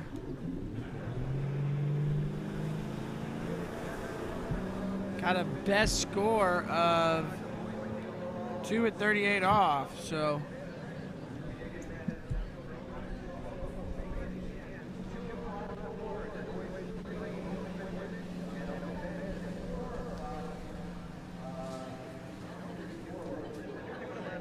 okay, here we go. We got Will Blair going in. This is 32 off. Looking pretty good as he gets through that pass. So take a look here. That should be 32. So he's looking really good. I mean, looking strong as he's going through these through this pass. Now we're gonna have to see what he can do here as he gets to 35. I mean, that's where the money pass is, but that's a big 5-ball turn. See, he hops off the handle a little bit early, causing him to go narrow into 6. But I do think that he had a really good 5-ball, and he was just kind of slowing down, make sure he stayed over it.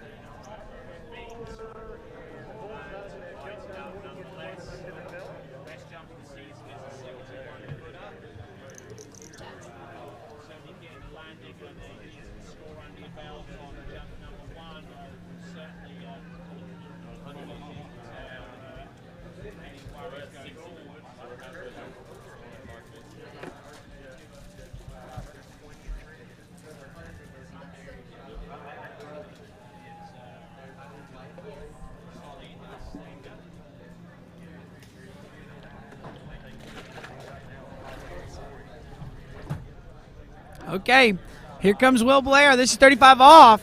Needs to get a half a buoy at the 4-ball if he wants to get a big O 1-ball. Let's see what he's got as he comes into 2. Unloads early into 2. Gonna be rocking and rolling to 4. Throws this handle, and the way things have been going today, that's gonna be 3 1/4.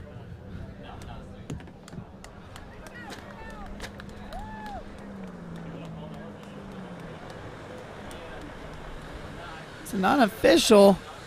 I have to look here. We will see what they say.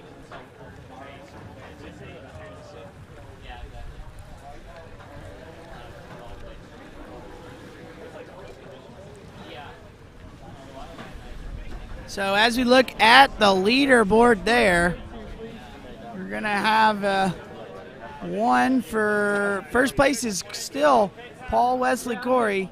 They did not give that 1/4 of a buoy there to Will Blair. So How's it feel out there, Meeker? unfortunately there for him, that's going to put him in a tie for 2nd right now. But we will wait and see what we've got going with 5 skiers remaining.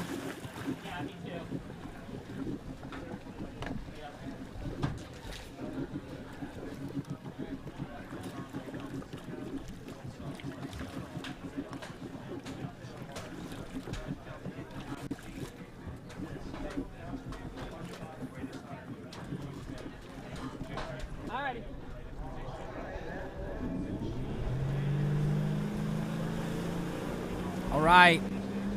Means we are now coming in. It's our top 5 seeds. This is Ty Kosek out of Minnesota. Coming in, attacking that one ball.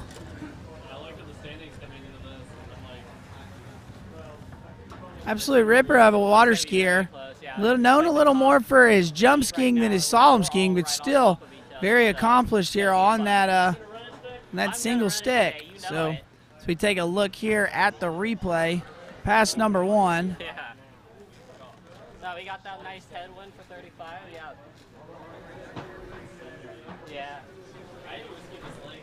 Yeah, I skied this lake twice. Both times it hasn't been good, so I just got that out. Okay, there you go. There's your replay there at Ty Kosek, looking pretty good. It'll be great.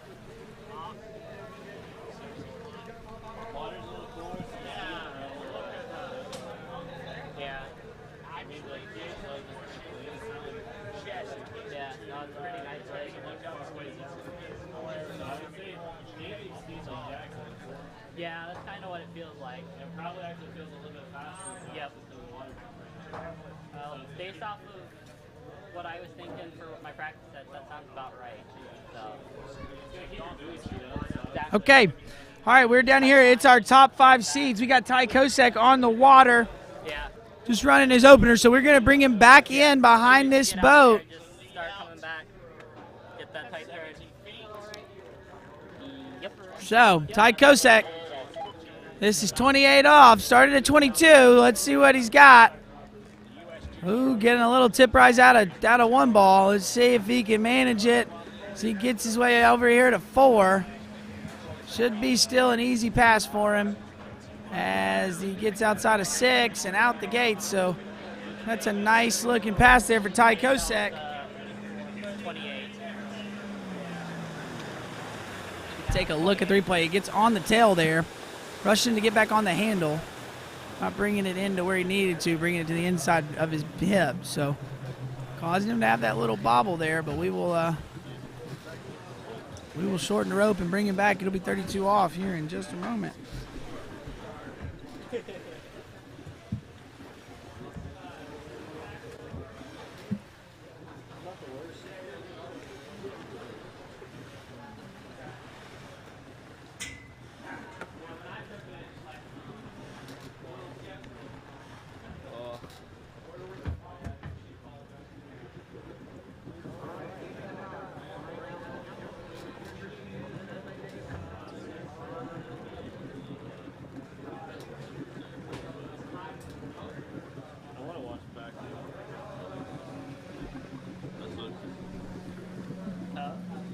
Right, we got Ty Kosek in the water. I know.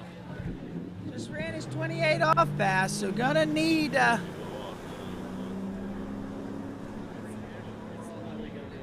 get through this one. That one was a little shaky, so we'll see if he makes this any better.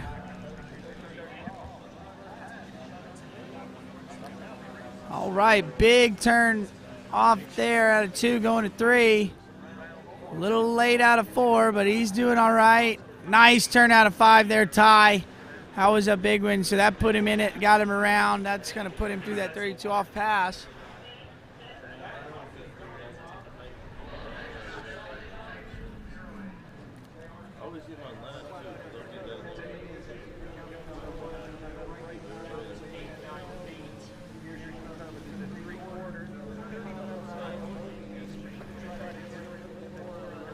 Yeah, take a look at that 5 ball that he just absolutely moved through the turn. Got the hands where he wanted. He got a little bit deep, so moving through his getting his pull a little early, but looking good out there. So now he's going to have a chance to challenge the leader, Paul Wesley Corey, down here. He's got 3 1/4 at 35 off. So you got to get outside of. Got to turn it. You basically got to turn 4 ball. You don't have to get back to the wakes, but got to turn 4 ball to get that half if you want to take the lead. We got 5 skiers remaining, so we'll start kind of knowing who's going to get a medal. Ready. So we take a look here. 35 off. This is Ty Pescek. Ooh, unloaded a little bit hard at 1, but still rocking and rolling with it. Come on, Ty. See him sitting in the back seat there at 3, so now he's in trouble. He's going to work now. He's your leader. He's going to go to 5. He throws a ski. Oh! And these boys here at this 35 off like to make a pretty good dismount. So Ty Pescek here looked like he was going to run it after the start. I mean, that was a really good start. See right here, gets a hand in, boom, ready to go. Now he gets to 2, and he sits in the back seat because he brought the hands high. So now the hands are separated. He's getting drugged down course and definitely didn't get the hands in there. As you can see, he had his chest against his knees pulling across there. So just lucky to get the speed to get over around 5 ball, but that'll be 4.5. 35 off there for Ty Pescek. He will be your new leader.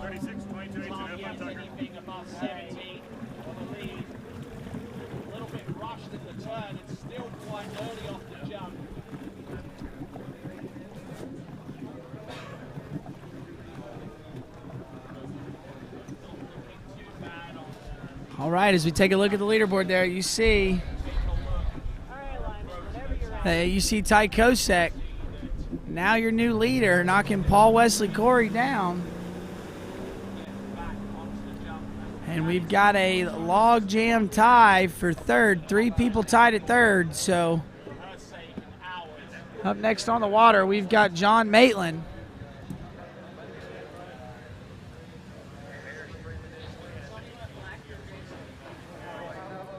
John coming through on his opening pass. Oh, sorry, this is Tucker Mayfield.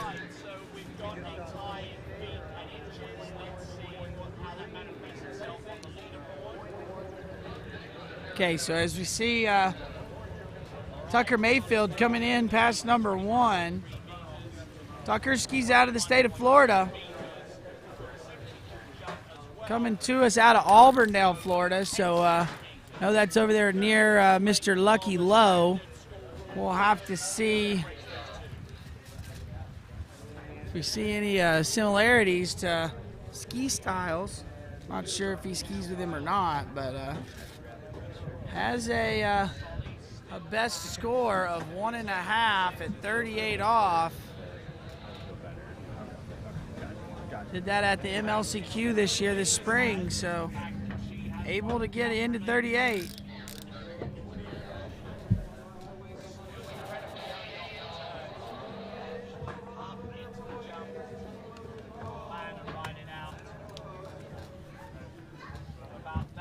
Okay, back on the water, we got Tucker Mayfield. This is 28 off. Looking good as he's rocking around 2 ball there. Oh, about went out the front there going to 3. Saw him get tripped over by the wake. Probably letting his hands get away and that boat beating him. A little scary there going to 3, but makes it up and is doing fine.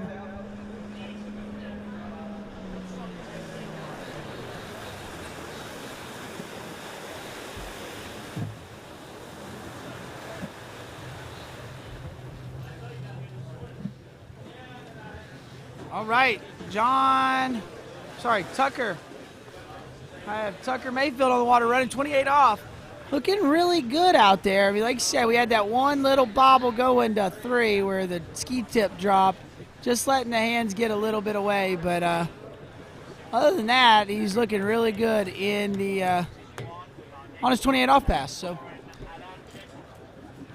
I believe we'll be bringing him in. This will be 32 off.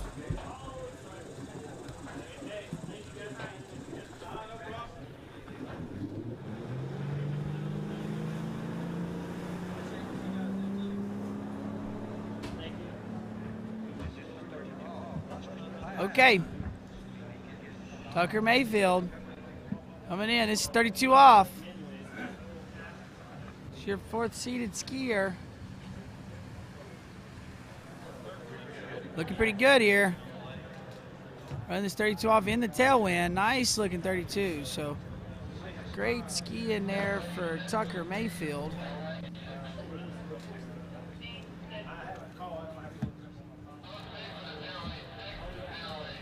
So we take a look at the replay, waiting on 2 ball there.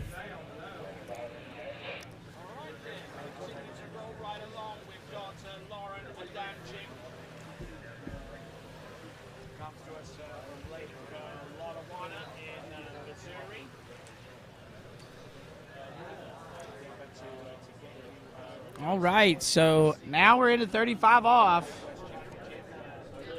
We have got Ty Pescek in the lead. 4.5 at 35 off. So gonna need to get that if he wants to take the lead here. Gonna have to get a full 5 if Tucker wants to get the lead here.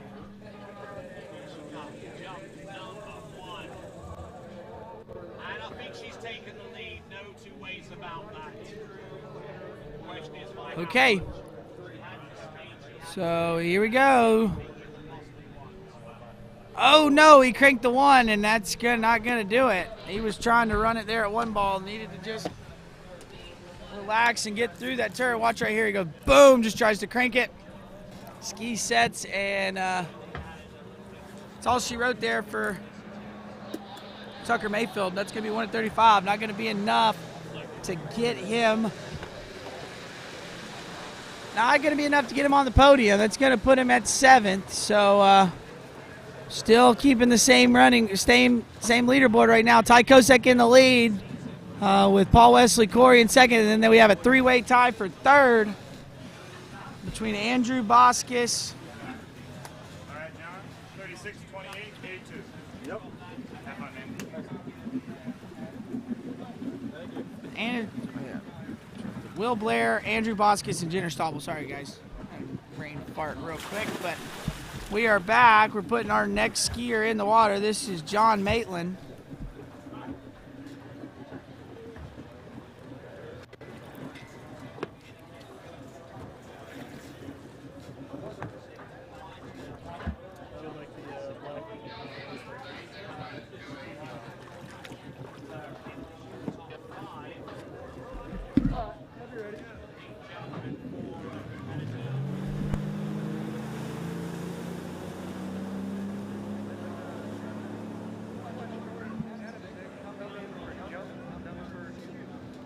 All right, up on the water next, we got John Maitland. Looking pretty good there, stretching out at 1. This is a nice looking approach here. Make his way through. I believe this is 28 off, so.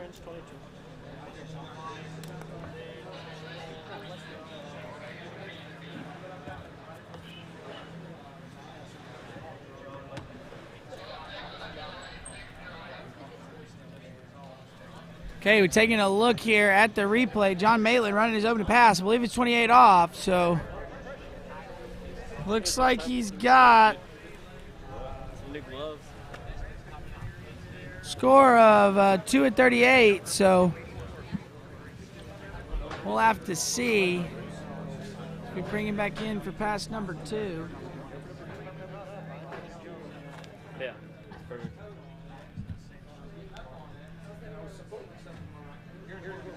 What are we doing for dinner? Feel anything? All right, as we see your next competitor sitting on the dock. That is Connor Pauly, part of the TWBC crew. So he's been working all week, and now take a little time off of work and Yeah, I know. I tried calling you and you were asleep. go get his feet wet. I'm like, so, well, it looks like I'm not. but right now we got eyes on the water. This is John Maitland. He is your 3rd seed in this boys 5 slalom event. This is 32 off, so looking pretty good. Gonna try to take that 35 tailwind. I guess he's working on the 38. Looking good as he's rounding 5. Can he get over to 6? Sure does. That's 32 off in the bag for John Maitland. Let's take a look here. It's got a little different style than the last few skiers. So we get the replay. See, good job rotating the hips. You see the feet swing up under him as he goes behind. That's what he's doing really well. He's bringing the handle in where it needs to go, and it allows the feet to swing. I don't think it's as hot. And that's what's making it look so easy for him. Now you're seeing that ski chatter just a touch. So would like to see him not be so forceful on moving the ski. I'd like to see him move off the ski a little smoother, just to keep that ski a little more in the water, tracking and not trying to blow the tail. Just looked like it was searching to come out of the water a little bit there. But right now, as we're waiting, be sure to go check out bplayfuel.com and vote for your skier challenges.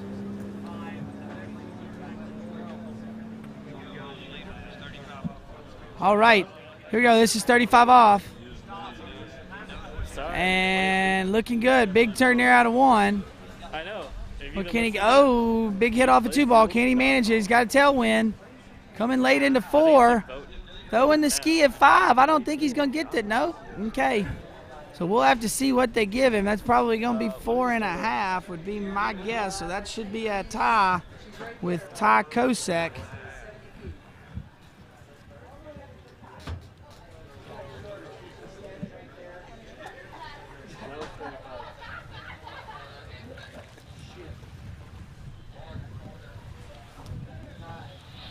Four and a quarter at 35.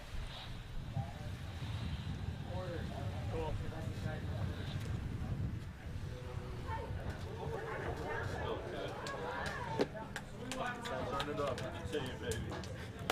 Hey, TWBC coming in clutch, dude. So we take a look at the leaderboard. We got a tie for first now with a 3-way tie for 4th. And Connor Wesley, Paul Wesley Corey is splitting that those runoffs right now. So take a look as we've got Connor Pauly.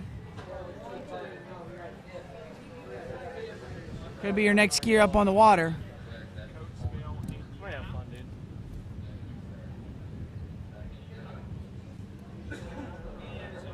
Exactly 100 feet. Last. Go.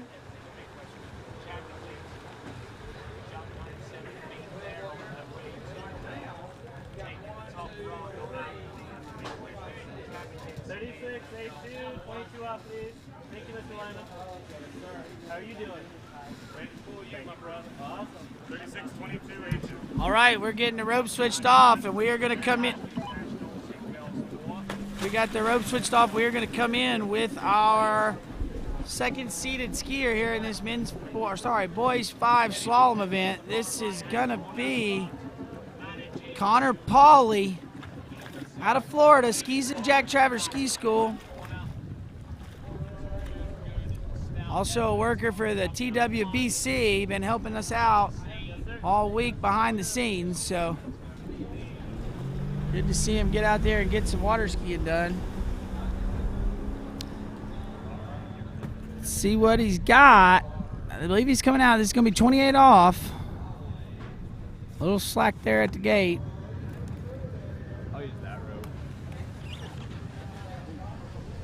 All right, Connor coming in. This is pass number 1 for him. You can see he's rolling his shoulders in on his slalom. He's not letting the feet swing. He's making the edge change by rolling his shoulders. So I don't know if maybe that's just him taking it easy on these first couple passes, but that will catch him here in a few as he starts needing to gain width, and rolling your shoulders in just kind of stops your movement going out.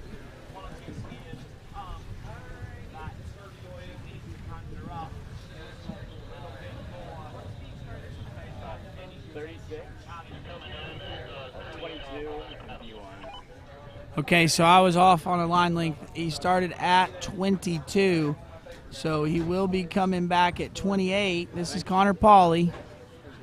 He is your second seed.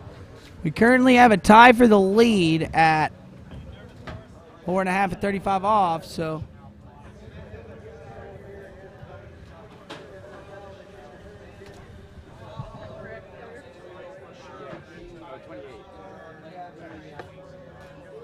All right, Connor Pauly coming in. This is 28 off. Pulling out by that TWBC buoy out there. See, he rolls his shoulders in at 1, and that's going to cause him to do that where he drops his shoulder. Now he's kind of trying to find the line again because he's been heavy. It is 28 off, so Connor Pauly ought to be pretty seasoned enough to be able to run that, but you will see it does stem from where he's coming through at the gate. He rolled that shoulder in and didn't get his width, so he starts needing to stretch, and so that's what we do is we drop our shoulder to stretch out wider. As we take a look here, rolled in, you see him roll up. Now watch him here, boom, rolls up in there too again, and that makes him drop the hands 2 times in a row. So he get through the 28 off pass. Once he had those first two buoys, he was in good shape, but right now he needs to really work on keeping the hands close and swinging the feet, not rolling the shoulders. So we will see what he's got, though, as we shorten the rope. This should be 32 off. Gonna need to run it if he wants a chance to challenge the leader. The leaders right now, actually. Correction.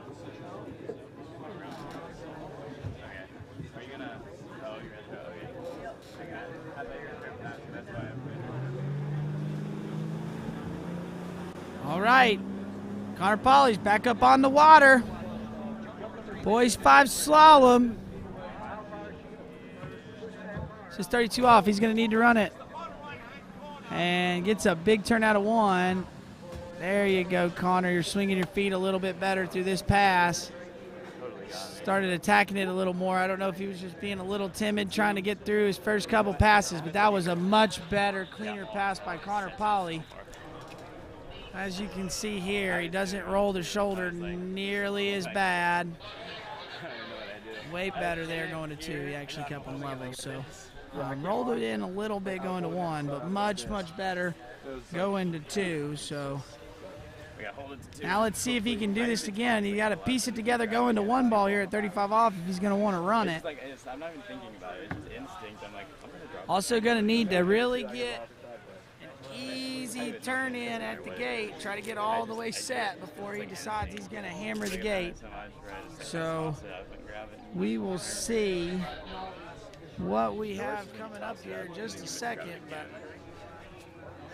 as we see right there, we've got Carter Reese, your top seed in this boys 5 slalom event, on the dock, waiting to get hit, waiting to see what he's going to have to run if he's going to want to be this boys 5 slalom champion.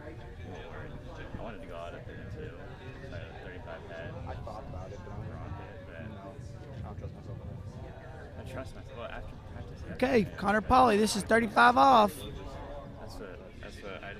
My gates were terrible. Needs a full 5 if he wants to take the lead. Got a pretty decent looking gate. Oh, locking a little heavy, but looking good. Come on, Connor. A nice 3 ball there. Can he just keep his shoulders up? Yeah, there you go. Can he get the full 5? He does. He's going to be your leader, and he's going to run it. Good job, Connor Pauly. Oh, yes, and we get the fist bump. I know we've been saying it all weekend, but we love it when we get a fist bump. I know Connor had told me last night that that's what he had been skiing, been running 35, and wanted to do that today. And as you can tell, he is excited with what he just did. And let's look at this 35 off. Connor looking good. Gets a little deep here, but holds on, keeps the hands by the hips so it doesn't separate him too much. And now watch this 3 ball. Boom, gets in a good position, and he's good to go here. Probably kind of checking 4 ball to make sure he gets to 5, and now he's got to 5. He's like, all right, I got to get 6.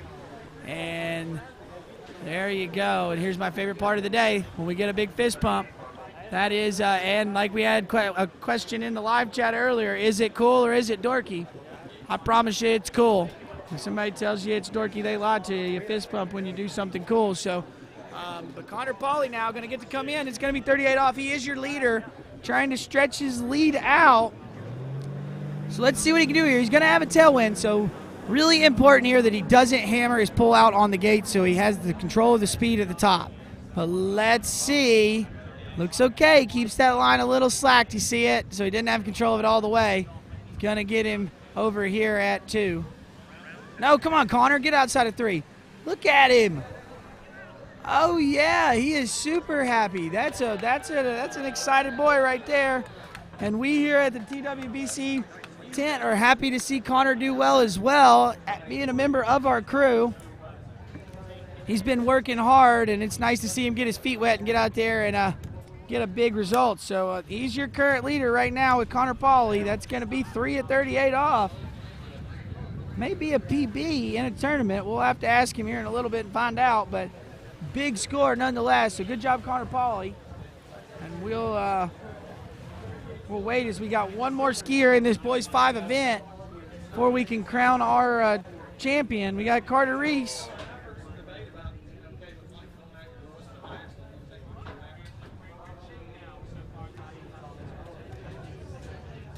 Looks like Carter Reese has got a best score of 3. He ran 3 at 39 last year at Nationals, and he's been running a bunch of 2s at 39. So able to take this lead, but the wind is gusting up. It's a straight head tail, and Connor Pauly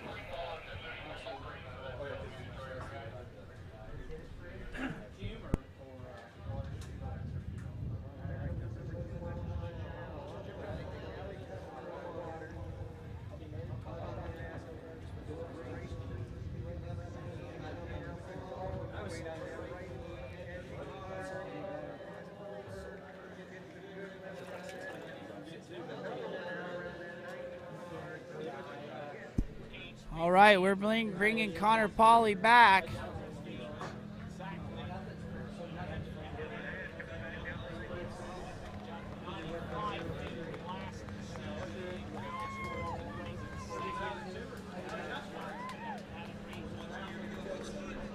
All right, Connor's excited. Throwing some fist pumps, so super happy to run that 35 off. And I believe we might be getting a re-ride for the boat path here on the 38. So he's got a mandatory re-ride. Still to run 35, but they're going to make him run this 38 off pass one more time. Hopefully he can get the same start. And yeah, hopefully he can get the same start here and get the same result. Maybe get a better 3-ball. I don't know. We'll have to see, but the only problem with it is, like, once you get to that 3, you really start pressing here at 1. So I would be I have to see. He needs to chill out on the gate, not slam dunk it, not try to run the pass at 1 ball. You just need to get to the other side and keep getting turns. So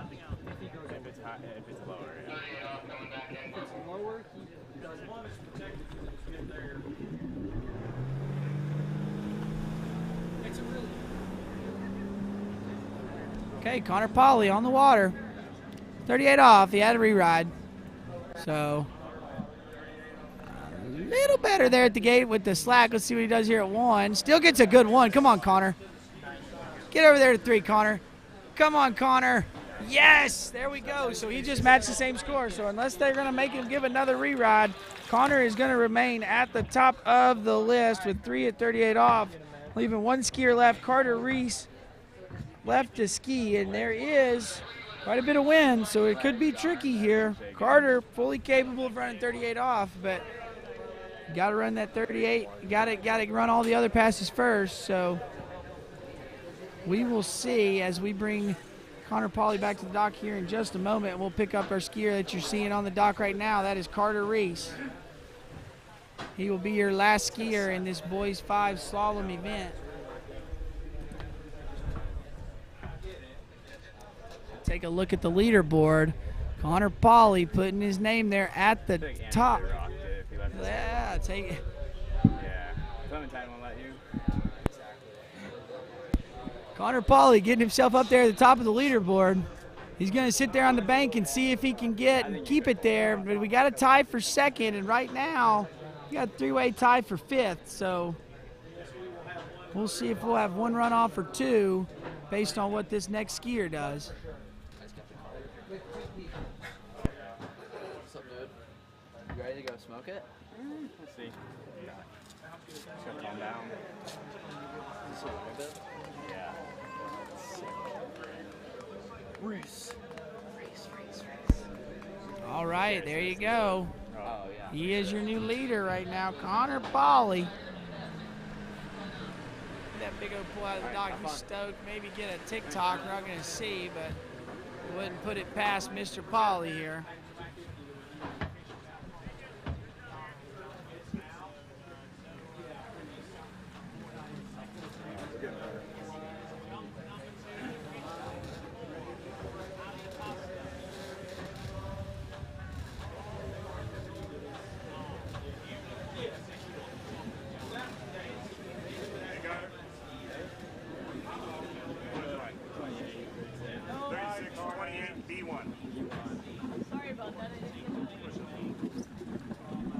Okay, while we're waiting to get our final skier of this boys 5 slalom event, I want to let you know, be sure you go to bplayfuel.com and enter the LaPointe Skis Water Ski Challenge to win a LaPointe ski and 5 days of lessons at LaPointe Ski Park.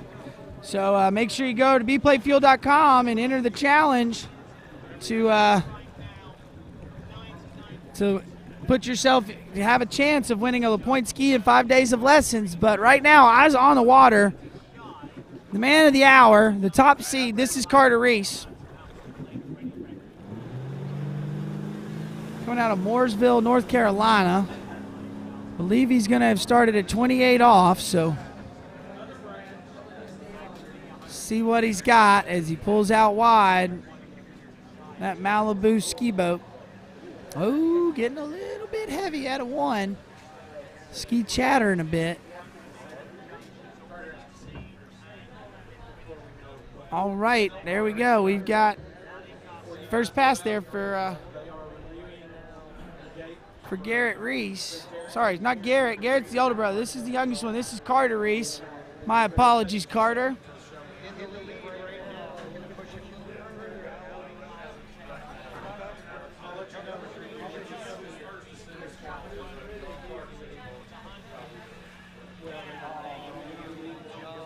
All right, here you go. You've got Carter Reese there running the first pass. That was 28 off, so.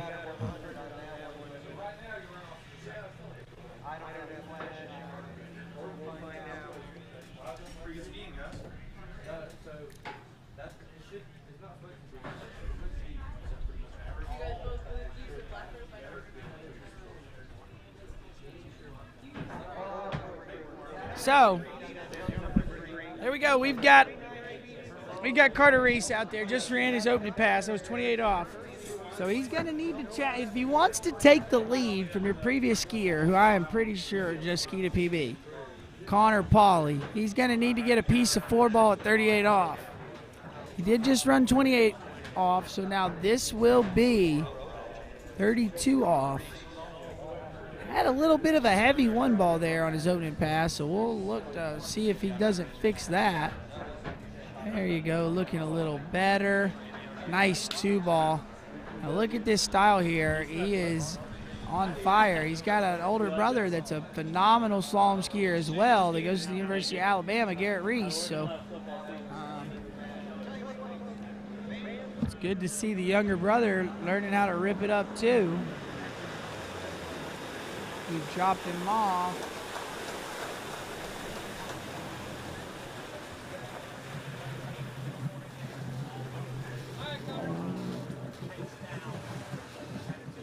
Here we go. We're getting a replay here of Carter Reese's second pass, 32 off. I mean, look at how still he looks. This is he's one of these kids that's pretty close to getting ready to be able to start showing up at some pro events and make some waves. So Carter Reese looking really good out there.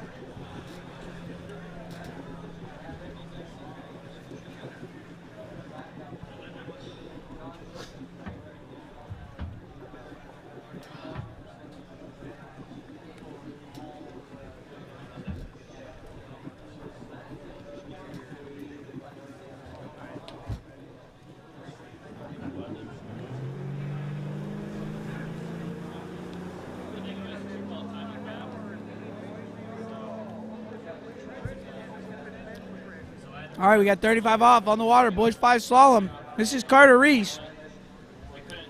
See what? Oh, big old 1-ball. Again, he's struggling in that tailwind a little bit. He's not liking that push that he's getting. We lost him a little bit there at 4. Can we keep him in their screen? There we go. Got him at 5. All right.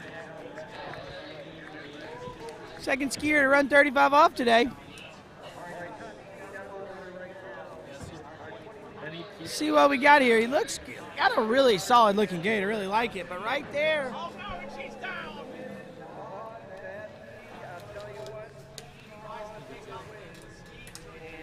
And sorry guys, I was sitting here watching the replay. We had a little crash behind us in jump. It scared me just a bit, but everybody's okay. And you just saw the replay there, Carter Reese. He comes in like what he's got a little bit of a problem there when he's coming in. He's got a really good gait, but when he comes into 1, you'll see he does the same thing. He picks the hands up and separates a little bit, so it rolls him in a little bit, causing that hand to be a little lower than I personally think you should have it, but gets a little unlevel there at 1, which causes the ski to want to bite as he rounds 1 ball. So.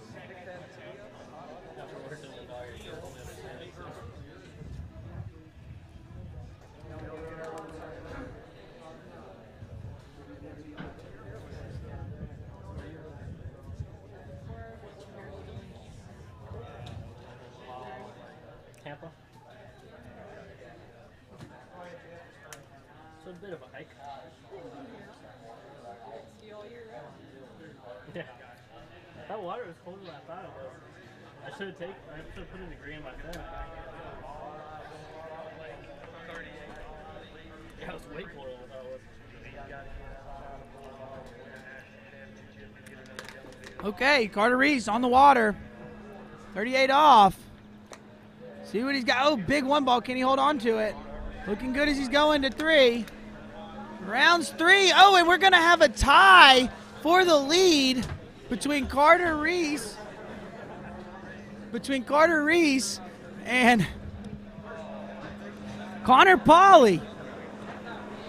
So here at the TWBC tent booth, you can hear Vincent from inside the trailer cheering for his worker, Connor Pauly. So that is huge. Big ski and a little bit of an upset here for Carter Reese. See that big 1 ball, and he was okay. He just needed turn 2. And now separates up at 3. Really tried to push on it, brought the handle to the inside, and didn't get the ski to turn. So we'll take a quick commercial break, and we'll be right back with our runoff for first place.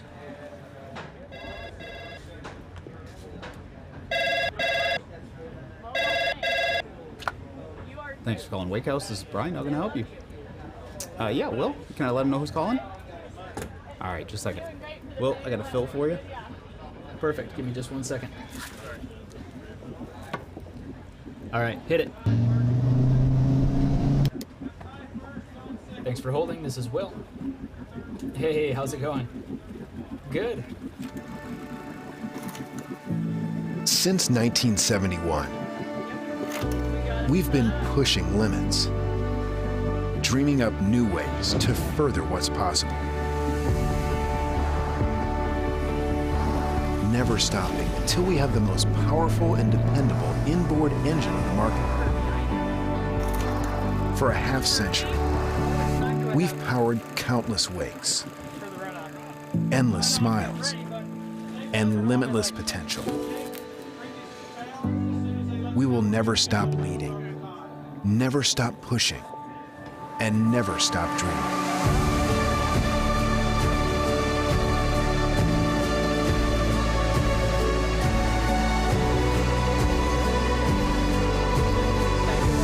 Indmar Marine Engines, pushing forward for the next 50 years and counting.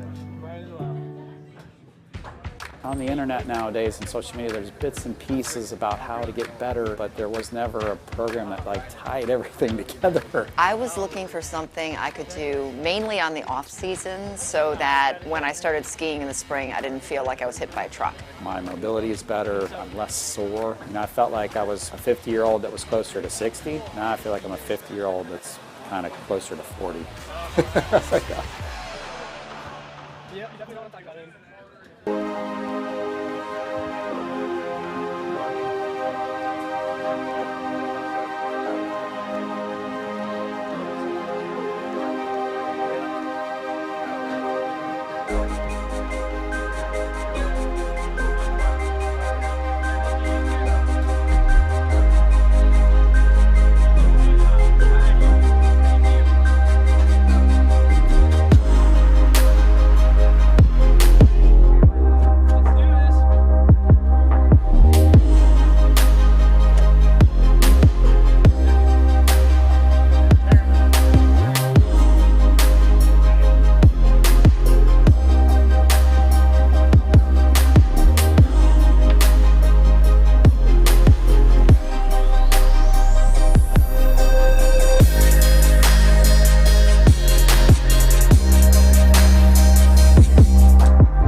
home now.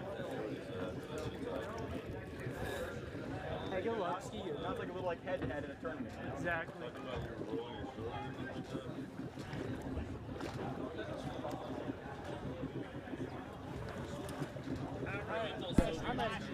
All right, guys. We are here. It's Boys 5 event. We have got us a runoff, a tie for the lead. So Carter Reese is going to go out first. They tied with 3 at 38. So, oh, sorry, we've got another tie here. I think this is for 5th place. So this is Ty Kosek going out first. They tied at 4.5 at 35. So going out at 32 off the dock. And not going to be able to run that one there for Ty. Nice. You too. Yes, it is Carter first. You know what, Kirby? We're both just got Hey, Kirby, did they start at the ski right below? Okay, they started 32. All right, as we see Ty Kosek there, just not quite getting the hands into 2-ball and losing his hips. So then kind of getting in a struggle and falling around 4-ball. So that's going to be 3.5. 32 off in this runoff with Will, I believe that's, no, that's Tucker Mayfield next, I believe. I don't know what I got to get now. I don't like chasing scores. I like putting up.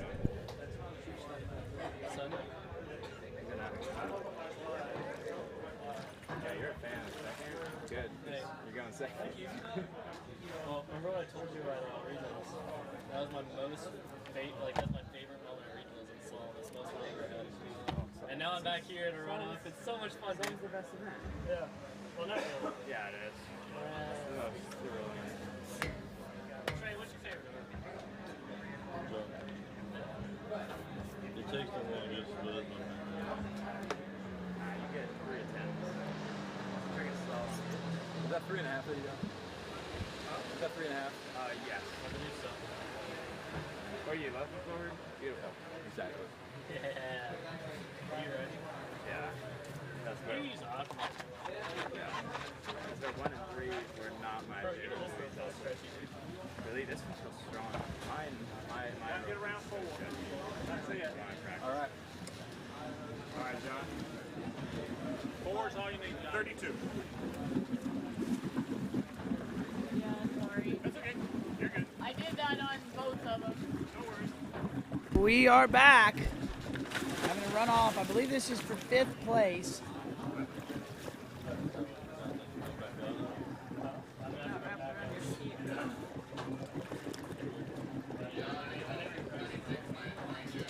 This is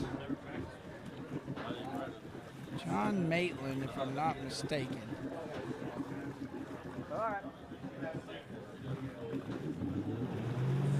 Okay.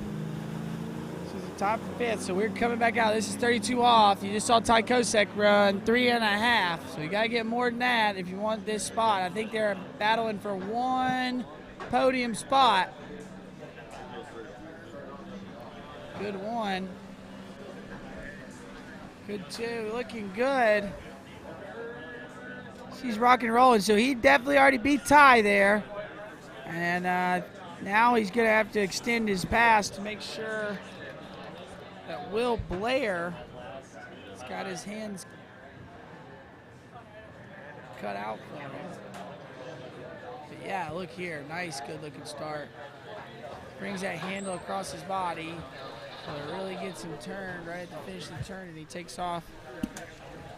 Really nice exit of the 4-ball turn there. He does so well on both sides. I really like to point that out. He's got his offside and onside almost look identical.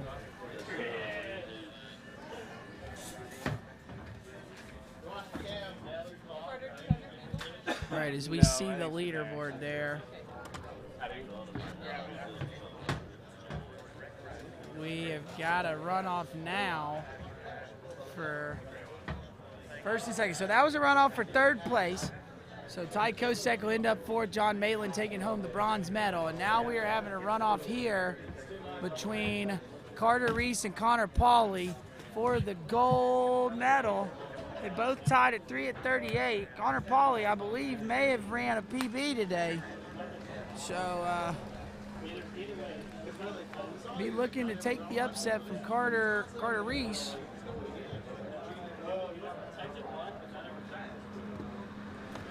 But I can't outbeat the three, so I just need to. Okay.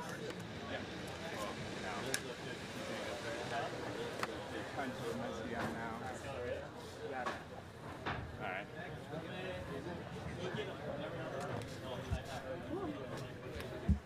Okay, so it looks like Carter Reese is going to go out first. Alright, see you good, Connor. You too, dude. I'll try to put up a real score for you. B1, yep. 36, 35. 35. You got it. There you are. Thank you. How about Carter?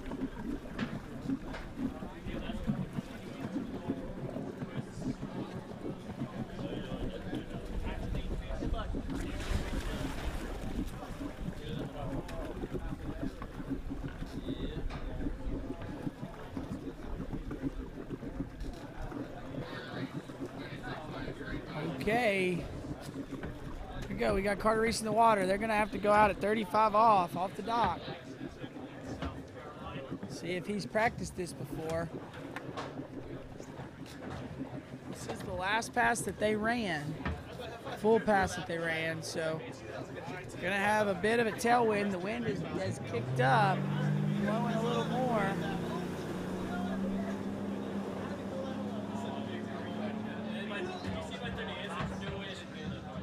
All right.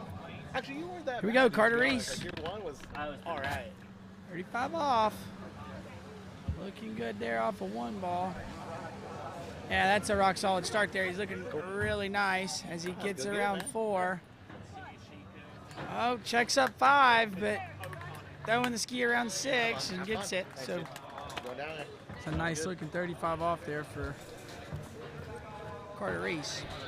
So we look here, look, he keeps his hands level with his shoulders, and that keeps him so when he comes out, he's in a nice, good stacked position and able to tip away and just leverage the boat. So, good job there from Carter. That's all right, is it? Now going to need to push this out, make it hard on Connor Pauly.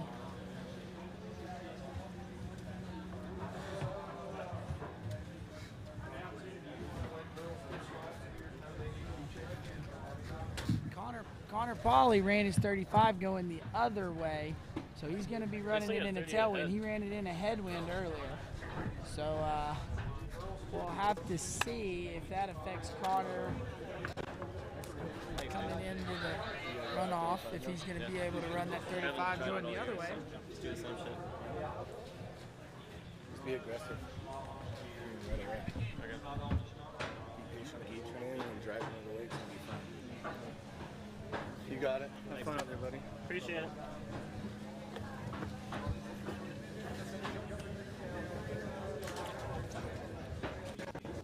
Okay. Here we go. We've got Carter Reese here.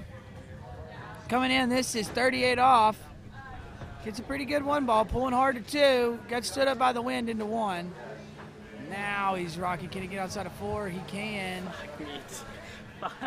Good job using that wind to help him, and that right there is going to make it really tough for Connor Pauly. He's going to have to go run a pass that he's never run before in a tournament.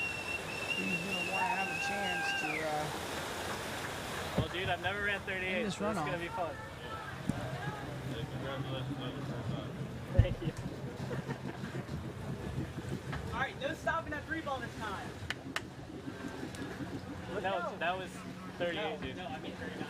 Oh.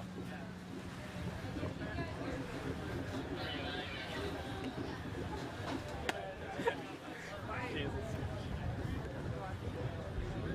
I've never ran 38. Today's the day. Yeah.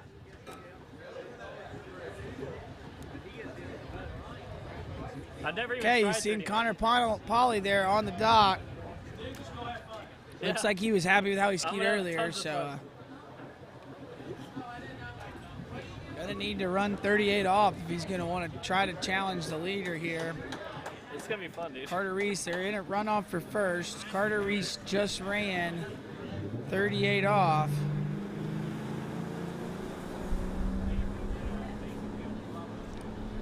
Let's see if what he can do here. So this is 39. See what he's got. Big one, nice looking one out there out of Carter, and went up short at 2, but nice looking ski in there for Carter. No, I got 1. Bet he wishes he could have gotten that result the first time he skied instead of in the runoff, but still, nonetheless, it's going to make it hard on Connor Pauly to If I run it, I run it. to score to beat for him to take that medal. So we'll have to wait and see what Connor's got for us as we wait to bring the boat back and pick up Connor for his go at this runoff. I really want to hear what Vince has to say right now.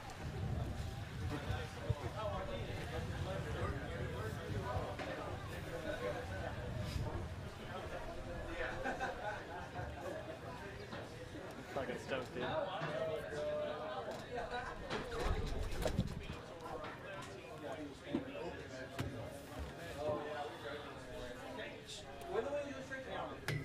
What time is it? 2:15. All right, we got Connor Pauly on the dock. He will be your final skier in this boys 5 division. I'm gonna be so tired after this. So we're waiting on the boat to get back down there. We'll get his rope hooked up and we'll bring Connor in. They'll go out at 35 off. So he's gonna have to run a 35 off the dock cold.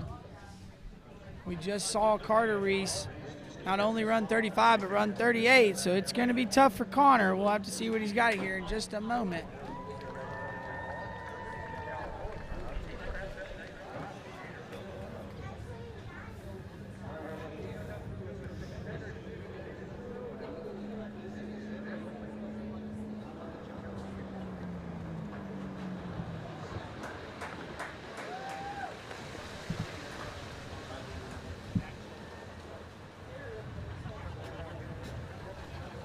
All right, Connor Pauly there. Gonna have his hands cut up. Gotta have his work. He's got a lot of work to do. It's not gonna be easy. I think it's gonna take a PB out of Connor for him to take the gold medal, but we've seen crazier things happen at this 80th U.S. Goode Water Ski Nationals.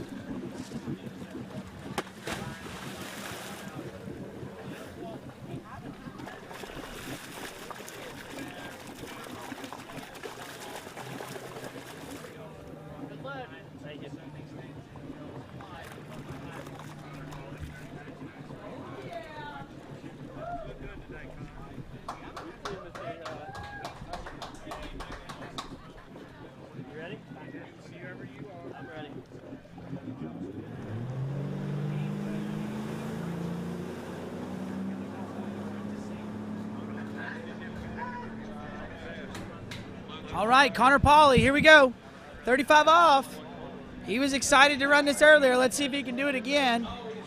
And I'm going to be quite honest. I think he went inside of 1 ball. So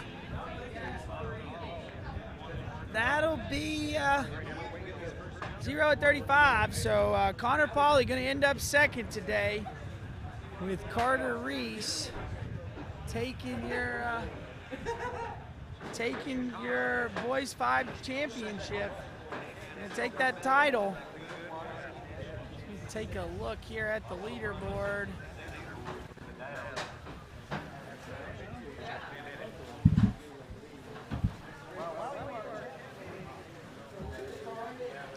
All right, now we got the leaderboard up. This is your Boys 5 slalom podium.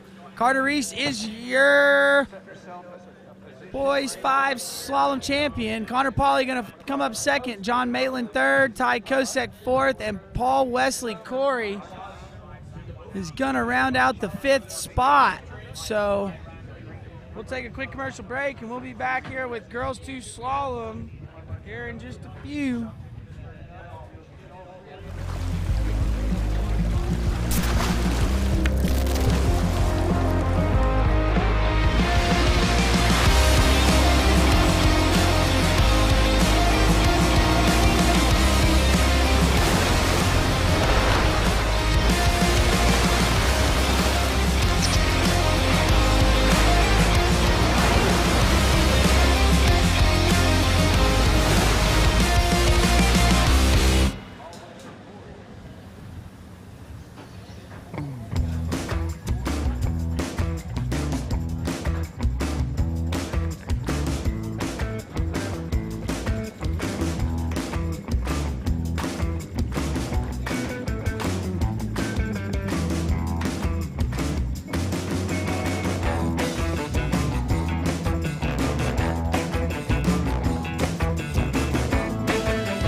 Today is gonna be a little something more.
For skiers and water enthusiasts, Florida lakes are what dreams are made of. Combined with world-class golf, remarkable weather, natural beauty, theme parks, and so much more, it's easy to see that Florida is paradise.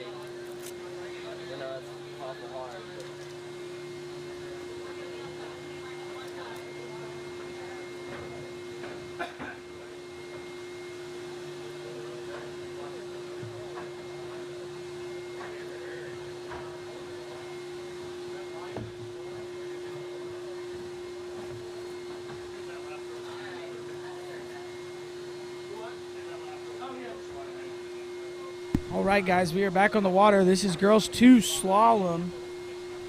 We have Emil Burridge on the water.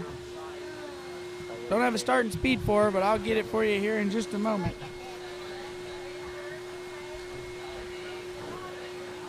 Okay, that was 17 miles an hour. Look at her go out here, looking really good. She's making her way through the course.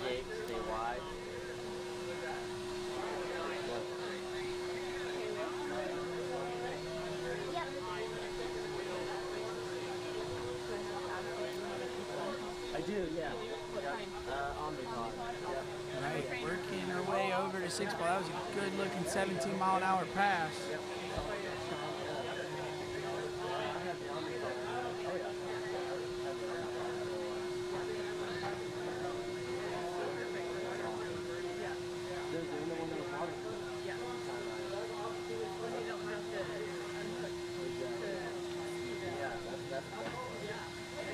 Okay, back up on the water.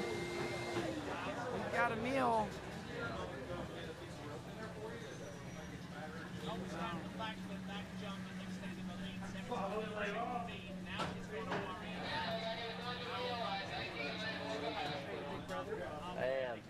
I try to be. Yeah, I'm sorry, I butchered that name. That's Emily. That is Emily Burridge on the water. About 30 minutes left to Rocking and rolling through this 19 mile an hour pass.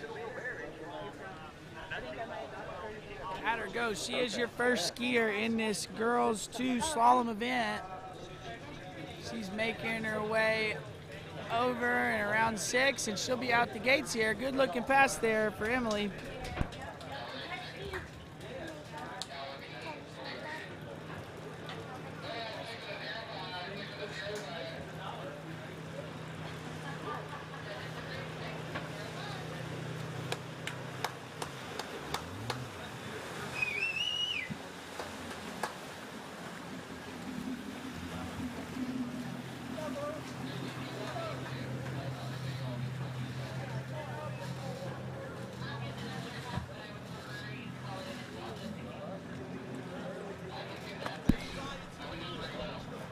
All right, we're getting the tail end of the replay here. This is Emily Burridge. This is girls 2 slalom, and look at her go. She is ripping it up over here. Making that 19 mile an hour pass just look like absolutely easy, like she's just out playing. So we're gonna bring her up. This is 21 miles an hour for Emily Burridge.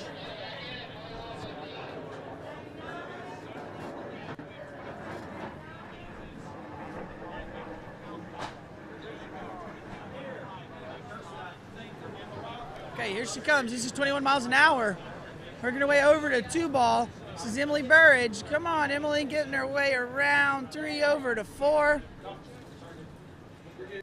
Got her doing that 2-handed turn. Does a really good job. So kind of we talked about it yesterday, but we haven't seen anybody do it today. When they do that 2-handed turn, you really want to see the skier pick that handle up and then bring it back into their hips. This skier does it pretty good here. Let's see if she does it here in the video. See, the handle stays up. I'd like to see her pick it up a little more and then bring it actually into the hip. That'll help her turn a little better, but doing a pretty good job there. She's making her way through that 21 mile an hour pass. So watch the tail end of this replay, and then we'll bring her back in. It'll be 23 miles an hour next. You had your phone. You had your phone.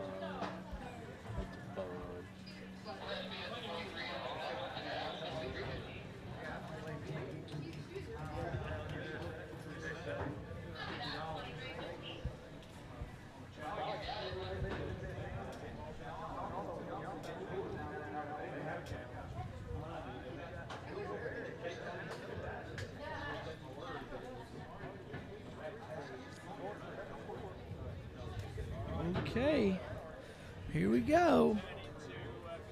Turning back on the water. This should be 23 miles an hour. I believe this is Emily Burridge. Going in. Got her go, cutting through those wakes, looking really good. This is 15 off, 23 miles an hour for Emily right here. Look at her go. Round and 2, can she get to 3? And no, it doesn't look like it. So it looks like right now that's going to put her in the lead with 2 buoys at 23 miles an hour.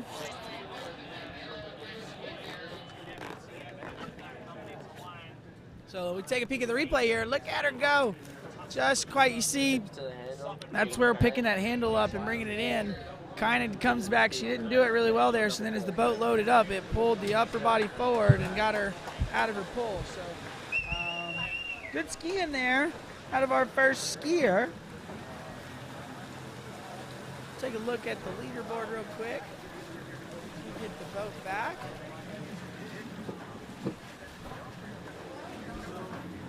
And up next on the water, we see Miss Kayla Meeker. Had the opportunity to get to skiing with this little girl, and I'll tell you, absolute ripper.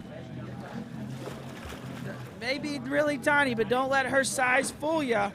She can cut it up on these water skis out here. So looking forward to getting Miss Kayla Meeker out there on the water, seeing what she's got for us. I'm waiting for a starting speed for her. Got a really cool looking emblem there on the top of her ski.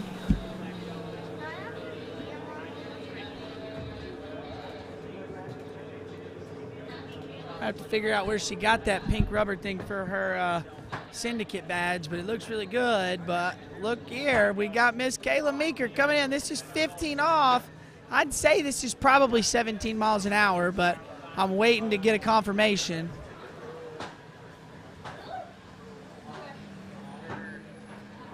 And look at her go. She's looking really good on this opening pass. No bobbles. Look at that nice let go. She's got good form here. As she gets around 5 and over to 6. And there you go, Miss Kayla Meeker. Second skier of this Girls 2 event. Making it through, making it look good. So, have to see what she's got and if she can challenge our leader with Emily Burridge. 15 off. 23, 18.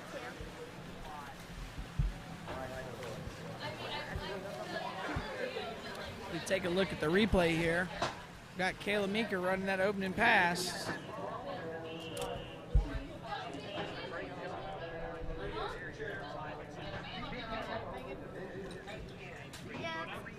Thank you.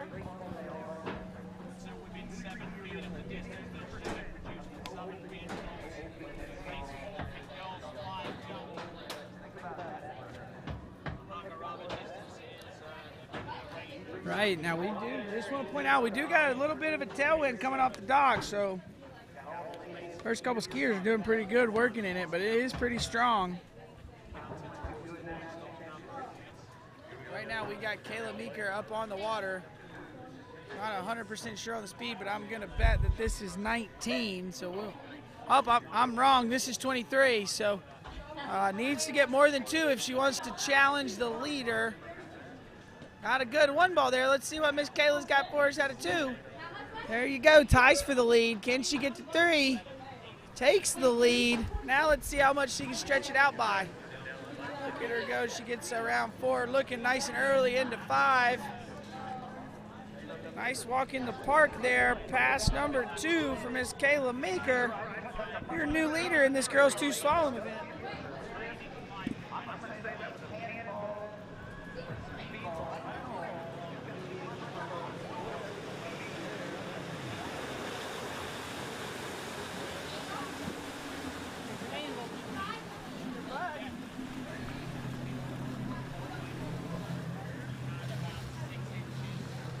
All right, we are looking at the replay here of Miss Kayla Meeker running that 23-mile-an-hour pass.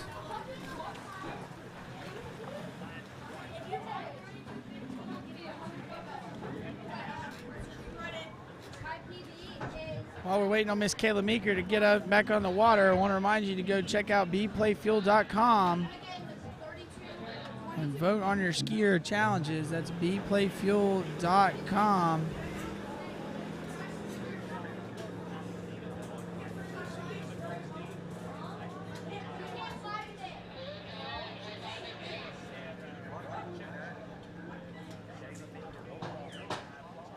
Okay, Kayla Mika coming in. This is pass number 3. Should be 25 miles an hour. That 24.9. She's getting a little slack here, but here she goes. She goes around 4. And she's looking good here, making her way over 6. And there you go. That's another pass in the bag for Miss Kayla Meeker. 25 miles an hour, so looks like our next speed that we got should be 26.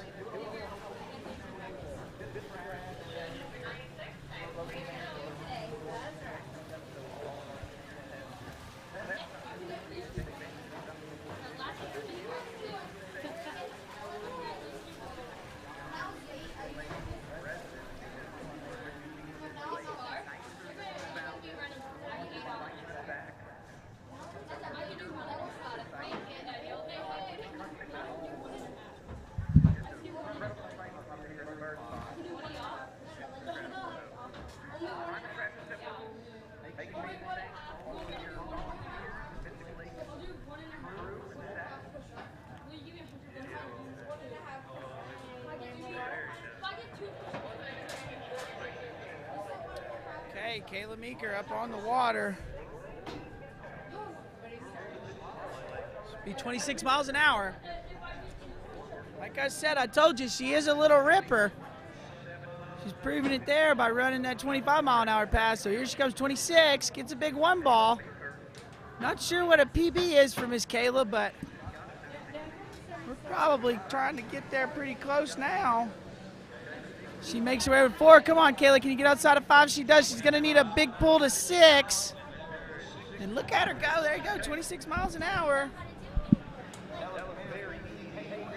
Miss Kayla Meeker, should we take a look at this replay? She was looking good. Got a little bit down course there towards the end, but using those big old strong muscles of hers to make sure she got across. So good skiing there out of Miss Kayla Meeker.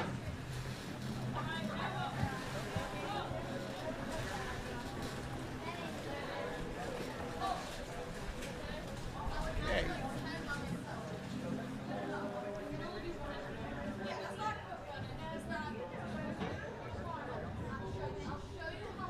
Okay, so I'm sitting here looking, I'm having to do the math on the kilometers. So it looks like her best, what she ran at Midwest was 2 at 28. So we are at 28 right now. She's gonna have an opportunity to maybe get a PB. Let's see if Miss Kayla can do it. Come on, Miss Meeker, let's do it. As she goes, she rocks through the gates. Get a big turn out of 1. Can she get over to 2? Gets over to 2. Can she get a piece of 3? Come on, Kayla, pull, pull, pull. And she does, there we go. And that'll be 3 at 28 miles an hour for Miss Kayla Meeker.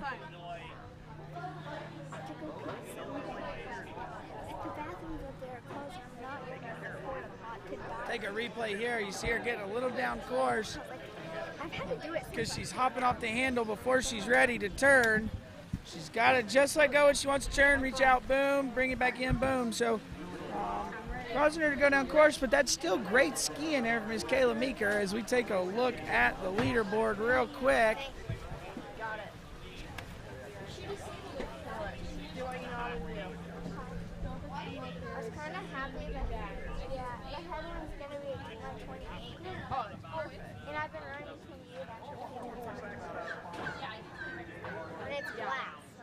Yeah, I know, you'll be good. It's set up. Got it. Kill it. All right, and as we bring Miss Kayla Meeker back down the lake, Kill it. Go make that 28. we believe that's a PB for her today, so that's an awesome time to do it here at the Nationals. What better place to do it? Got her waving to the crowd, telling everybody thanks for cheering me on. She's got a big smile. So, good things to see here at the 80th Goode U.S. Water Ski Nationals.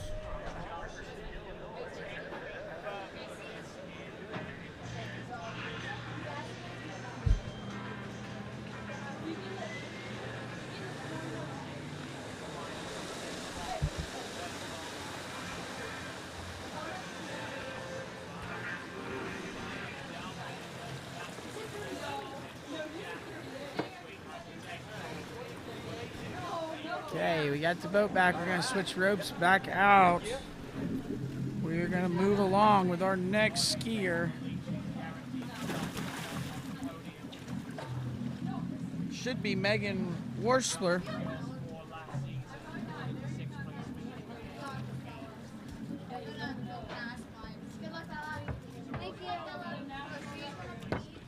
All right, as we see Megan there in the water.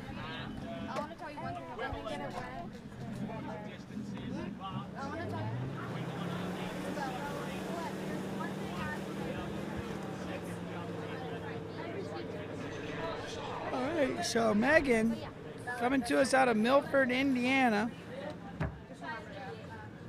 And then also, Bella, if you do make it into 32.22, Like she's got a best score of 2 at 30 miles an hour, 15 off. Gonna bring her in, waiting to hear what starting speed she had, but looking good here on pass number 1. She makes her way around 4 over to 5. Good looking opening pass here. She gets to 6 for Megan there.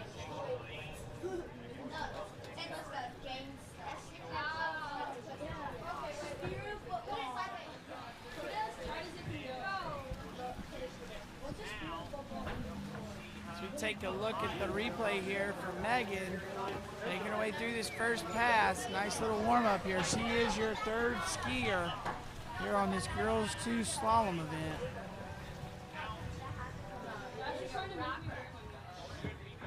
Are you putting this down any which way or just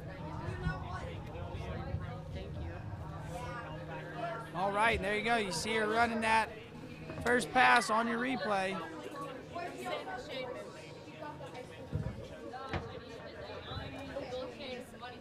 Get a good look at the lake. You see kind of how the wind's moving.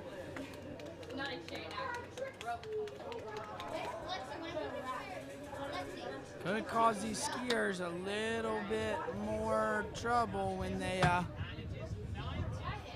get to these faster speeds. Pulled out really early there, got caught sliding in, so gonna affect her a little bit here, make her go down course out of 1. Now she's doing better there, looking like she's rolling. Down course out of 3 though. Gonna have to work to 4. There you go, looking good there for Megan, and she rounds 6-balled out the gates. Pass number 2.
All right, we're back on the water. We got Megan coming up here.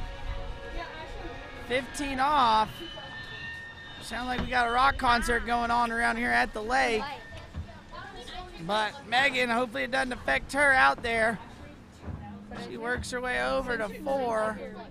She get over to 5, looks like she can. Gonna have to work pretty hard to get to 6, but There she goes, around 6 and out the gates on pass number 3 for Megan Worsler. Let's take a look at the replay here.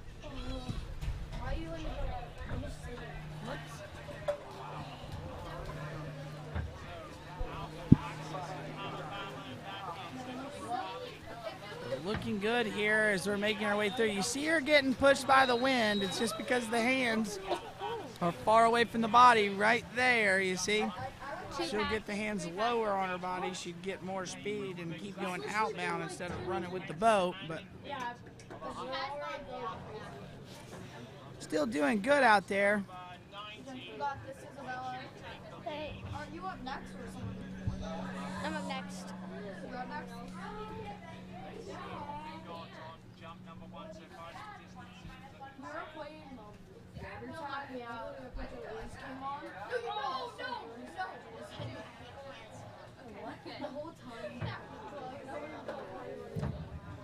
All right, we got Megan on the water.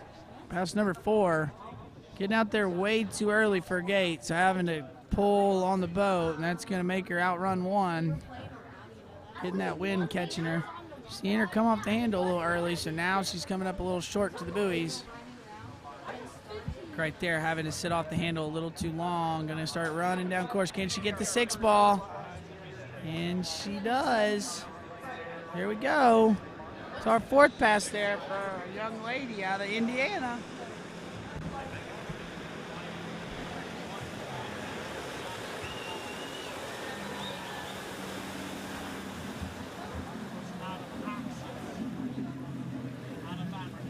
So take a look here at the replay. Megan looking really good here, working her way through the course here as we're watching this replay of that 4th pass.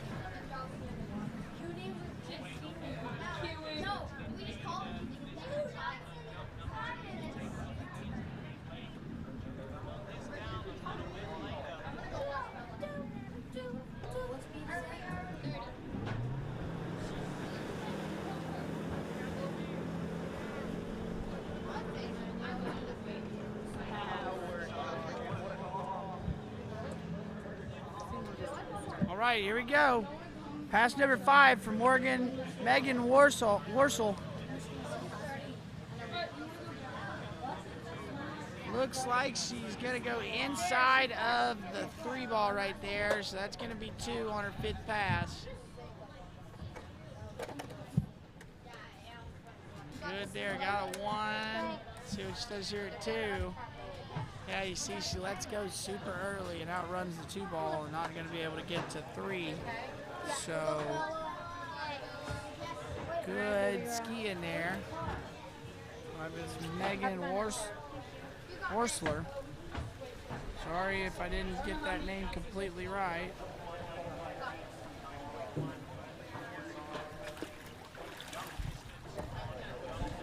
As we move along in this girls 2 slalom event, our next skier is going to be Isabella Dan.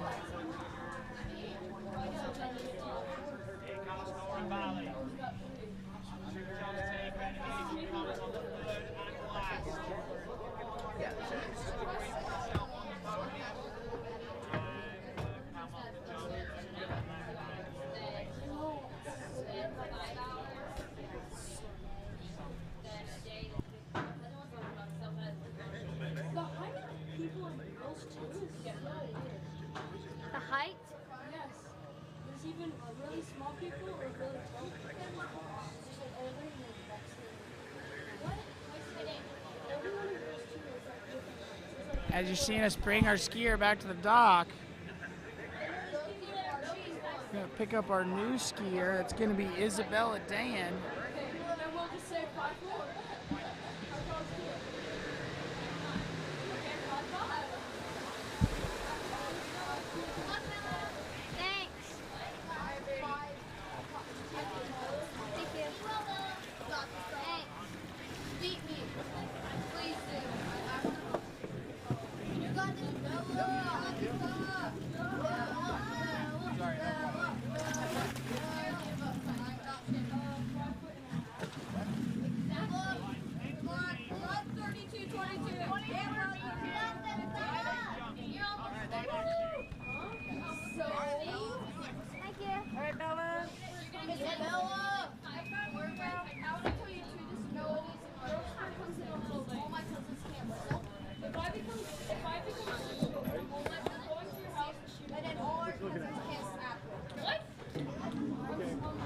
pieces.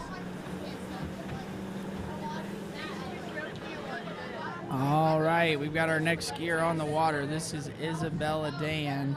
This is going to be 24 miles an hour.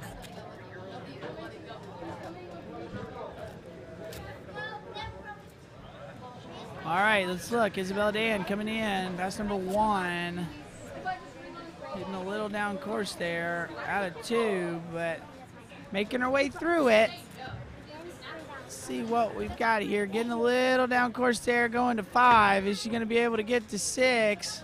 She did. She worked nice and hard to get there, so good skiing there by Isabella. You, when you're out there, do not focus on other people. Focus on the best that you can do, okay? The best that you can do. You, not them. You. That's how you do this. She won't. Focus on yourself. Okay?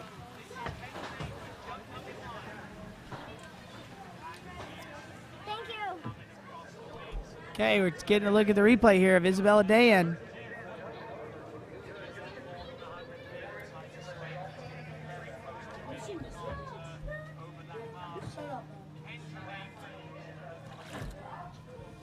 All right, while we're waiting to bring our skier back in, be sure to check out bplayfuel.com.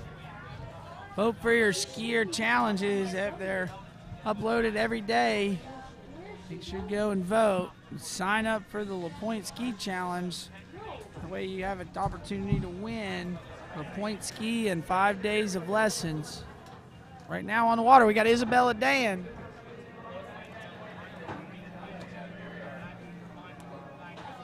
Rolling through here.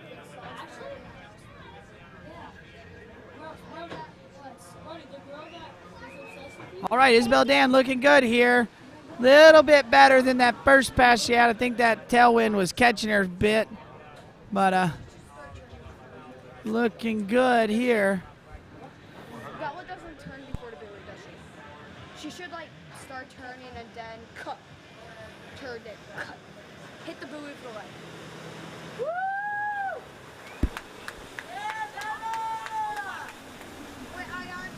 Right, Isabella Dan looking good here.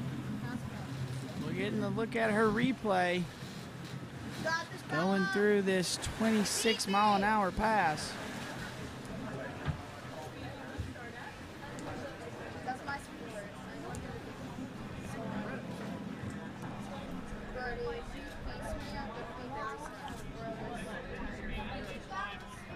Thanks, you too. Good job. Good luck, Charlie. Woo!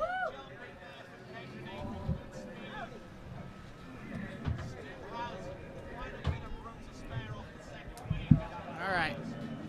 We've got Isabella Dan out on the water. Just ran 26 miles an hour. Going to be coming back in at 28.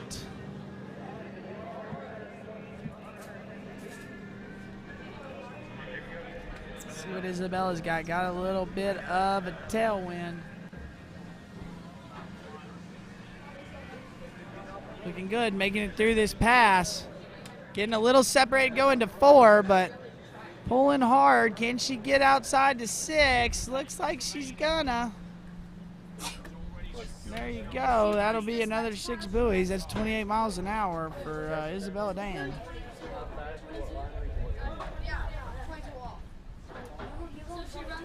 So you look here at the replay. You'll see here at 3, looking pretty good, but then going to 4, gets really separated. She's got the handle basically in between her knees and her ski, so that's not really where you want it to be. You want your knees to be between your ski and the handle. But making her way through that pass, so we should speed it up to 30 miles an hour.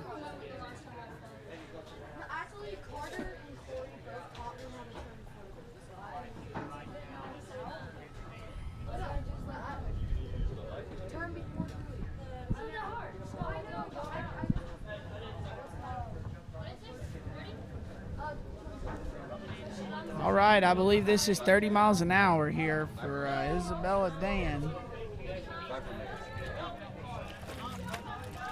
Looking good as she's making her way through this 30-mile-an-hour pass. Look at her go. Round 3. Can she get over to 4? Big stretch 4. Gonna try to stretch 5. Oh, she's throwing the ski. Can she get the 6 ball? Look at her go. Oh, and just a little upset. Not quite able to make it there, but that's going to be 5 at 30 miles an hour there. For Isabella Dan. She look at the replay. She just starts getting a little bit down course. She needed to start working a little harder at the start, kind of like she is here. But good ski in there. I know she wanted to run that one. She had it going. I thought she had it when she cranked that 5-ball turn, but just right inside a 6-ball. So that will put her into the lead.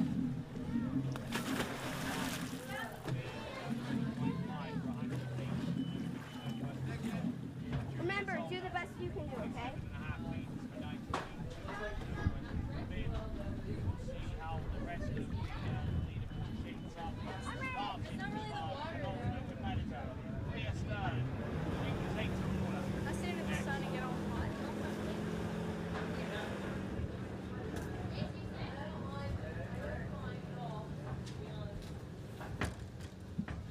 Okay, next skier on the water.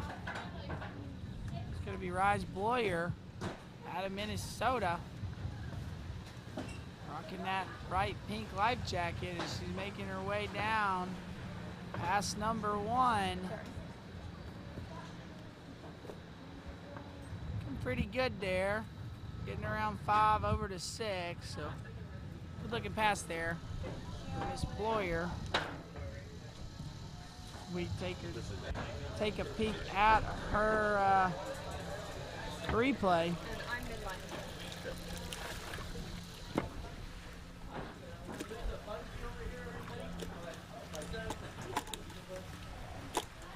Okay, while we're taking a look at this replay, we got a new match for you to go vote on bplatefuel.com. It is between your girls 3 trick champion Cameron Davis versus your boys 3 trick champ Bennett Covington. So go and vote now at bplatefuel.com.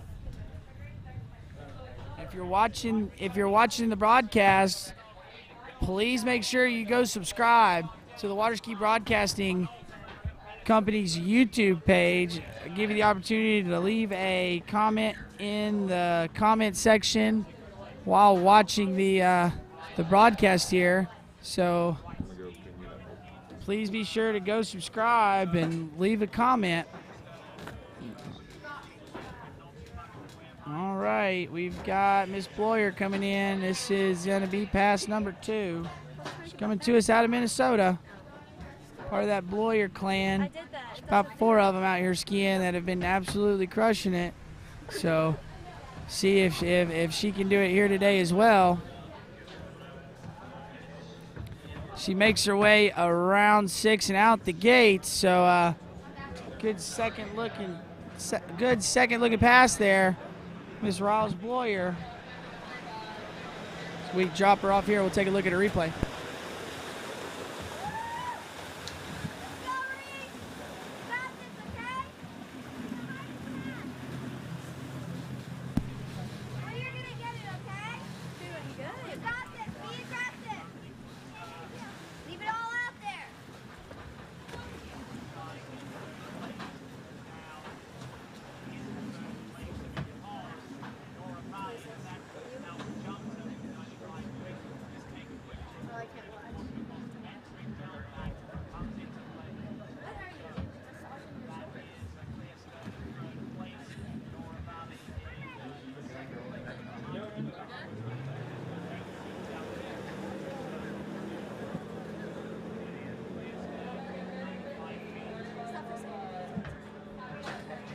Okay, Reese Bloyer coming in. This is 15 off. I believe it's 30 miles an hour.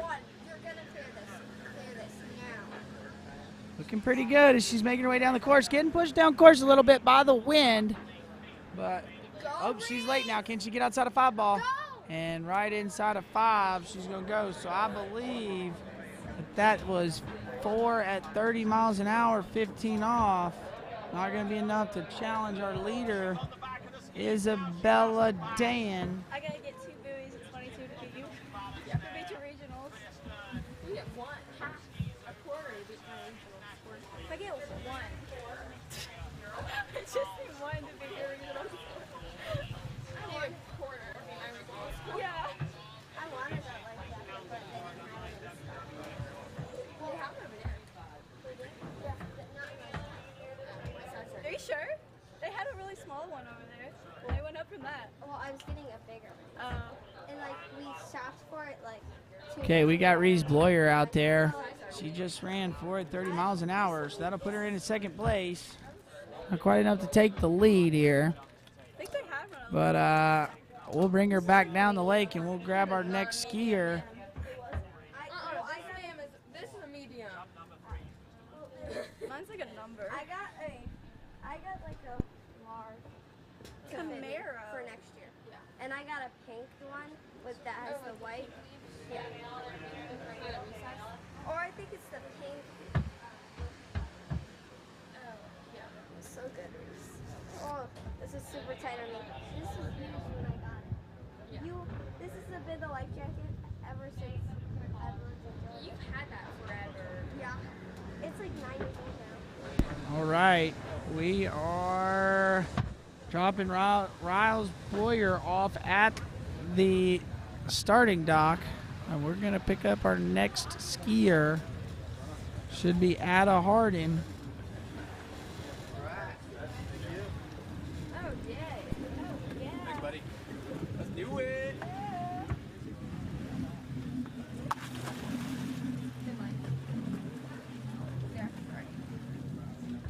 Crushing.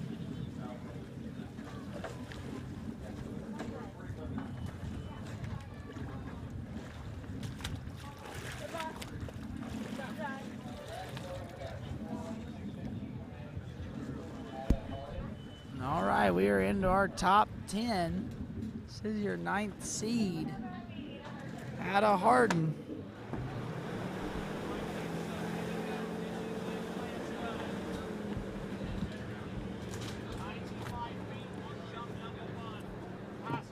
All right, Ada Hardin coming in. This is pass number 1. See what she's got here. She's coming through the gates. Big turn of 2 ball. You see she's not picking that handle up, so it's going to make her drop that shoulder to turn the ski. If she'd lift the handle, it would make it turn better. It did better there at 4 ball.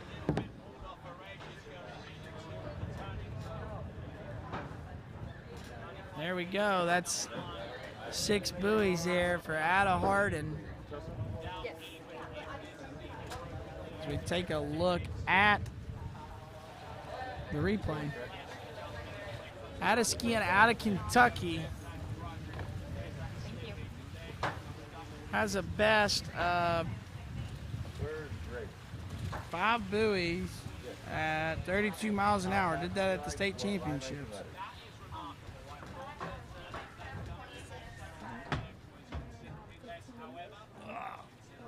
Okay.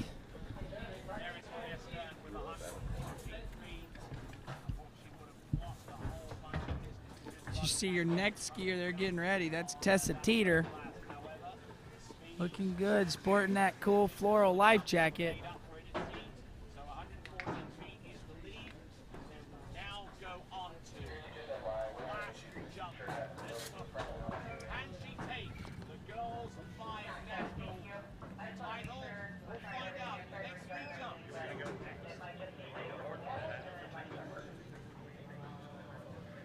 Okay, Ada Hardin coming in. Pass number 2.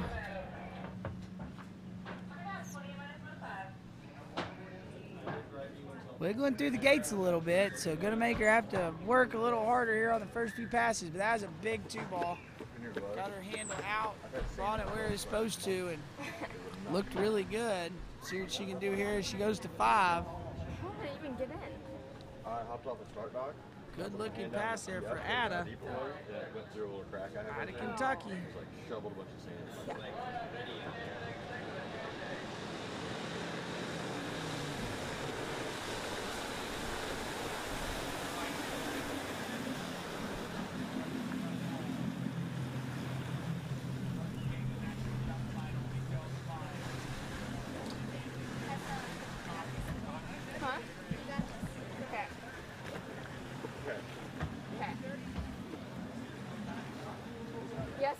early.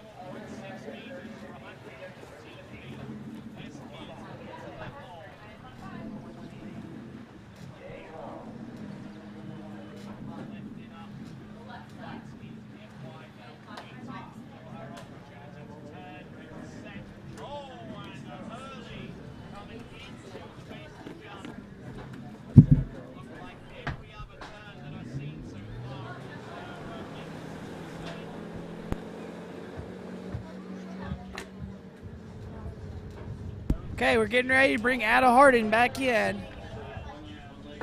Here, third pass here.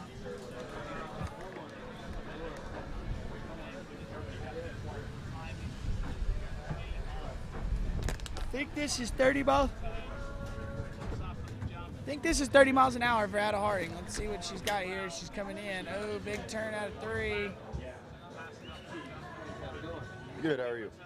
Oh, that was 5 ball. I'm sorry, guys. Cut to it late. No, I shaved.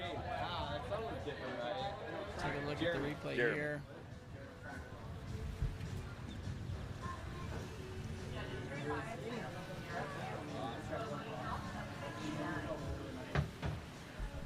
Yeah, just getting down course, further and further, probably starting from not really getting the hands run back into the hips. So we'll drop her at the end of the lake.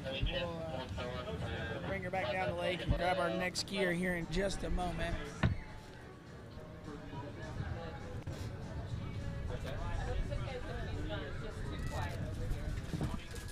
Appreciate it. It's bothering these guys. I just been having to listen to music in my head all morning. Headphones on.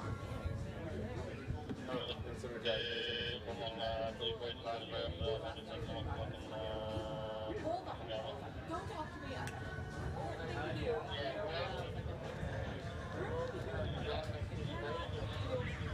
That's a plan with Good luck, Grace. Good luck to you. Thanks. Good. Thank you. Thank you.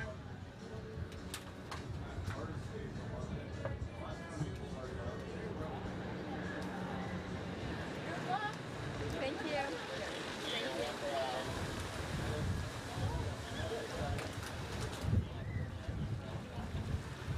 All right, so we now have a tie for first, 5 at 30 miles an hour between Ada Hardin and Isabella Dan.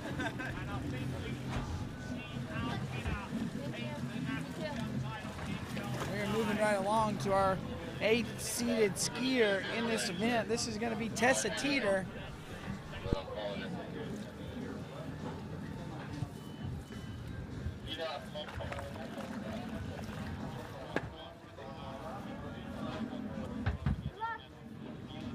All right, Tessa Teeter getting in the water, getting ready to come in, riding that bright green D3 water ski.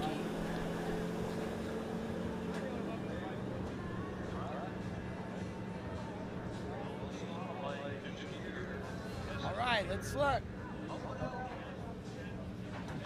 Tessa Teeter coming in. This is 15 off.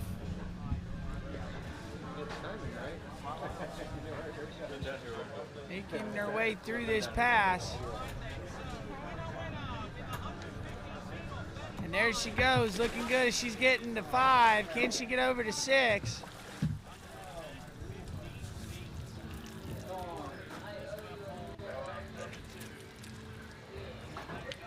We are starting to get some of our pro skiers showing up here. We got America's Cup tomorrow, so everybody be sure to check in. That's when we're going to have a bunch of good slalom tomorrow and a night event. But I'm sitting here looking at the world record holder himself, Mr. Nate Smith. Super excited to see him on bank and ready to watch him do some skiing tomorrow. But right now we are watching the girls 2 slalom event.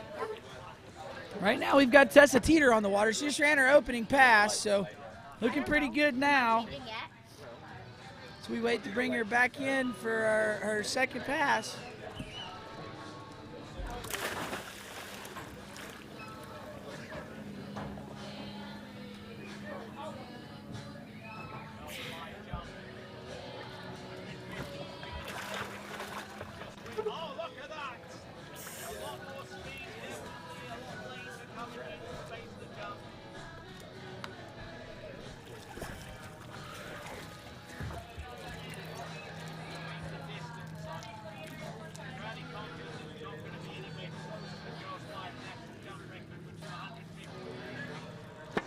All right, we got Tessa Teeter back in the water. This is 15 off. We've sped the boat up. Oh, dropping the shoulder a little bit there, off of 3. A little trouble going to 6. Can she get there and get outside of it? Looks like she can, so be 6 complete buoys there. Pass number 2 for Tessa Teeter.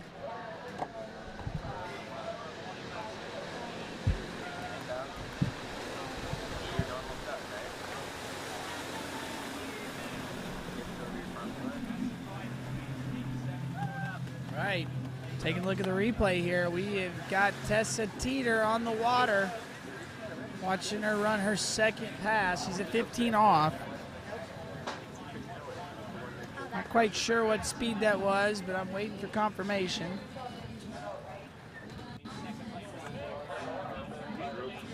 Okay, perfect. So she just ran 28 miles an hour, so this one coming back will be 30 miles an hour. So we'll see if she can spice up this leaderboard a little bit. We got a tie right now, sitting at 5 at 30, so needs to get a piece of 6 ball if she's going to want to take the lead.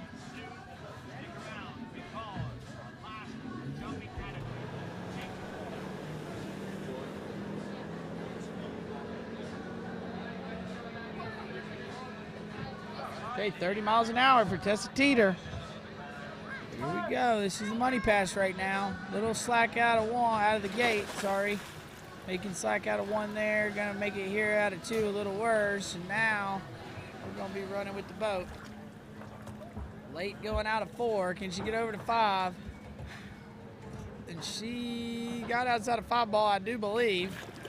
But that's all she's got. So looks like to me we've got a tie for first between 3 skiers. Looks like your first skier is Isabel Dan, and Ada Harden just ran 3 or 5, and then Tessa Teeter just got another score at 5 at 30. So we should have a 3-way tie for first right now.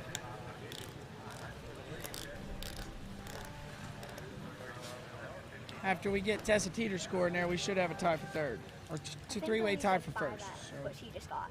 Yeah. Why not?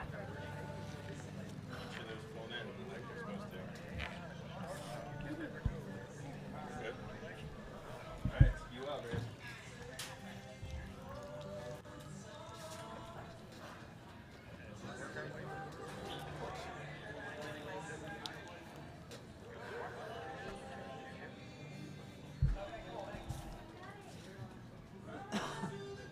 All right, we're bringing Tessa Teeter back down the water. She just ran 5 at 30 miles an hour to put her in a 3-way tie for first place. So get her back down to the dock, drop her off, and we will grab our next competitor in this girls 2 slalom event. It's going to be Grace Lohr.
As we see the start dock down there, we're waiting to grab our next skier. That'll be Grace Lohr. She's coming into the water here. Coming in the course. It's going to be 15 off.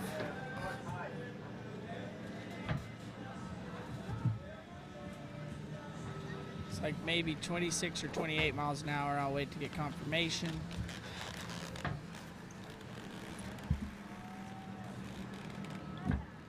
She's looking good here. She's going.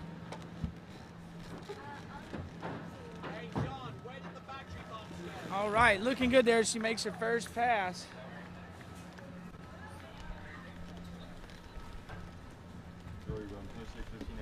take a look at the replay here. This is Grace Lohr running her opening pass.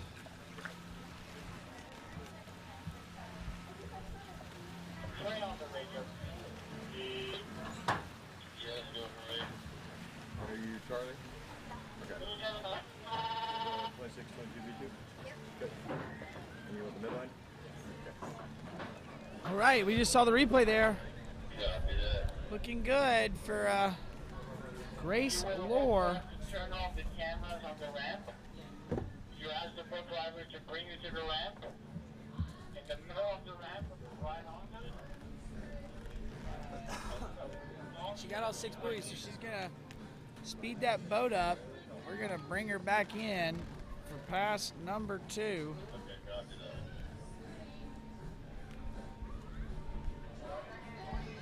All right, here she comes. Grace Lohr, pass number 2. Looking pretty good off of 1 ball. Let's see if she can stick with it out of 2. This girl's 2 skiers are definitely ripping it.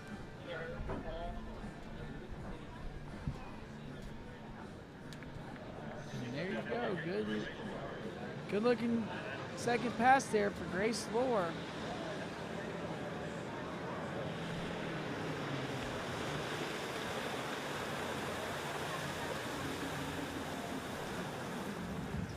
Okay, we're checking out the replay here. This is Grace Lohr, 15 miles, 15 off.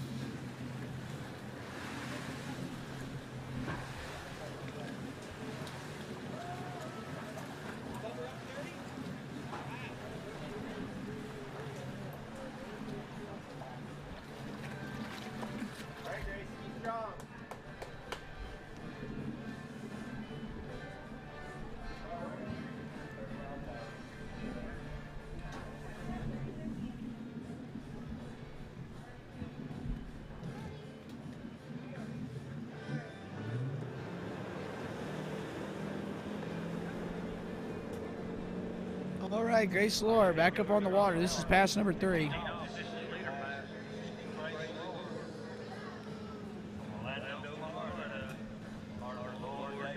right, Grace Lohr looking good.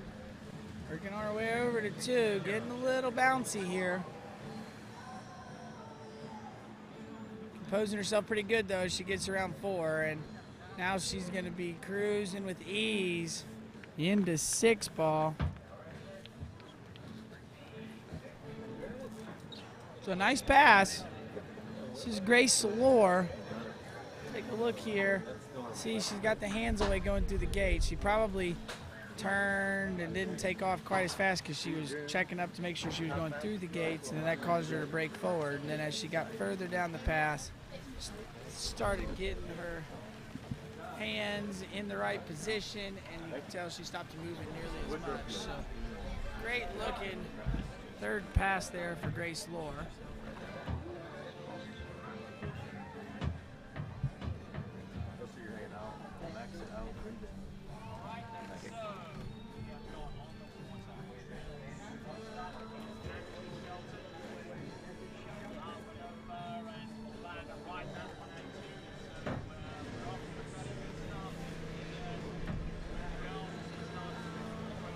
All right, back up on the water. Grace Lohr should be getting close to that max speed pass. Got a little headwind here. This is 15 off. Getting a little shaky, but making her way through this pass. A little slow turn out of 3. Oh, and they're gonna make her go down there at 4, but she's okay. We take a look here. Got the hands away. She needs to turn in and bring the hands in the turning in the gate to get her in a better position. And then you'll see right here, she pulls the hands in high. Got that slow turn, got to stall the ski, and then that generated more speed and made her stop her shoulder into 4 balls. So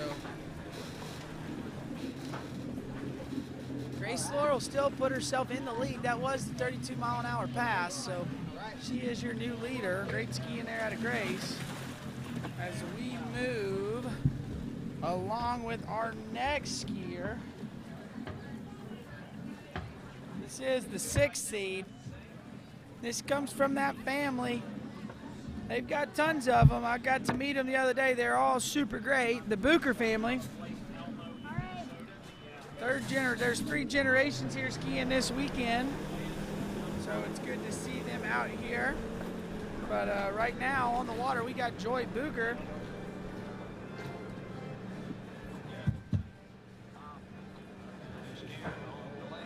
Coming to us out of Syracuse, Indiana.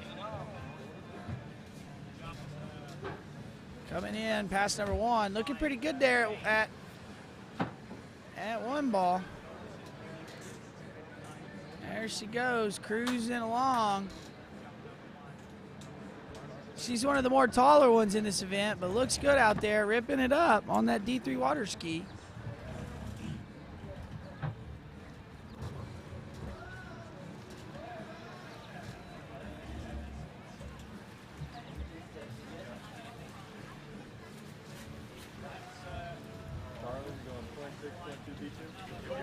Right, we're checking out the replay here of Joy Buker. Making her way round 4, so we ran that one, so I think we'll be speeding the boat up here. 15 off. We are watching Girls 2 Slalom right now, so. What? Thank you.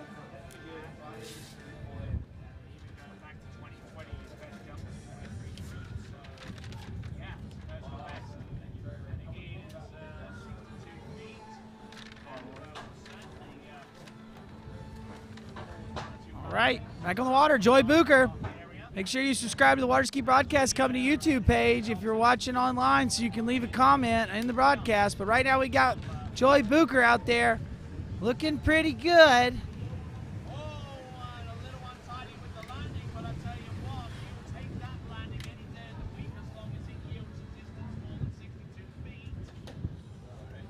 So good pass. Way to get it through there for Joy. See if we can take a look at it, break down a little bit of her ski style here as we get this replay coming on.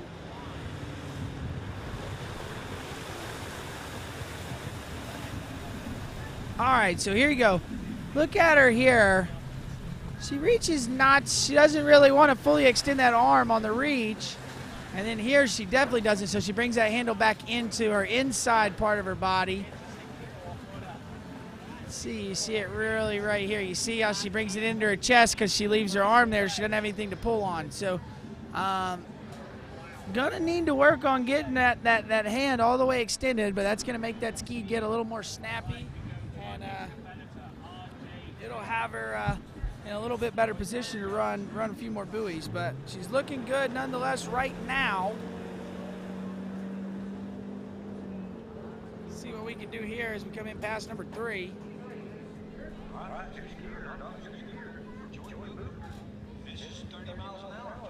Okay, this is 30 miles an hour, 15 off here for Joy.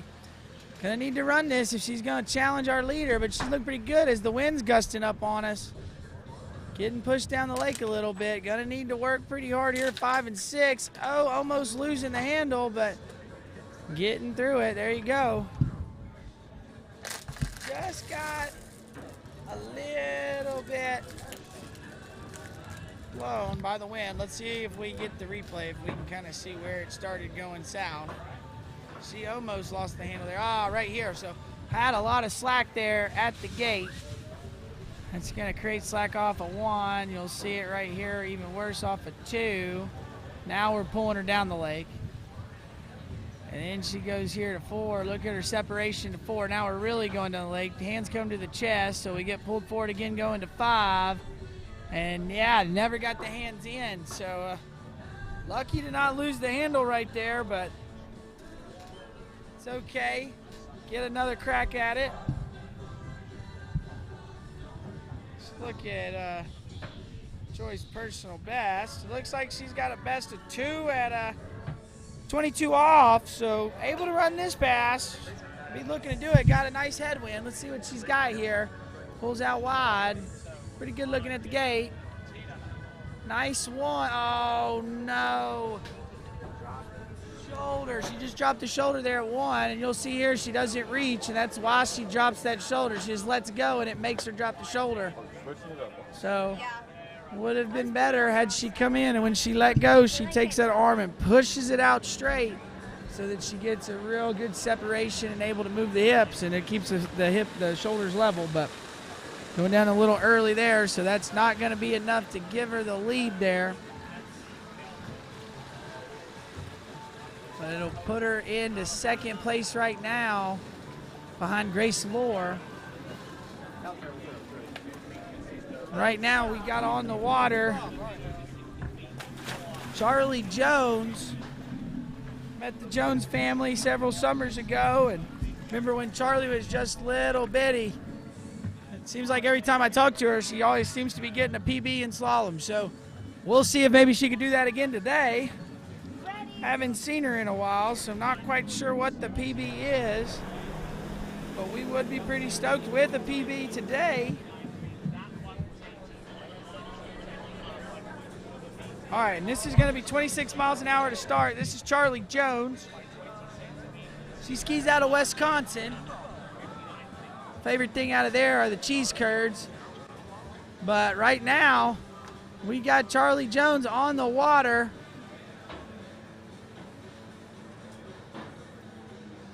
Wind's blowing her a little bit, but she's looking pretty smooth. And there you go, getting through the 26-mile-an-hour pass. Good job there for Charlie Jones.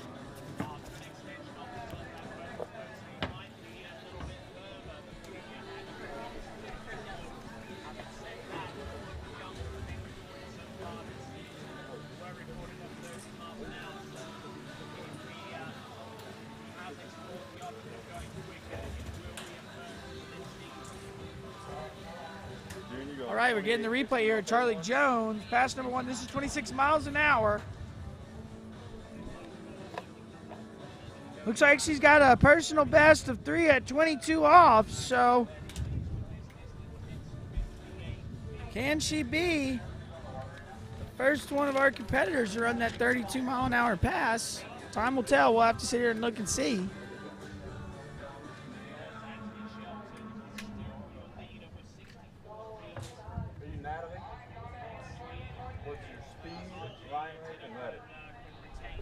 Okay, Charlie Jones.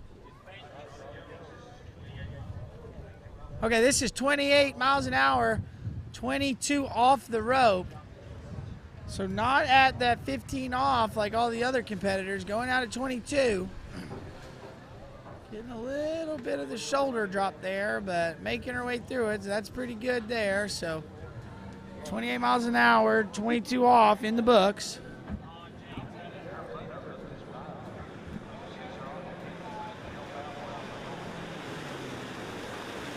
We check out the replay here of Charlie Jones.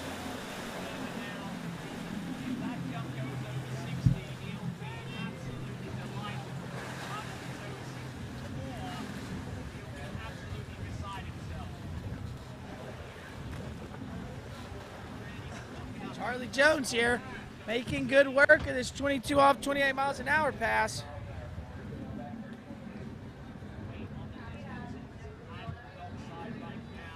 What she can do here as we speed the boat up to 30 miles an hour. It'll be 22 off.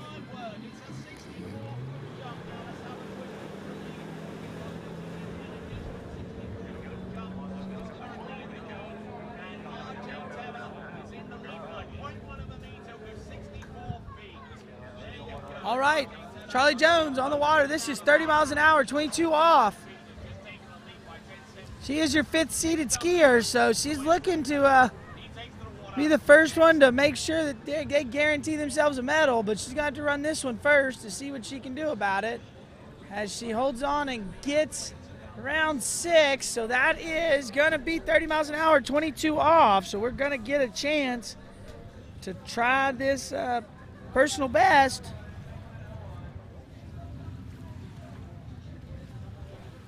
Just gonna tell you, if she PBs today, I'm gonna need to go get some of her mojo, because like I said, she's always PBing.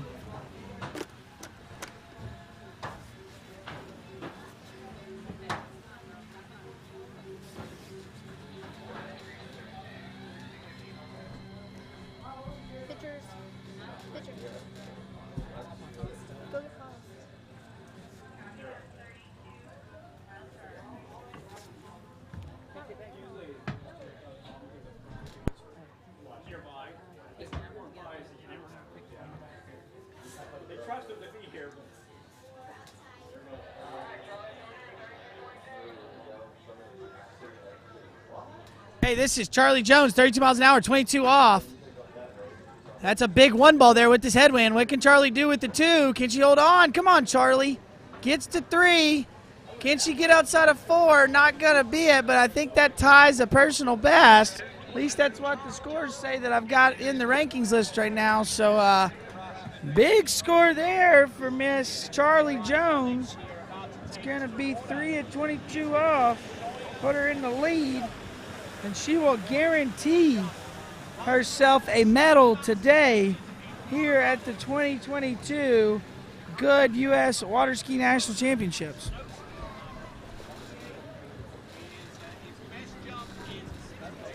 So we look at the leaderboard there. You see Charlie Jones making herself to the top. We have 4 skiers left, so she's the first skier that is guaranteed a medal. We currently have Isabella Dan, Ida Harden, and Tessa Teeter sitting on the bubble. We'll see if they're able to hold on there with 4 skiers left. But next up on the water, out of North Carolina, skiing out of Wake Forest, we've got June Phillips, your next skier on the water.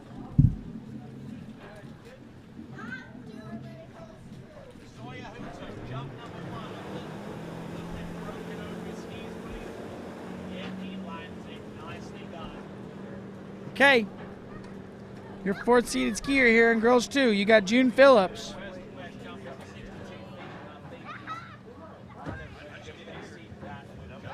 Right. See what June's got here.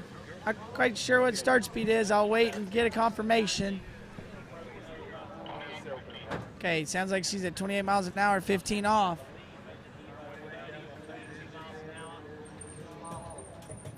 And looking good there as she makes her way through that opening pass. Let's look here at the replay. You see there, she doesn't really reach that handle. That is going to promote her to drop the shoulder. As you see her getting a little more unlevel at each buoy. You're always going to have one shoulder above the other if you're not reaching. If you're reaching, you'll stay level. But making her way through this first pass, which is 28 miles an hour, 15 off.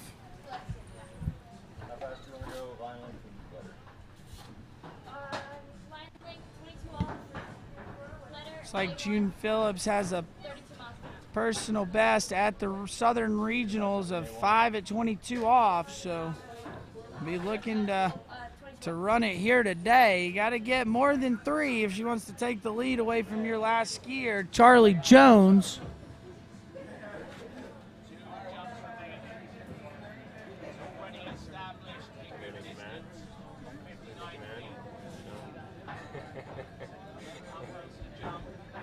All right, June Phillips pulling out wide on that ski boat. See what she's got. Is she going to reach a little more here? No, but that's going to... She stays level there, but now she's starting to get a little uneven. But staying on top of the ski very nicely. So looking good here as we make round 5 and over to 6 for June Phillips here in this girls 2 slalom event. She is your 4th seeded skier, so we're down to the nitty gritty, figuring out who's getting what medals. So we take a look here at the replay. You see her just not really confident with letting that handle go away from her body when she reaches. So we'll see that maybe start catching her up here as we start speeding up. We're coming in at 32 miles an hour next.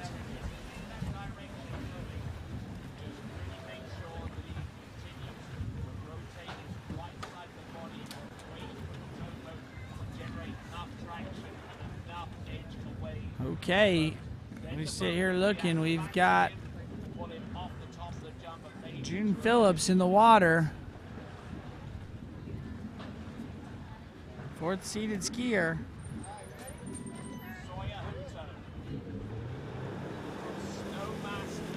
All right, got her up on top of the water. This is 32 miles an hour. Gonna need to run this if she's gonna challenge the leader. See what we got as she turns in for the gate. Not reaching there, kind of dropping the shoulder. Let's see if it catches her on this pass or she can make it through it.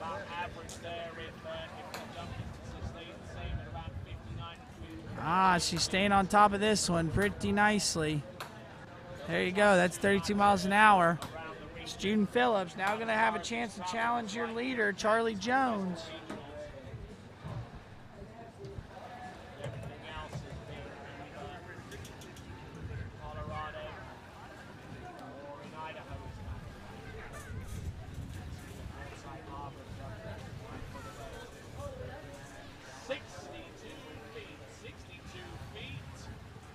All right, we're seeing the replay here. This is your fourth seeded skier, June Phillips.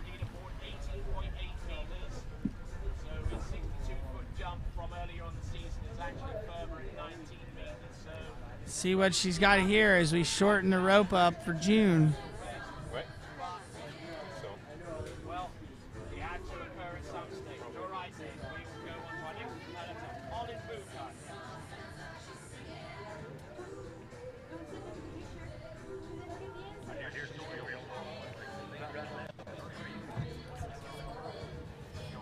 Okay, back up on the water. We got June Phillips. We are in girls 2 slalom. She's your fourth seed in this event.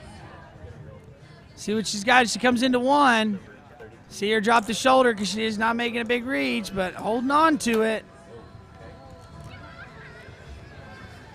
I don't know if she got outside of 3. She sure didn't act like she did, so I'm going to score it as 2 at 22 off there for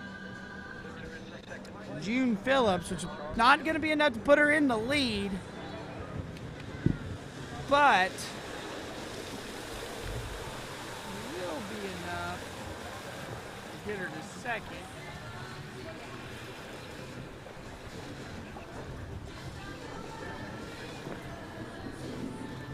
Beautiful air. So she guarantees herself a medal here today with that. Best she could end up with is second, and the worst place she could end up is 5th place. So June Phillips guarantees a medal, along with Charlie Jones. We've got 3 more skiers to see who we've got. We got 3 more skiers left. We've got a tie for 5th place still between 3 people that are sitting on the bubble.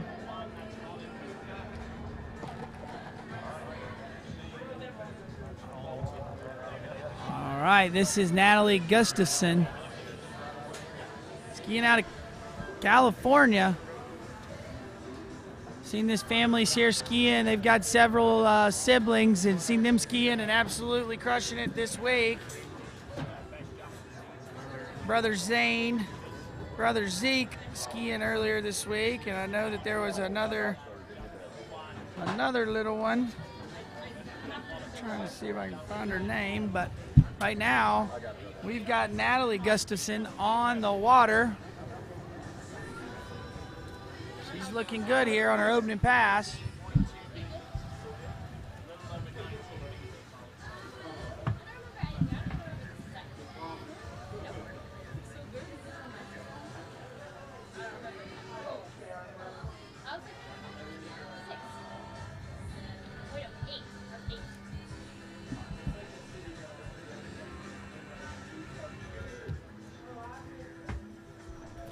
Let's see, Natalie coming to us out of Durham, California.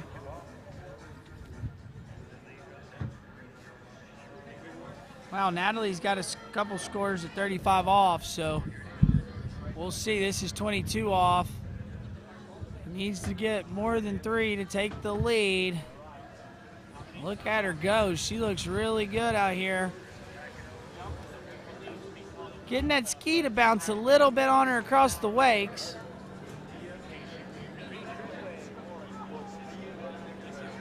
Looking good. Let's take a peek at this replay here.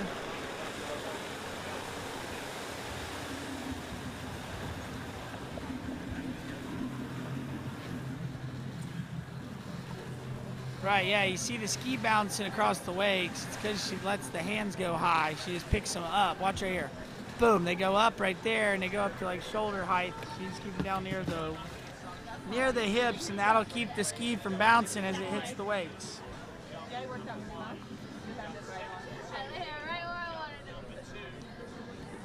we go, good looking pass there for Natalie Gustafson.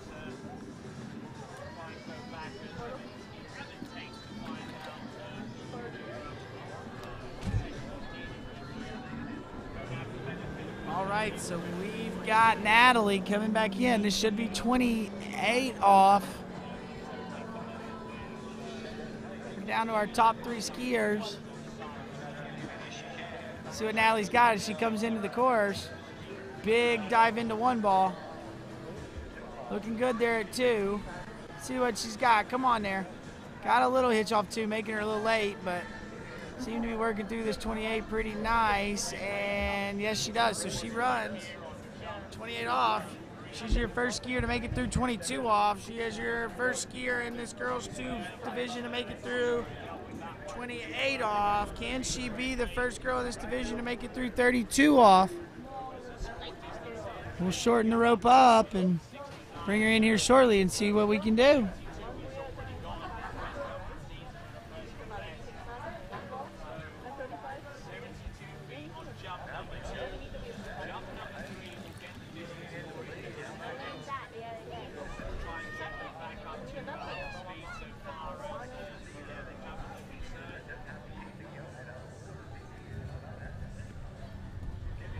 Okay, while we're sitting here waiting to bring her back in, make sure you check out bplayfuel.com and go and vote for your skier challenges.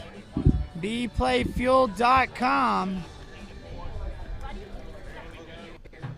Okay, Natalie Gustafson coming in. This is 32 off. Wind's picking up on her here. Let's see if she can get through it. Good looking 2 ball. Come on, Natalie. She'll just stick with it here. She's got this one in the bag. Relaxing as she gets over to 5. Can she get over to 6? And looks like she does. There you go. That'll be 32 off. So we're going to get to see another one of our skiers today into that 35 off line length. But Natalie Gustafson, skier of first today, a bunch of firsts for us in this girls 2 division. The first one to run 22 off, first one to run 28 off, and now the first one to run 32 off. She can blow everyone's minds and be the first one to run 35. No, she's got some scores at it, so she's had some looks at it. We'll just have to see what she can do as she gets there.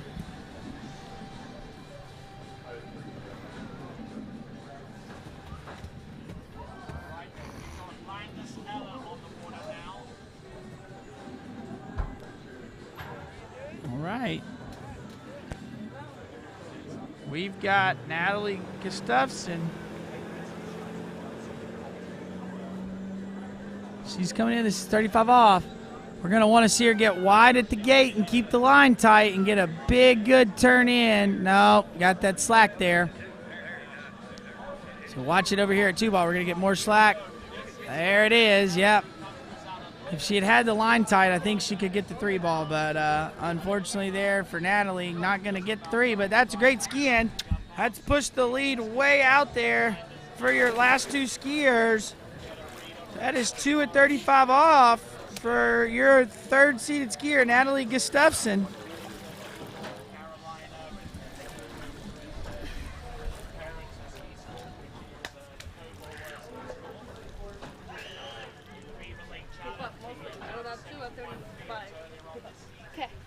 Right, as we take a look at the leaderboard, you'll see Natalie Gustafson making herself all the way to the top.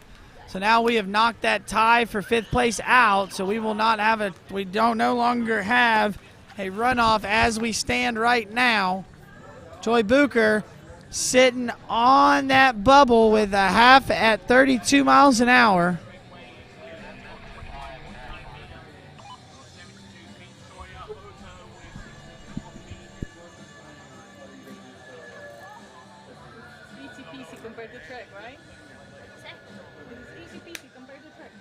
Okay, and I just want to make an announcement real quick. So Natalie Gustafson, it's pretty awesome. She just tied the national record with that run right there. So these other two girls are basically going to have to break a national record if they want to take home this girls 2 slalom title. Natalie out there ripping it up. She looked phenomenal. That's that third seed skier. So let's see what these other two girls have in store for us. Our next skier should be Alexa Abelson. She is your second seed.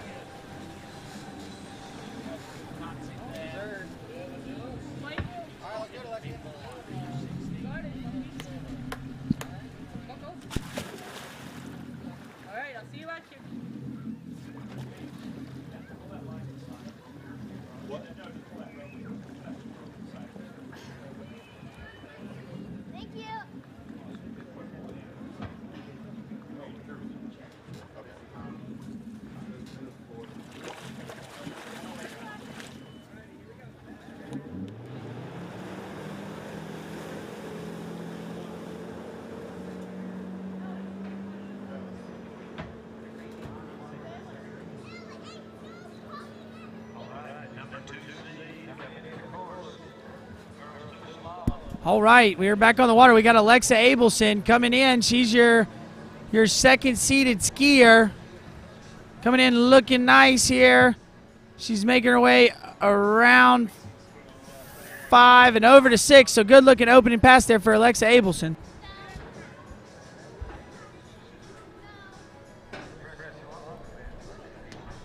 Alexa coming out of New Hampshire. Looks like she's got some scores in at 35. She's going to need that today.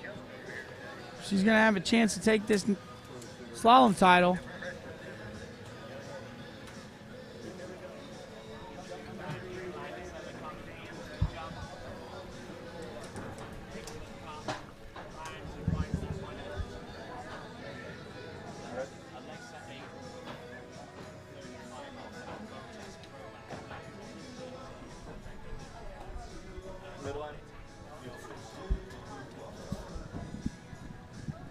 Okay, guys, so I was a little incorrect there on that national record. It looks like the national record belongs to Alexa Abelson with 4 at 35 off, and she set that at the Botas Pro-Am over in Spain here a few weeks ago.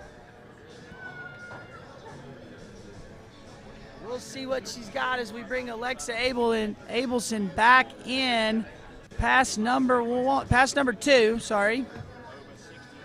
It's going to be 28 off. Big one ball there for Alexa. Looking good.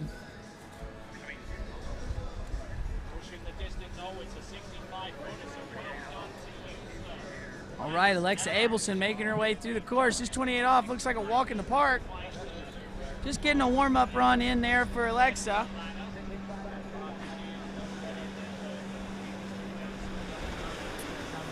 So we'll take a look here at the replay. Look at her diving in on 2 ball. That was a really nice onside turn.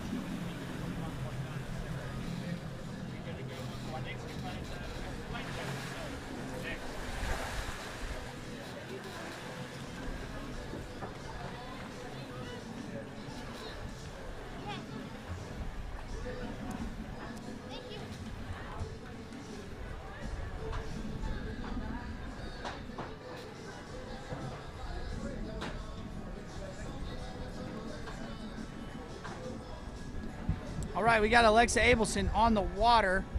Just ran 28 off, so we're going to shorten it up, bring her back in 32 off. She is your national record holder.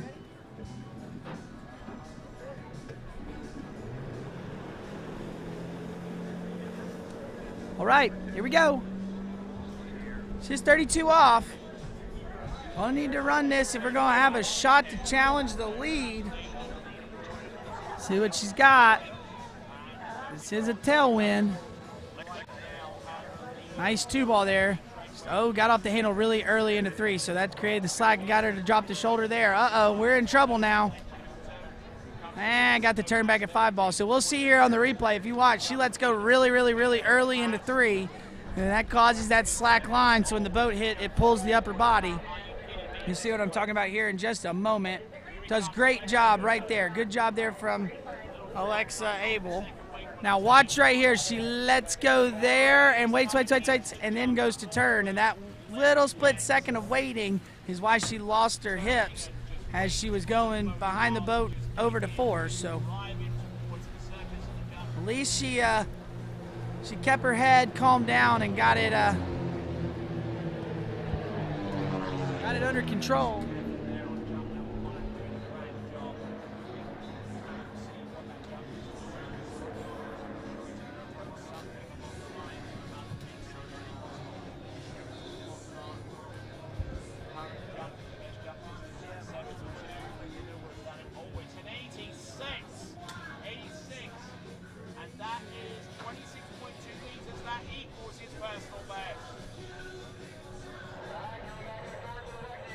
Okay, I got Alexa Abelson on the water. 35 off. Needs to get more than 2 if she wants to take the lead. Big 1. Let's see what can she do here at 2. Gets the 2, going to 3.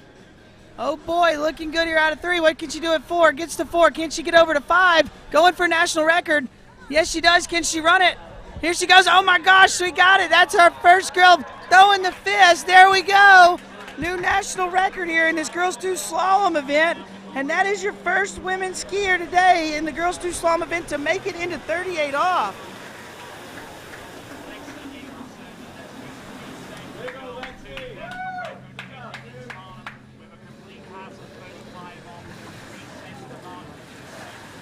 So take a look here at the replay.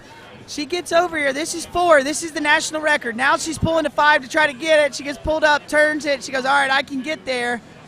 Throws the ski, did a great job there, and there we go. We're going to get the fist throw.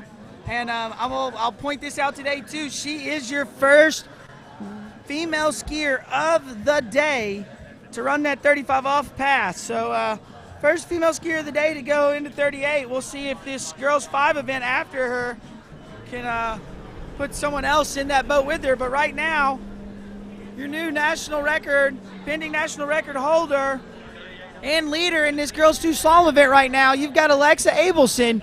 See what she's got here at 38 off. Good looking gate. Can she get the 1? Gets around it. Get back to the wakes. Oh no. If I'd been Alexa, I would have definitely tried to eat up that slack and make my record a little bit bigger, but she is happy with it. Gets a half at 38.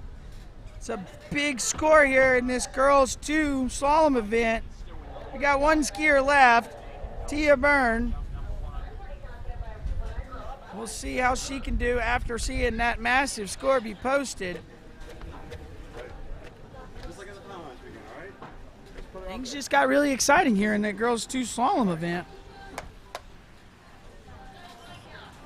In case you guys don't know, I'm Zane Nicholson. I will be your announcer for the weekend. Been here the past 3 days.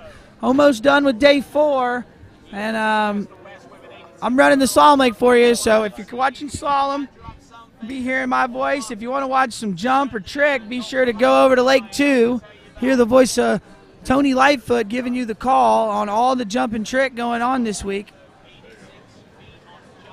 If you're watching online right now, be sure you hit the subscribe button to the Waterski Broadcast Channel YouTube page. That way you can get in and chat, get in the chat. We've been interacting all week with our chat members. So be sure to hit the subscribe button. Subscribe to the Waterski Broadcast Company YouTube channel. But right now, look at the leaderboard. Alexa Abelson with the pending national record of a half at 38 off is your new leader, knocking Joy Buker off of the podium. So Grace Lore now sitting on the bubble, waiting to see if Tia Byrne can better her score and take her off the podium, or if she'll hold that 5th spot position.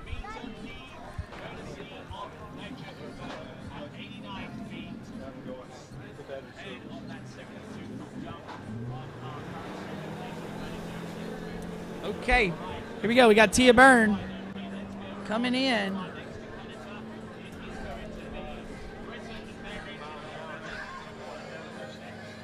All right, Tia Byrne coming in. This is 22 off. Got to go out. She's got to break the national record if she wants to challenge the leader.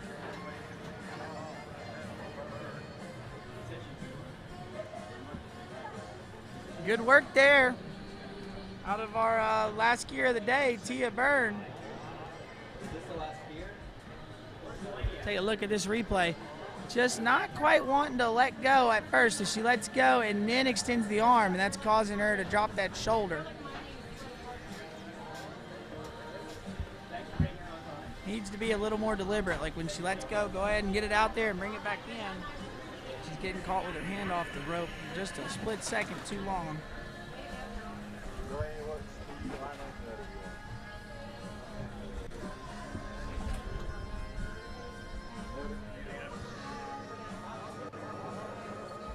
All right, so Tia Byrne, capable of getting 4 at 35 off. That's our best, so she's going to need to get a PB today if she's going to challenge the lead. We'll see if it comes into play that Alexia Abelson didn't make that S-turn and try to get the full 1.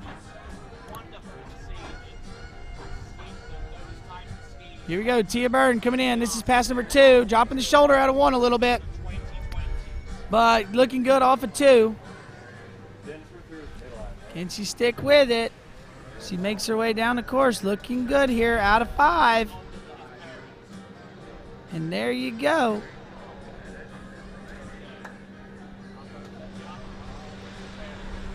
Nice looking pass. Let's take a look at the replay. You see that hand. She lets go and then she releases it after she's let go. Like, well, after she's off the handle, and it causes that shoulder to drop.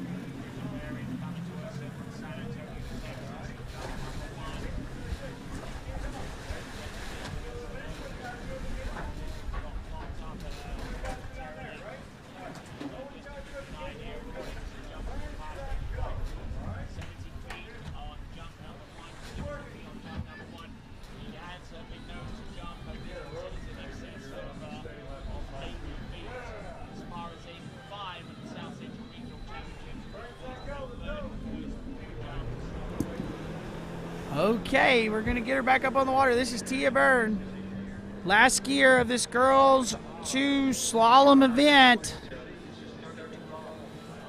32 off here. Good looking 1 there. Let's see if she can hang on. Oh, getting deep out of 2. Now we're off the handle early into 3, so we're going to be late into 4. Running with 4. Can we get a turn out of 5? Gonna need it. Got it. Gets outside of 6, so little shaky, little dicey there, but managing through it, doing a pretty good job. See her through it. And we'll get a chance to try that 35 off. We just had our skier get through it. The wind is blowing just the right amount to make that 35 off doable for these ladies that haven't done it yet. So we're going to need to make some adjustments. Going to try to have to keep her hand on the handle a little longer going out, and then when she does make that turn, I'm going to need to get the hands back in, get rocking. She just, right here, we just can't get off the handle early going into the 135 side. And if she can do that, she has a good chance of running this pass.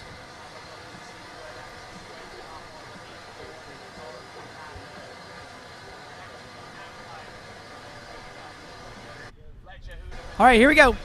35 off. This is for all the marbles. If she runs it, she gets a chance to challenge the lead.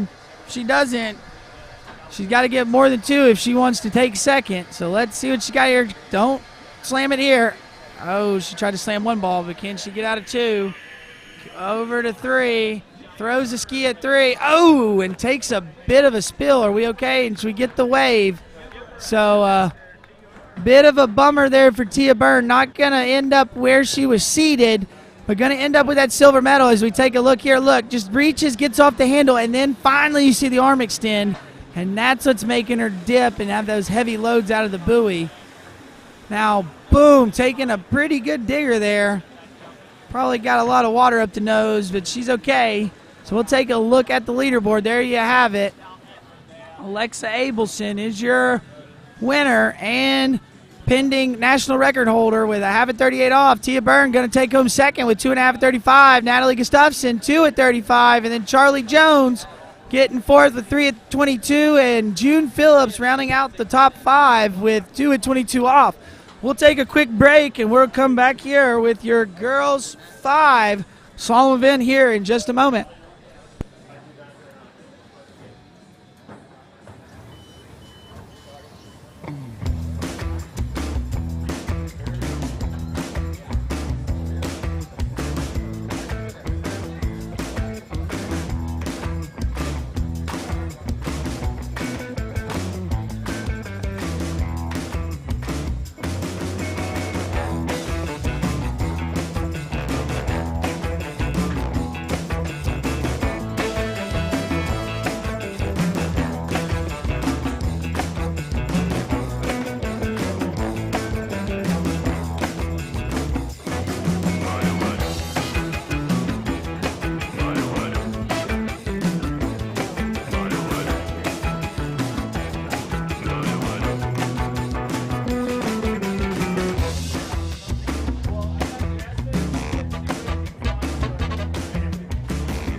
a little something more. I've got a plan in mind, a special thing in store. The light bulb inside my head says, get out and play, 'cause you never feel this way.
For skiers and water enthusiasts, Florida lakes are what dreams are made of. Combined with world-class golf, remarkable weather, natural beauty, theme parks, and so much more, it's easy to see that Florida is paradise. For more than 30 years, I've enjoyed Florida's lakes and many offerings. If you are interested in Florida real estate, let me be your guide and trusted advisor as you search for your paradise. Together, we can make your dreams a reality. Pentalago, South Florida's most anticipated water sports community. 5 lakes, 4 slalom courses. Year-round skiing. Homes now under construction. Where you want to live. Visit Pentalago.com.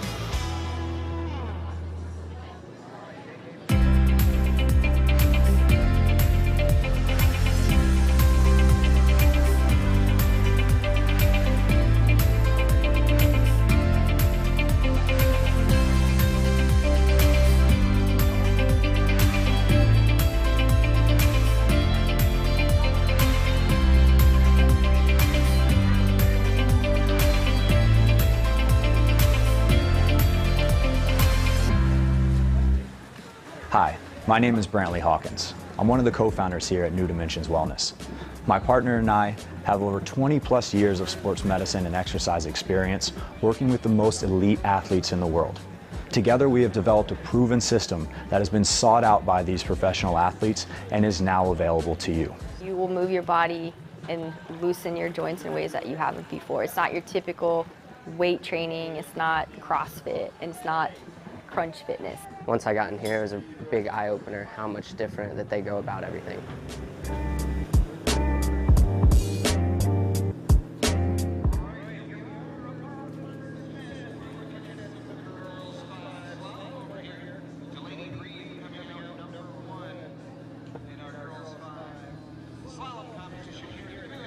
All right, we're back on the water. This is girls 5 slalom. We've got Delaney Grieve. She is at 23 miles an hour, 15 off. She's your first skier in this women's 5 slalom event. Sorry, not women's 5. We are in the girls 5.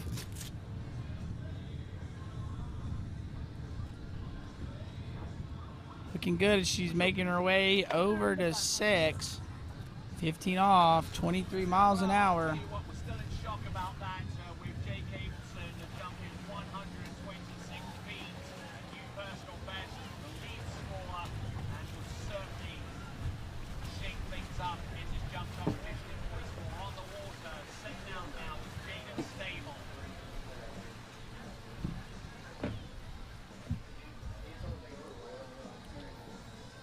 All right, as you're seeing the replay here, this is Delaney Grieve. So it's 23 miles an hour, so making her way through that first pass, looking pretty good there.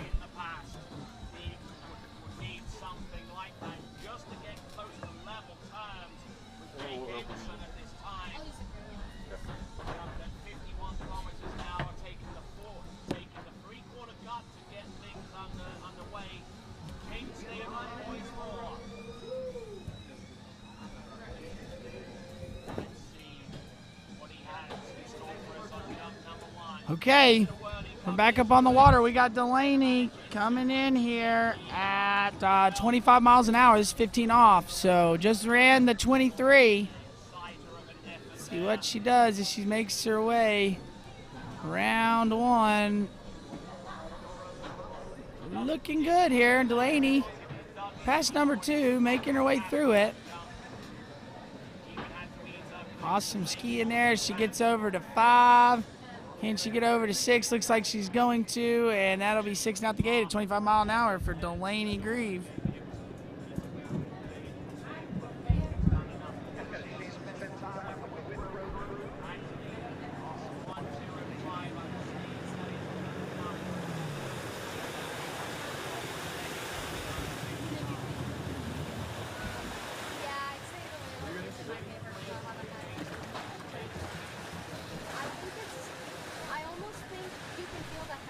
Okay.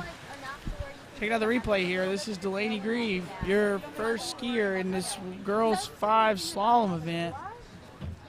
While we're finishing up with the replay here, I want to remind everybody to go check out bplayfuel.com. Go vote. We got the last match of the day. Who was the better tricker? Erica Lang or the men's Kevin Jack? Be sure to go to bplayfuel.com and vote on which tricker you thought was better. All right, we got Delaney Grieve coming up here. This is 26 miles an hour. Like she's getting a pretty good gate there. Kind of standing up a little bit before the gate, but making her way through this pass.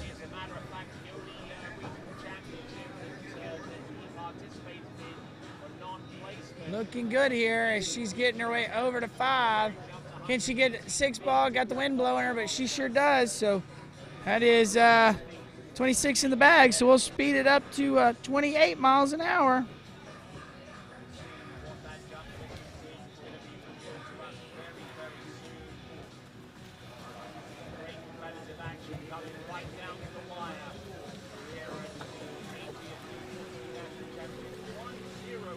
Okay, we're checking out the replay here.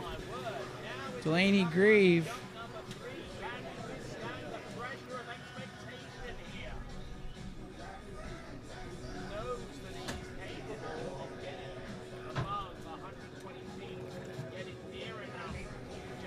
Okay, that was 26, so this will be 28. Looks like she's got a personal best of 4 at 28 or 28 miles an hour. So we will see if she can get a PB here today.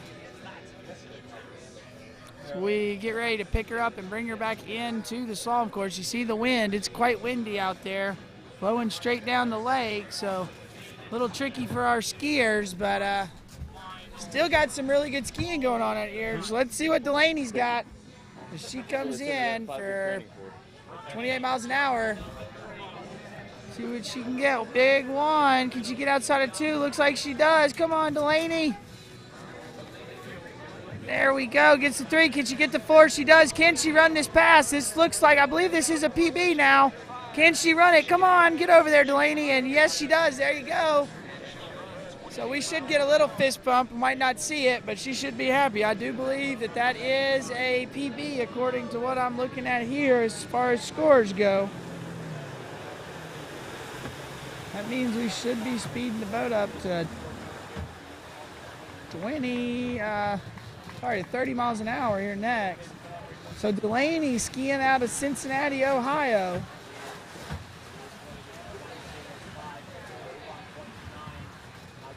Got a good group of people that skis out of Ohio.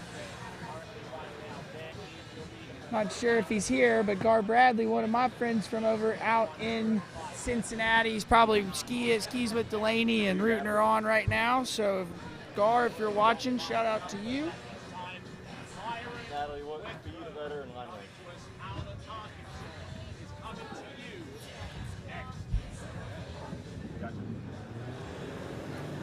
Okay, 30 mile an hour, Delaney Grieve. What she's got. A little bit of slack here at the gate.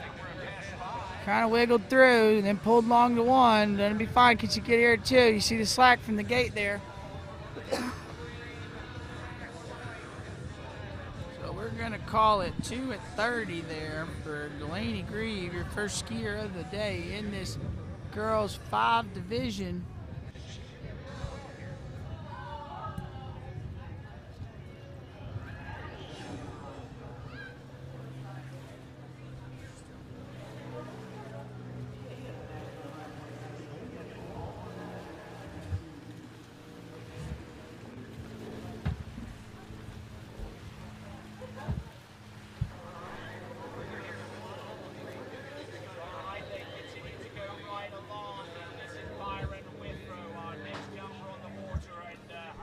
Okay, looks like we are going to get our next skier on the water here in a minute. Going to be Carly Whetstone, your next skier. Just saw Delaney Grieve I believe she went out and set a PB, getting 2 at 30 miles an hour. So good skiing for Delaney.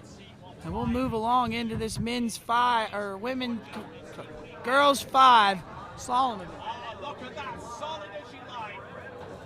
Native of Scott in Arkansas, age 14, whose personal best is a 1:28 on the Batman Jump Classic that was held in the middle of the summer at his own site over at Bull Neck Lake.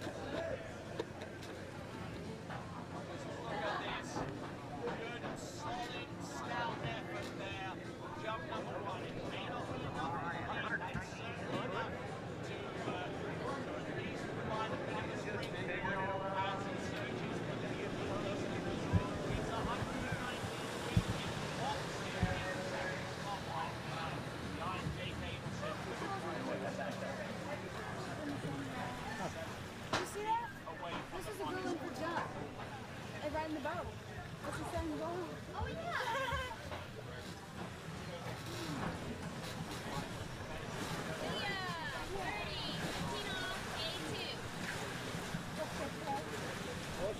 All right, we're getting ready to go underway. We've still got 2 divisions left here on the slalom lake. We just started girls 5 slalom, and we're going to make our way through this and then hit the girls 3 slalom to close out the day.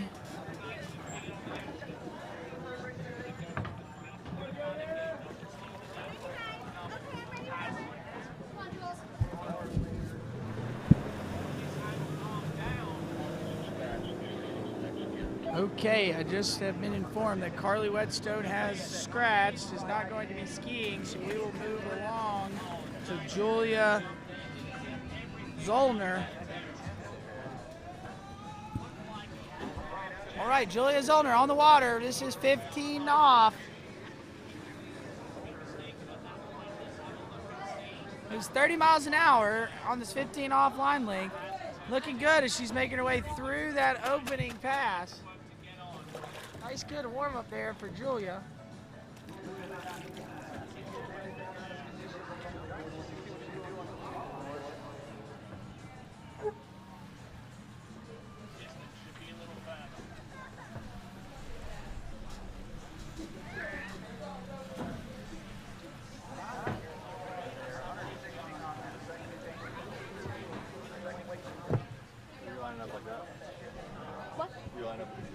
All right, we just got the replay of Julia Zollner's first pass.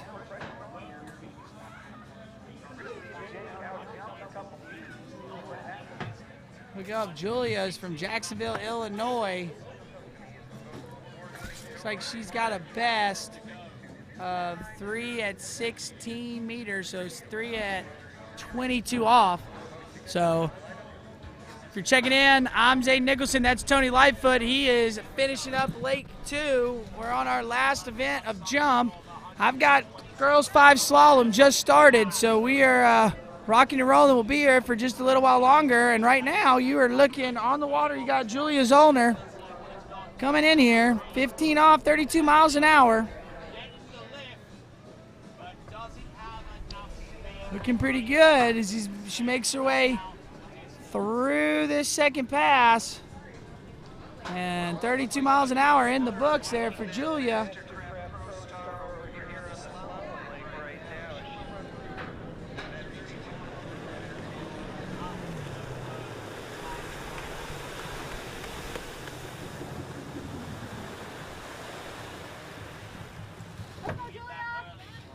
All right, and we're watching the replay here. Julia Zollner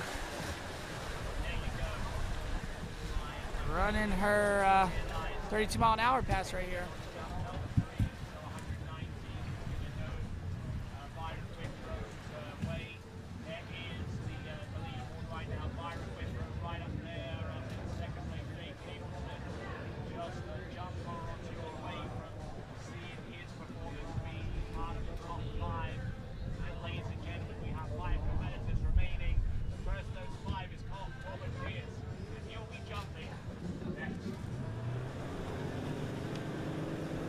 Okay, we've got Julia Zollner Coming in, this is the 34 mile an hour. This is the max speed right here.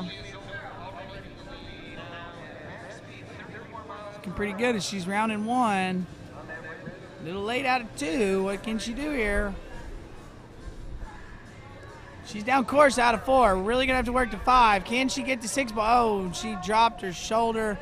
Gives a wave to the boat, thanking the driver. But her nationals trek is done as far as slalom is concerned. Late out of 2. You see her starts running with the boat at 3, and then she gets to 4, separates out, lets go, and now trying to make a turn. We drop our shoulder here, so unfortunately there for Julia, not going to be able to run that 34 mile an hour pass. So we see a couple kids in the water, enjoying the water. It feels great here. We're in Maize, Kansas at Mystic Lakes. Beautiful 2 lakes here. It is the 80th Goode U.S. Water Ski Nationals, and we are in girls 5 slalom.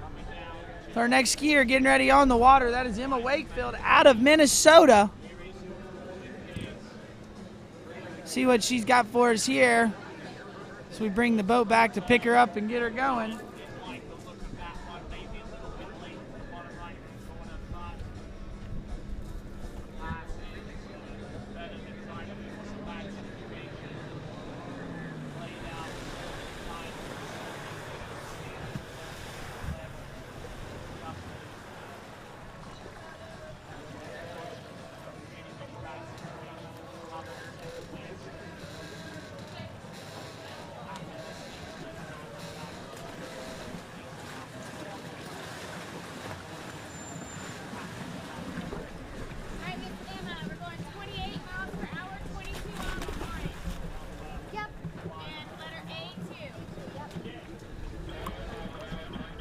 All right, this is Emma Wakefield coming in at 28 miles an hour, 22 off, out of Minnesota.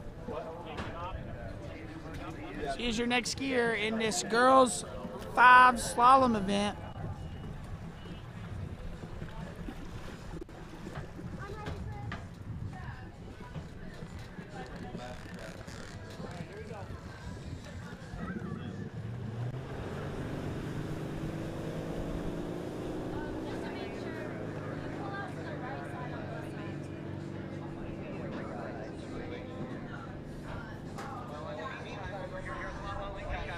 All right, Emma Wakefield out of Center City, Minnesota. This is 22 off, 28 miles an hour. Let off the handle a little bit early in the 2, so came up a little short at 2, but looking fine here now as she makes her way through this pass. Good looking open pass, 28 miles an hour, 22 off there for Emma Wakefield.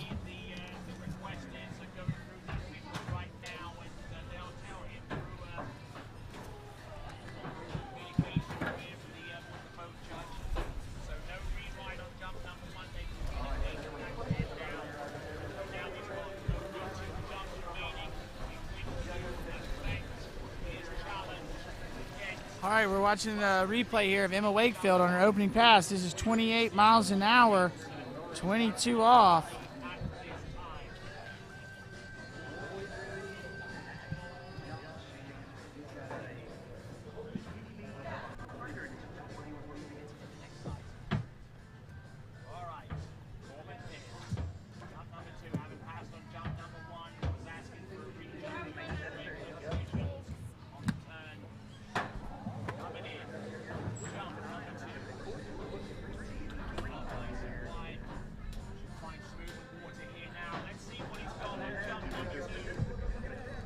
All right, here we go.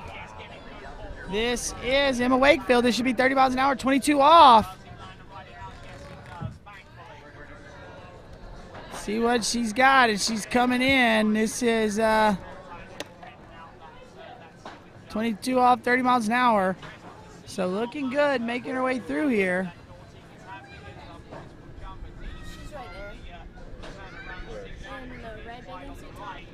And gets out the gates there, so that'll be 6 buoys there, 22 off, 30 miles an hour.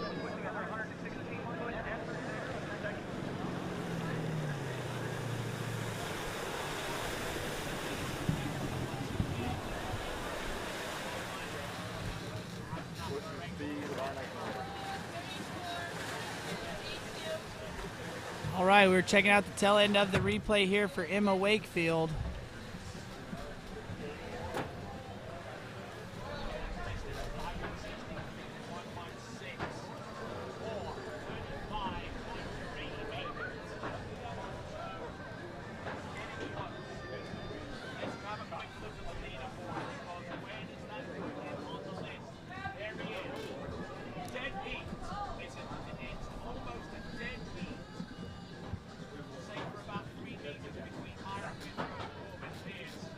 Okay. We're coming back. This is 32 miles an hour.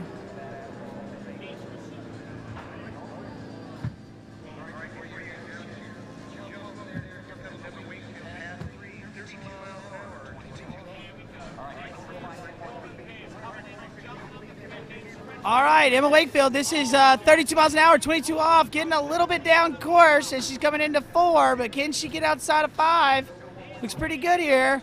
And there you go. She's going to run that 22 off pass at 34 miles an hour.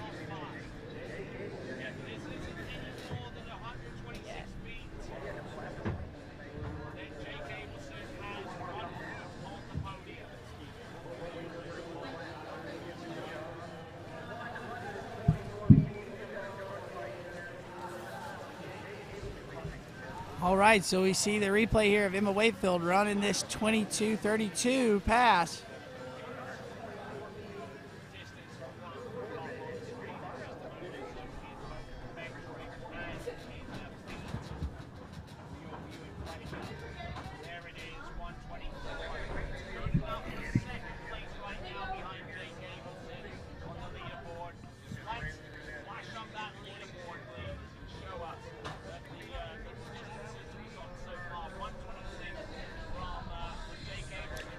All right, we got Emma Wakefield here. Gonna bring her in. This is gonna be the 34 mile an hour, 22 off pass. See what she can do here. Rolling through. Oh, big turn out of 1. Can she hang on? There we go. Emma Wakefield getting a little dicey here, but getting down course. Big gust of wind. Can she get to 6? Looks like she's gonna, oh no. She's gonna fall around 5 ball and upset. She is okay, but a little bit of a bummer there for Emma Wakefield going down around 5 ball, 22 off. Got a really deep load here out of 1 and kind of trying to calm everything down the whole time since that. So fortunately for her, she is not going to run this 22 off pass. Just the tail on the dock is fine. Good luck, y'all. Have fun. All right, 28, 22, speed.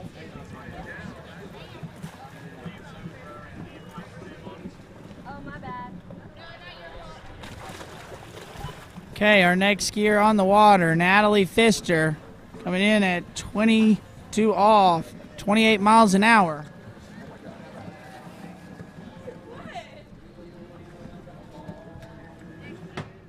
Have fun, Natalie. It's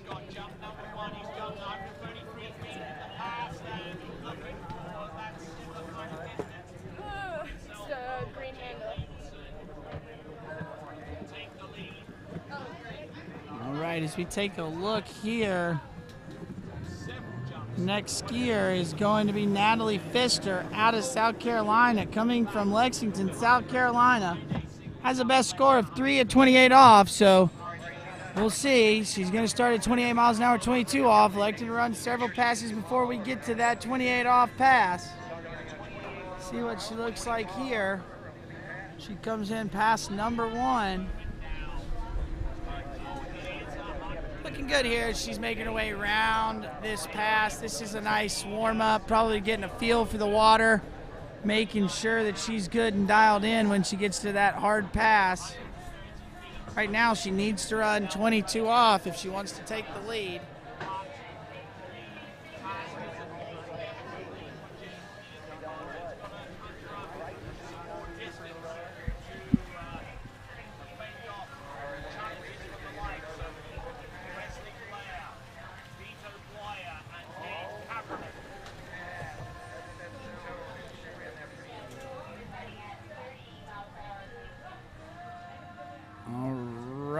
we saw that replay there of Natalie Pfister's first pass. It was 28 miles an hour, 22 off, so we'll see what she's got here. So we bring her back in. This will be 30 miles an hour.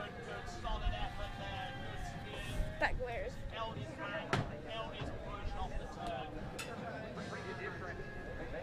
All right, here we go. This is 22 off, 30 miles an hour. Big turn in there for the gate, a little heavy.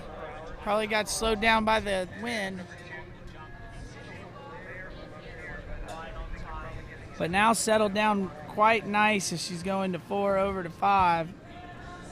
Okay, so that is 30 miles an hour, 22 off in the bag there for Natalie Pfister.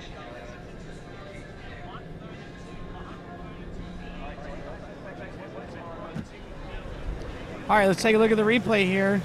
Natalie Pfister looking pretty good here. See, she's not fully extending that arm, and that's causing her to drop the shoulder. Been talking about it all week. But be something for her to work on when she gets back home after this tournament.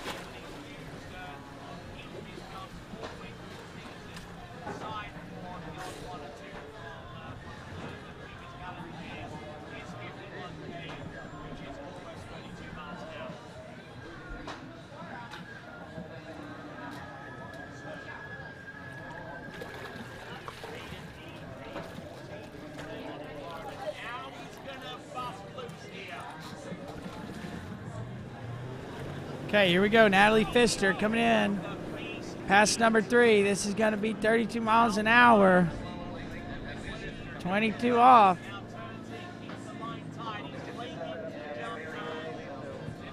Turned in a little heavy again there at 1, but not looking too bad. Did Jake just run jump? She makes her way down this pass. 32 miles an hour here, so. Can she get outside 6? She sure does, so she's going to get a chance to try our leader, Emma Wakefield.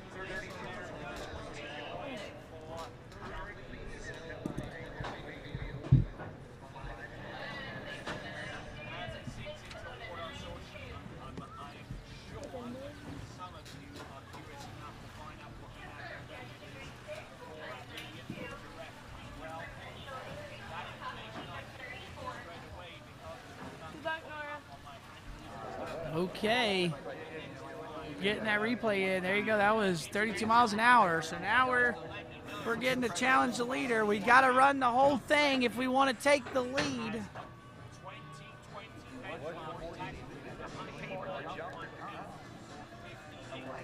So we will.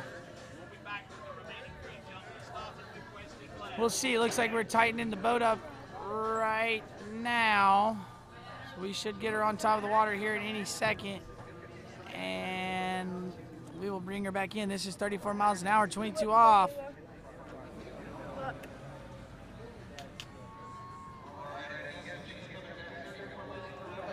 Yeah.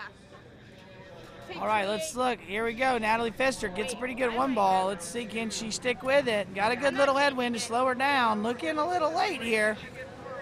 And that will be all she wrote. So that's going to be 3 at 22 off there for Natalie Pfister.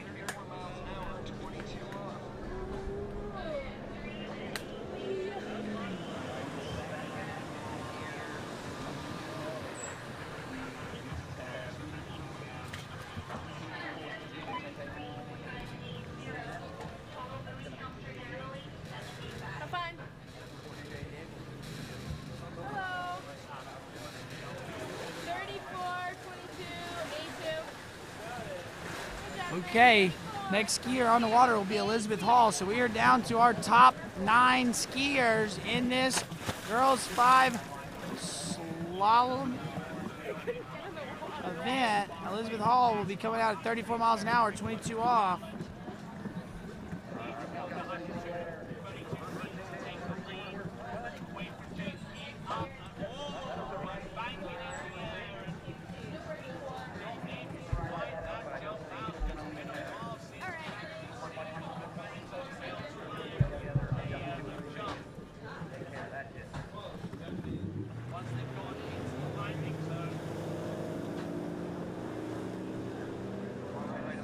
All right, we got our next skier of the water. This is Elizabeth Hall.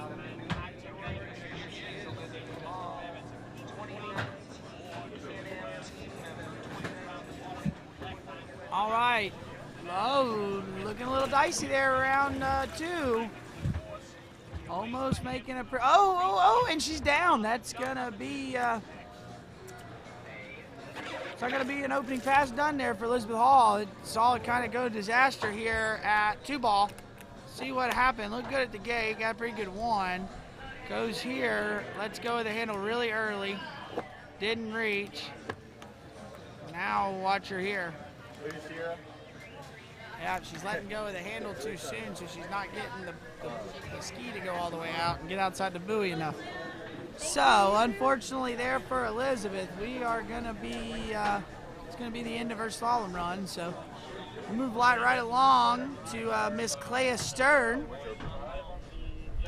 Skis out of Jack Travers Ski School down in Groveland, Florida. Trains with Natalia Bernicava. So we've seen, I skied with Clea quite a bit when I was in college. She just showed up there at Jack's, and Clea has come a long way in her ski career. So I'm looking forward to seeing her slalom skiing coming up. I know she's getting close to that college age, so definitely want all of these competitors that are thinking about they go into college and if they'd like to go ski to look into it. I know I'm the coach of the ULM water ski team, so there are plenty of schools around that you can go ski at, so be sure to reach out to us and let us know if you have any questions. But right now, we got Clea Stern getting ready to get in the water. Got to get more than 5.5 at 22 if she wants to take the lead.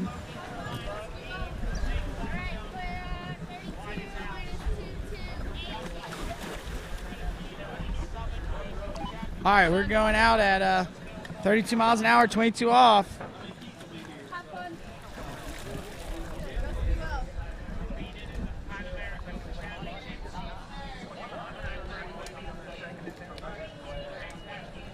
All right, let's see. What does Clea have? So we're getting ready to bring her in. It's 32 miles an hour, 22 off. We are into our top 8 skiers.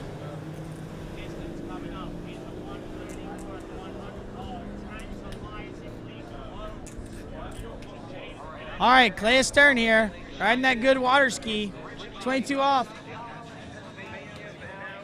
32 miles an hour. Here she goes. Look, Clea has been looking, she's come so far, looking so strong out there on her slalom ski. Also quite the female jumper. So very well-rounded 3-event skier, but right now we're watching her on her slalom ski.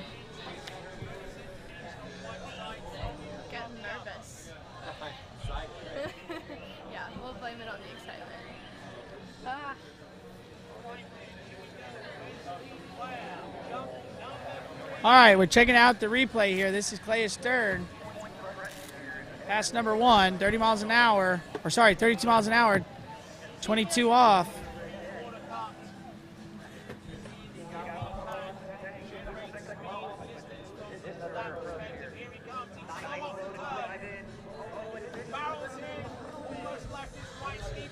All right, Clea Stern coming back. We're going to be at 34 miles an hour, 22 off.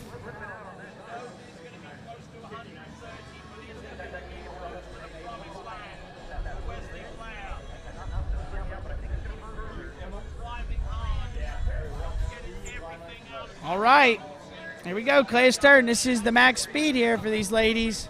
This will be 22 off.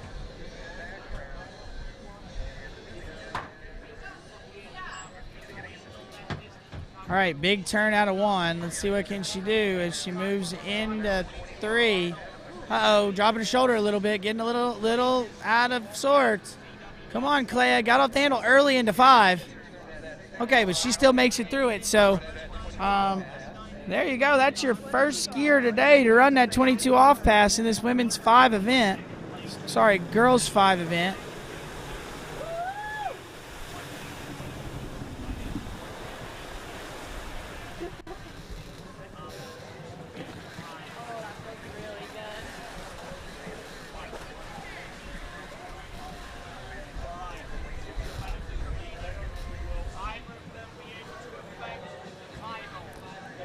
All right, we see the water right there. Lake's looking pretty good. Got a good breeze. Might not look as bad on the webcast, but it's blowing pretty good here. Clea Stern just took the lead by running 22 off, so we're going to bring her back in at 28 off. She's your 8th seed, so we're getting down here to the end, going to figure out who's getting what medal.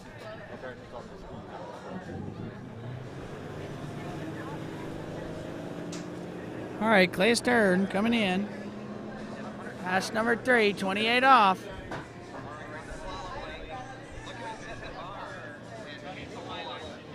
All right, here's, got off the handle really early into 1. Making her go down 2 here at 2. Let's see if she can calm down here at 3. Good job, Clea. 4, come on, Clea, going over to 5. Can she get the turn here? Does. Can she get outside of 6? And way to run it late, but she ran it, so that'll be 6 to 28. This is your first girls 5 skier of the day to get through 22 and 28. So now going to take a stab at this 32 off pass. Put it right at her. You get so nervous and start throwing it up and you're going to get it all on them. Great for her. Clea has a best score of 1 at 35 off, so she's going to get this 32 off in the headwind and get it, try to take a stab at it, get into 35. Maybe that would actually be a smart move. My competitors might be a little shaken up by that. Yeah, like, oh, my stomach's upset now. Yeah. Not on Nora.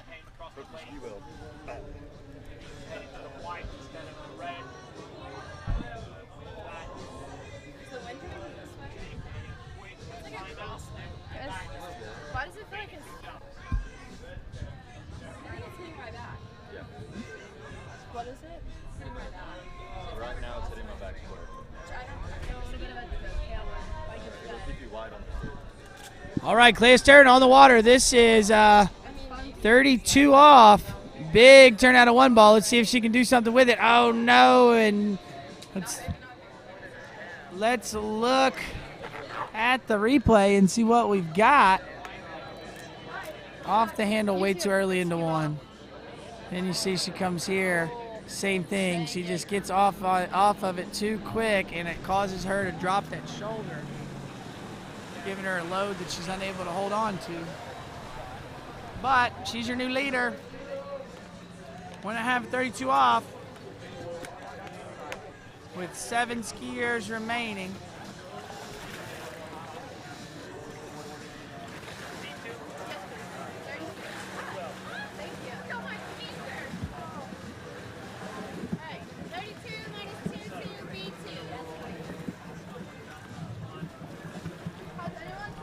Okay, we've got, next on the water, we got Sierra Klinkunch, and I believe she started 32 miles an hour, 22 off, so.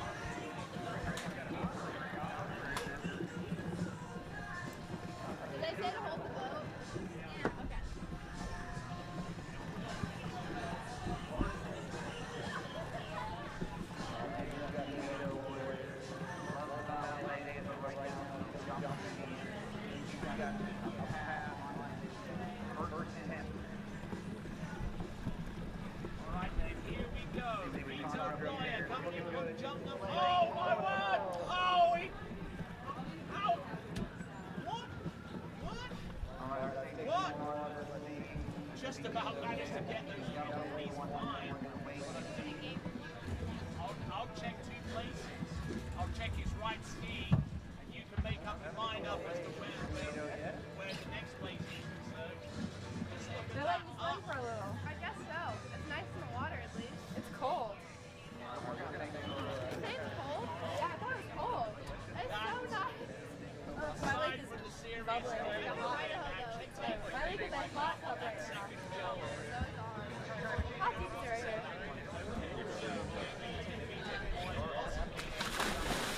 All right, we got Sierra on the water, getting ready to tighten her up, I think.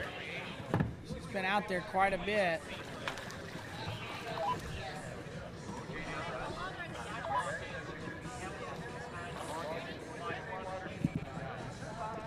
At 32 off, Greg. I'm Emma. Nora's down with you. Okay, so it sounds like Clea Stern has had her gates pulled at 32 off, so she is going to be scored 0 at 32. So now on the water, we got Sierra. This is 32 miles an hour, 22 off.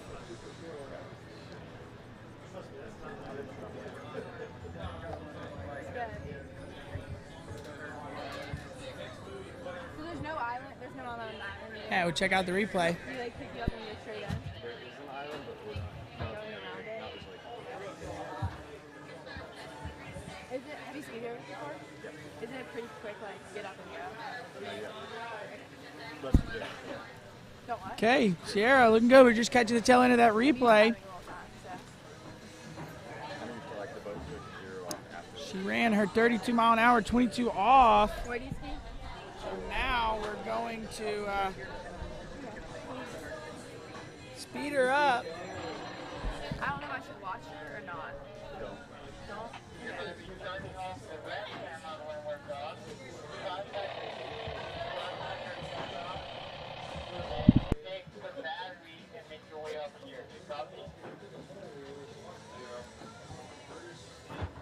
ski how they watch them ski. There you go. They what? Ski how they see somebody else ski. Yeah. Me and Nora, we ski together all the time, and we always pretty much do. Okay, we're at 34 miles an hour, 22 off. This is Sierra Clint Hunch. So sorry if I did not get that right, everybody watching at home. Please just send me a message and I will correct it, or somebody on site come let me know. But that was 6 buoys there for Sierra. Let's see what she looks like here. Nice looking style. She's really strong behind the boat. Making her way through this 22 off pass. So got off the handle again a little. We're seeing our skiers get off the handle a little early towards the end of the pass. It's just them kind of relaxing, but could make a pass go from really good to really bad. So keep an eye on that.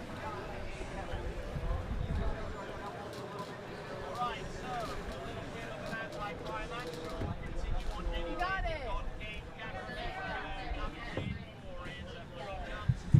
We got this, Nora. I want us both to be happy. That means we got to knock out 2 girls.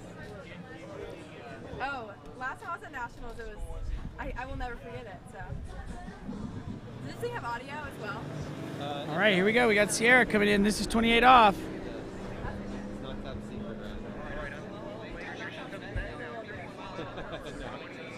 All right, 34 miles an hour, 28 off. This is Sierra coming in.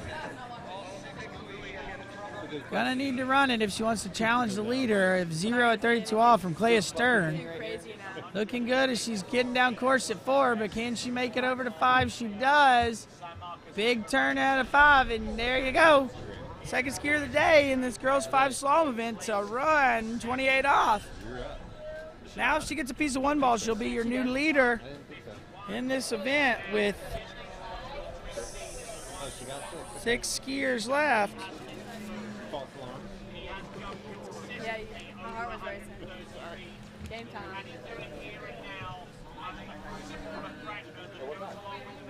Oh no! And he passes on jump number 1 and crashes into it. He's fine. Doesn't look like Everything okay? he's twisted anything or done anything to prevent him from jumping again. But I tell you what, there is so much drama attached. So, do I adjust my gates to have anyone like this, or do you think it's not enough to do anything? Not your best. Yeah, you have to. Don't say anything? Okay, Adjust to it? we're here on the slalom lake.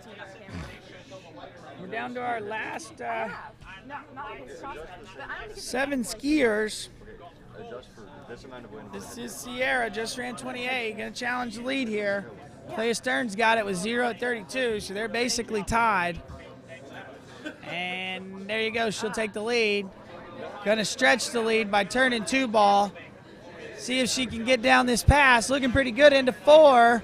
Little bit dicey over to 5. Can she get to 6? Gonna need a big pull.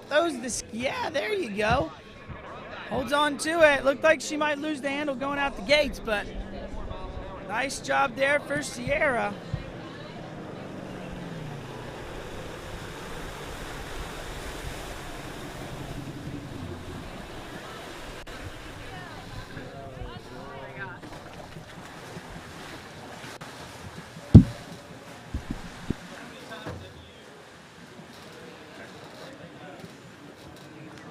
All right, you see her right here. She drops that shoulder, and that's what makes it get a little dicey. And then now we're just kind of having to work our rear end off to get there. Looked like she brought the handle into the inside hip there out of 6-ball and almost lost it with the load of the boat, but we got back able to stick with it. We've never been in a runoff though, which is crazy. Hey, knock on wood. That'd be pretty bad. That's concrete. Unless it's a runoff and it's like deep 35, then we're good. I don't care. All right, this one's pretty fast.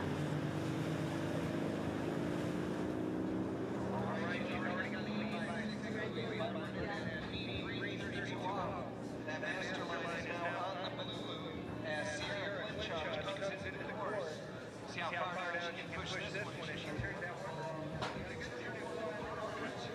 You're back on there. 2? 1.5. All right, here we go.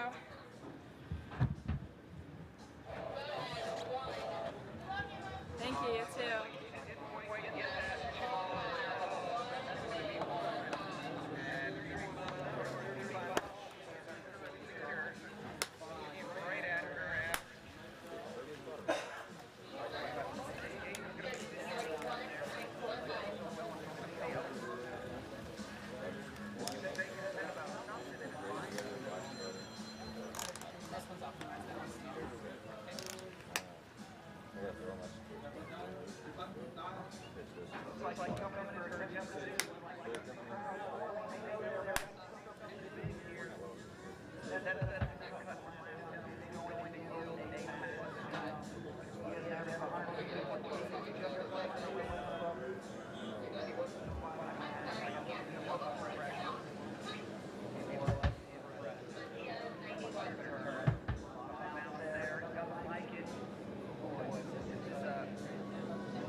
Okay, Emma Goldstein will be coming in at 34 miles an hour, 22 off.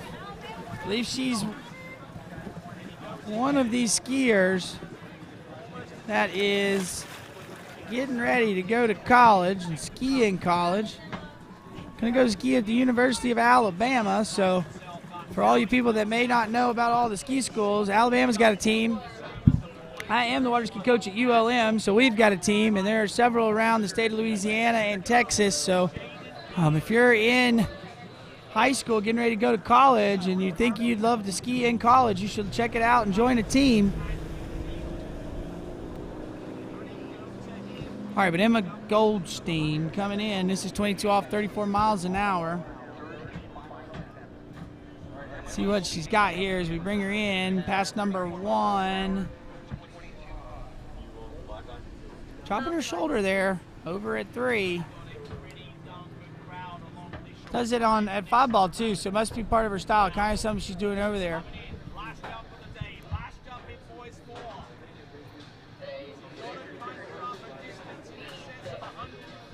All right, so look at her here. She dropped the shoulder a little bit at 1, drops it here at 2. Let's see what she does here. That doesn't look too bad, but right here, the hands are away and she doesn't reach. When she just lets go, she kind of lets the boat take it away from her, and that drops the shoulder.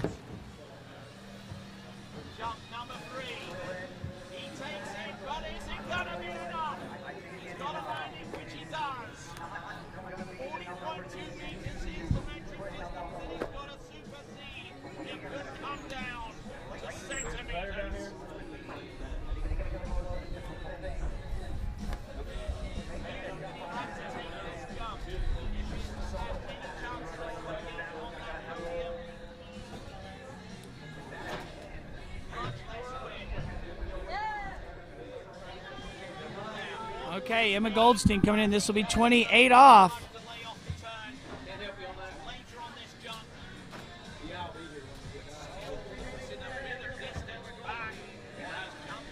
Okay, 28 off here, Emma Goldstein. Let's see what she's got. Drop the shoulder again there at 2-ball. Looking good here, though. Staying on top of this pass. And there you go. That is 6 at 28 off right there for Emma Goldstein.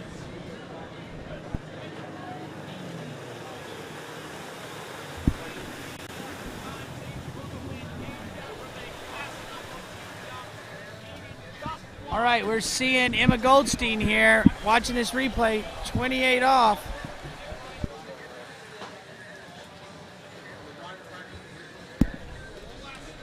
So making it through there, 28 off. So now we're going to bring her in. Going to be 32 off.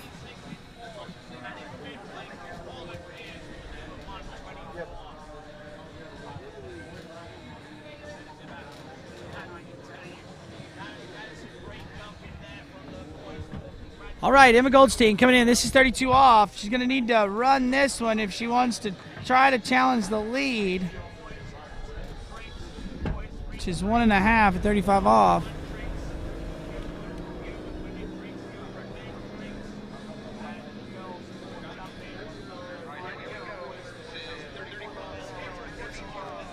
All right, here we go. Emma Goldstein, 32 off. Big 1-ball. Looking pretty good here. What did she do out of 2? Brings the handle in high off of 2, so gets a slow turn. Going to be down course at 4. And can she get to 5? Oh, no, right inside of it. So that'll put her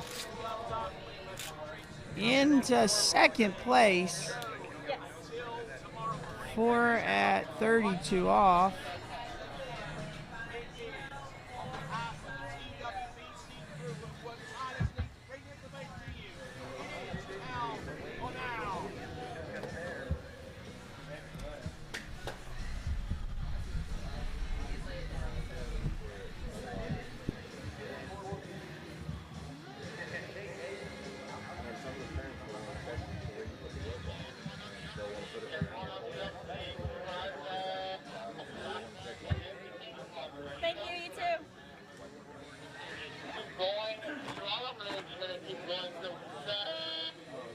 Okay, our next skier getting ready. It's going to be Nora Bally.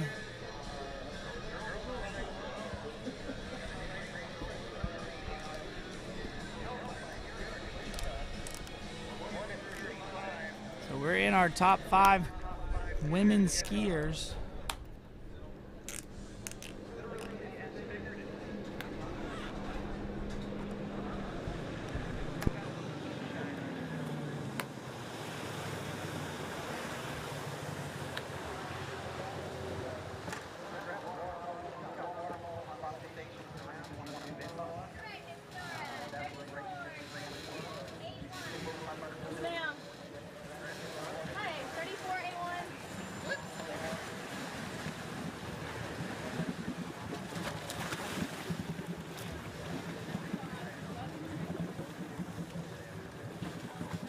All right, we got Nora Bally in the water, getting ready to get this girls 5 slalom underway.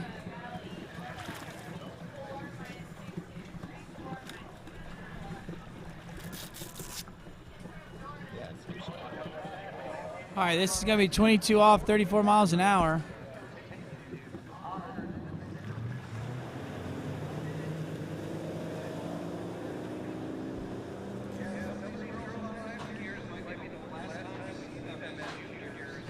All right, 22 off, Nora Bally.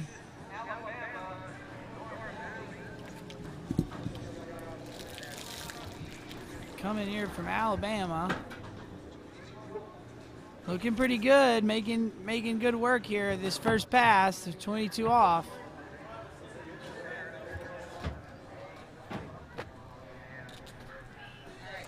Got a best score of 2 at 35 off.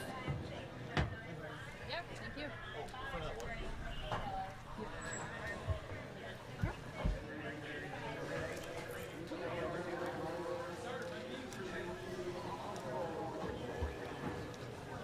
right, we're getting the end of this replay here with Nora Bally making her way through that 22 off pass. Nice easy warm-up for her.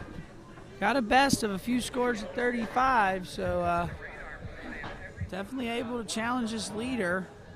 1.5 at 35.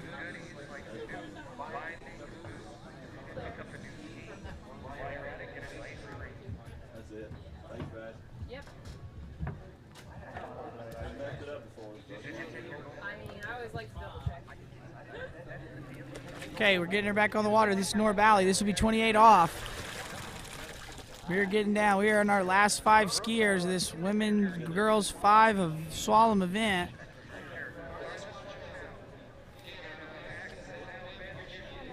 All right, Nora Bally. Big one ball there at 28 off. See if she can stick with it. Keep rolling. Looking good. She makes her way over to 5 and over to 6 and out the gates. So that's another skier through 28 off here in this girls 5 slalom event.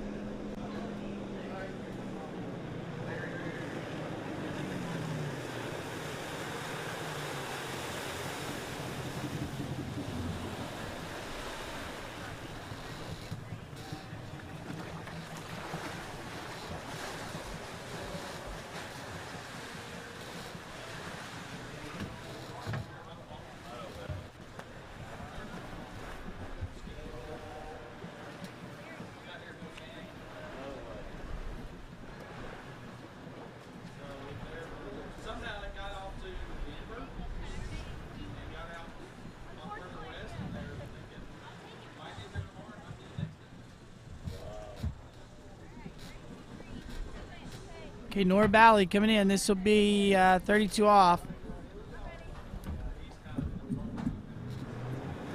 Need to run it if she wants to challenge the lead.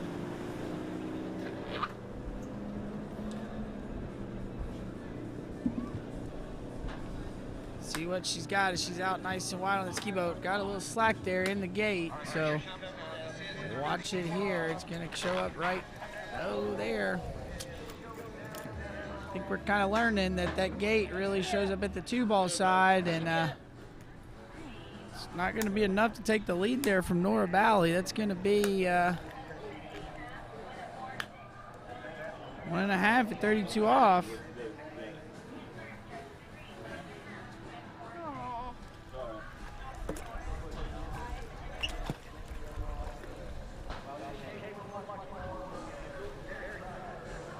All right, our next skier on the water, we got Claire Edens. Claire Edens.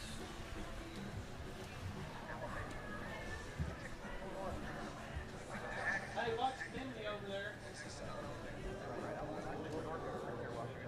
We're 7 foot tall, it would be a problem.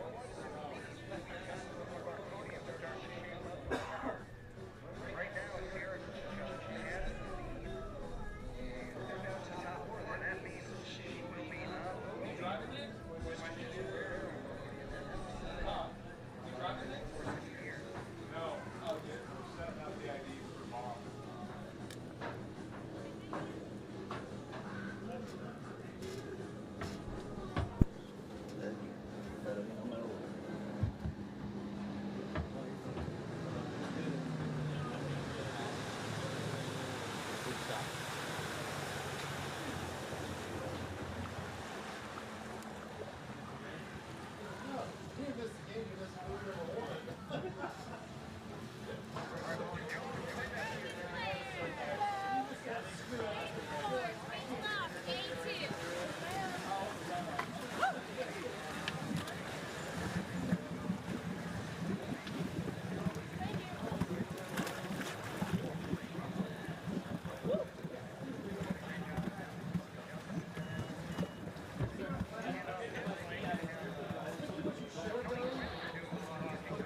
All right, this is 34 miles an hour, 22 off. This is Claire Edens.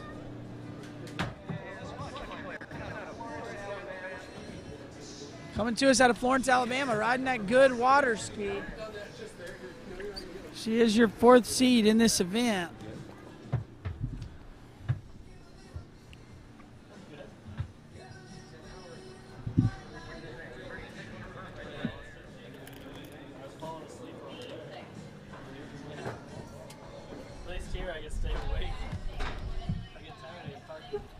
Right, we take a look at the replay here of Claire Edens. The standard one. Yeah.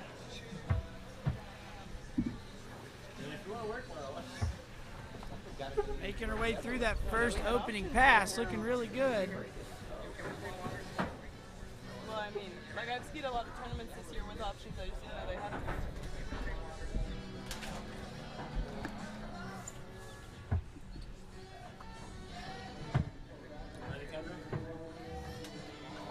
Ready as I'll ever be.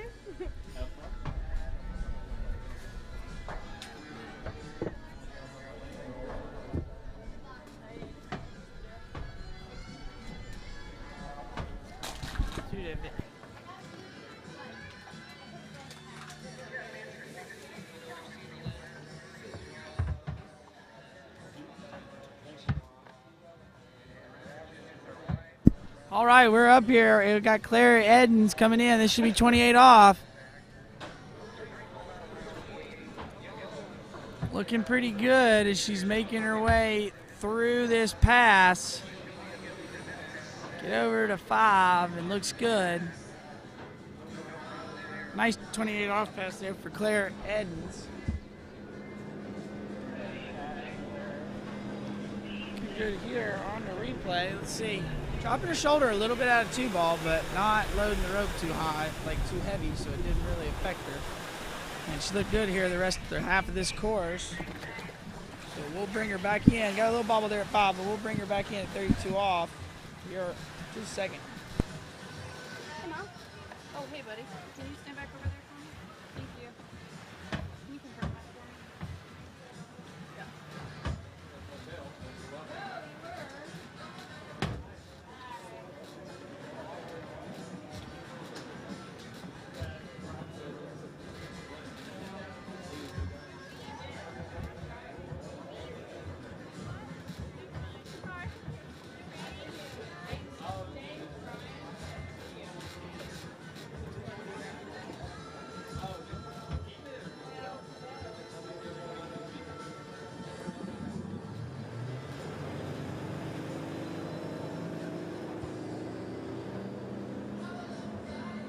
Okay, we got Claire Edens back up on the water.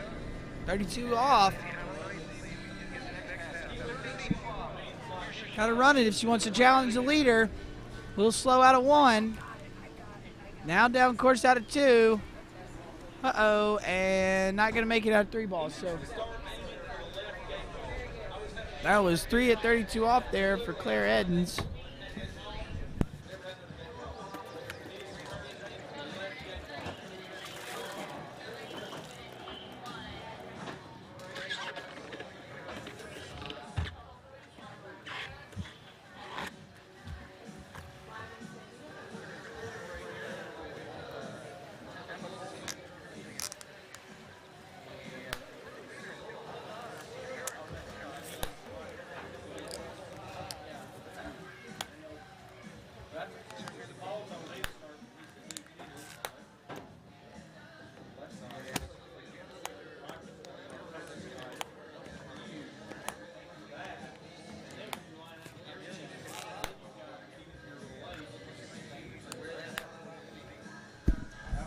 All right, we got our next skier down there on the water. That's Kendra Nathan, coming out of California.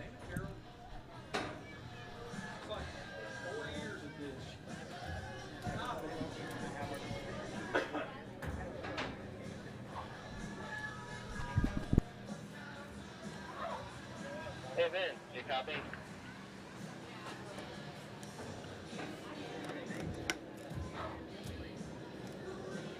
He's not in here. Copy that thing.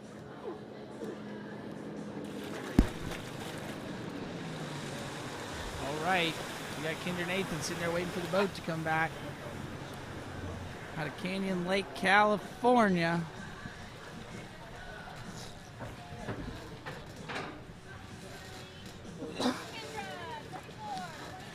Has a personal best of 3.5 and 35 off, so gonna be able to run this 32 off fast, but we'll have to see. Coming in at 34 miles an hour, 22 off, so.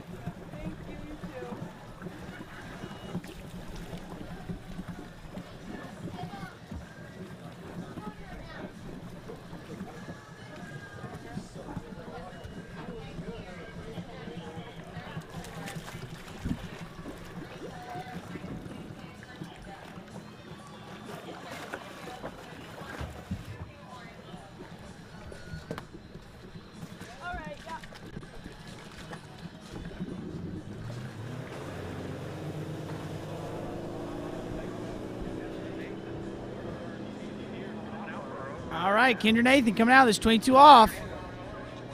She's your third seed in this division. Yes, absolutely.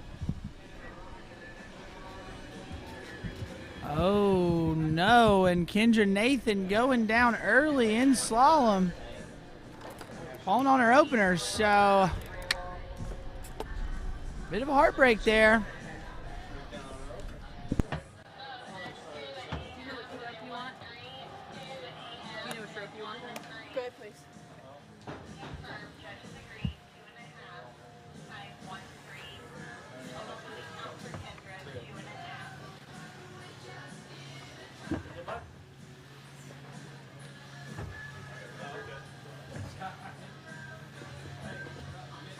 All right, as you take a look at the leaderboard here, still Sierra is sitting at the top with 1 at 35 off. Emma Goldstein in second with 4 at 32. So right now on the bubble is Clea Stern, getting her gates pulled at 32 off. So we've got 2 more skiers to go. Yeah, you said gray rope? Yes.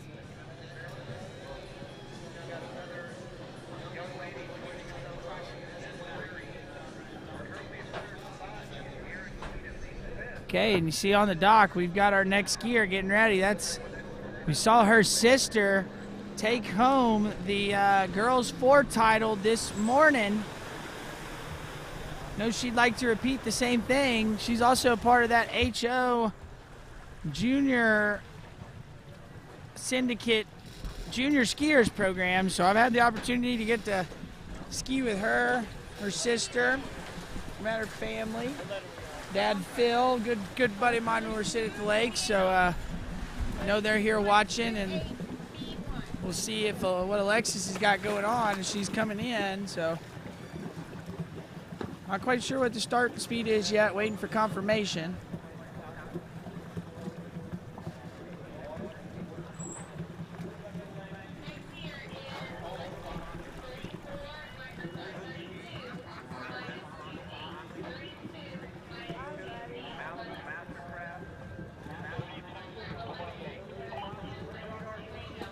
Okay, this is going to be 32 miles an hour, 28 off here for Miss Alexis Mischler. She's your second seed in this division, so knows what she needs to do to take the lead. It's going to be a 1 at 35.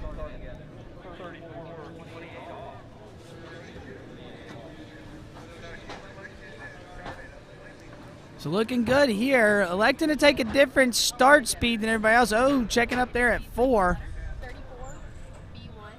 A little bit of a slow turn there at 4. Let's see if we can dissect it and see what she did. But first skier of the day to elect to start at 28 off instead of doing 22 off. So let's see if this plays out for her. You see her, what happens is she lets the hands get away, and then that hand goes forward. She's really not helping herself any on making any extra width.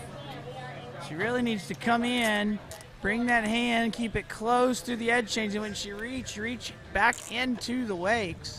I mean, it's going to go forward a little bit, but she looks like she's deliberately pushing the handle forward, and you do not want to do that.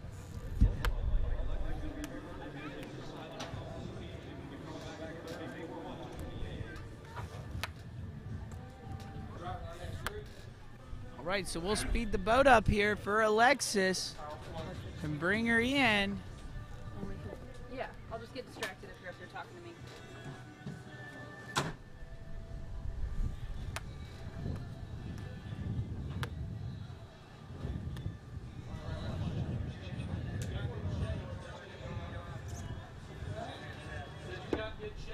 Okay, here we go, Alexis Mishler. Cranking off a turn at 1. Let's see what else she can do here as we keep moving.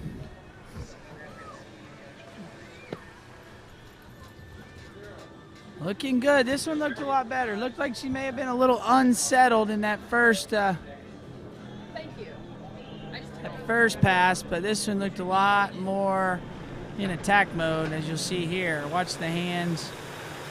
See, she's still putting that handle forward, which is making her move forward and then rock backwards at the end of the turn. So that's why you see that little hitch at the back end of the turn. If she just reached straight in, it would probably just turn and come back and keep moving. Can you confirm this for me? But she just ran 28 off, so we'll have to see what she can do coming back here.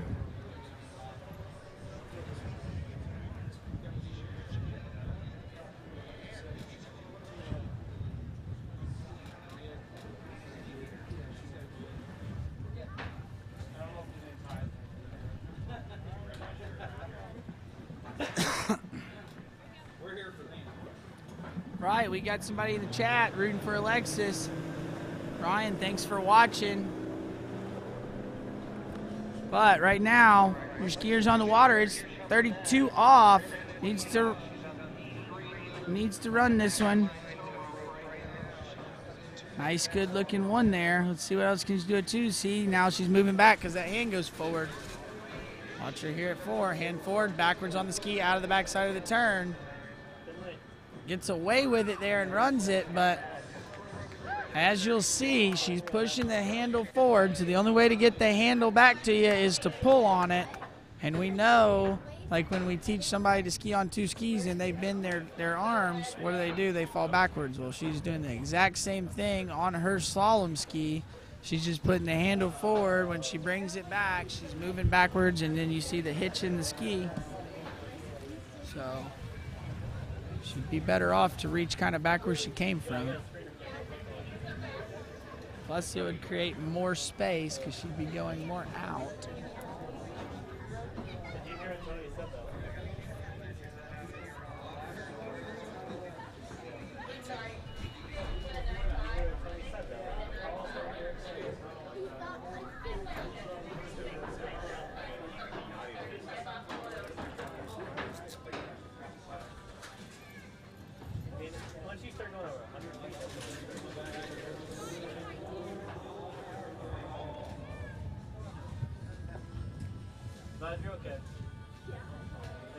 All right, Alexis Mishler coming in. This is going to be 35 off.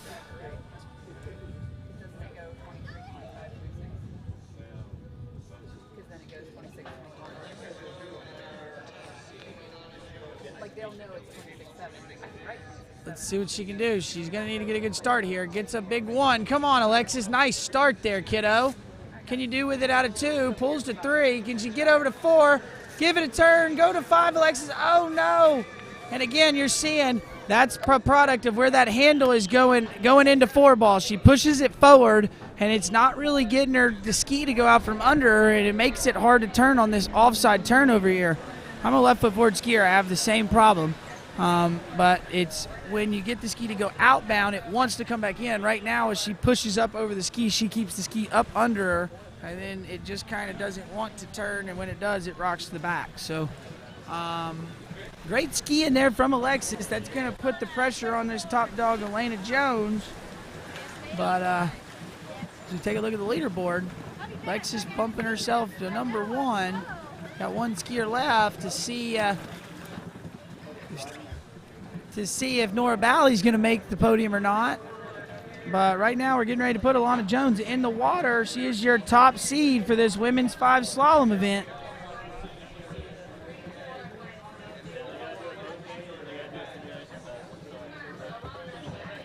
Okay, she's coming in at 34 miles an hour, 22 off.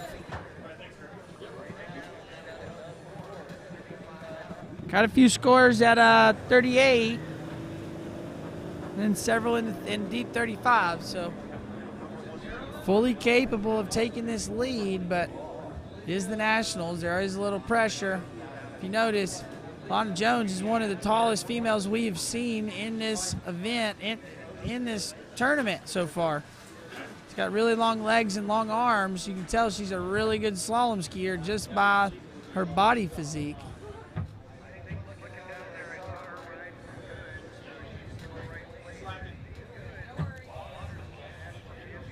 So as we take a look here, here's 22 off for Alana Jones, making her way through this first pass.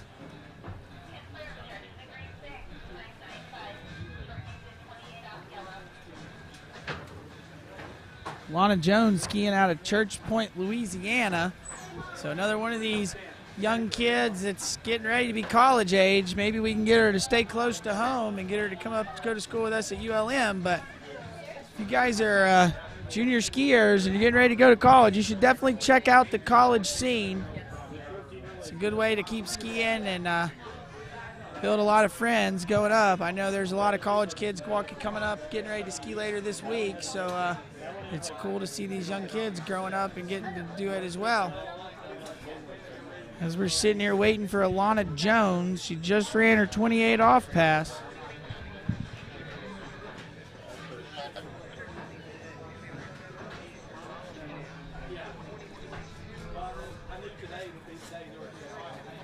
All right, Alana Jones here, coming in, looking good at 28.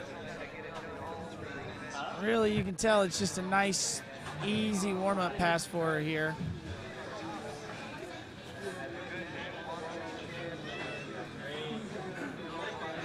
And look at her there, looking good there. 28 off. That's been the nicest 28 off from these ladies today.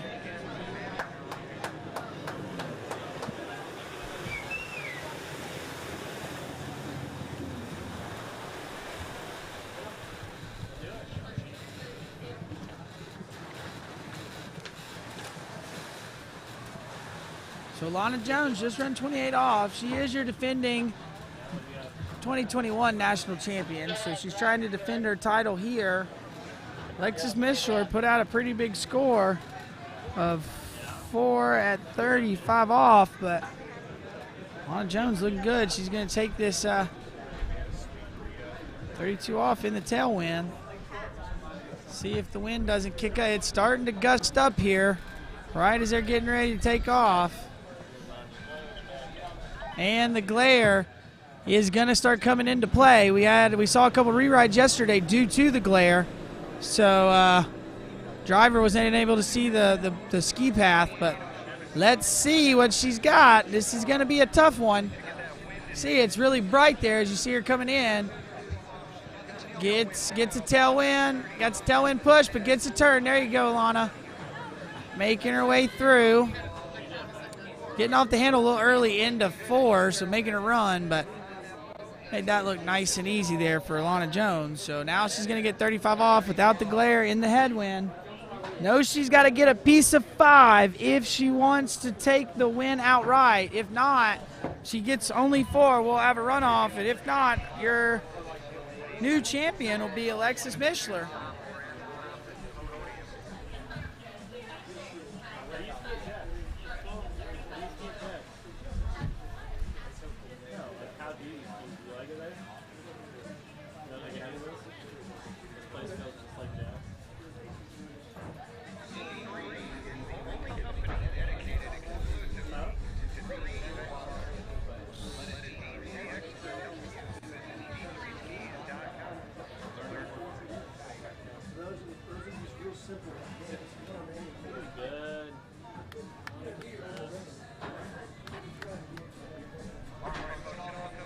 All right, 35 off.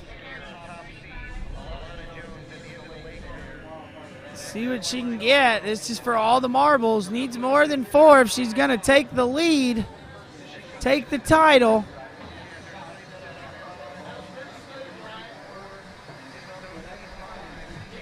There we go. Nice one there for Alana. What can she do into 2? The wind's gusting up on her. Goes to 4. Can she get to 5? Gets outside 5, and there you go. She's your new women's 5 slalom champion.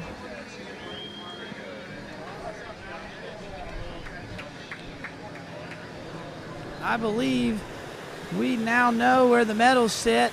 She's going to get another pass, but we don't have any runoffs, so there's your new champion, Alana Jones. Second place going to go to Alexis Mishler.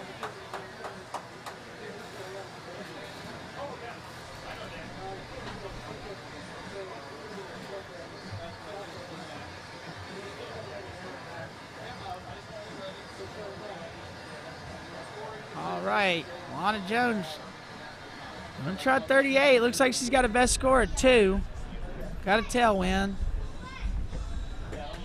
Gonna need to get a pretty good gate here if she's gonna want to get a good start.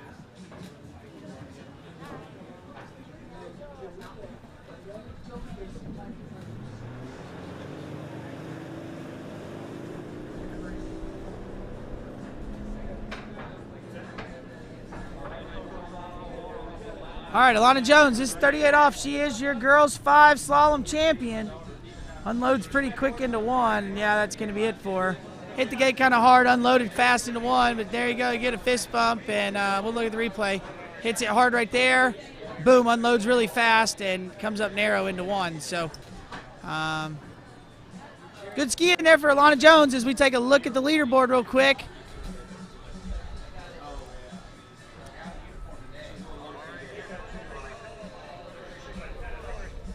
Alana Jones there is your girls 5 slalom champion. Alexis Mishler, 2nd place.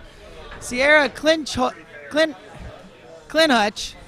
is getting 3rd. Emma Goldstein 4th, and Claire Edens will be your 5th place skier. So we'll take a break here, and we'll come back with our final event of the day, girls 3 slalom, right after this.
For skiers and water enthusiasts, Florida lakes are what dreams are made of. Combined with world-class golf, remarkable weather, natural beauty, theme parks, and so much more, it's easy to see that Florida is paradise. For more than 30 years, I've enjoyed Florida's lakes and many offerings. If you are interested in Florida real estate, let me be your guide and trusted advisor as you search for your paradise. Together, we can make your dreams a reality. Pentalago, South Florida's most anticipated water sports community. 5 lakes, 4 slalom courses. Year-round skiing. Homes now under construction. Where you want to live. Visit Pentalago.com.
All right, we are back with our last division of the day. This is girls 3 slalom. This is Finley Briggs.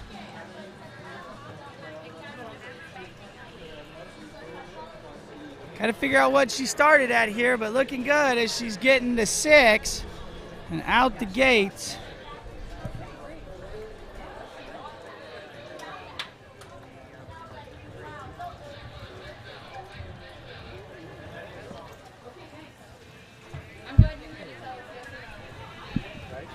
Okay, Finley looking good out here. Looking at her getting a little reach in there. Finley looking good here. She's making her way to 5. See that sun creating quite the glare out there for the on the water, so it'll definitely making it a little harder to see the buoys, but not affecting Finley Briggs at all. Looking great there on that opening pass.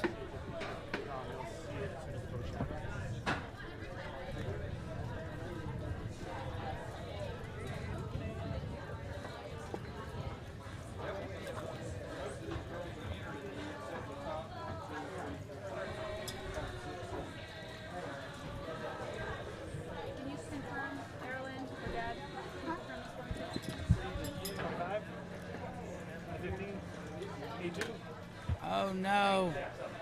Looks like we're pulling this. Looks like we're pulling the skier back into the boat. Not sure what we got going on here.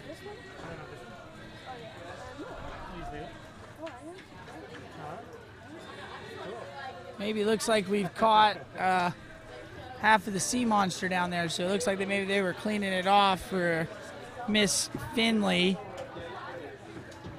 before she gets going.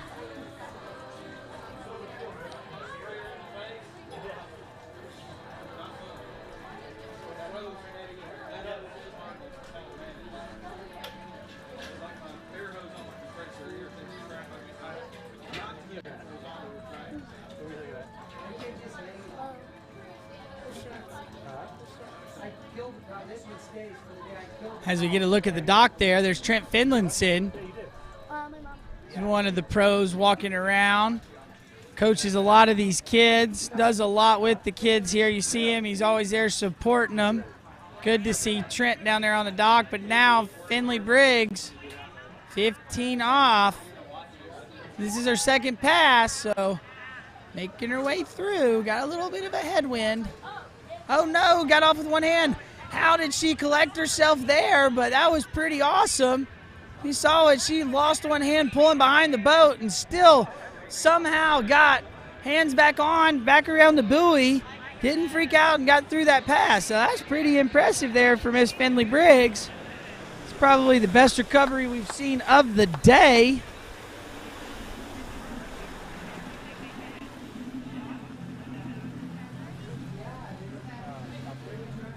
As we see her take a look right here, looking good as she's going to 2. But watch this if you're watching on the webcast. You see, gets slack, but boom, loses that hand. Still stands up, reaches. Makes the turn at 5, and it's outside of 6. The reason why that happened there, just so everybody at home kind of can identify the problem, was she lets go really quick right as the edge change happens. So she may have just relatively learned how to let go kind of soon. And you'll see when she lets go, she does it all at once when she edge changes. And so that time the ski started to unload, and her natural reaction was to let go. But really good save. Got a little slack there at the gate. Let's see what Finley's got coming in to buoy number 2. Come on, Finley, looking good as she's trying to rip a turn, get over there to 4. She gets outside of 5. Can she get to 6? Look at Finley go. She's absolutely working out there, but it looks great.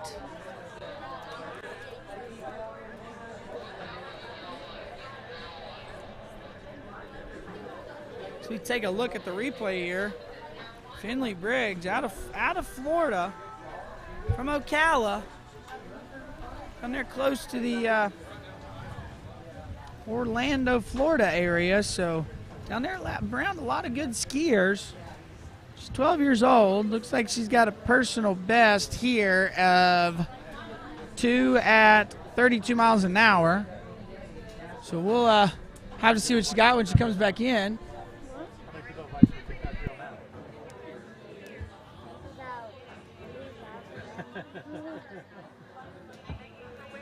Pretty cool.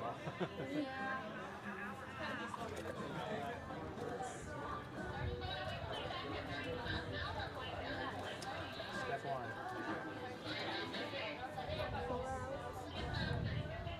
Come in under, chest up, against the road.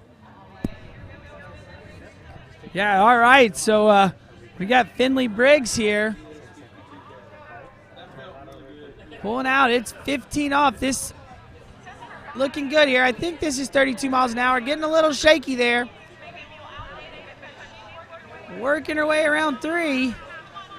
Let's go, Finley, and that's 4. Okay, and so that's 4 buoys at 32 off, and according to what I'm looking at here, that is a PB.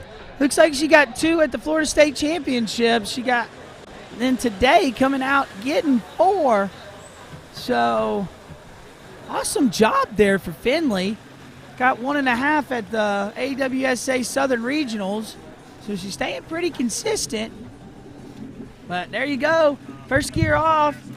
Looks like we got a PB. We're starting off girls slalom. Absolutely right.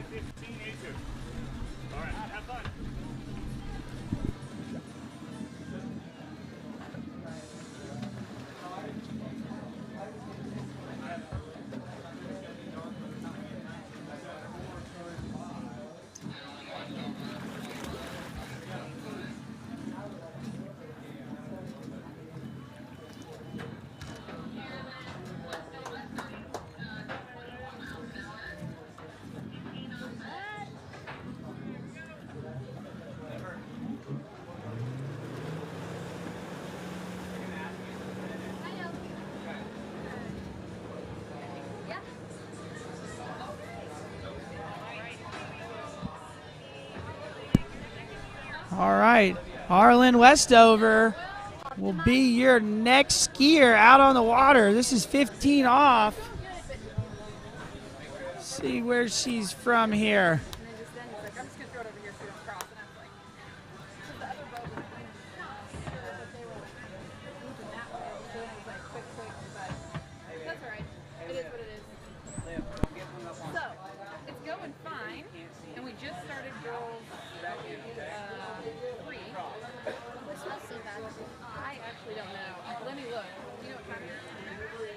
cow, it's bright. Remember? 6 buoys, and 2 gates. Yeah, 2 gates. It's not just 1, 2. Yeah. Don't forget the one at the beginning. Seems like I did that last year. Yeah, you forgot that one and the last one. And all 6 buoys. I forgot about everything. All right, you're getting the replay here of Annalyn Westover out of Texas, running that opening pass. Looks like she's got a best score this season of 4 at 32 miles an hour.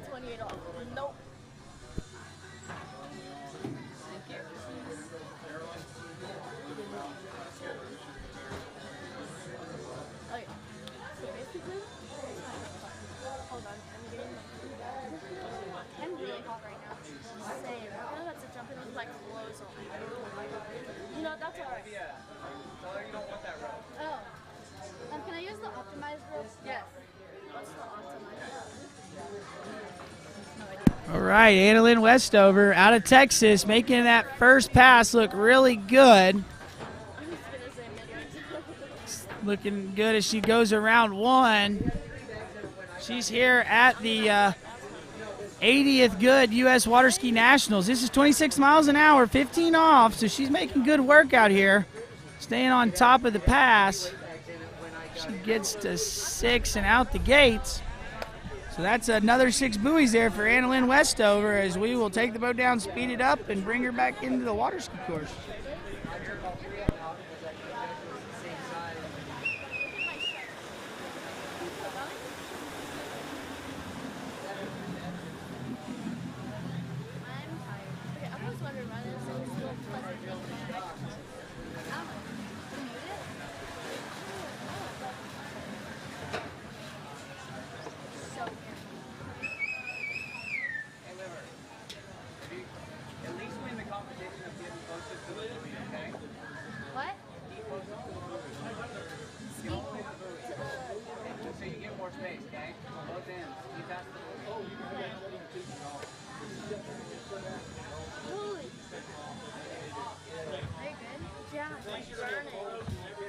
I'm like melting myself. I am too. You know, I'm gonna go down and watch. Oh, good. Did you request no shock tube? Huh? Did you request no shock tube? No. I'm glad they took it off. I asked the judge. All right, Annalyn Westover on the water, 28 miles an hour. Absolutely looking great out there on her first 2 passes. So we can see what she's doing as she gets to I just didn't know if there was a rule that it had to be on there. 4 ball. There she goes. All right. It's already been a long day for me. I lost count there, but making it around 6. That is 28 off. So great skiing there for Annalyn Westover.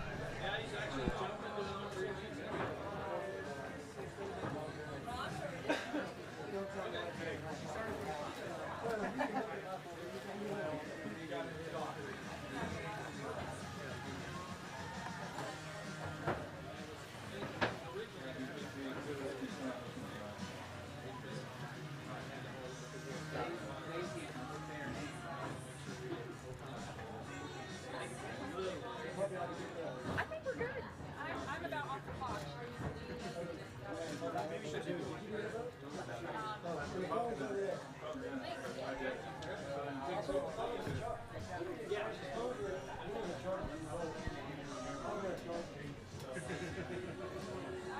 Okay, so I've been penciling in their specs here first, kind of preemptively, and then place on board. I get a verbal okay from them that it looks right. Spin. Okay, Annalyn Westover here coming in. This is 30 miles an hour, 15 off. Looking good here as we're going through this girls 3 division. So if she runs this one, she'll get to go to that max speed. 32 miles an hour. Oh, getting pulled across over the front just a touch, but solid looking pass here.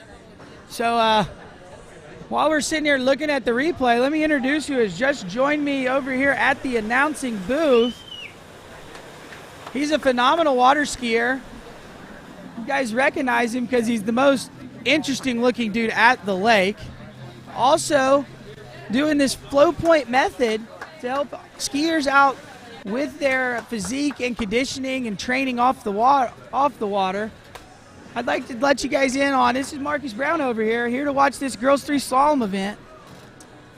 It's the most exciting event of the day, dude.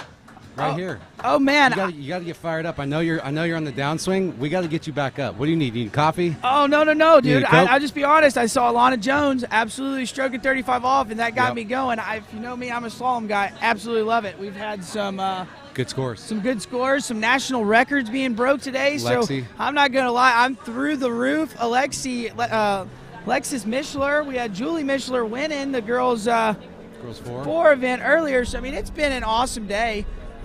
So I just drove in from Madison, Wisconsin. I was up filming CrossFit Games, and I listened to you all day. You've been killing it, buddy. Oh, well, so why don't you pick up right here, because this is her toughest pass probably. Yeah, I appreciate it. This is Anna Lynn Westover. This is 32 miles an hour. I do believe this is a PB if she's getting here, going around 4 over to 5.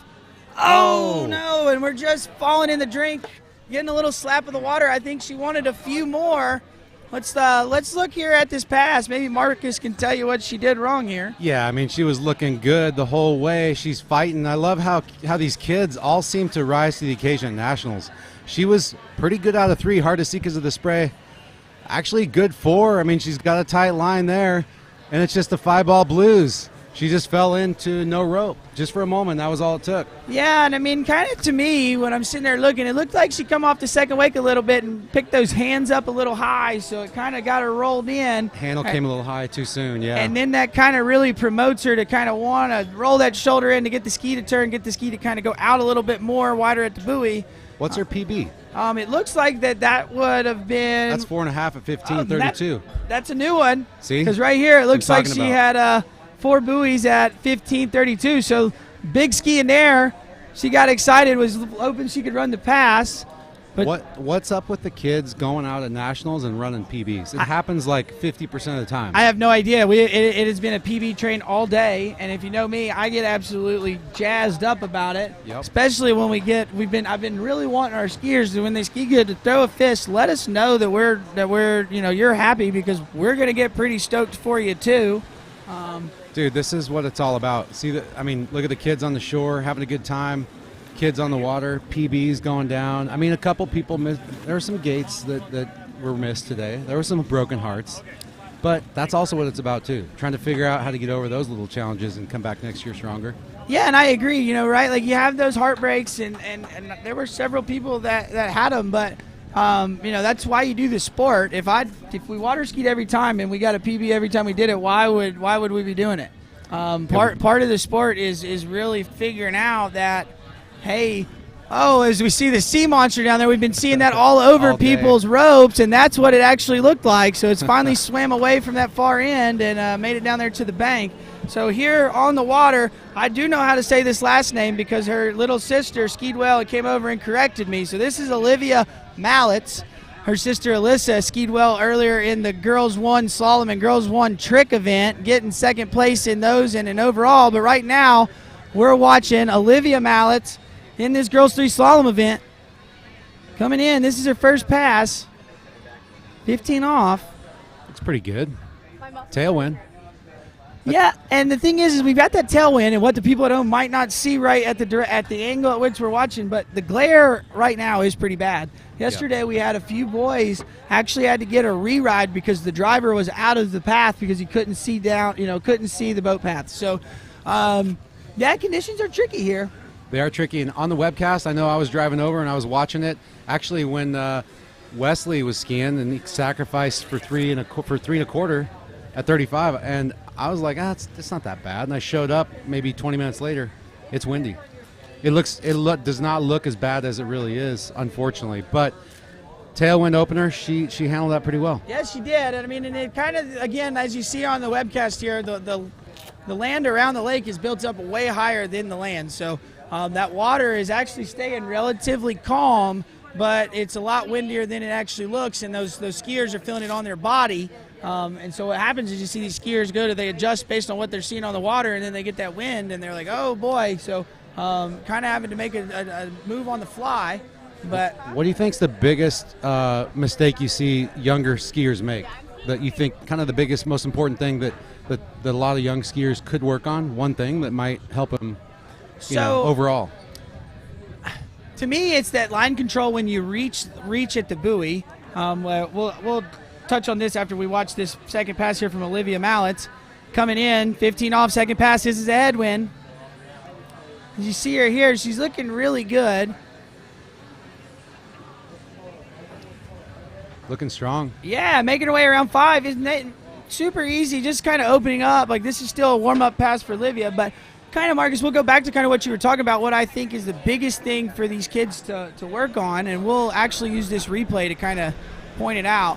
And I've talked about it a lot, but I really think it's that reach, right? Like, it's getting we don't feel comfortable letting the rope get away, but actually by letting the rope get away from our body when we reach, like right here, she doesn't really do much of a reach, so she's constantly getting a pull from the boat, where if she would get her arm fully extended, it would get the load away from her hips and allow her to move the ski up under the line, and then she's now in a more position where she doesn't really have to pull. She's just going to let the boat put her to the other side.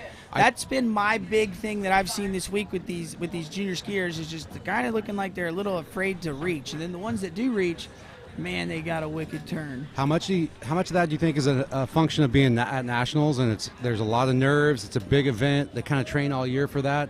How much of that, because I know skiers historically don't reach and they don't kind of let it all out when they're nervous. Yeah, I mean, so that is a good point. I know that there's a lot of people that do it. Another thing that I just see as, like, with coaching, she's flying there at the gate. She pulled out late. She couldn't see him. Yeah, I don't think she could see. She's laughing. Wow. That's unfortunate. That's exactly what you were just talking about. Yeah. Right? You don't really know. So it got blew past the gates. We'll have to see. Wow. If there's a re-ride, but I'm not sure. I didn't really see a reason to get one. But no, but back to kind of what we were talking about there, Marcus, is I think a lot of junior skiers too have a tendency to want to rush they want to start letting go, and when they let go, they don't ever control the rope. Whereas if you do with like two hands, which I learned to ski with two hands, I actually learned to run 28 off, 34 miles an hour with two hands. And she outran that gate, but I ran it with two hands. And what that makes you do is you have to actually physically take the rope out, and you've got to bring it back in. Yep. So you have to control that line, and it's teaching you to control the line. So then when you let go, it's just way better, way easier. Yep. So a lot of kids right now is we're going, you need to learn to let go, and you get the little bitty let go, and they don't do anything, and they chicken wing, as I like to call it. Yeah. And I call it T-Rex. Okay, right. Same thing. Same thing. Yeah. We're all using kind of the same terminology. It's just, to me, when they do this, they look like they got a chicken wing going out. So, so I agree with you. I think the two hands thing, honestly, even at the elite level, all the way down to the amateur level, I feel like a lot of skiers think that they're going to get more width by letting go sooner because they start to feel the pull from the boat, right? Yeah. But if you can, ideally, I think if you can hang on with two hands until you find that new edge and kind of set that new edge, oftentimes then it gives you the ability to do what you're talking about and then go ahead and let go and get to full reach. Yeah, exactly. And like when you go and you let go quick, you're unloading, you're unsnapping that load that you have to ski, and then everything gets jumbled. Well, you lose connection with the boat, and anytime you lose connection with the boat, you're no longer swinging up on the boat. You're just kind of dealing with what you had, and that usually takes you straight to the buoy. And that was a talk that me and my sister were talking about at the gate, because we were trying to, we're going to get a little more speed at the gate. But I was like, Allie, as long as you've got the rope is tight, and we're not talking way faster than the boat, but we're moving a little quicker than right at boat speed when you turn in. As long as that rope is tight, you're good. You can turn at whatever speed you want. Yep. So I've had a lot of conversations with her. I know Nate Smith and I talked about that too, but it's all about, if the rope is tight, you can do whatever you want on the slalom ski. It's just all about that rope control. On the gate today, I heard you talking about kind of progressive gate pullout and kind of working into that. I don't feel like people focus enough on the gate as well. I feel like the gate is a it's the start of the course. Yeah. Instead of going through the gates is the start of the course. So, and I like it. Like the big thing that I've kind of learned in the last few years is like the way zero off works. As we look, we've got Lisa Williams coming on the water. Sorry, Liza Williams. And this is 28 miles per hour, 15 off. So she's looking good here. She's coming in. You see her kind of bending her arms a little bit going across the wake, so that's going to kind of make her go to a flat ski. You'll see the ski bounce a little bit.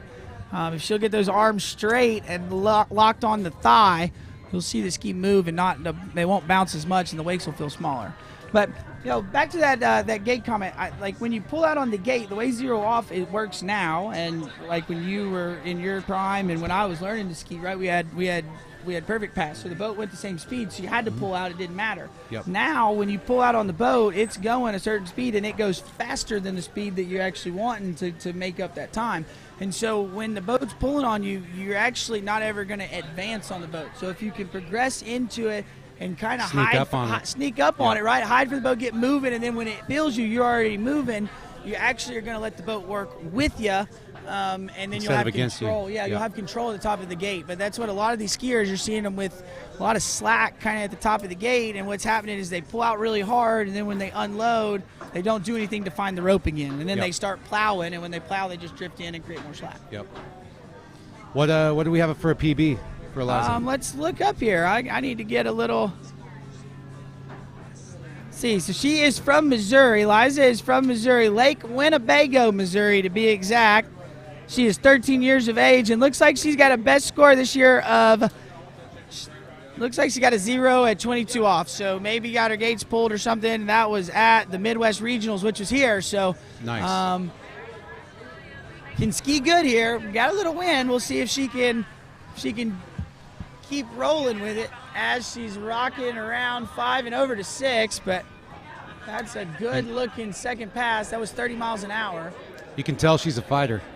You can tell she's not going to let go. She's not going to give up. Yeah, and you see there's some of these kids that come out here and ski, and they've got really, really good technique, but then they hit that one bobble where it's like, oh, we're done. You were way on top of the pass. Then there's the other kids that come out, and, man, they look like they may crash, which this is not the case, but they come out and run tons of buoys. Yeah. And then you've got skiers like Liza Williams that you can tell she's a ripper. Just kind of not quite getting that handle. And you see right there she didn't reach, so then she's getting a pull. It makes it hard to actually get the handle back to the hips. You see right here at 5, she reaches high. Yeah. And that's partly because she's kind of already fallen back coming into the buoy. Yeah. So I think, like you said, she's just a little bit on the back of the ski. But again, I've never seen her ski. I'd probably chalk that up a little bit to nationals. It's just nerves. Yeah. It's a little tricky. And I 100% agree, right? Like everybody's here, you got those, but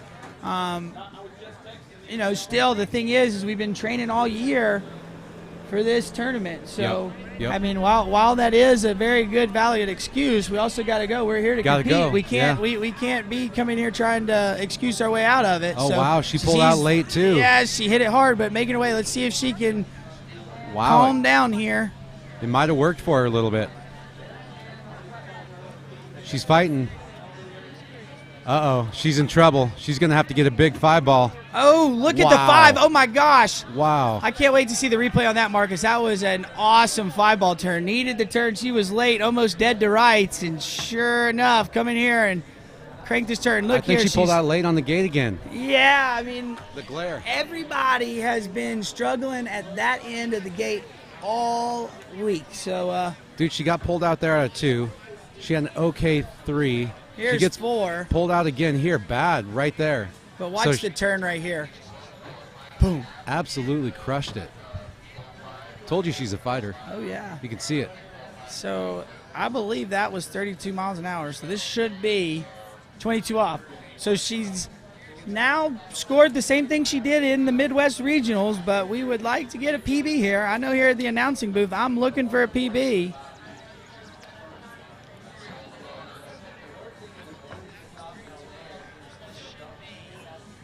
Calming down a little bit.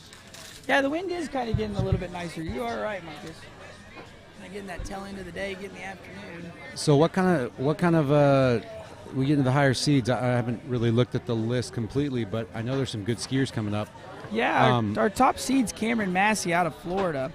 They ski out in they live in the Lakeland, Florida area. I know they ski with Lucky Low a little bit. And there's one of the Davis kids, Cameron Davis, that's that family out of Virginia. They're always up there at the top. So we've got an exciting list coming up here.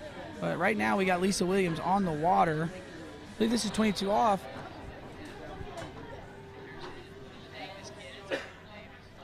What's she going to need to run this? No, it looks like they did not give her. Wow. Did not give her 6 ball.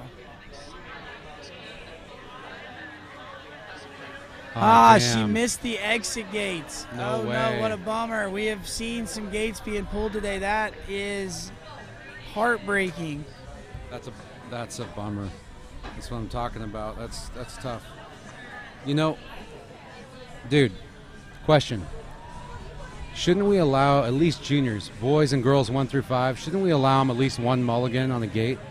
I think if they miss the gate, you ought to let them go to the next pass. Opt up. They need to run it. They have to run make it. Both gates. They have to run But it. I think to me, for the junior skiers, that makes more sense. Now, as the adults, let them do it the way it's always been. But if I'm not mistaken, she missed the gates on the late side. Like she came back across and missed him on the wrong, on the far side of the boat, the driver's side. Yeah, I can't even tell, but that's kind of what it looks like to me. That's a tough break. I don't know.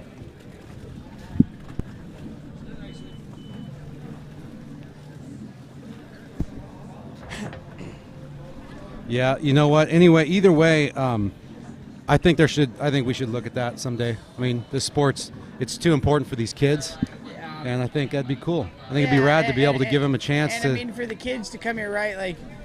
It's too cutthroat. Well, what happens if you get a kid that's coming and doing well, but they go to the nationals and they have their gates cut, and that's what just made them say, you know what, I don't like this sport. Yeah, they're over. Whereas we're not always promoting it to build. So. And some people say, oh, that'd be too tough, too easy. I mean, but I think it's too tough right now for these kids.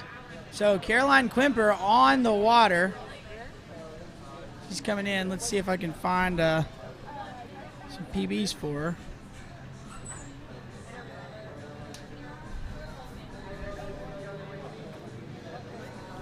All right, Caroline Quimper is skiing out of Virginia. There's a lot of skiers out in Virginia now. There are quite a What's few going on out over there? of Locust Grove, Virginia. She's 13 years old, and she's got a personal best of 4 buoys at 16 off, 30 miles an hour. You mean 22 off? 16 meters? It's been a long day there, Marcus. Yeah, you're right. I'm talking 22 off. So it's 4 buoys at 22 off at 30 miles an hour. Yeah. Or if we're going to go to 32, she's got 3.5 buoys at 15 off. So 32. Okay. 32. All right. So we'll see if she elects to go and opt up or shorten the line and keep the slower speed, or. How do you feel about all that? What do you think? It's very hard to announce and very hard to judge. Yeah. Yeah. I like it. I like the options. I like the options. You saw Jake Abelson go out at 32 miles an hour, 28 off, and then he ends up PBing 1.5 at 35 off, at 36 miles an hour. So that's in one set. That's a big swing speed-wise. Here we go, Caroline. What speed is this?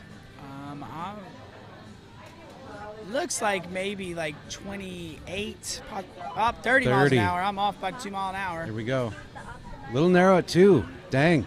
She's dealing with it, though. She got a good 3. She does have those arms out like you're talking about. That is hard as a kid, though. You're dealing with big wakes. You're going slower.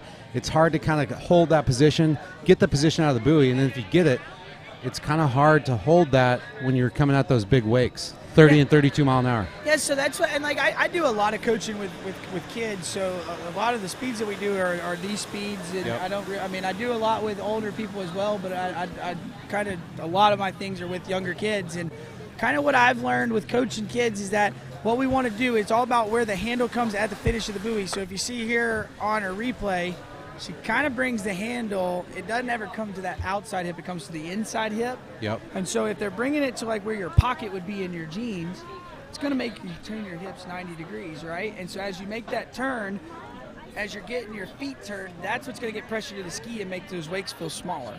Because they're not, I don't really think, and this is just my opinion, but they are a little bit smaller from 36 to 30. There ain't that big of a difference for us to make a difference. We're getting pressure to the ski and we're moving better, but there's still a bump. I'd say it's more. I agree with you where the handle's going. I'd say it's more about what shape your body's in as soon as the boat hits you. If your butt's still back, or as you say, if the handle's still away, then you're kind of done. Yeah. You're not going to change. Here she is, what, 32? 32 tailwind.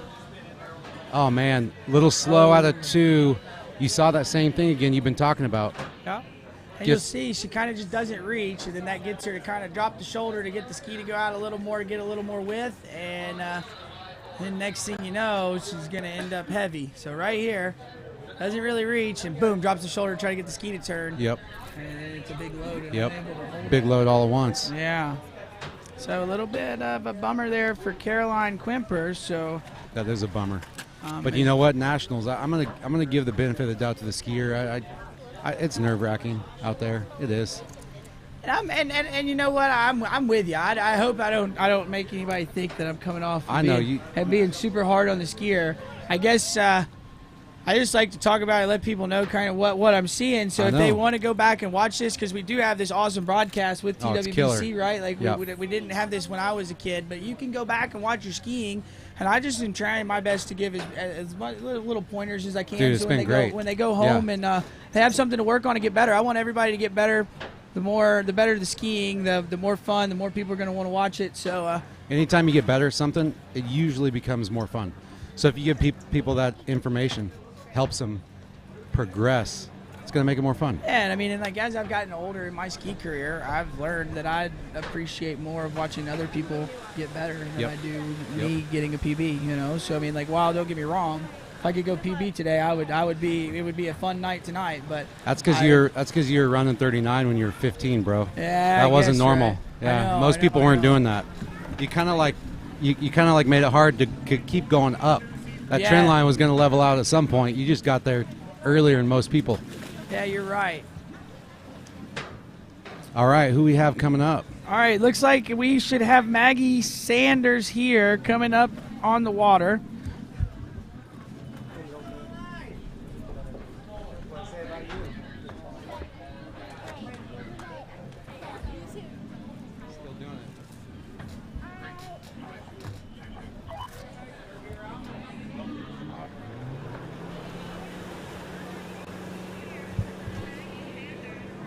Maggie Sanders, Rossville, Tennessee. That's your home state. That is. That's over near Memphis, I do believe. I haven't been living in the state of Tennessee in a while, but I do believe that's over near the Memphis area. 22 off. How fast is she going? There we go. I think it's 26 miles an hour. I'm waiting to hear confirmation. 24 miles an hour. Sorry, guys. Well, look at her here, 22 off. Looking good as she's making her way through this opening pass. So, on the replay here, the one thing I see, and what this has to do with kind of the speed or line length thing we were just talking about, whether you want to slow the speed down and shorten the rope or keep the rope full length and just up the speed. It's harder as the boat speed gets slower, the water under your ski goes slower as well. And it becomes harder to kind of stay balanced over your ski, over your front foot. As the ski speed goes down, as the boat speed gets below 30, you kind of have to start creeping back a little bit on the ski.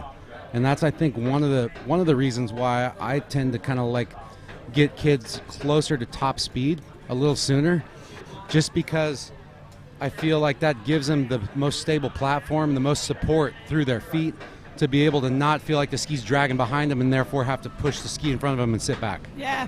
So, I mean, I think like one of my things is I'm a big rhythm guy. So if I can teach you the rhythm, great. I know, like, for me, if we're learning the course, I stand up in the back of the boat. It drives my driver nuts because I walk back and forth and it's hard to drive. But I'll yell, and I try not to yell, but I try to pick my hand up when I tell the skier I want him to not stop pulling. And I'm like, when I do it, just do it, even if you're not wide enough for the buoys. Yeah. I said, we're learning the rhythm, and we'll figure it out. But right now, Maggie Sanders has got the rhythm out there. this 22 off pass. I believe this is going to be that 26 miles an hour. She's looking really good out there. Looking pretty solid. She kind of has a rhythm going. And you Yeah. can tell each turn's kind of it's got a tempo. There's no loose line. No, and that's a big thing with Slalom. I mean, that's the other thing too with working with the younger kids is a lot of times, a lot of it's confidence. And then if you can teach them the rhythm, then boom, it's great. So Well, slalom skiing's rhythm, right? I mean, that's why I tell people about free skiing. Free skiing's super important because it puts you in touch with the boat. Well, and and you get in the course and you forget about the rhythm and you just turn buoys. And you start turning into slack and pretty soon you're not skiing that rhythmic pass. You're skiing buoy to buoy And in theory, we ought to be able to pick up your free skiing path in the course. and stick it in the course, Yeah. and we would still run. You'd run We'd actually probably run a better Yes. ski path Yes. if we did that. Yep. No, I'm 100% with you on that one. I do like going and taking a free ski. I have, like, when I coach kids during the summer, and they know about it. We go free skiing. Yep. I know they hate it. They don't understand what we're doing. Yeah, it's stupid. You're like, there's buoys over there. Why am I out here? Yeah, but it is. You got to get the rhythm of the ski and feeling comfortable. But Maggie Sanders here. 28 miles an hour, 22 off. 28 miles an hour, 22 off. So let's see what she's got. Not a bad gate. Good one. Uh-oh. Slow out of 2. She's going to need to battle here at 3. Couldn't tell. I don't know if she got the turn, but she's looking okay out of 4. Wow. Not letting that gust of wind blowing her down the No, lake. you feel But, that? Yeah, it kicked up right there by the time she turned in for the gate, and you kind of see the water start moving right there. Yep. So, man, way to stick with it there for Maggie Sanders. Let's check out what Maggie's been running so far this season. So we said Maggie is from Rossville, Tennessee. Rossville, Tennessee. Looks like she's got it. She ran at the Southern Regionals, ran 5 at 22 off at 30 miles an hour. Okay. So this next pass. This next pass here. Looks like She's it's got the headwind. Tennessee State Championship. She got 4 at 22 off at 30 miles an hour. So yeah, so she's been pretty consistent right there. Looking to get that PB in. It would be our. I could see her going down the line, hitting all 6 right here. It would be our 3rd skier of the event or 4th skier of this event that got a PB. So I could see her going down. We've had. When's the last time you PB'd? So I ran a couple at 41 at. I got a brick at Lake 38, and I want to say that was like 2019 when I was really skiing good. Yeah. And then I hadn't had a PB when I did that. Like, it had been 6 years. So Yeah. I watch these kids and I envy them because they PB like every other day, and I'm going, man. Well, dude, look at that. We could do it again. Look at that start. Oh, come on. She let the handle out early like you've been talking about, but she's battling. Let's see what she does out of 4. She turned 4. Come on, turn 5. She turned Get a 5. pull. Come on, get a pull. Oh, my God. There we go. PB. Let's see. Do we get a fist pump there? No. No. She's cool, calm, and collective. She's like, I came here. I knew what I Game needed face. to get. PB. We're going up. I got to up the score, up the ante. She got a game face on. That is killer. She's smiling. Yeah, that's what we like, right? We want to see smiles. That's the most important thing. That's what I tell people all the time about skiing. If you ain't smiling and having fun, why are you doing it, right? 'Cause I agree. There's a reason that you stay in the sport, do it as long as you did. And I'll be honest, there's a reason that I took a job at a water ski coach Yeah. at a college because I love water skiing. You love everything about it. You don't just love the skiing. You love the community, the people. You love the challenge of trying to figure it out, trying to help other people. It's kind of the whole ball of wax. Exactly. So. But for these kids, you know what it really is about for me?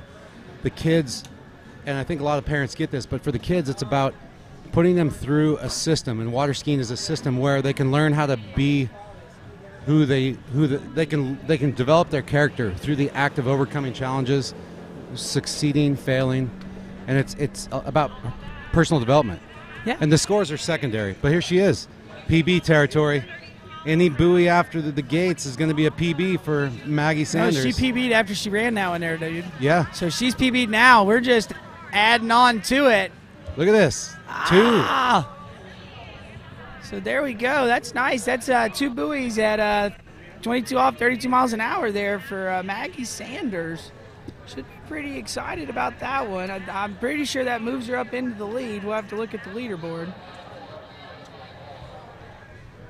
That's good skiing. She's got to be excited about that. There's some good skiers from Tennessee, huh? Yeah, they're there weren't a few. Now there's quite a bit of junior skiers coming up from the Tennessee area that are. The Carter girls. Carter girls. Yeah, the Carter girls were around when I was there, Yeah. but like I'm saying, like kind of after me and Allie and the Carters kind of left, it was a really kind of a slow little period. Now we're seeing there's several groups of families that got kids that are absolutely ripping. So we've seen a few ski today. We've got one on the water right now. So Who we got coming up next? up next we got Ren Delegati. Okay. So see her getting there, warming up. See, like game face on. We were talking about game face. That's Yep. it. Game face. Take a look here at Ren. Okay, so Ren's another girl from Tennessee. I did not know this. This is awesome. She's out of Chattanooga area, so she probably skis down there with Newman. No Wake Lake or something? Oh, either No Wake or probably goes over and skis with Newman at the Barking Dog Saloon. So we'll have to see, but we'll get the boat down here. Y'all got some characters down there in Tennessee. Yeah, the only one that I didn't see this week that I'm a little bummed, I know he's been watching, so he might be watching right now, though, is Ham Wallace. Haven't seen him in a while. No, good old Ham. Everybody knows Ham. I feel like he made like 60 consecutive nationals in a row or something, didn't he? Yeah, he Some did. record, something like that. My favorite was Maybe when not 60, maybe it's 40. My favorite was when I go places in the water ski world and they'd ask me where I was from. I'd say Tennessee. They go, oh, you know Ham? And I'd love to just say no. No? No idea, right? Yeah. And they'd be, oh, how do you not know Ham? And I'm like, everybody knows Ham. Oh, dude. Good old Ham Wallace.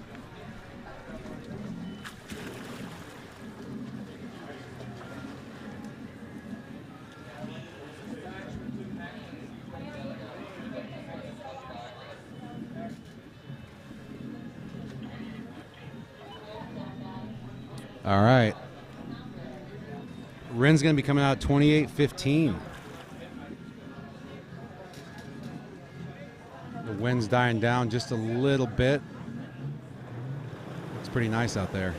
I don't know about the glare. I'm sure the glare is still in full effect here for this first gate pullout.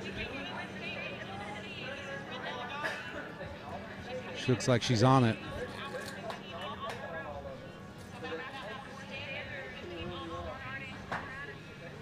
Looking pretty good. She's got the reverse grip. The 2.4 is going to be on point because of that.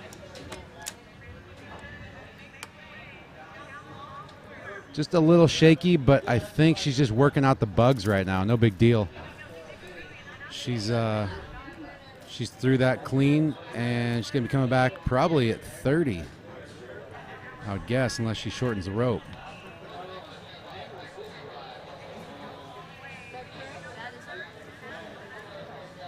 Just a little hitch out of 2.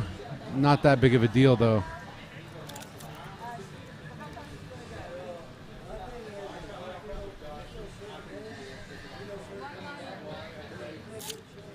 That's crazy. There's a lot of skiers that ski with that reverse grip, and a lot of them doesn't seem to phase them. But I don't know. I think there's a little bit of it makes it a little bit more difficult. Yeah, well, it's a balance thing. I mean, you can just see, like, when you're left foot forward, you want that right palm to be upside down, but that kind of counters the body because Yep. the body's contorted that Yep. way. When you were to roll it that way, you actually see it's gonna. I'm sitting here with my left foot forward. I actually Yep. feel awkward, like I'm Yeah. bending at the hip, funny. Yeah, exactly. And where if I go the here, wrong I actually elbow. I can sit regularly. Yep. I mean, I'm feeling it when I'm sitting here doing it here. I feel it. Don't hurt. Hey, don't hurt yourself. No, don't I'm hurt not gonna yourself hurt here. myself. You're just sitting behind the desk, dude. Yeah, Take right. it easy. All right, so I think we this- got Ren Delgatti, right? Yeah, so this must be 30:15 because she came out 28. Okay, perfect. That's a better start than the previous pass. Oh, no. She got deep at 2. Is she going to save it? She's a little late into 4. Wow, this is a battle. 30:15. Oh, I thought she had to turn here. Man. At 5. She is not happy. I don't blame her. I'd be bummed too. if I I'd be really bummed. So look here, Marcus. Like, You see, she actually does reach through Reach, really good, yeah. and it gets the ski Tight to one, turn right there. yeah. But right here, she doesn't bring the hands back. She just rotates the Yeah. shoulders back to the handle. Yep. And then as the boat goes, it's gonna, because it's not connected to the hips or down by the hips, Pulls. it's gonna pull the upper body. Yep. Same thing here at 5. Yeah. And it's just kind of like the analogy that I use when I'm talking with people is like if I take a rope and I tie your hands together and I pull you by your hands, first thing it's going to follow is your shoulders. Yep. But if I take a rope and tie that around your hands that are tied together, tied around your waist, and I pull your hands, I'm going to move your entire body. And that's exactly how we move on the water, like on the water ski.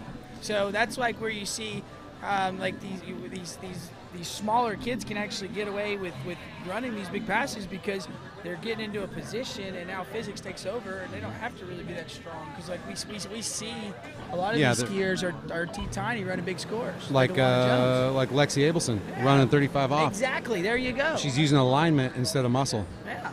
So all right, we have got Kennedy Carter on the water, 22 off the rope, and it is 26 miles an hour. Looking good as she's making her way through this opening pass. Looking pretty comfortable. That's not a bad opening pass right there. Well, she's from Udall, Kansas, so she's probably pretty Close used to home. coming up here and Yeah. skiing a little bit. Yeah. So He's probably familiar with these lakes. yeah. Yeah.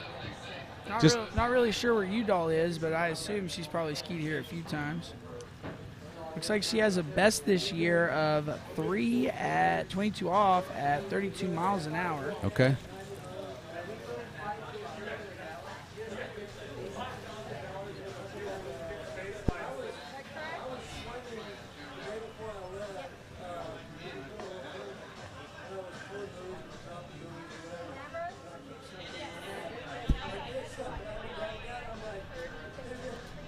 Okay, we see our next skier down there on the water just getting ready. I believe that's Tessa Kreider. Looks like she's Team Illinois. Yeah, looks like she's rocking Team Illinois hard. I like that they do that when they you rep your like- rep your state or rep your region. We need more of that. It's like collegiate skiing. We need more. We need more of that team vibe, that community vibe. I agree because that's what like collegiate skiing. I've been telling everybody in the last event because they're all about that age, but I'm like it's the most fun kind of water ski tournament you go to. Yep. But right now we got Kennedy Carter. It's 22 off. This should be 28 miles an hour. She's getting pulled out a little bit on that offside. Just exactly what you're talking about. Watch the arms. They're just a little far away. See that right there? The handle's getting pulled out of her away from her body. So. But again, I would say, personally, I feel like a lot of times that stems from loading the back foot too much at the finish. Staying back, like you're saying, you know, for you, it's more about kind of if the handle doesn't come back to the body. Yes. And I'd say that's a part of it, but I also think it's like riding the ski properly. And if you don't ride the ski properly, then you're back foot heavy, and that creates a lot of drag. So you have no move to make. And to kind of see what you're doing. She is back foot heavy, so you see the front leg is straight. Yep. When she bends, she needs to bend that knee. And honestly, what needs to happen is she needs to get the ski to turn more, right? And then it's the hand placement actually isn't in that bad of a spot if her hips are turned more. If her hips are I'd say more over her front foot, more in alignment. Well, and that's what I think. I think we're saying the same thing. Because when I say hips turn, you're moving the hip when you come to up over that front foot, which is what you want to do. So now we can lean away from the boat. Exactly. And that's what I think a lot of people that misconstrue when we're talking about it. Like when you pull, you're not leaning back. No. You're actually leaning away from the boat. So it's technically you're leaning sideways. And you're leaning. You're just turning your body so that's how you would be open. Yep. Exactly. 30 mile an hour, 22 off. She's skiing into the glare. Hopefully it's not that bad of a factor, but she's looking decently strong. Looks like a tight 3 as far as I could tell. She's looking better. You see her come out of 4 with some good alignment. Wow, that looked better than the previous pass. See what I'm saying? Speed goes up. No, exactly. The skiing tends to get better. And that's what you've seen it kind of all day because we've kind of had this wind, so people have been starting at a little slower speeds than maybe they normally would. Yeah. And you can kind of tell. And I think part of it is nerves. Oh yeah. But I think part of it too is the ski's not moving, so it's like because exactly. we can't move our body like we're used to. No, exactly. I feel like what we were just talking about previously when the ski orientation, when the tip's up, meaning you're too far on the back foot of the ski, or when the ski is not underneath you, depends on your frame of reference how you want to talk about it, but if the ski is in front of you, it's going to be inefficient. Anytime your feet are in front of you in the real world, you're slowing down. Anytime your feet are underneath you or behind you, you're speeding up. Yes. So when you come out of the buoy and the ski gets moved through too far and you get stuck with your butt back a little bit and your tail back foot heavy, you're instantly blocked from being able to move back into the right shape before the wakes come because there's already too much load in the system. Too much load on the ski, too much load on the rope. Yeah. So to your point, it's about moving consistently out full reach and then being able to come on the backside of the buoy with some movement and speed so that you can move back into the rope without getting that huge load at the backside of the buoy. Yeah. No, I agree, right? Because, I mean, as we're sitting here watching 32-22. Kennedy Carter here. This is her PB pass, right? I believe so. Let me see what Damn, she's only going to get a 2 on that. Yeah, so we had 3 buoys was a PB. So we're pretty close. 1 buoy off. Yeah. And she skied a buoy better than she did at the Midwest Regionals. So okay, well, that's improvement. That is improvement. Yeah. That's pretty good. That's what we like to see here. I will say she looked better at 30 and 32 than she did at 26-28. Yes, I would agree. I would, in my opinion, I would think she might be better off to run the longer line length with the faster boat speed. I would agree. And then start to shorten. Yes, because you can your body moves, but I still think you need to hit that speed. I mean, now, I'm not a huge fan of 15 off. 15 off's terrible. I was just going to say. I think like once you can get away from it, yep. like it's time to do it. But you also got to know that like, hey, when I go out and I miss my opening pass, like once every 5 times I try it, or I feel like I'm flying on my opening pass, like. Yep.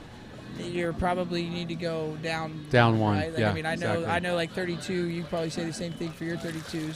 It's like when I did it, it didn't matter what happened. The only thing that was going to stop me from running 32 off was that fin had to come completely out of the water. Yeah, exactly. Well, no, I think that's a good point, and it's always tricky. It's always, especially with these kids that are developing and PBing like every week. It's hard to figure out, how to sequence the passes, but. Yeah, and like another thing that you see some kids we haven't had a problem with it here, which I think is great. This is something I've run into with some coaching. Who is As this? You see, Tessa Kreider. Yeah. She is our next that was a skier out of Illinois. huge bobble at 1, and she's back. She's back with her head on straight. This is good, crazy recovery, dude. I think you should have seen one ball. I think it might have been like lights out, and somehow she saved it. See, but I think what she knew is that we were talking about how you need to have a super easy first pass that you can definitely run no matter what. And she was like, yeah, here you go. Watch this, guys. I can do that. Oh, my man. Gosh. The camera missed it, but she all but stuck her shoulder in the water there. That was pretty impressive. And I mean, and again, it kind of goes back to there, Marcus. She hopped off the handle a little early. Yeah. And then as she goes to reach, it makes her drop the shoulder. Because she didn't reach it, she didn't fully extend her arm when she does it, so the boat's gonna pull her. So, I definitely think that we were talking about things to work on. If we want to talk about another thing to kind of think about when you go home after the Nationals is, I really think you need to try to take 2 hands on the handle until that you see you're at the width of the buoy. And then let go and turn. I mean, if you're pulling right and you do that move going out right, you should be 6 feet in front of the buoy a little bit before you see that, and that's the perfect time because we got to make an arcing turn. Yeah, you have to give yourself time to actually let ski go out and come back in. Yeah, and a lot of people really look at that buoy and they make the turn off the buoy, and you're losing ground each time. So if I'm doing it as I'm getting width of the buoy, I'm going to finish. I've already got it beat. So. It's about staying ahead of it and staying on rhythm. Yeah. So Tessa coming back, nice, much better 1 ball. She's looking a little bit settled down compared to that opener.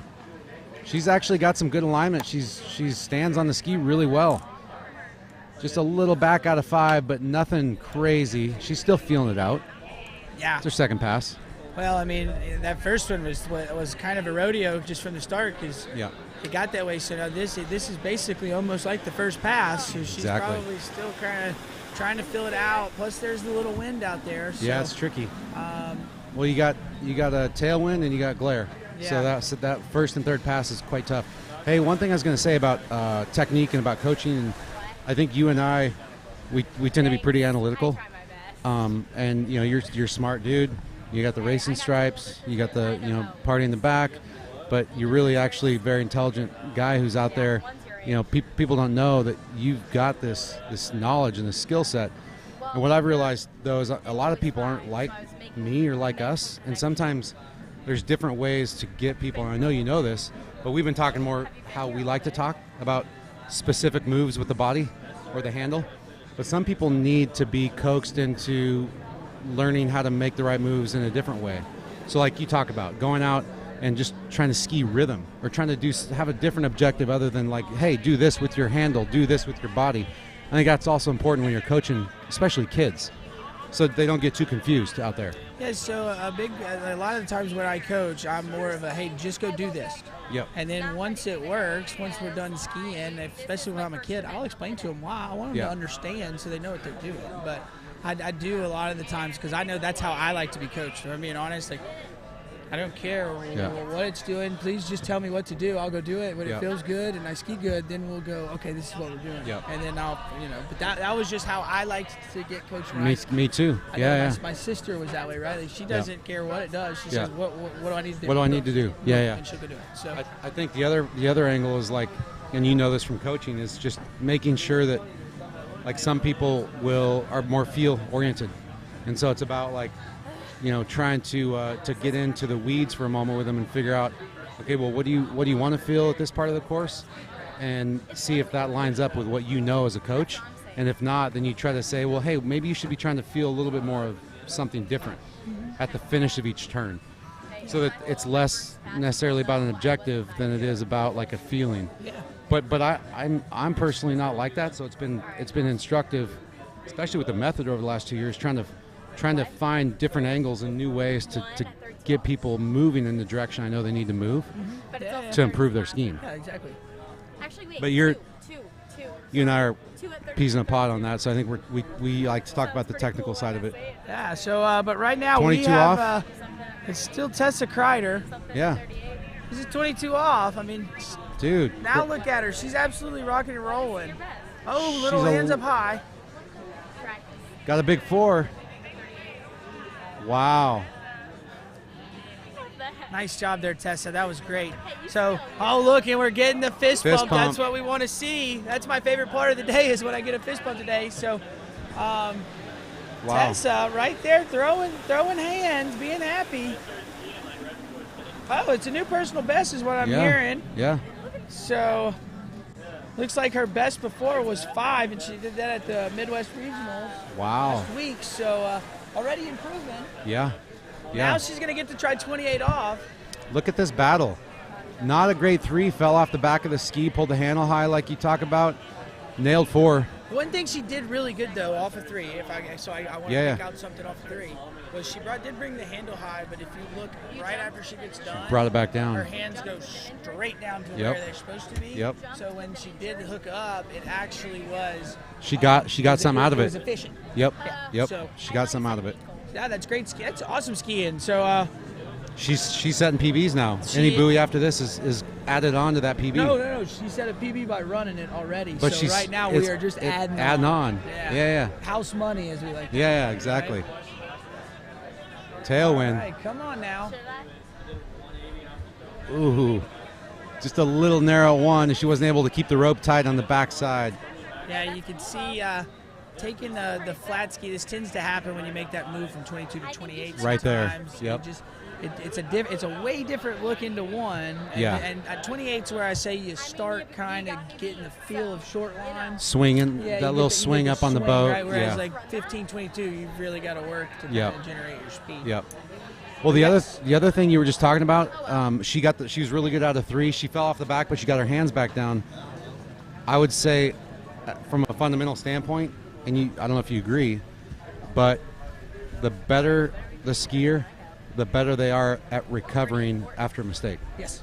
Yes. I feel like that's kind of a fundamental rule. Yeah, because I mean, you can. Real quick, let's look at the leaderboard. Oh, yeah, real quick. here we go. So Tessa Kreider bumping herself up to 1 at 28 off. That's going to put her in the lead.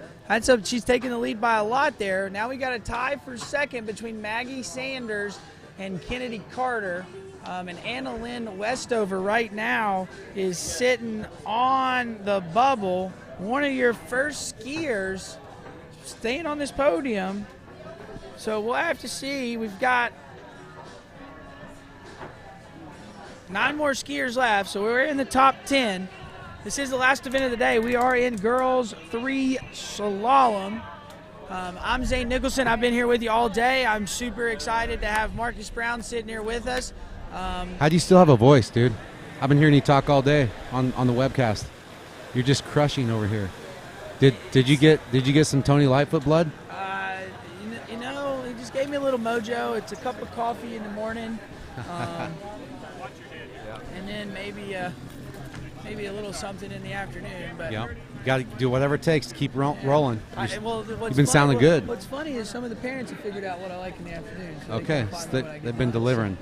I like it. I've enjoyed meeting several of the families, especially the Buker family. They've been absolutely fun in one of the RVs right here. I've enjoyed having them, and then I met the Mallett's family because I was pronouncing the daughter's name wrong. And she came up and she wanted to let me know. Yes. And I was like, you know what? I really like you guys. So, and I really appreciate her for that. So we saw her sister skiing in this event.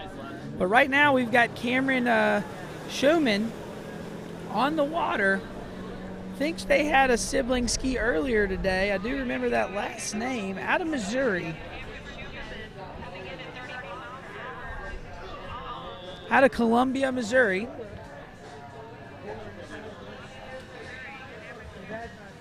All right, this is 15 off. I think I heard it was 32 miles an hour. Uh-oh.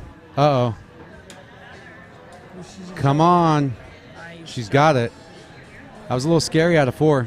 Yeah, I looked down for just a second and I missed what happened at 4. Well, let's see here as we go on the replay. Let's see, what does she have here? So basically what happened was when she came up out of the edge change, she just let the hands go really, really high. And then that kind of caused her to roll up. She saved it. She had a bunch of slacks. So yeah. The thing kind of do is rock back to kind of eat it up. But she saved it. First pass. Did you come here last time Nationals was here? Yes, I did. Yeah, that was the first time we had the America's Cup. America's Cup. Yeah. Yeah, that was a good event. That was a heartbreak for me, man. What do we need to relive it? Should I ask what happened? I didn't ski very good, and I'm gonna be honest. I'm glad JT is one of my buddies because had he not come and told me I needed to come out to the lake and ski the day after I got back from here, I might not be skiing anymore. So. Yeah. It was just one of those. It took the wind out of my sails, and to be honest, looking back at it, that's crazy that it was like that because I still love it. Right, I'm still doing it. Looking back at it. It's one of those moments, Yeah, it was just one of those times. Important moments. Just a little frustrated. Oh man. It all came out then, and now, like you said, looking back, now I'm here in Wisconsin. I'm not even skiing. But you're here. I'm so happy to be here. But you're here, dude. Unfortunately, it looks like she might have missed her gates. Oh, unfortunately, having her gates pulled right there. Oh no, that's a bummer. This is what I'm talking about. Don't you think that we need to have that mulligan for the gate for the kids? Yeah. Maybe they only get 3 a year. Maybe you get 3 mulligans a year. I don't know.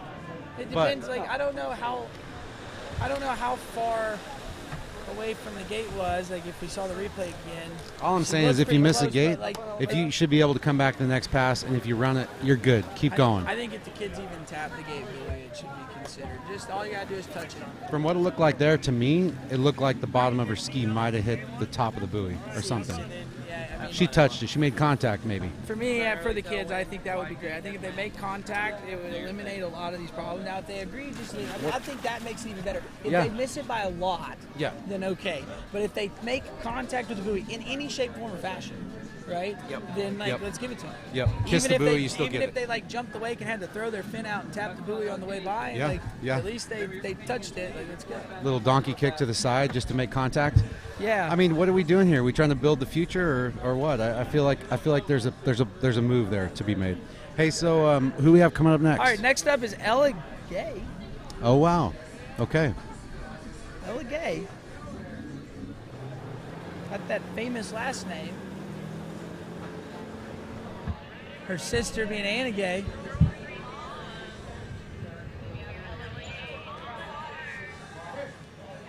All right, Ella Gay. 15 off. I believe this is 30 miles an hour. Yep.